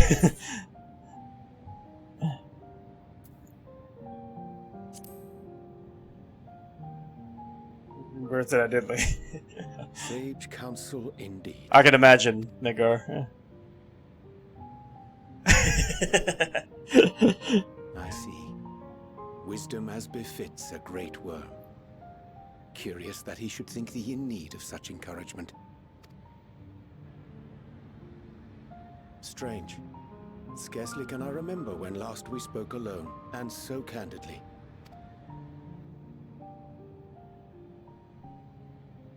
I thank thee. For all my supposed skill with words, I find it difficult to express such private thoughts. As for the Loporrit's proposition, I will take time and consider how to respond. 'Twould be to our mutual benefit if we could converse more openly with our aspiring caretakers. A concern I should be glad to address on the Scion's behalf. To dispense with all pretense and bare one's heart to another is a frightening thing indeed. But we cannot move forward ere we take that bold first step. A lesson I have learned many times before. And today. It was more like twice today, Midgar.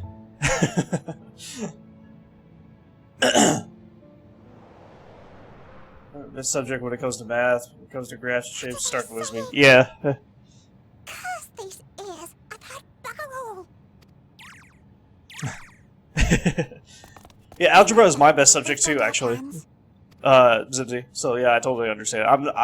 When I was in school, especially in high school, the shapes were just it was hard for me. Just something about algebra was just so fucking easy to me.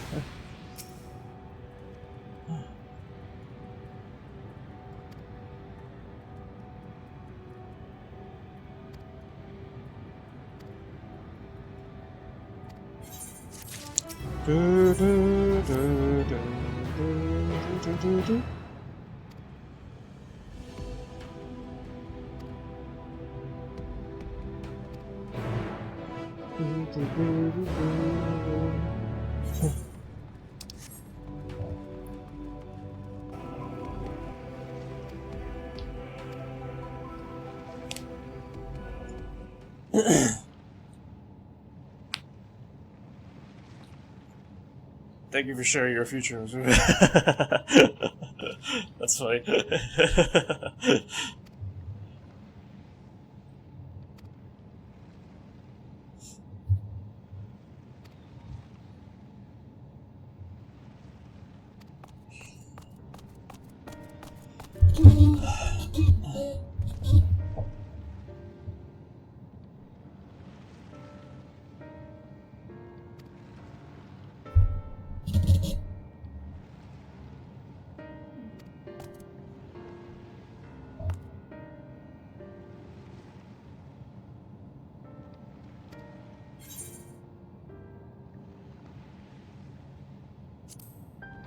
suspicious. Everything. Whew, good. I mean, yeah, good. So, cool guy would cause pressures like quick names, 3 things used every day, toothbrush, deodorant, water bottle. Notice how you didn't say any political stuff.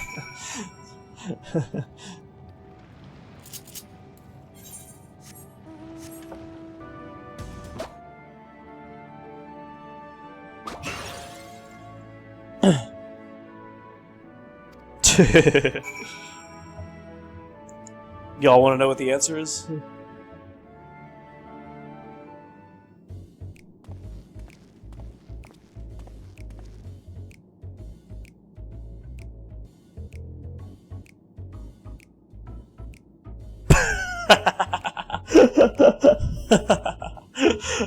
You might explain why you hit me in the face with your balls of moose flesh.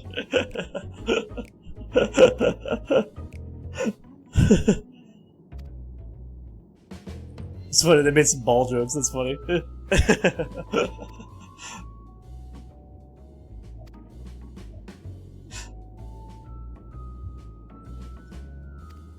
Your mic closed a coffin years ago. Yep, so Zimzy, you got the half part right, but it's half base times height. It's not length times width. Length times width is an area of a square, not a triangle.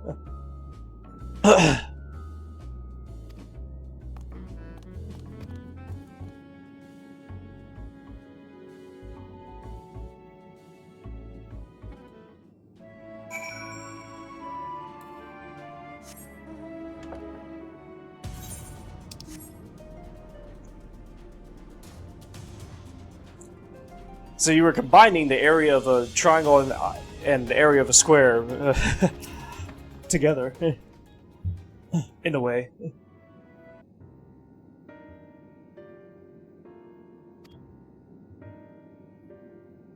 So that's what you do with it.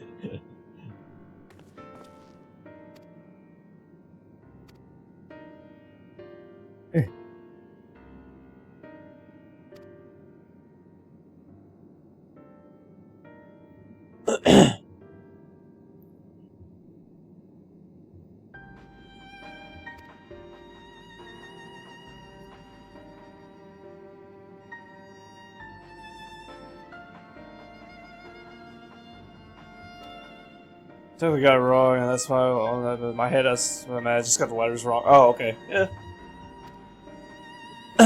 Yeah, that's fine. I mean, you know, technically it is length and width, it's just not called that, you know?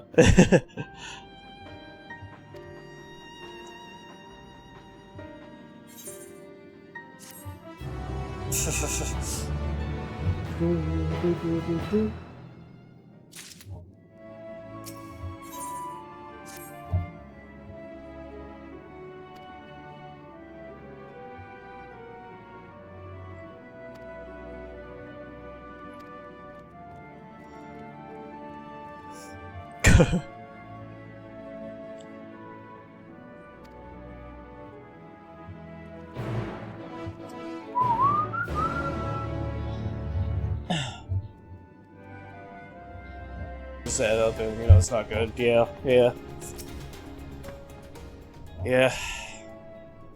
Whereas this is my territory of expertise.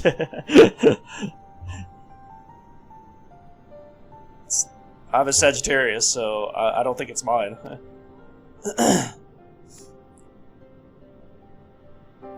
I've had previous ex-girlfriends where they did not want to talk every day, you know? In fact, I've been on the other side of it where I was texting them too much. At the time I was in high school, but like, I understand why now. Because, I mean, talking every day, and even just for a little while, it can get really annoying. I didn't really see that in high school, because I wasn't really... I mean, I was in high school. I had a couple problems with loneliness and everything, but, now I'm just like, fuck that.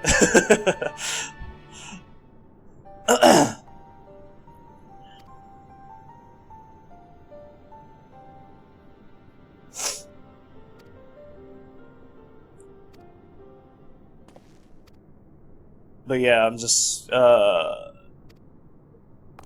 nowadays I don't really want to talk every day. I do want like a day or two at least to myself, you know. Oh, it's this music. Oh, it's different. Okay, I thought it was something else. What the hell?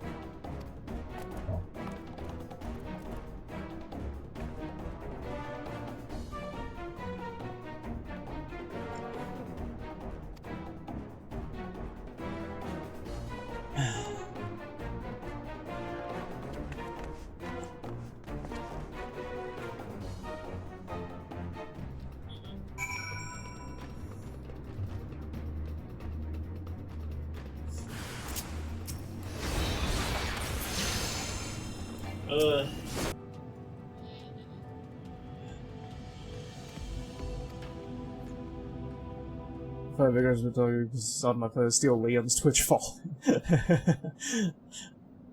My secret formula, I guess.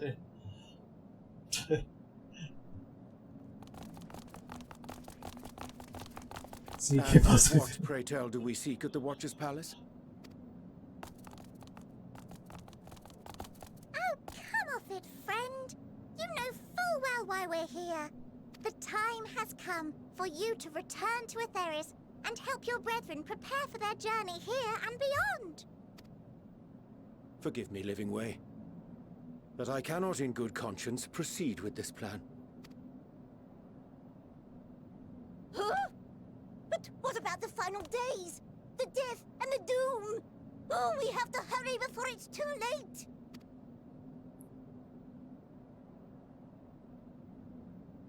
Your unflagging commitment to your duty is endearing, to say the least.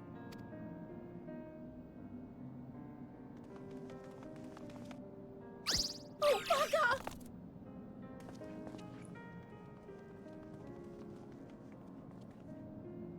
ZMZ.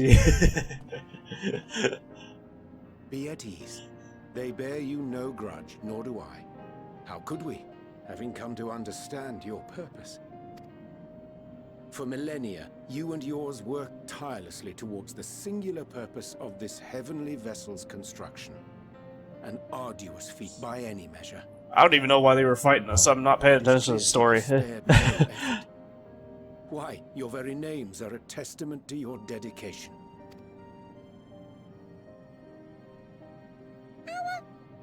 Our names?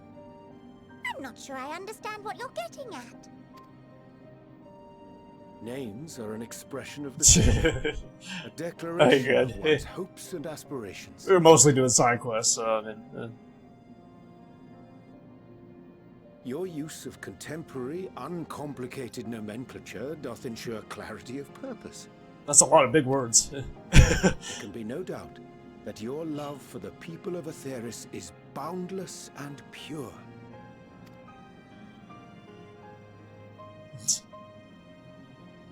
Yes! A most mellifluous phrasing! We Loporrits were born of Hydaelyn's love for Atheris. That reminds me.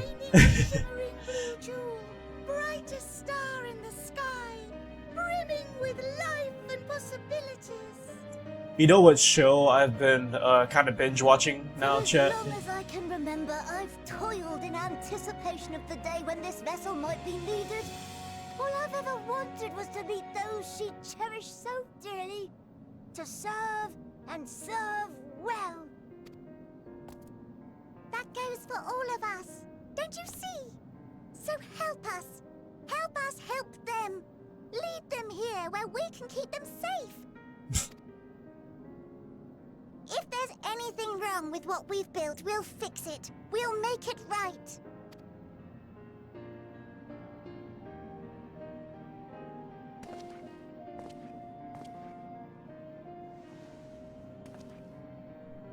Your works want not to repair. Yet there remaineth much for you to learn of men, and your own kin besides. Singing Way, thy name bespeaketh more than the simple marriage of rhythm and rhyme. The songs of Aetheris are beyond counting, and span the length and breadth of emotion. Maps are monuments to man's pioneering spirit and his devotion to charting the furthest reaches of our star. Many have devoted their lifetimes to exploratory pursuits, to venture unto the highest mountains and the deepest oceans in search of unknown frontiers. And thou, my friend, I do not think we have met. My name is Puddingway. You can tell the difference between them? Puddingway? They look the same. Yes, indeed. A name of deep and abiding significance, I'm sure, but one perhaps better communicated through delicious deeds than tasteless words.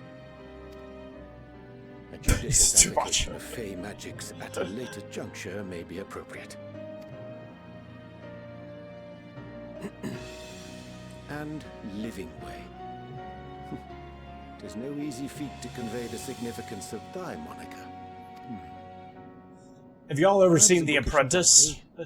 A dear friend of mine was fond of peppering me with questions as I read, to my occasional annoyance. One day, I posed to her a question of mine own. What doth it mean to live? After much contemplation, heard of it, yeah? She proffered this answer, the anticipation of a half-read story's conclusion. The I've been hope binge today's watching that mistake recently, may actually. serve as tomorrow's lesson.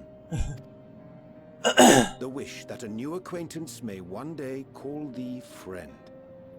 She believed it to be all these moments and more.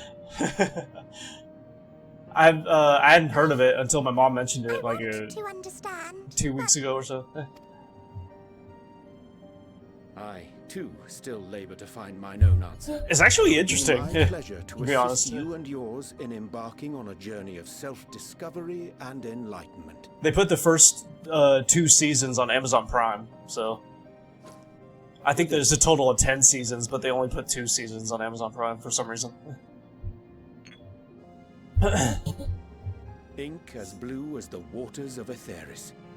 Made in haste, though I assure thee, the quality has not suffered for it. The people need not be persuaded by honeyed words.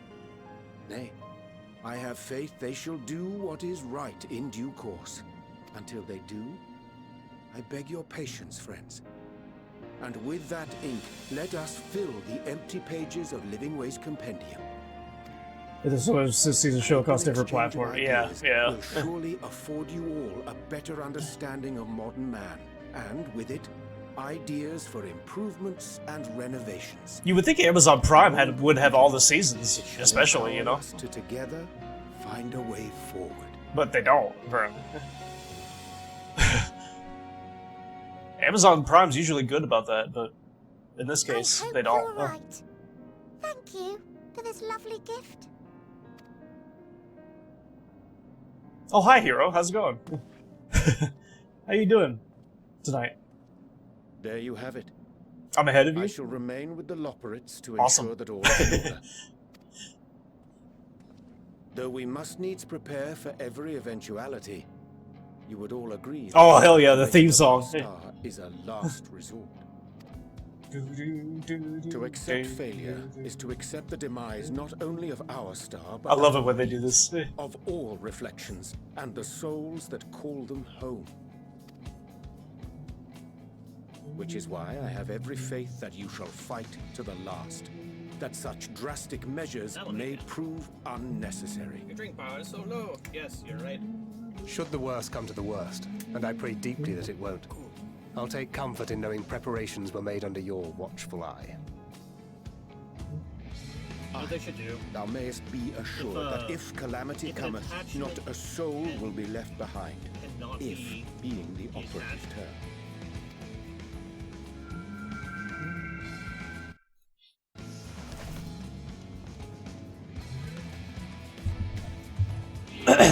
Oh, hello.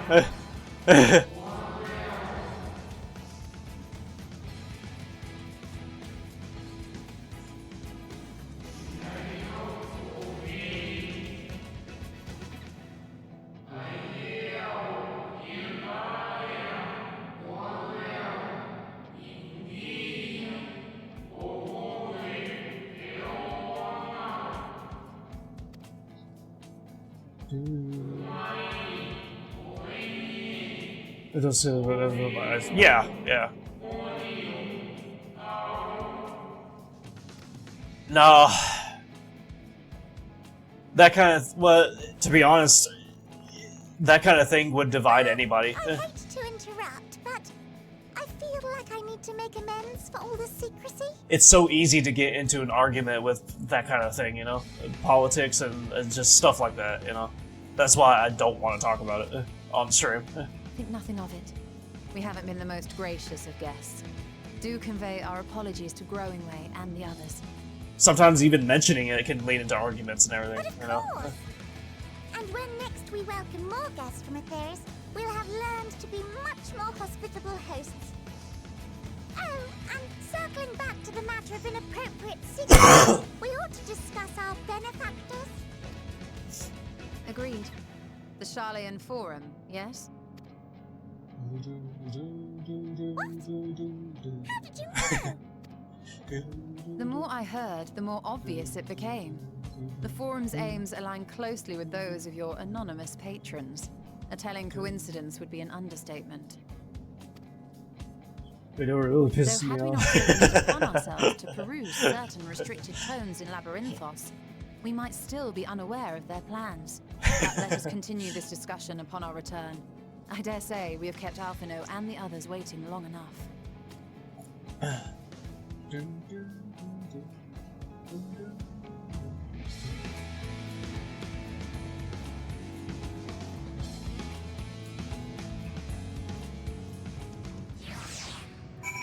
I love it.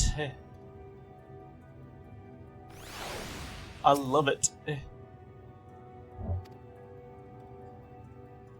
The Earth is flat.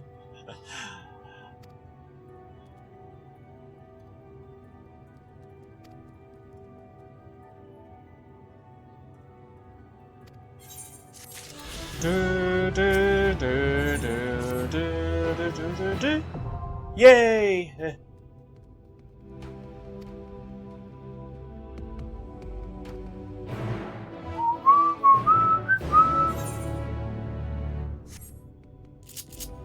I can fly now. Woo! Oh. This is my new religion.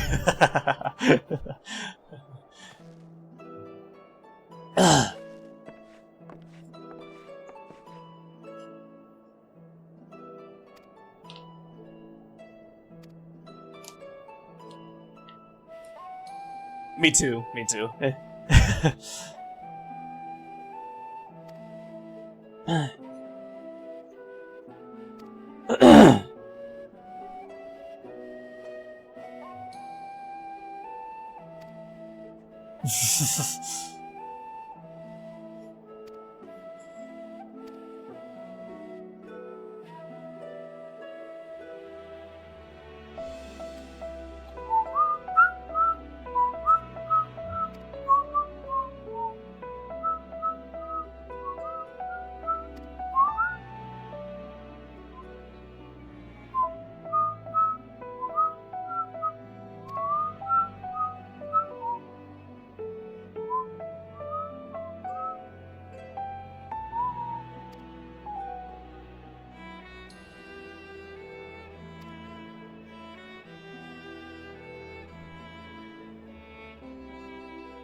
That's true, Zimsy. Yeah, that's true.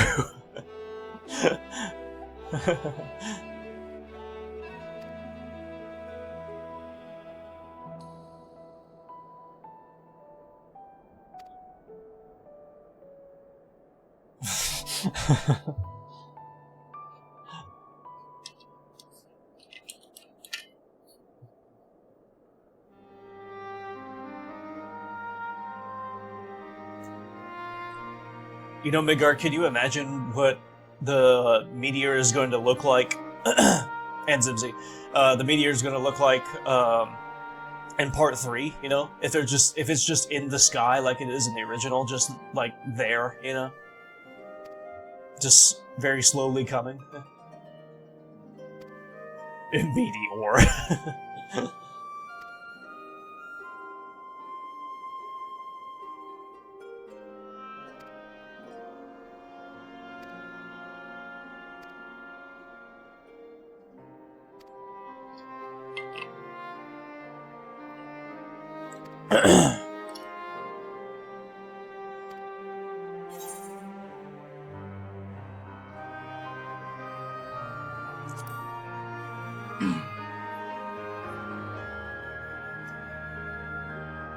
Slowly come.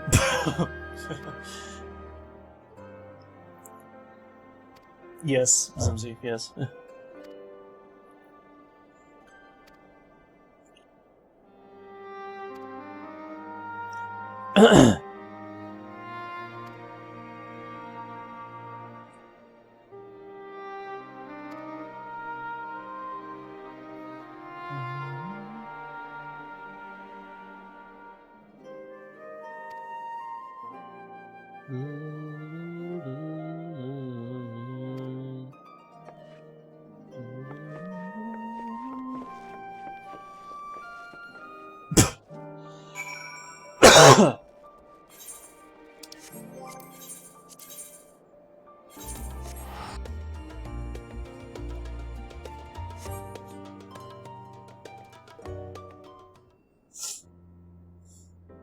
It'd be unbelievable.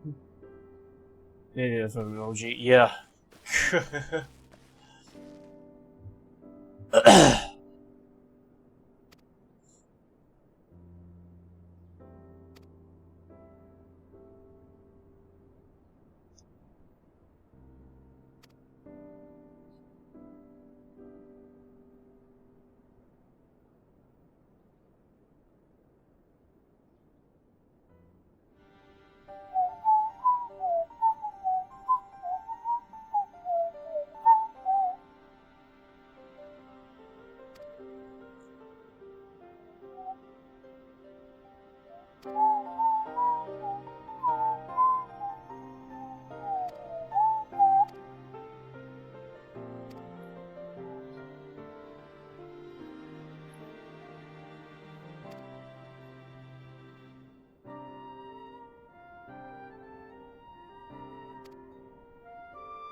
Try to figure out why was it? Megnar.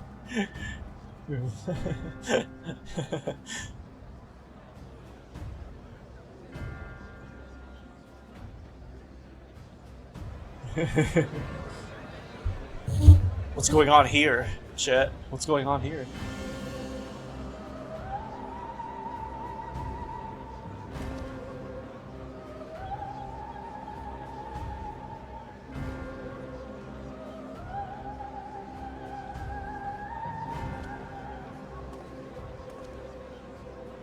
Order! Order, I say!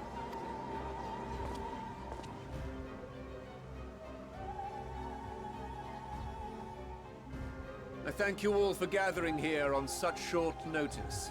This day will speak of grave affairs and their implications for the future of Sharlayan, nay, of this very star. Said affairs concern all citizens, and so we have called for a public assembly.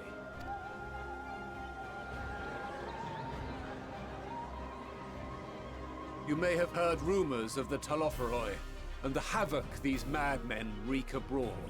Under normal circumstances, we would pay little heed to petty disturbances outside our borders. The final days, however, are another matter altogether. For we dare not ignore these prophetic words of Eld. The Endbearers will come, ushering chaos and calamity. The final days descend and devour the very star. I've never heard this prophecy. Is it true? Will all that really happen? Calm yourselves. The time has come to speak of the Forum's most sacred duties. But first...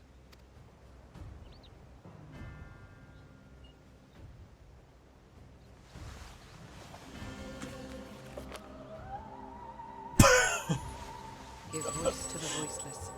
Let bindings be unbound. By unanimous decree, I declare the enchantment broken.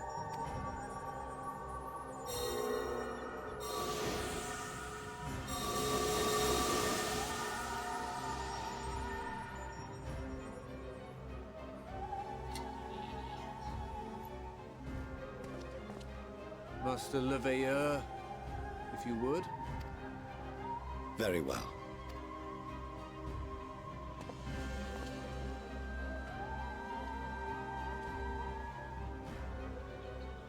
"270 years ago, our forebears began an expedition in the Dravanian hinterlands, in search of a route to access the ethereal sea. This much is public knowledge. Their findings, however, would become the Forum's most closely guarded secret. What those researchers discovered in the hinterlands was not a passage unto the ethereal sea, but the very heart of our star, and Hydaelyn herself. She spoke to them of a calamity that would extinguish all life, and of a means by which we might be spared. The moon. 'Tis in truth a gargantuan vessel built to serve as sanctuary for her children and deliver them from this doom. Much like Nunkref's hope in ages past, it will bear the people of a world in the throes of death to a new home. Needless to say, this will be no small undertaking. To facilitate the great work, the Forum has maintained close contact with the servants of Hydaelyn, who presently reside on the moon. Convinced that the foretold end was all but inevitable, Does his voice we get began louder? amassing a wealth of knowledge, not merely for the betterment of our nation, but in preparation for the journey to come. You reveal this to us now? By the gods, how long do we have?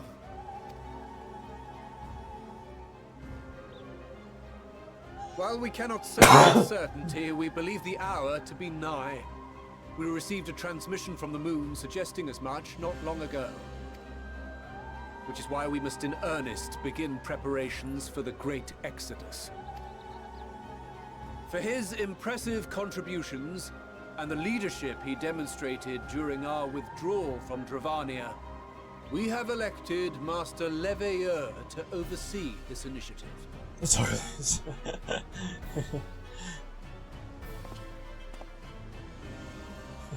Fellow scribes and scholars, my countrymen, we face a threat of unprecedented scale. We must challenge the trials before us with composure and conviction if we are to find salvation. The wisdom of Sharlayan has ever been a shining beacon in the darkness, and so it shall continue to be. It is our solemn charge to see our heritage preserved for future generations. Why not Mimsy? For those who will come after, we will brave a new frontier. Mimsy. Administrative edicts will be relayed to all major institutions ere long. In the meantime, carry on with your duties. With that, I hereby call this assembly to a close.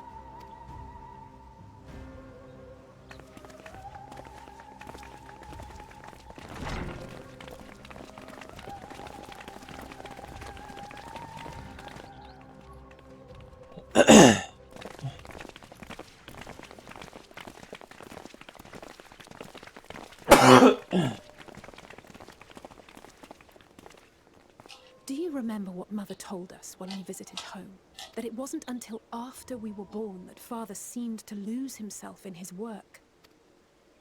If that great work of his was the evacuation of this star, then... Yes. It wasn't for his benefit.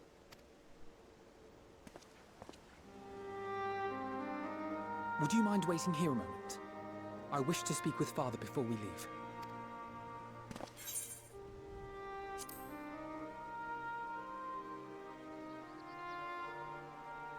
Thank you.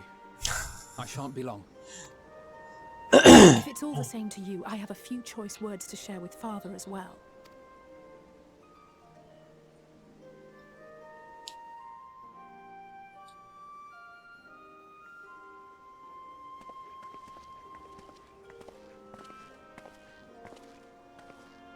So, come to call us cowards and bid us join your fruitless battle against the inevitable.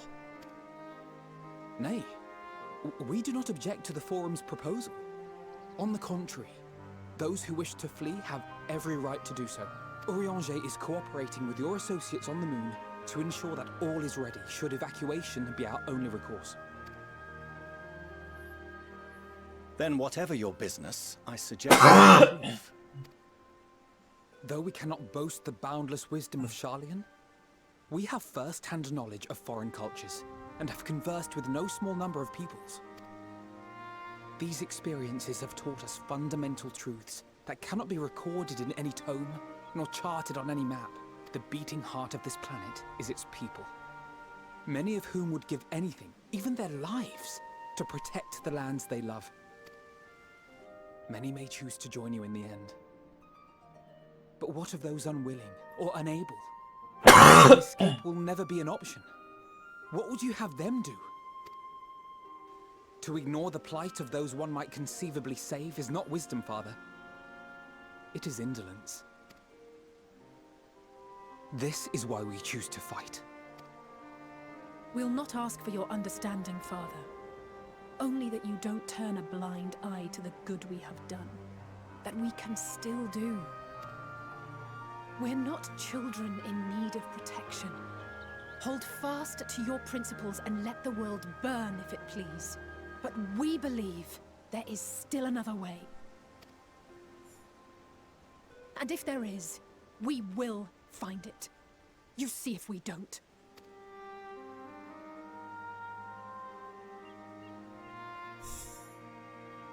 Do as you will.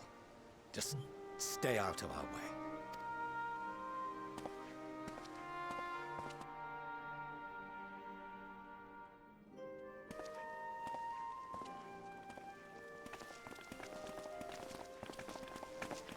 Were he not so consumed with self-righteousness, he might tell you how proud he is of you both. Bold words call for bold action. And there'll be no turning to your father should plans go awry. As if I ever would. So long as there are those who wish to stay and fight for this star, we have to do what we can to help them.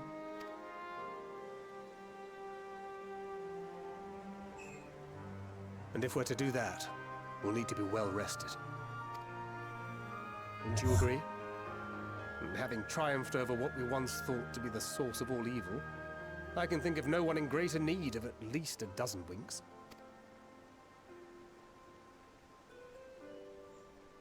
Shall we then? To the Annex, to prepare for tomorrow.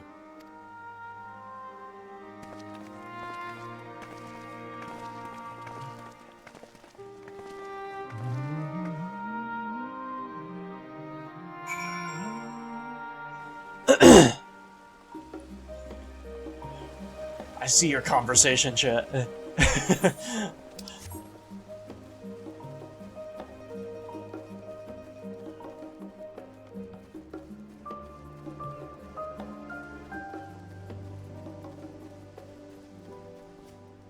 You guys are my court jesters, yes. But you haven't seen my royalty, my ass. No, I'm just kidding.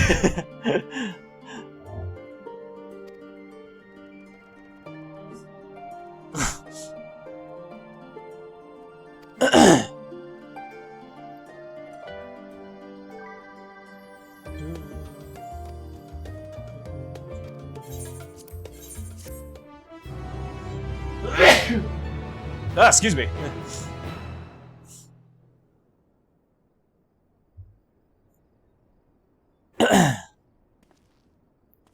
My ass, nigger.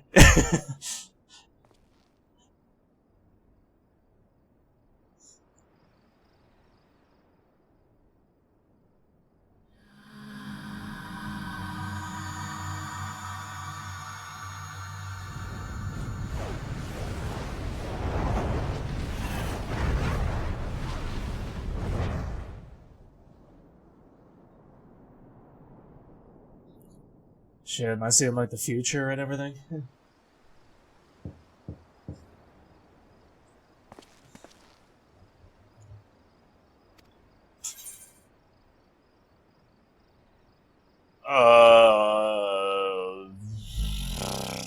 Alphino?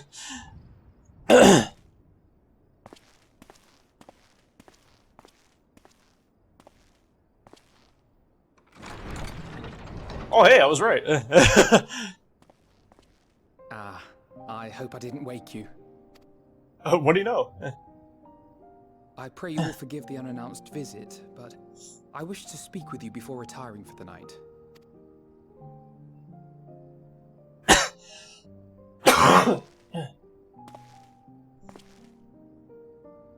About Garlemald, and the time we spent with the people of Tertium.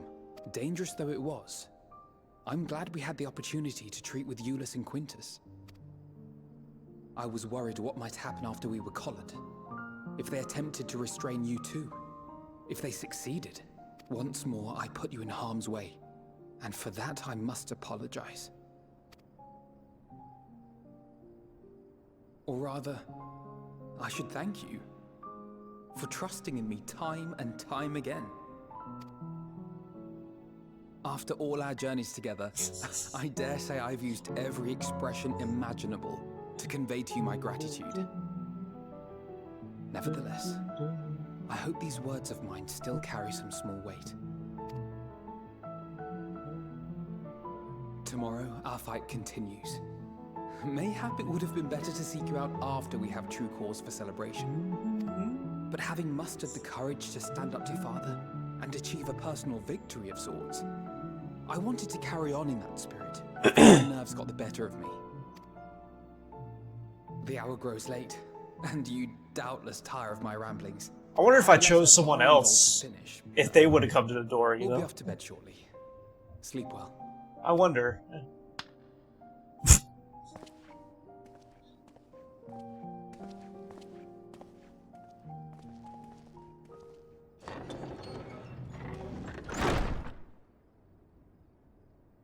It's possible.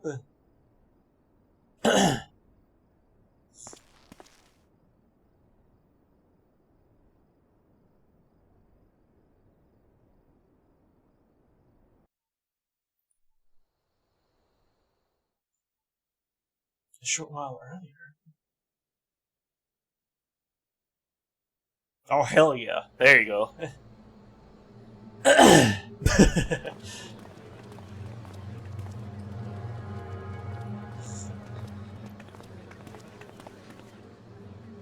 Thank the gods that tower is gone. The sight of it was enough to make me sick. Thank the Ilsabar contingent, more like. Word is, they fought their way into Garlemald and toppled the bloody thing themselves. Not just the one, neither. All the towers have up and vanished. Aye, I heard the same. Commander Aldin and his troops helped keep casualties to a minimum, too. But is it true they brought back tempered Gallian soldiers? As Commander Aldin tells it, they've a treatment for that now. But don't you worry. Cured or not, they've no plans to bring them into the city proper. I see. Well, that's a relief then. I know we've brothers and sisters among the lot, but I can't say I'm eager to welcome them home. Sis? Wanted to think about it for a while, yeah. But to be looked after in Alagana for the time being. It would have been funny if it was their brother or something. Maybe it is. I don't know. I don't even know who this guy is. Uh-oh.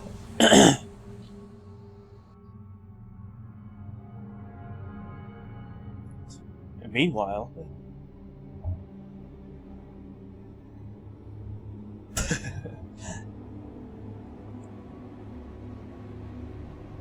Oh shit, I know where this is going.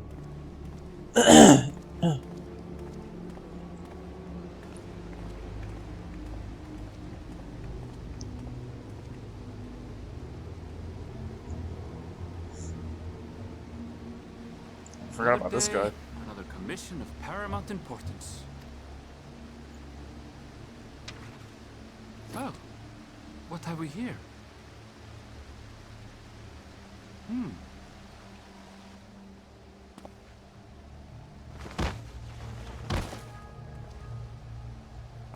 Hey, are you all right?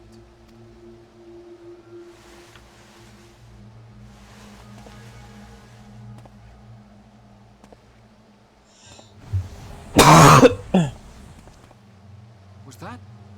No. The shadows play tricks, nothing more.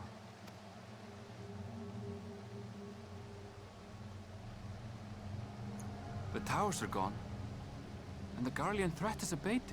And yet, why does it feel as though it's about to get much, much worse? Oh shit.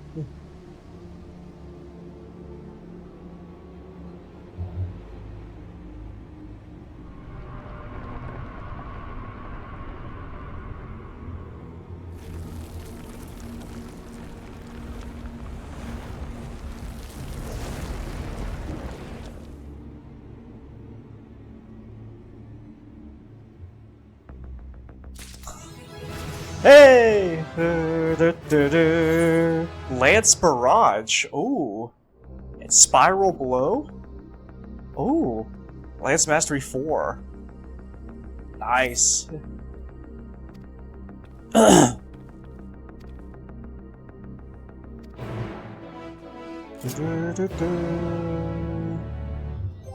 gotta check these out.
I like this music.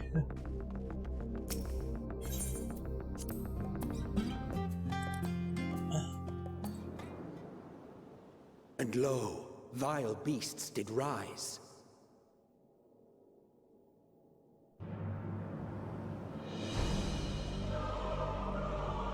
Holy shit.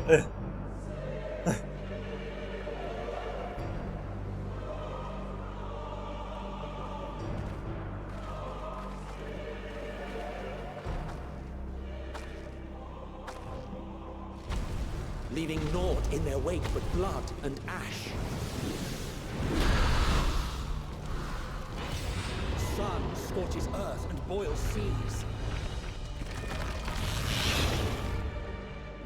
And our sins ascend unto the heavens. Three dooms to unmake all we were.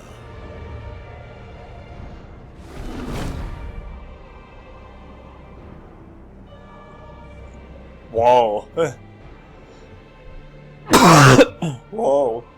The sky burns. The final days are truly upon us. My friends, I trust you have heard the news. We have. What can you tell us of the situation, Your Excellency? Oh, the music. Last night, the isle was rocked by tremors, and the earth itself cried out. Aloft, the heavens began to burn.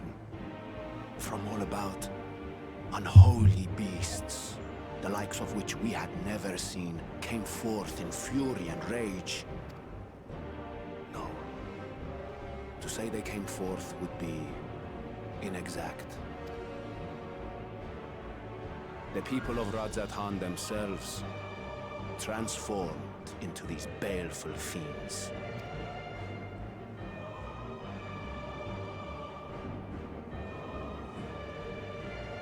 Though the phenomenon was observed throughout our lands, the first creature, the largest and most dreadful of the lot, wrought havoc upon us here in our fair city. Though they bear superficial resemblance to divinities of legend, they are ungodly abominations. The people decry them as blasphemies. The Large One's rampage has since taken it to the northern reaches of the island. I mean to dispatch our radiant host in an attempt to quell the threat. What of Vritra? Vritra too makes for the north of his own accord, and yet he knows the blasphemy and its minions were but yesterday his beloved people. I pray his boundless compassion and mercy does not deter him from taking unenviable but necessary action.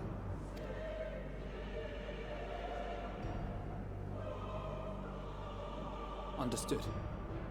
I ask that you allow us to aid you in quelling this threat. You would risk your lives to help us yet again? I have no words to express my gratitude. Our regiments approach the north from all directions, with a number of units set to depart from the docks of Yetlimat. They will make landfall in an area of dense jungle, where one can expect to encounter dangers even beyond the fell beasts we hunt. I leave you to your preparation. You will find me at the docks when you are ready to depart.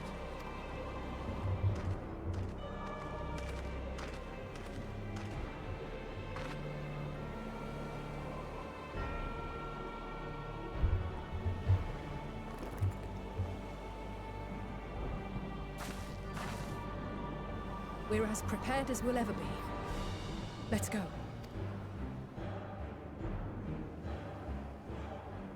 By the way, we're halfway through EndWalker, chat. We're at level 85 in the story now.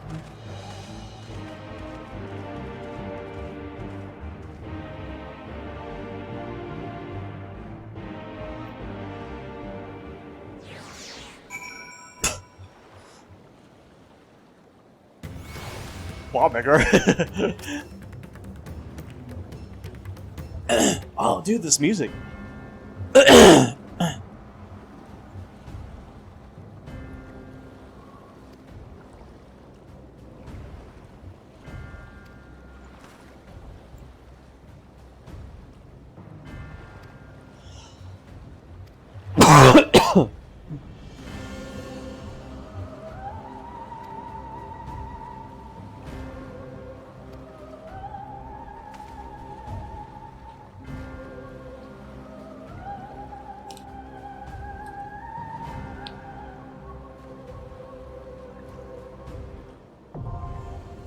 Got a dungeon.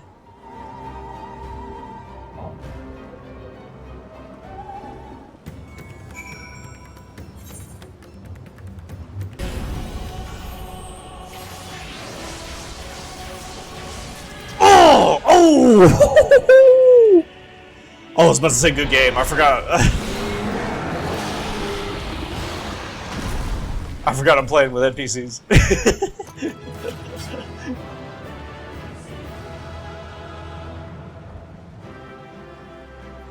That limit break just killed him.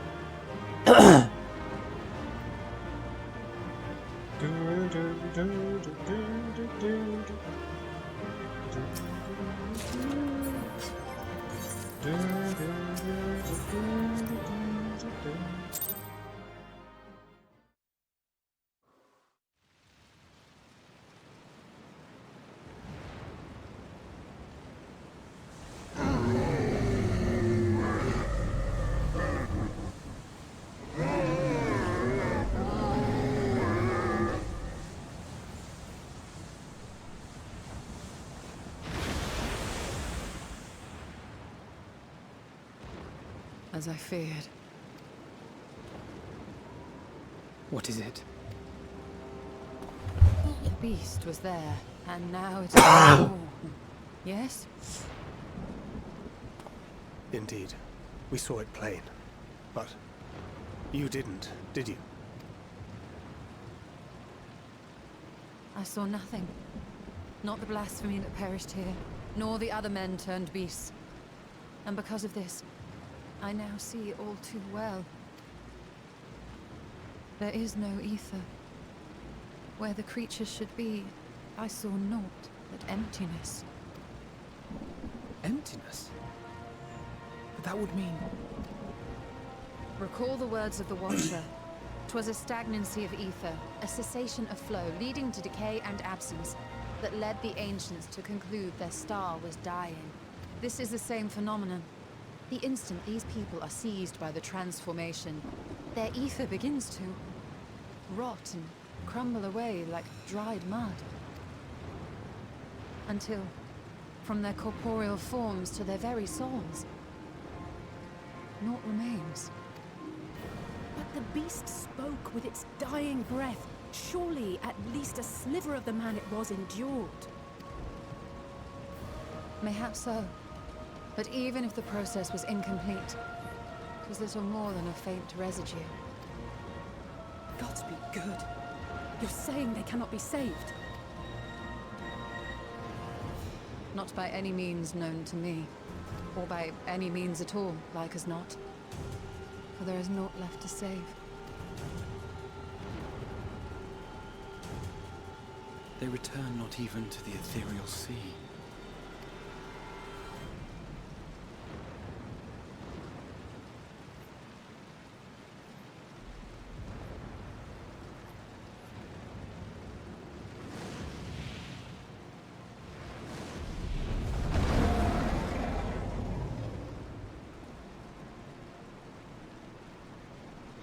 The beasts rage on, their hunger insatiable. Even deprived of their master, they perpetuate his legacy of hate.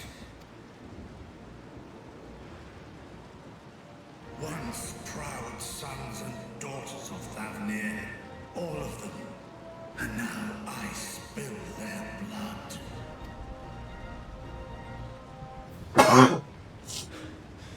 Vitra, my friends, I am heartened to see you safe. You put your secret at risk. Those closest to me already know the truth. A truth I must now share with one and all.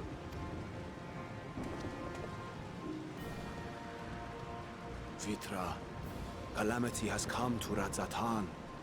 Our fair nation is rent by screams of pain and despair. More than ever, we require a strong leader to shepherd us through the storm. Reveal your true self to our people, Vitra, and guide us to salvation. What madness is this, I One? Thou dost forget thyself. Were we to reveal our duplicity, it would do naught but foster confusion and chaos. Nay, I shall remain the Satrap's loyal ally and do battle with the beasts. Easing hearts and leading the people to safety is thy task, and thine alone.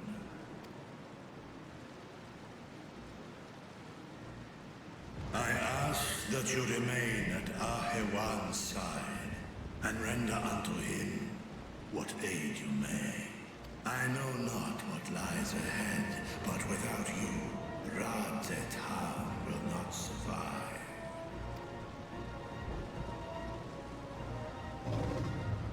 Take me with you. I am as at home fighting in the air as I am on land. Take me with you.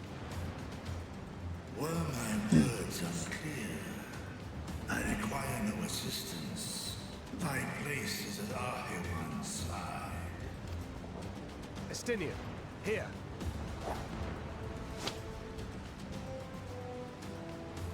It's the last thing you ever wanted. A link pearl. We'd gain much from knowing your elevated perspective. And it'll keep you from getting lonely, which I know you won't. You heard the man. Seems I'm coming with you after all.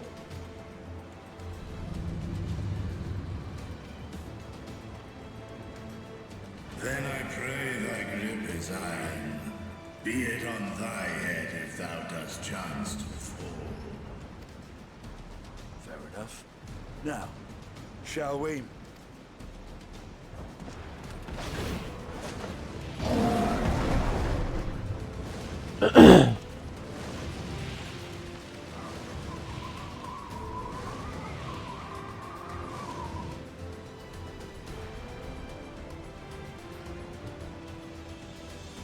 I fear it is as Vitra says. We will not survive this on our own. While I am loath to impose upon you again. I would insist if you did not. It is the very reason we have come.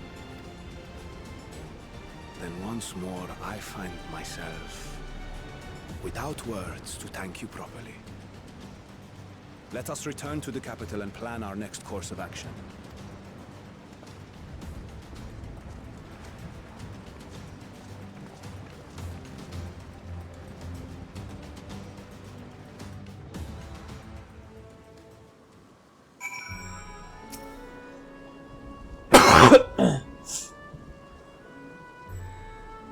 We're here now. Cool.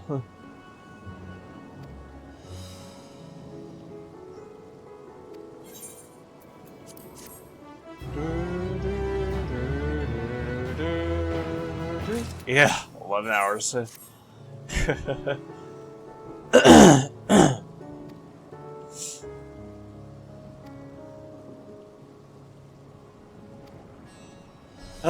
Unfortunately, Sundays are...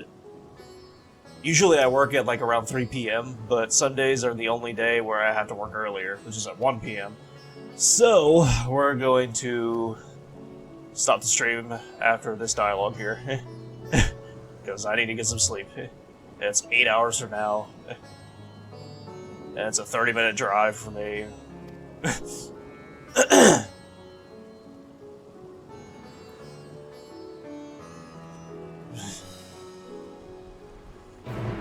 A good joke. It was a joke.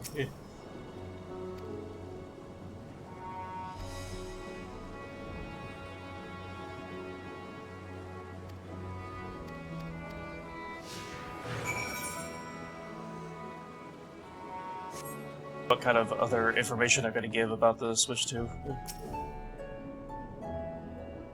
So far, they only showed the accessory stuff. So I'm hoping to see that we can get like what the system can do, you know, kind of stuff.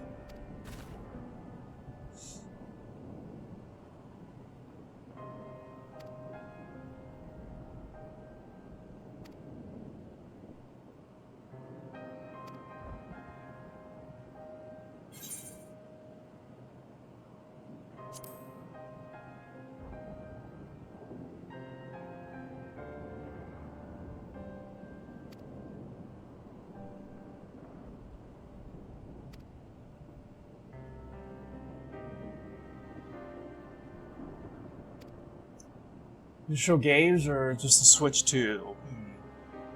Maybe. Well, Switch 2 mostly, but they might show like some games that'll go with it. I bet you I think both.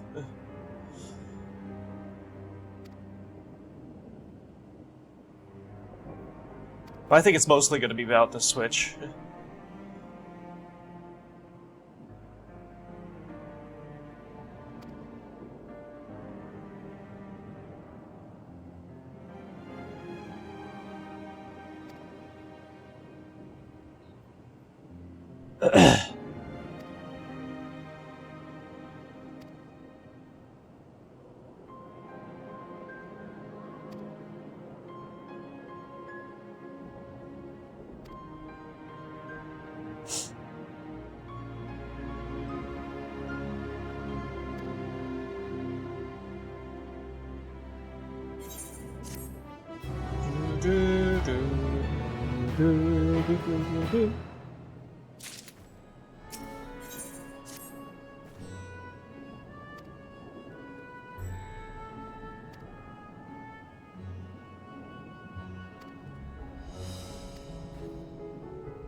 Doing chores right now.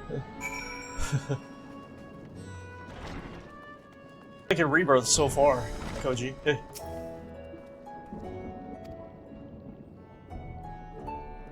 Since you're at Nibelheim now.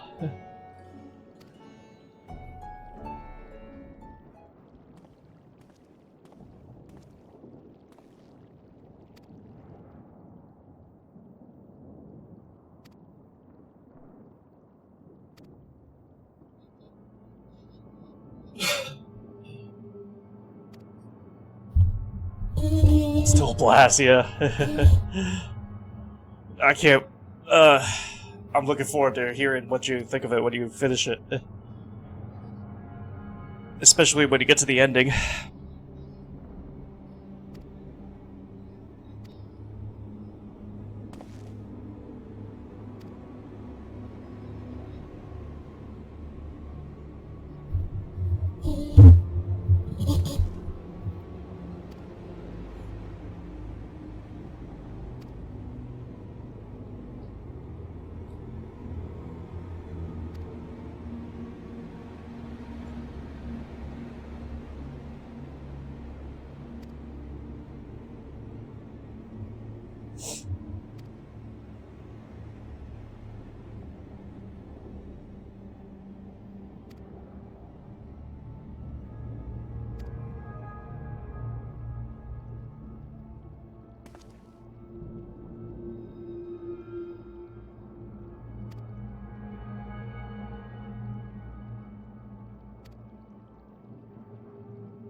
There you are. You've spoken with the survivors. Indeed. We thought to share what we have gleaned, that we might together gain a greater understanding of present circumstances.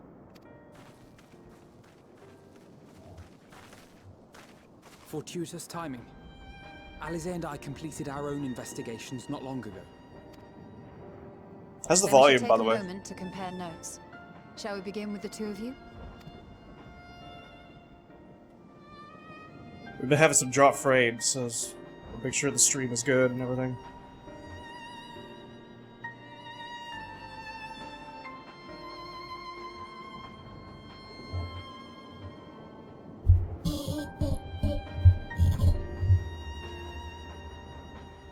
So the merchant Karzal was gravely concerned about his business in the days preceding his untimely end.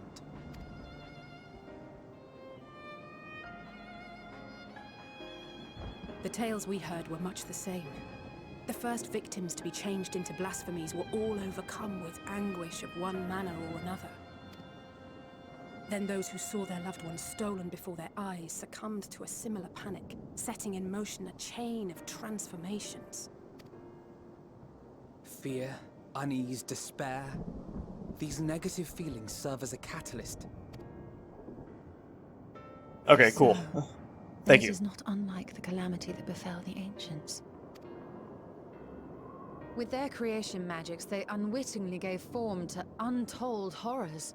Had they simply lost control, surely it would have manifested in many forms, not all of them monstrous. Yet somehow, this phenomenon is triggered solely by the darkness in their hearts, a common thread with what we now witness. Common, but not identical.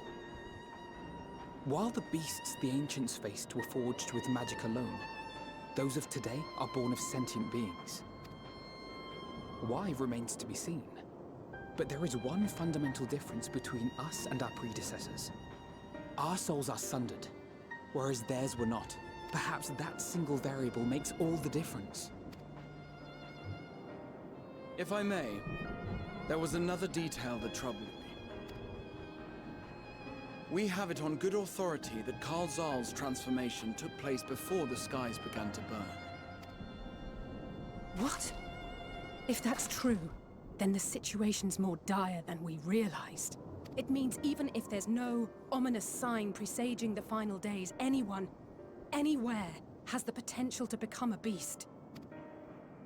Even in lands we thought safe, even as we speak.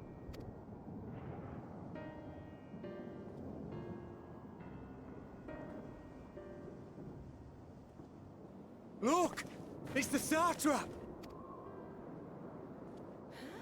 The satrap! Thank the heavens.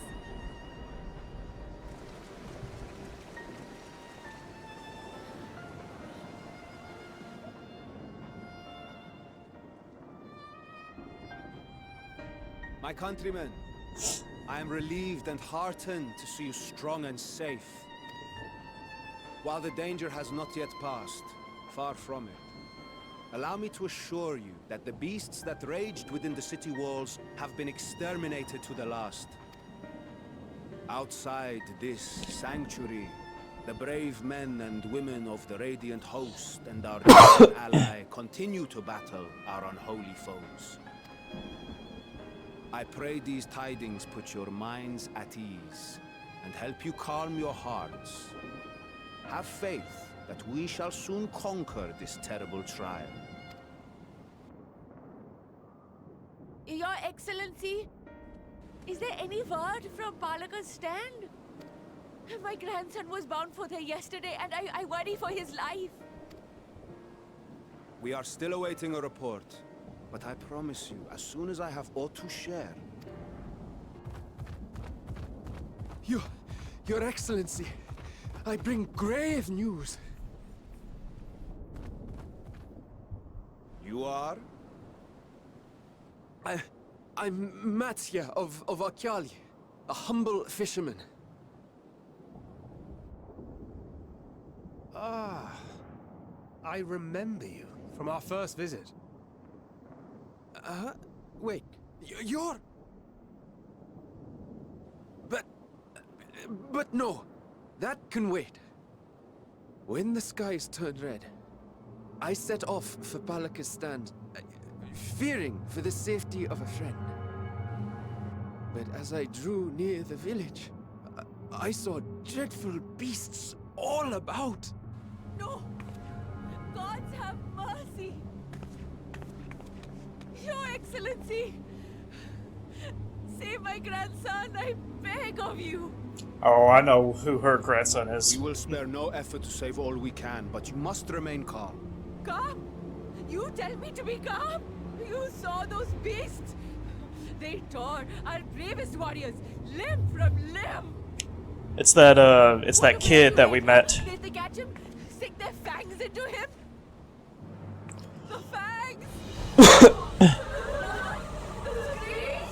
Oh shit. Get away from her, now!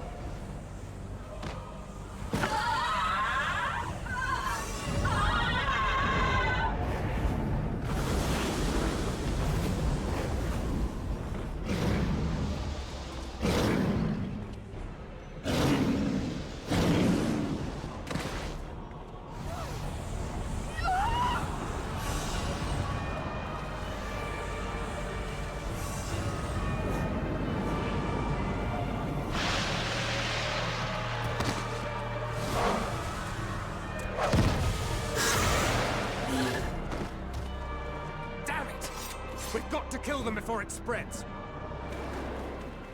We'll handle this. See the townspeople to safety.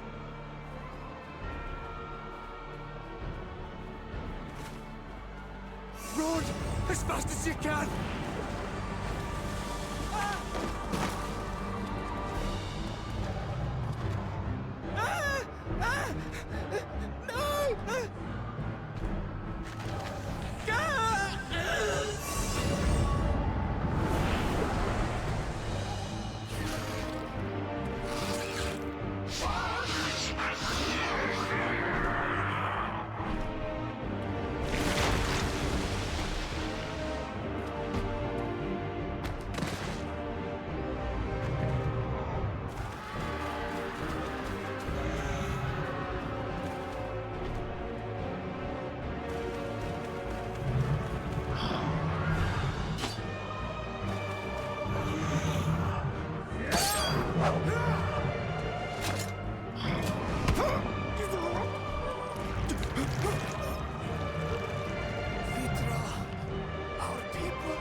My son.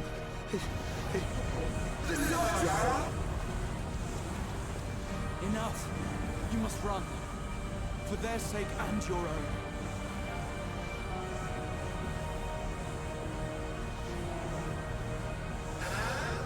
Yes. You'll survive. You must.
Be strong, my friends! Fear not, for we will defeat these abominations!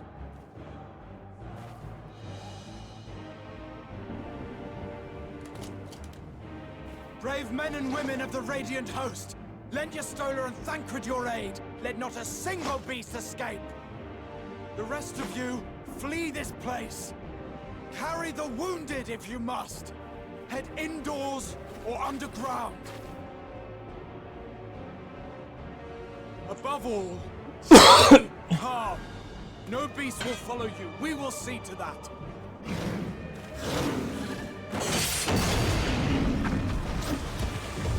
Alphino! Alice! Leave the city to us, and make for Palaka's stand at once! Matsya, show my friends to the village. I promise you, they're more capable than the host's finest. Right. Go with them, will you? We will save these people. As many as we can.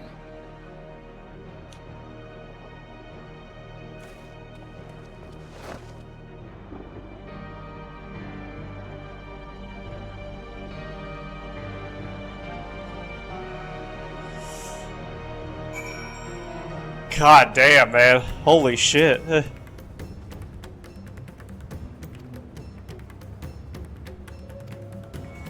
He just killed that one character, the leader of the people.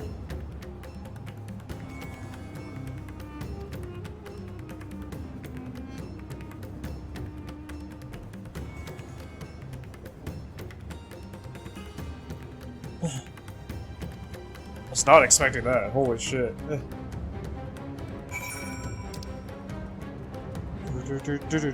Oh, we're on this area now. Okay, this part of the map. Alright, alright. So, or, not main quest. Quest. Ethan Currents.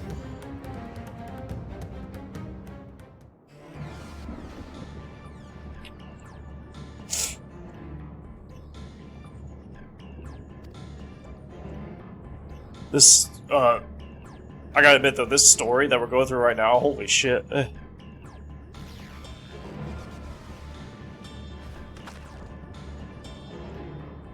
Dude, I can't wait to get to the end of this expansion. I can't fucking wait.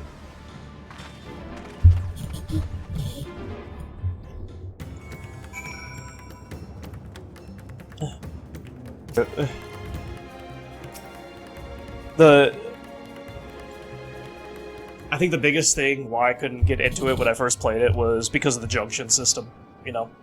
Junction system is really hard to understand. For first-timers. Once you actually understand it, though, the game actually becomes a lot of fun.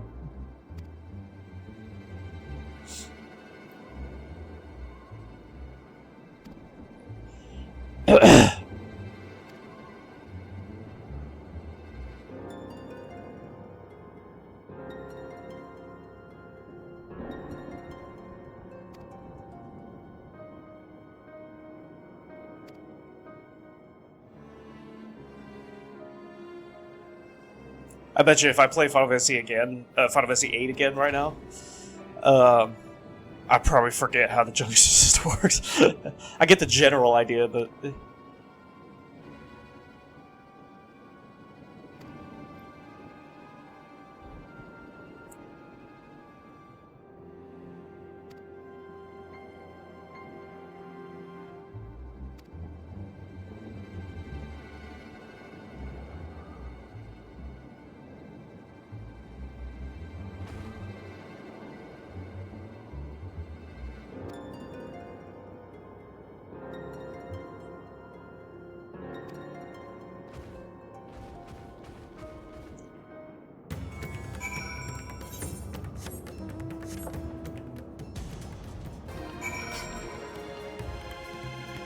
So exhausted, yeah.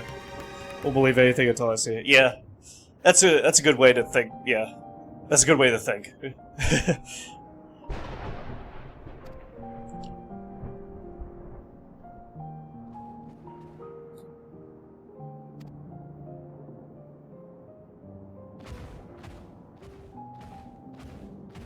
Until, like, they actually show an official trailer and everything. Yeah.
Later, rice and sake. Yeah, yeah, exactly.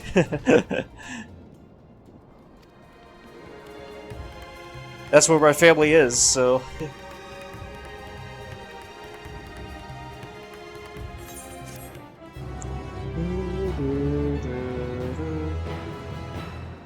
Scooty went to Kanazawa instead. Oh yeah.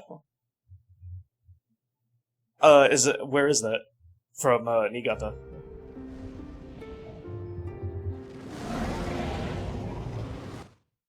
Sorry, Chad. Hold on one second. Okay. No more enemies to trouble us here.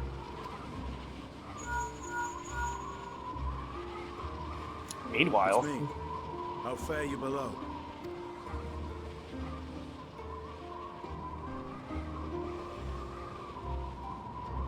Understood. I will inform Vritra. Chaos and panic sweep Ras Khan, and many more have succumbed to the transformations.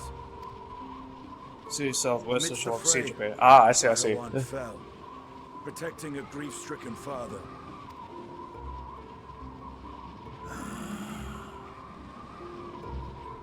My friends fight alongside your radiant host to secure the capital. Beasts have been sighted in Palakistan as well. Do you know We have divided Japanese, our Koji? forces in hopes of quelling the threat there. Of small solace is that we now know what triggers the transformation. As my companions tell it,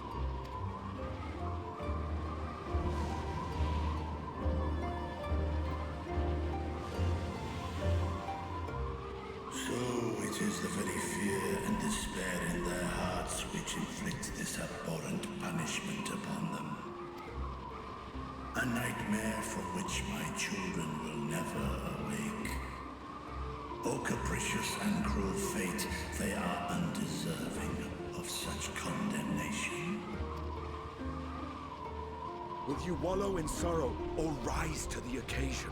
Just a good Ras bit, could Khan be is okay, leader. but pretty poorly. Oh, Before okay. he passed, Ahawan sought to reveal the truth to his people. Honor his wishes. I'm kind of the same. I'm probably worse than you are, though. To breed a new conflict between dragon and man. These claws could reduce thee to shreds with a touch. These jaws crush thy bones to dust. Only through my proxy could I walk with my children. Without him, I am a bringer of fear, no different from the beasts which beleaguer them. Perhaps so. Only in death were Hraesvelgr and Shiva united. Indeed, whenever man and dragon have come together, death has ever been the inevitable result. It was our fear of your kind that sparked a nigh-endless war. Fear and hate of which Nidhogg drank deep as he laid waste to my homeland. And in turn, I took my revenge on his brood. Blood for blood, pain for pain. I thought nothing of theirs, only of mine. Yeah, yeah. I always love going there. Were the chasm between us too It'd be a lot of fun. and too deep, Hraesvelgr would not have borne his sail to battle and our rescue. He would never have entrusted a mortal champion with one of his eyes, and the Dragonsong War would still rage on. We'd be Sakura up north and you gotta... Yeah, I hope so. Violence and vengeance. The future of our star be damned. I hope so. I always love seeing that. For Ahuan's greater goals. Yet I know that he served you, served your people, long and true. In this time of unprecedented crisis, he turned to you. You could do worse than to place your trust in him. It will not be easy, but the future of Radzid-Han hangs in the balance.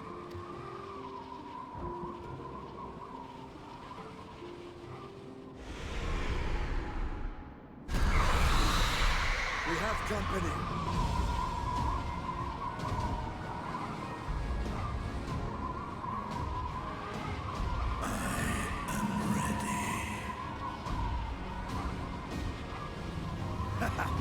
The hour has come, Vreetra! It's all or nothing!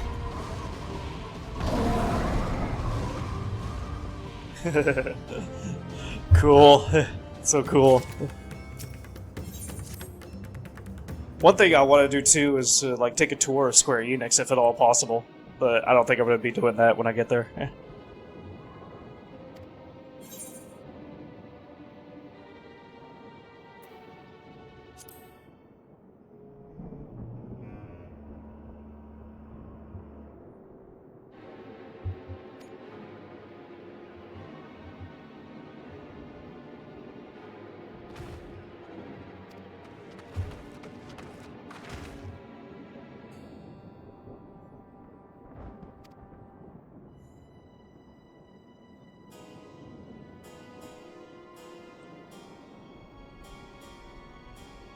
Blue Niigata is April 2nd. Ah, I see.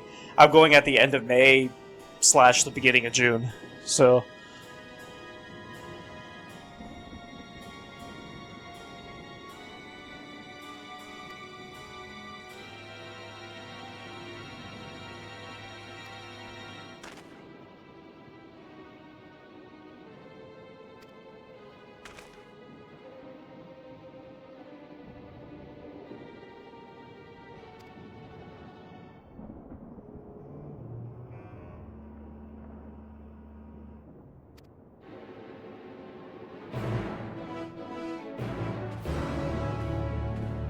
I thought you were going during Nintendo Direct next week. Oh, no.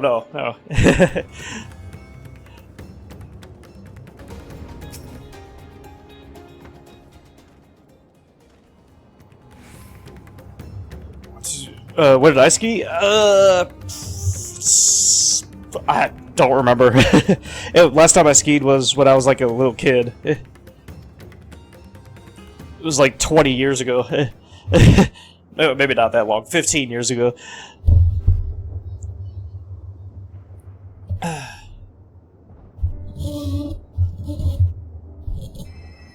Courage, friend.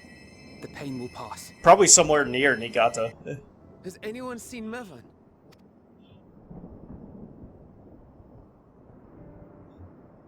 Where could she be?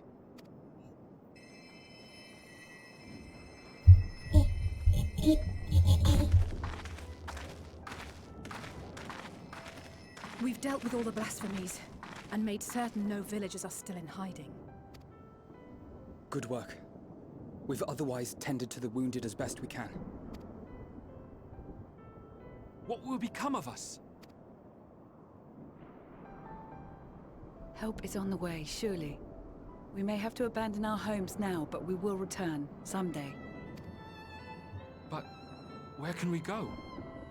Is anywhere even safe? That I cannot say. Well, I can. Nowhere's safe.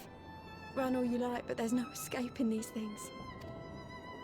And even if I could, it's too late for my family.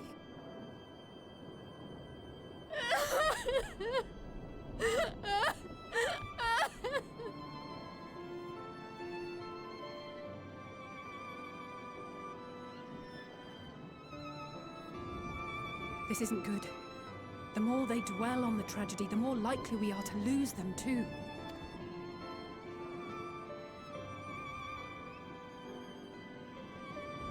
My friends, this is a place of worship. Should your heart quake with sadness, cast your mind to the heavens and remember. Remember the teachings of the old gods. Did they not implore us to stand fast when waves of sorrow break against our shores?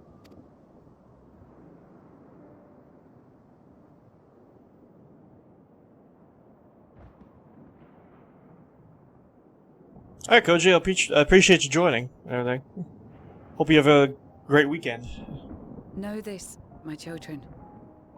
There is more ugliness than beauty in this world. To live is to suffer. To drink of calamity and drown in anguish. To toil and be tested, always and ever. 'Tis a perilous path you walk. Death lurks in the dark, and is the sole promise that awaits at journey's end. You will tremble with terror. You will weep tears of anger and despair.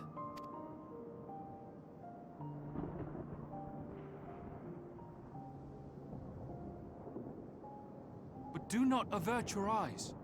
See your life for what it is.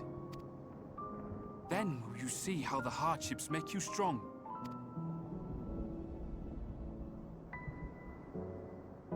Every doubt reforged as scales for your armor. Every agony to temper your blade.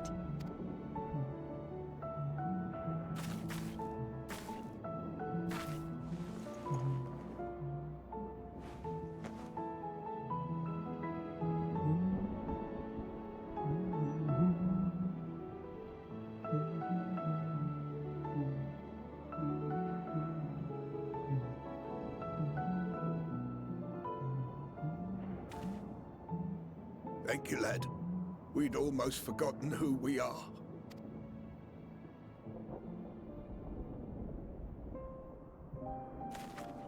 My undying gratitude to you as well, my friends. You were searching for Mevon, no? We must return home. I pray you help the boy find his friend. Gladly. We dispatched what beasts we could, but the roads are still dangerous. Stay together and go in safety.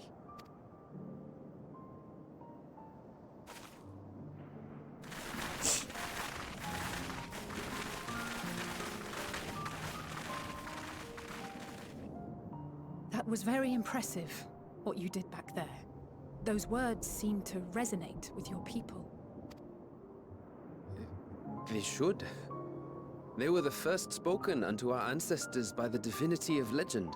I'm easily upset, and fish are wont to flee a temperamental hand, so I recite the teachings over and over to calm myself. They're lovely and inspiring to hear, though I imagine they were born of great misfortune. They are born of life. There's as much bad as good in it. More, many would attest. All the more reason to appreciate the good when you can. I won't argue with that.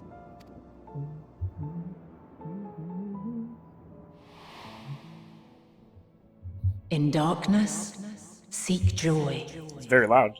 Surrender not to sadness, and see beyond despair.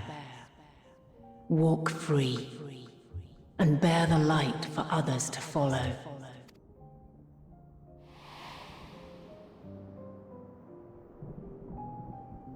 And with that, let us see if we can't find Mervyn.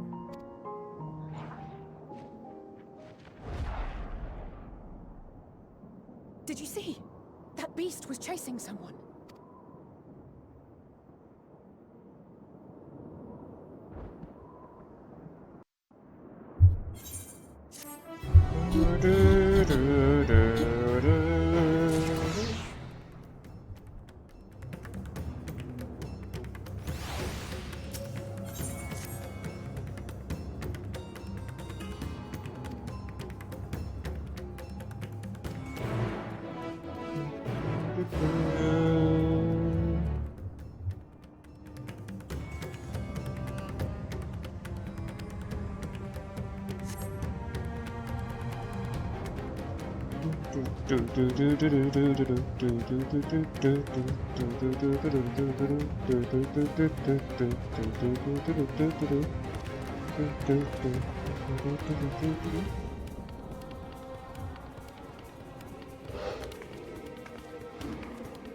That's her!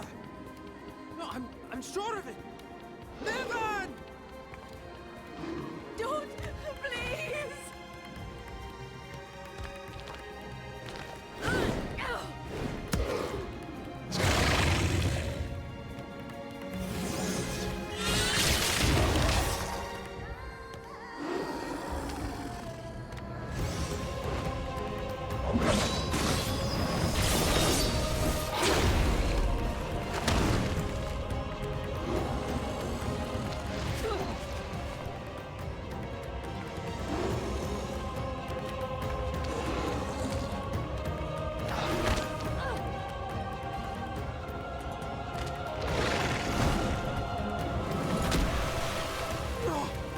God have mercy!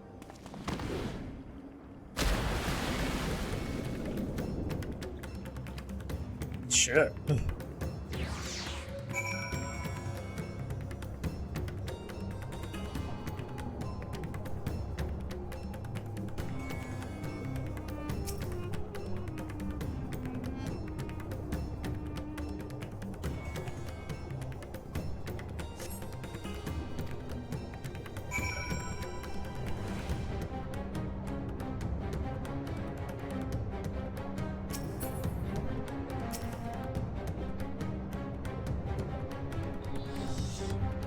Man, this expansion is dark, that's for sure.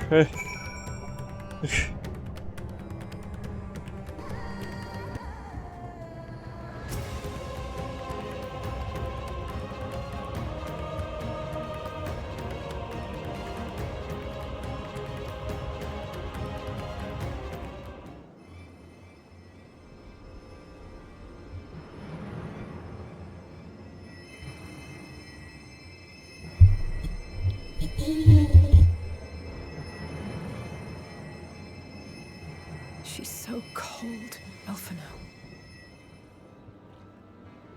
The child is alert, and I see no wounds, and yet she grows weaker. My spells can do no more. What she needs is a change of clothes and a warm bed. We must hurry back.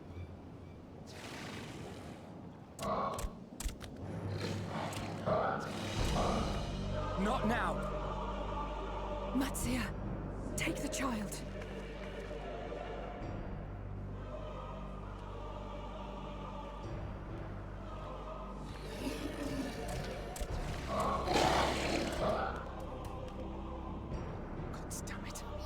It appears we've made enough noise to be heard for miles around. More will be upon us ere long. We make our stand here. Matsia, can you take her back to the village? But the child, all by myself. You can't be serious. The beasts will follow you home unless we stop them here. And so we shall. Be strong, Matsia. Her life is in your hands. Right. I can do it. I know you can. We'll keep them busy, Matsia. Go! Quickly!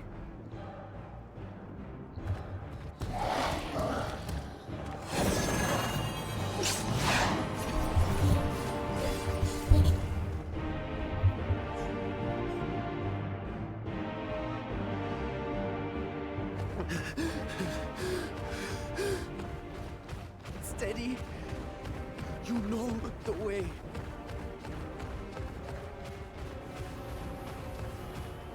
Oh No. shit.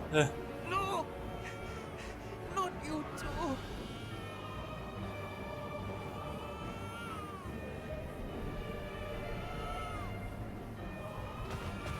Don't be afraid. Don't be afraid! To live is to suffer, to drink of calamity. It is a perilous path. Death lurks in the dark.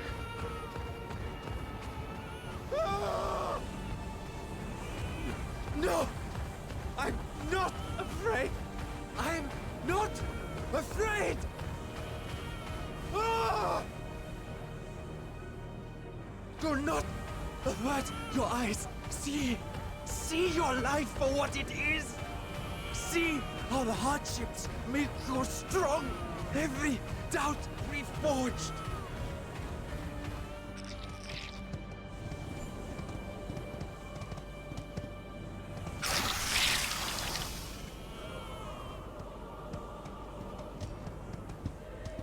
Every agony.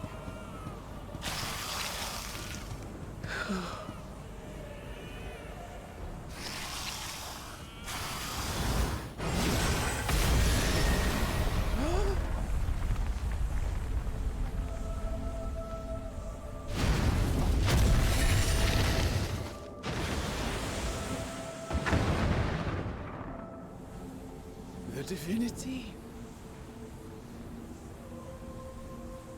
Nay, but one who would deliver thee just the same.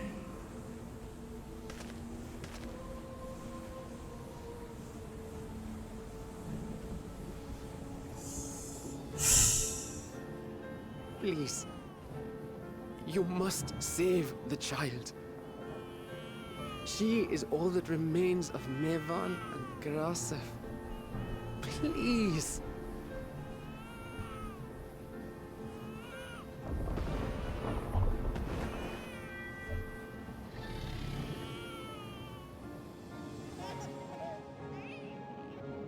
Well, well. Seems the babe's taken a liking to you.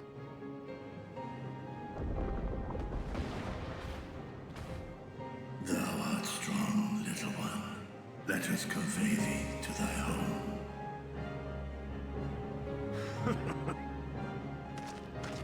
I spied our friends as we flew in. They appeared to be holding their own against the Horde.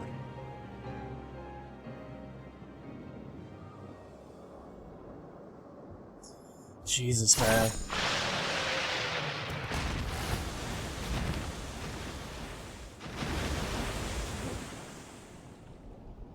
Once the world became in disarray, this expansion just got dark. Like, holy shit. Right. That's the last of them. We should hurry and find Matsia.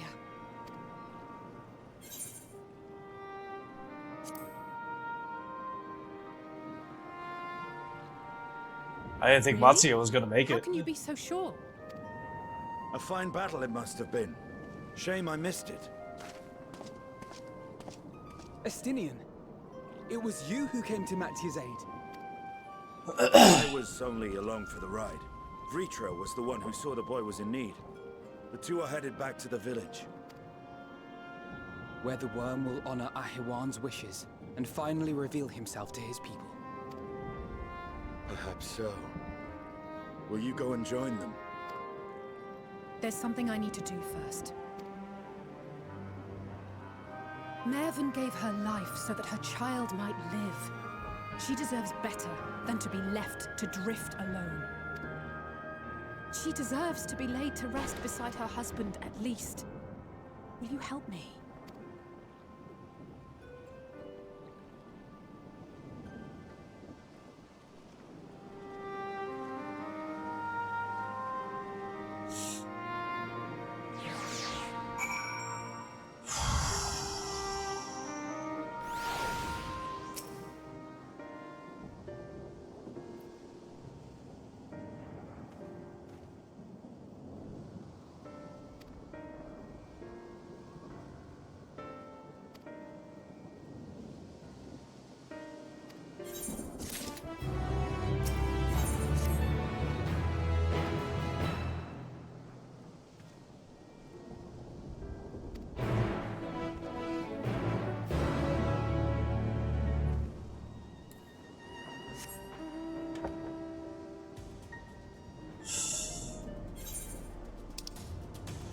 This is... It's unbelievable. Wow.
Of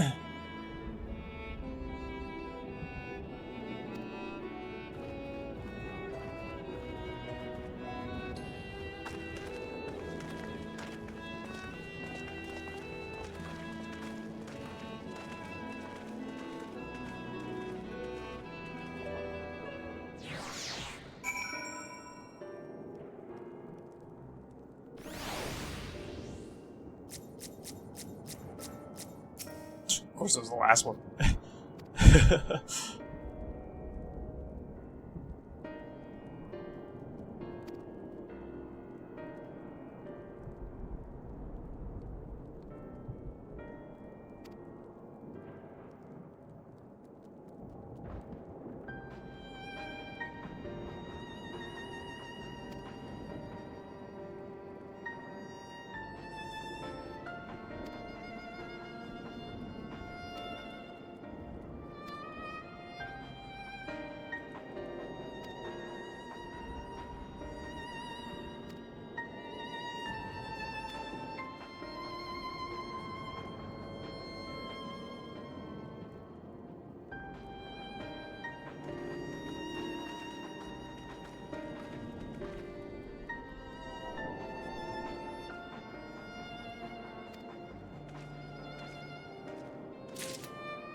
Taking a break from all this.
Wow. Alright.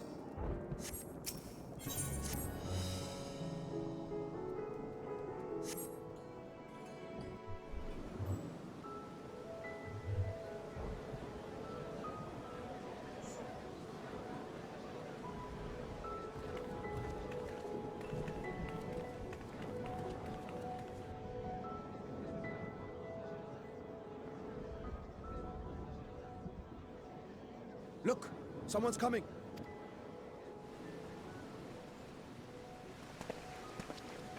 Yeah, this is the kid I was talking about earlier. People of Razathan, it warms my heart to see so many brave, resilient souls before me. Today, I would share with you a great revelation. But before I do, I must make a humble request. Do not be alarmed, nor avert your eyes. See the one I unveil for who he is, and know that he means you no harm.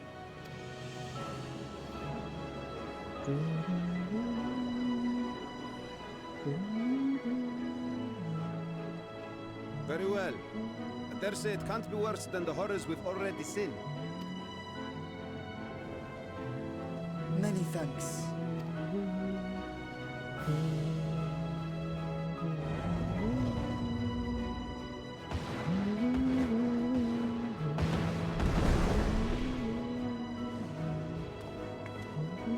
A dragon!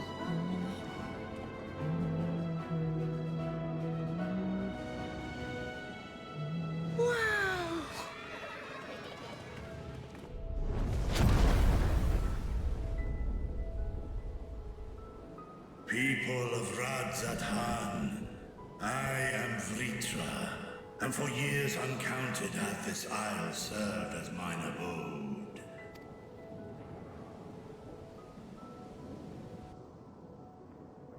'Tis as the Satrap's ally I am known.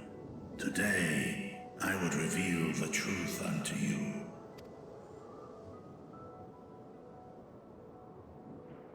Let us hope they accept him.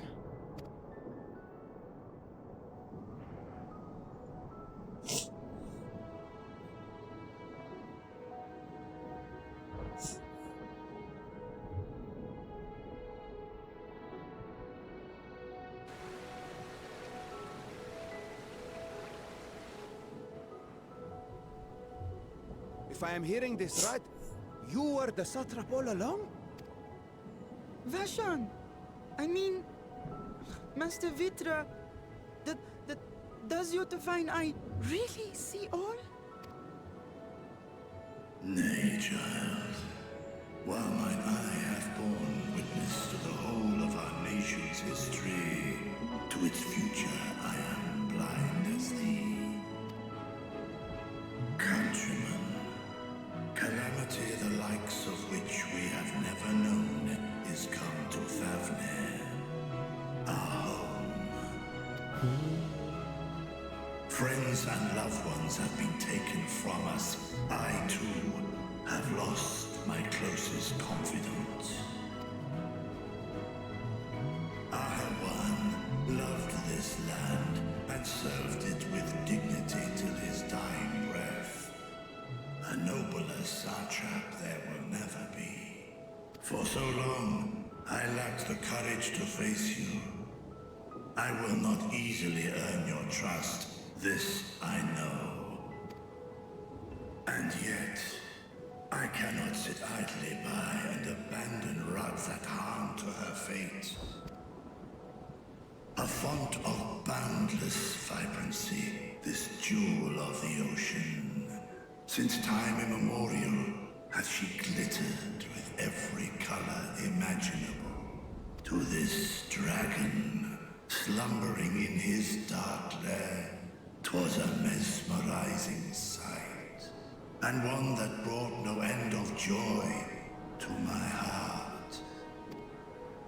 This calamity hath stolen too much from you already, yet so long as you live, the light of Radzathan will never be extinguished. I pray you let me watch over it, over you, and lend me your strength, that we might face this trial and those to come as one. I do not know you, dragon, but I thank you for speaking the truth to us. As divinities, both Manusha and Riga once joined together, so too do I believe that hand in hand, we can overcome this ordeal and welcome an era of peace.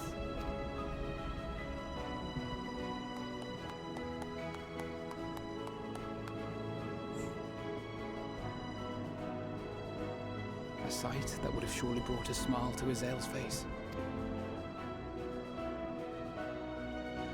Indeed.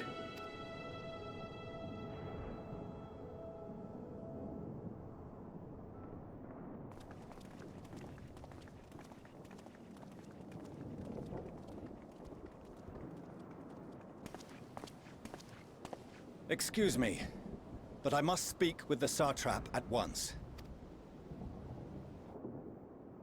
Father.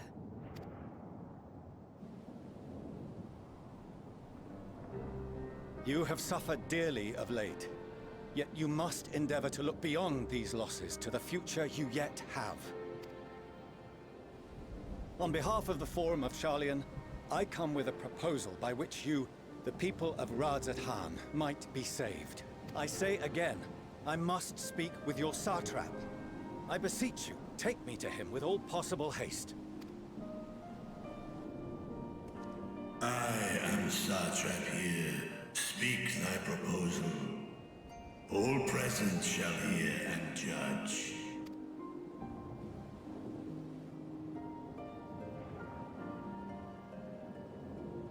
If I have given offense, then I apologize. First, allow me to share with you what knowledge we have of the phenomenon responsible for your woes. The final days. 'Tis an affliction of stagnancy and rot, sown into the currents of the star. Though the first prominent manifestation was here, in Thavner, it will invariably spread to every corner of the world. The Forum was forewarned of this apocalypse several centuries ago. Thenceforth, my predecessors sought to prepare for the end times in the only conceivable fashion, by securing a means of escape.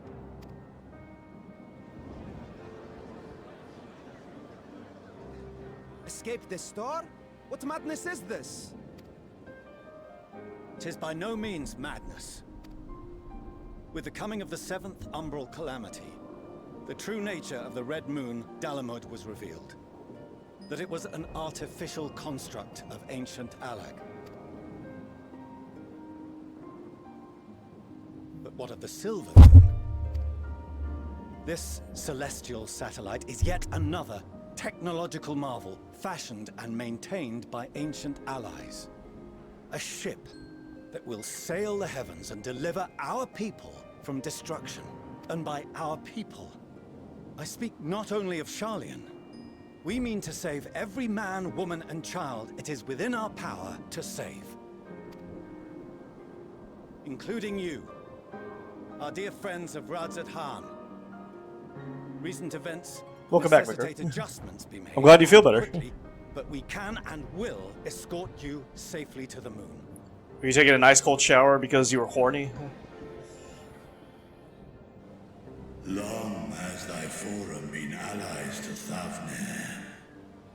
I trust thou dost not extend this offer lightly. Yet I wonder, is this truly the way? Is there a future to be built for us beyond this star our father deemed the last bastion of hope? It is for that very reason I come before you and your people. To answer any and all of your questions. To offer my assurances and allay your fears. Though, if you wish the best for your people, I advise you to render your decision swiftly.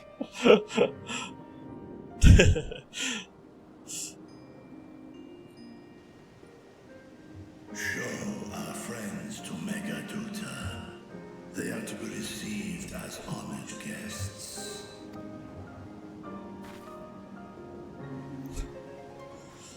Worry not. Whatever decision is reached, your paths shall be yours to decide. Until then, heed the warning of these brave heroes. Guard your hearts against fear and despair, for it is within such fertile soil that the seeds of blasphemy find purchase. Remain calm and attend to your daily tasks. I shall return anon. We'll do as you say, Master Vitra. We believe in you.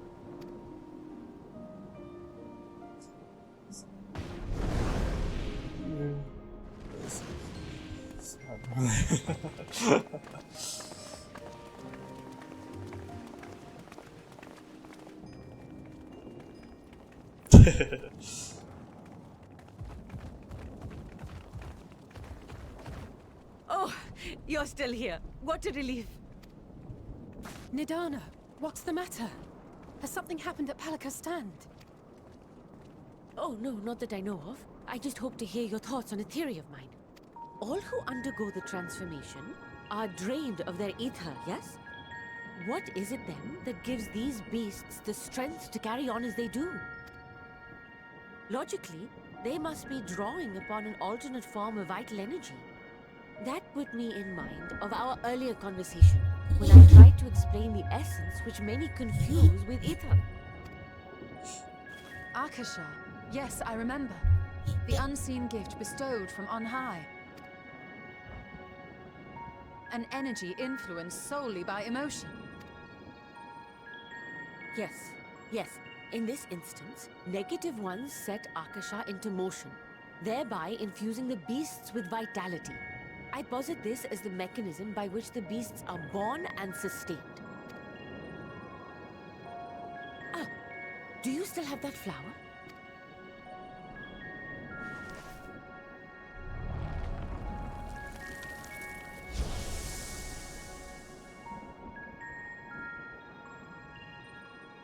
If we accept that it once shone bright by drawing upon Akasha, influenced by the thoughts of those nearby, then fear, terror, despair, negative emotions so powerful as to suffocate it, permeated the air in this place.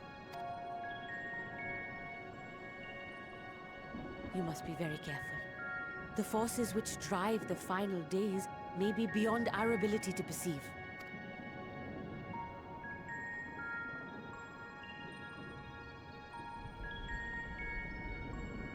Sorry, I didn't mean to scare you like that.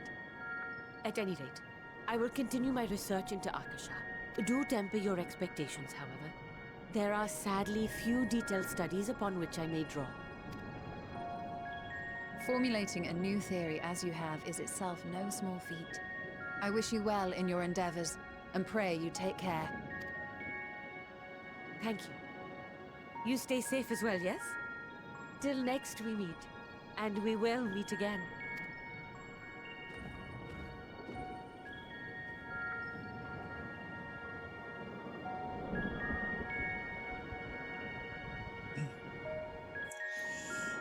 Midgar, you know, when we got to this point in the story, the final days coming and everything, this expansion became way darker than all the other expansions. Like, holy shit.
Happy music! Woo!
with an 80s power balance.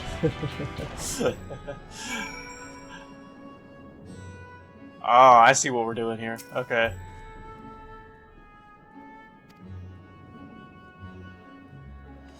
That sounds romantic, Midgar.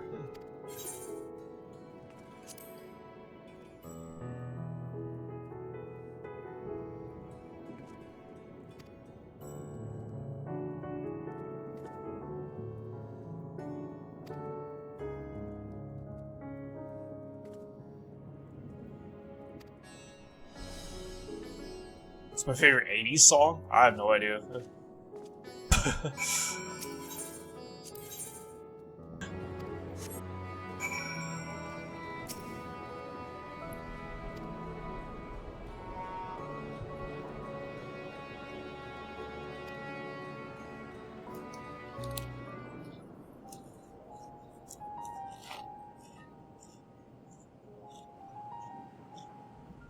So blasphemies now plague all the realm. It will only get worse if what Father said is true. As it did in Amarot. If that's our model, then shouldn't we expect the effects to grow more severe as it feeds off its own spread? As if people transforming into those monstrosities wasn't bad enough. If the flora and fauna, if the land itself turned against us. No one would survive.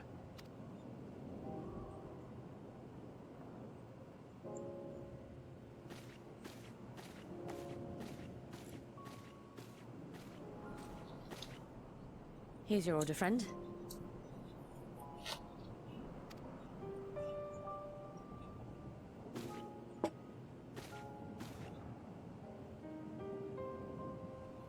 May you find comfort in these dark times.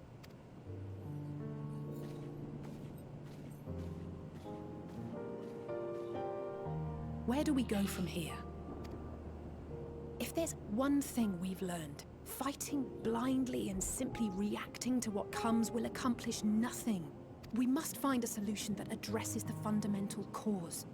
Before our strength is exhausted, before this crisis spirals out of control.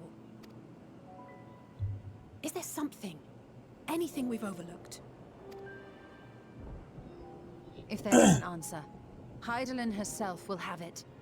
'Twas she who bound Zodiac and forestalled the final days.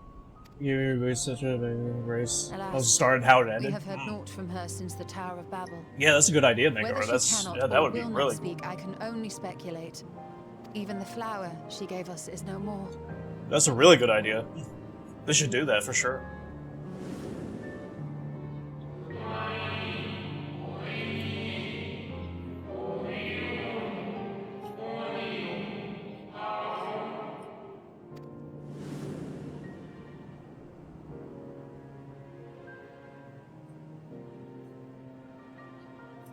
So advised the Watcher.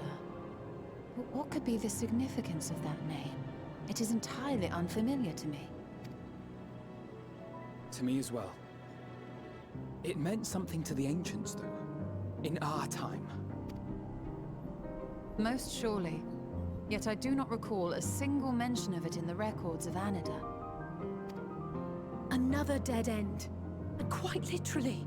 It's not as if there are any ancients living we could go and ask. What about Aerith? Not alive as such, but not quite dead.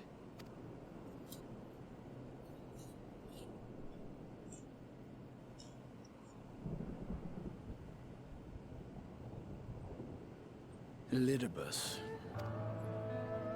I sealed him in the white auracite of the Crystal Tower back on the first. Contained within that reservoir of ether that maintains it, ether that is returned little by little to the sea.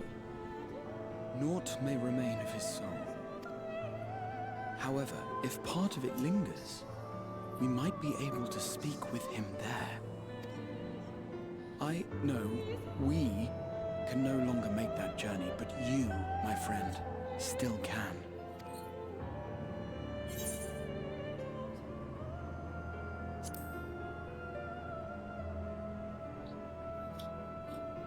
Yes, we can but act and hope for the best. If nothing else, should we learn the first is safe, we'll have that much more reason to keep fighting the good fight. That said, the odds are not in our favor, to say the least. Which is why we're fortunate to have Urianger up there on the moon, working hard to make all the necessary preparations for our departure, should it come to it. And why we have nothing to lose by staying the course till the last instant. Indeed. To the last, let us all do what we can. I will consult with Master Matoya and see if she knows of a way to reach Hydaelyn from the Ethereal Sea. There's a gas of all And those I will visit videos the back nation's in leaders the and house. attempt Yeah, to ascertain yeah. how far the final days have progressed elsewhere. Keep me abreast of I wonder your if they'll findings. I can see explain a lot outside more of the that in worst part of 3, the Meggar. if only to slow the spread. Unease, terror, despair. Try as we might to suppress them, these emotions will return to harry us time and time again. But when they do, remember this. Your friends and loved ones are out there somewhere, sharing in your struggle. You are not alone.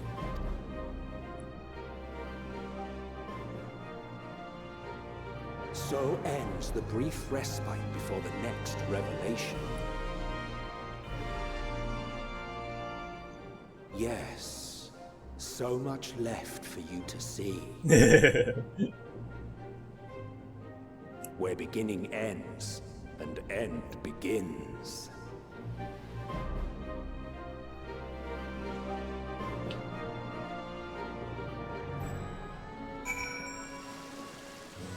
That'd be cool if they, like, really explained that kind of thing, you know, in part 3.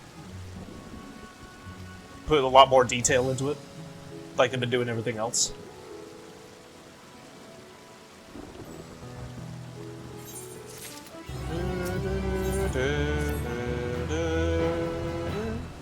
Level 86! In the story.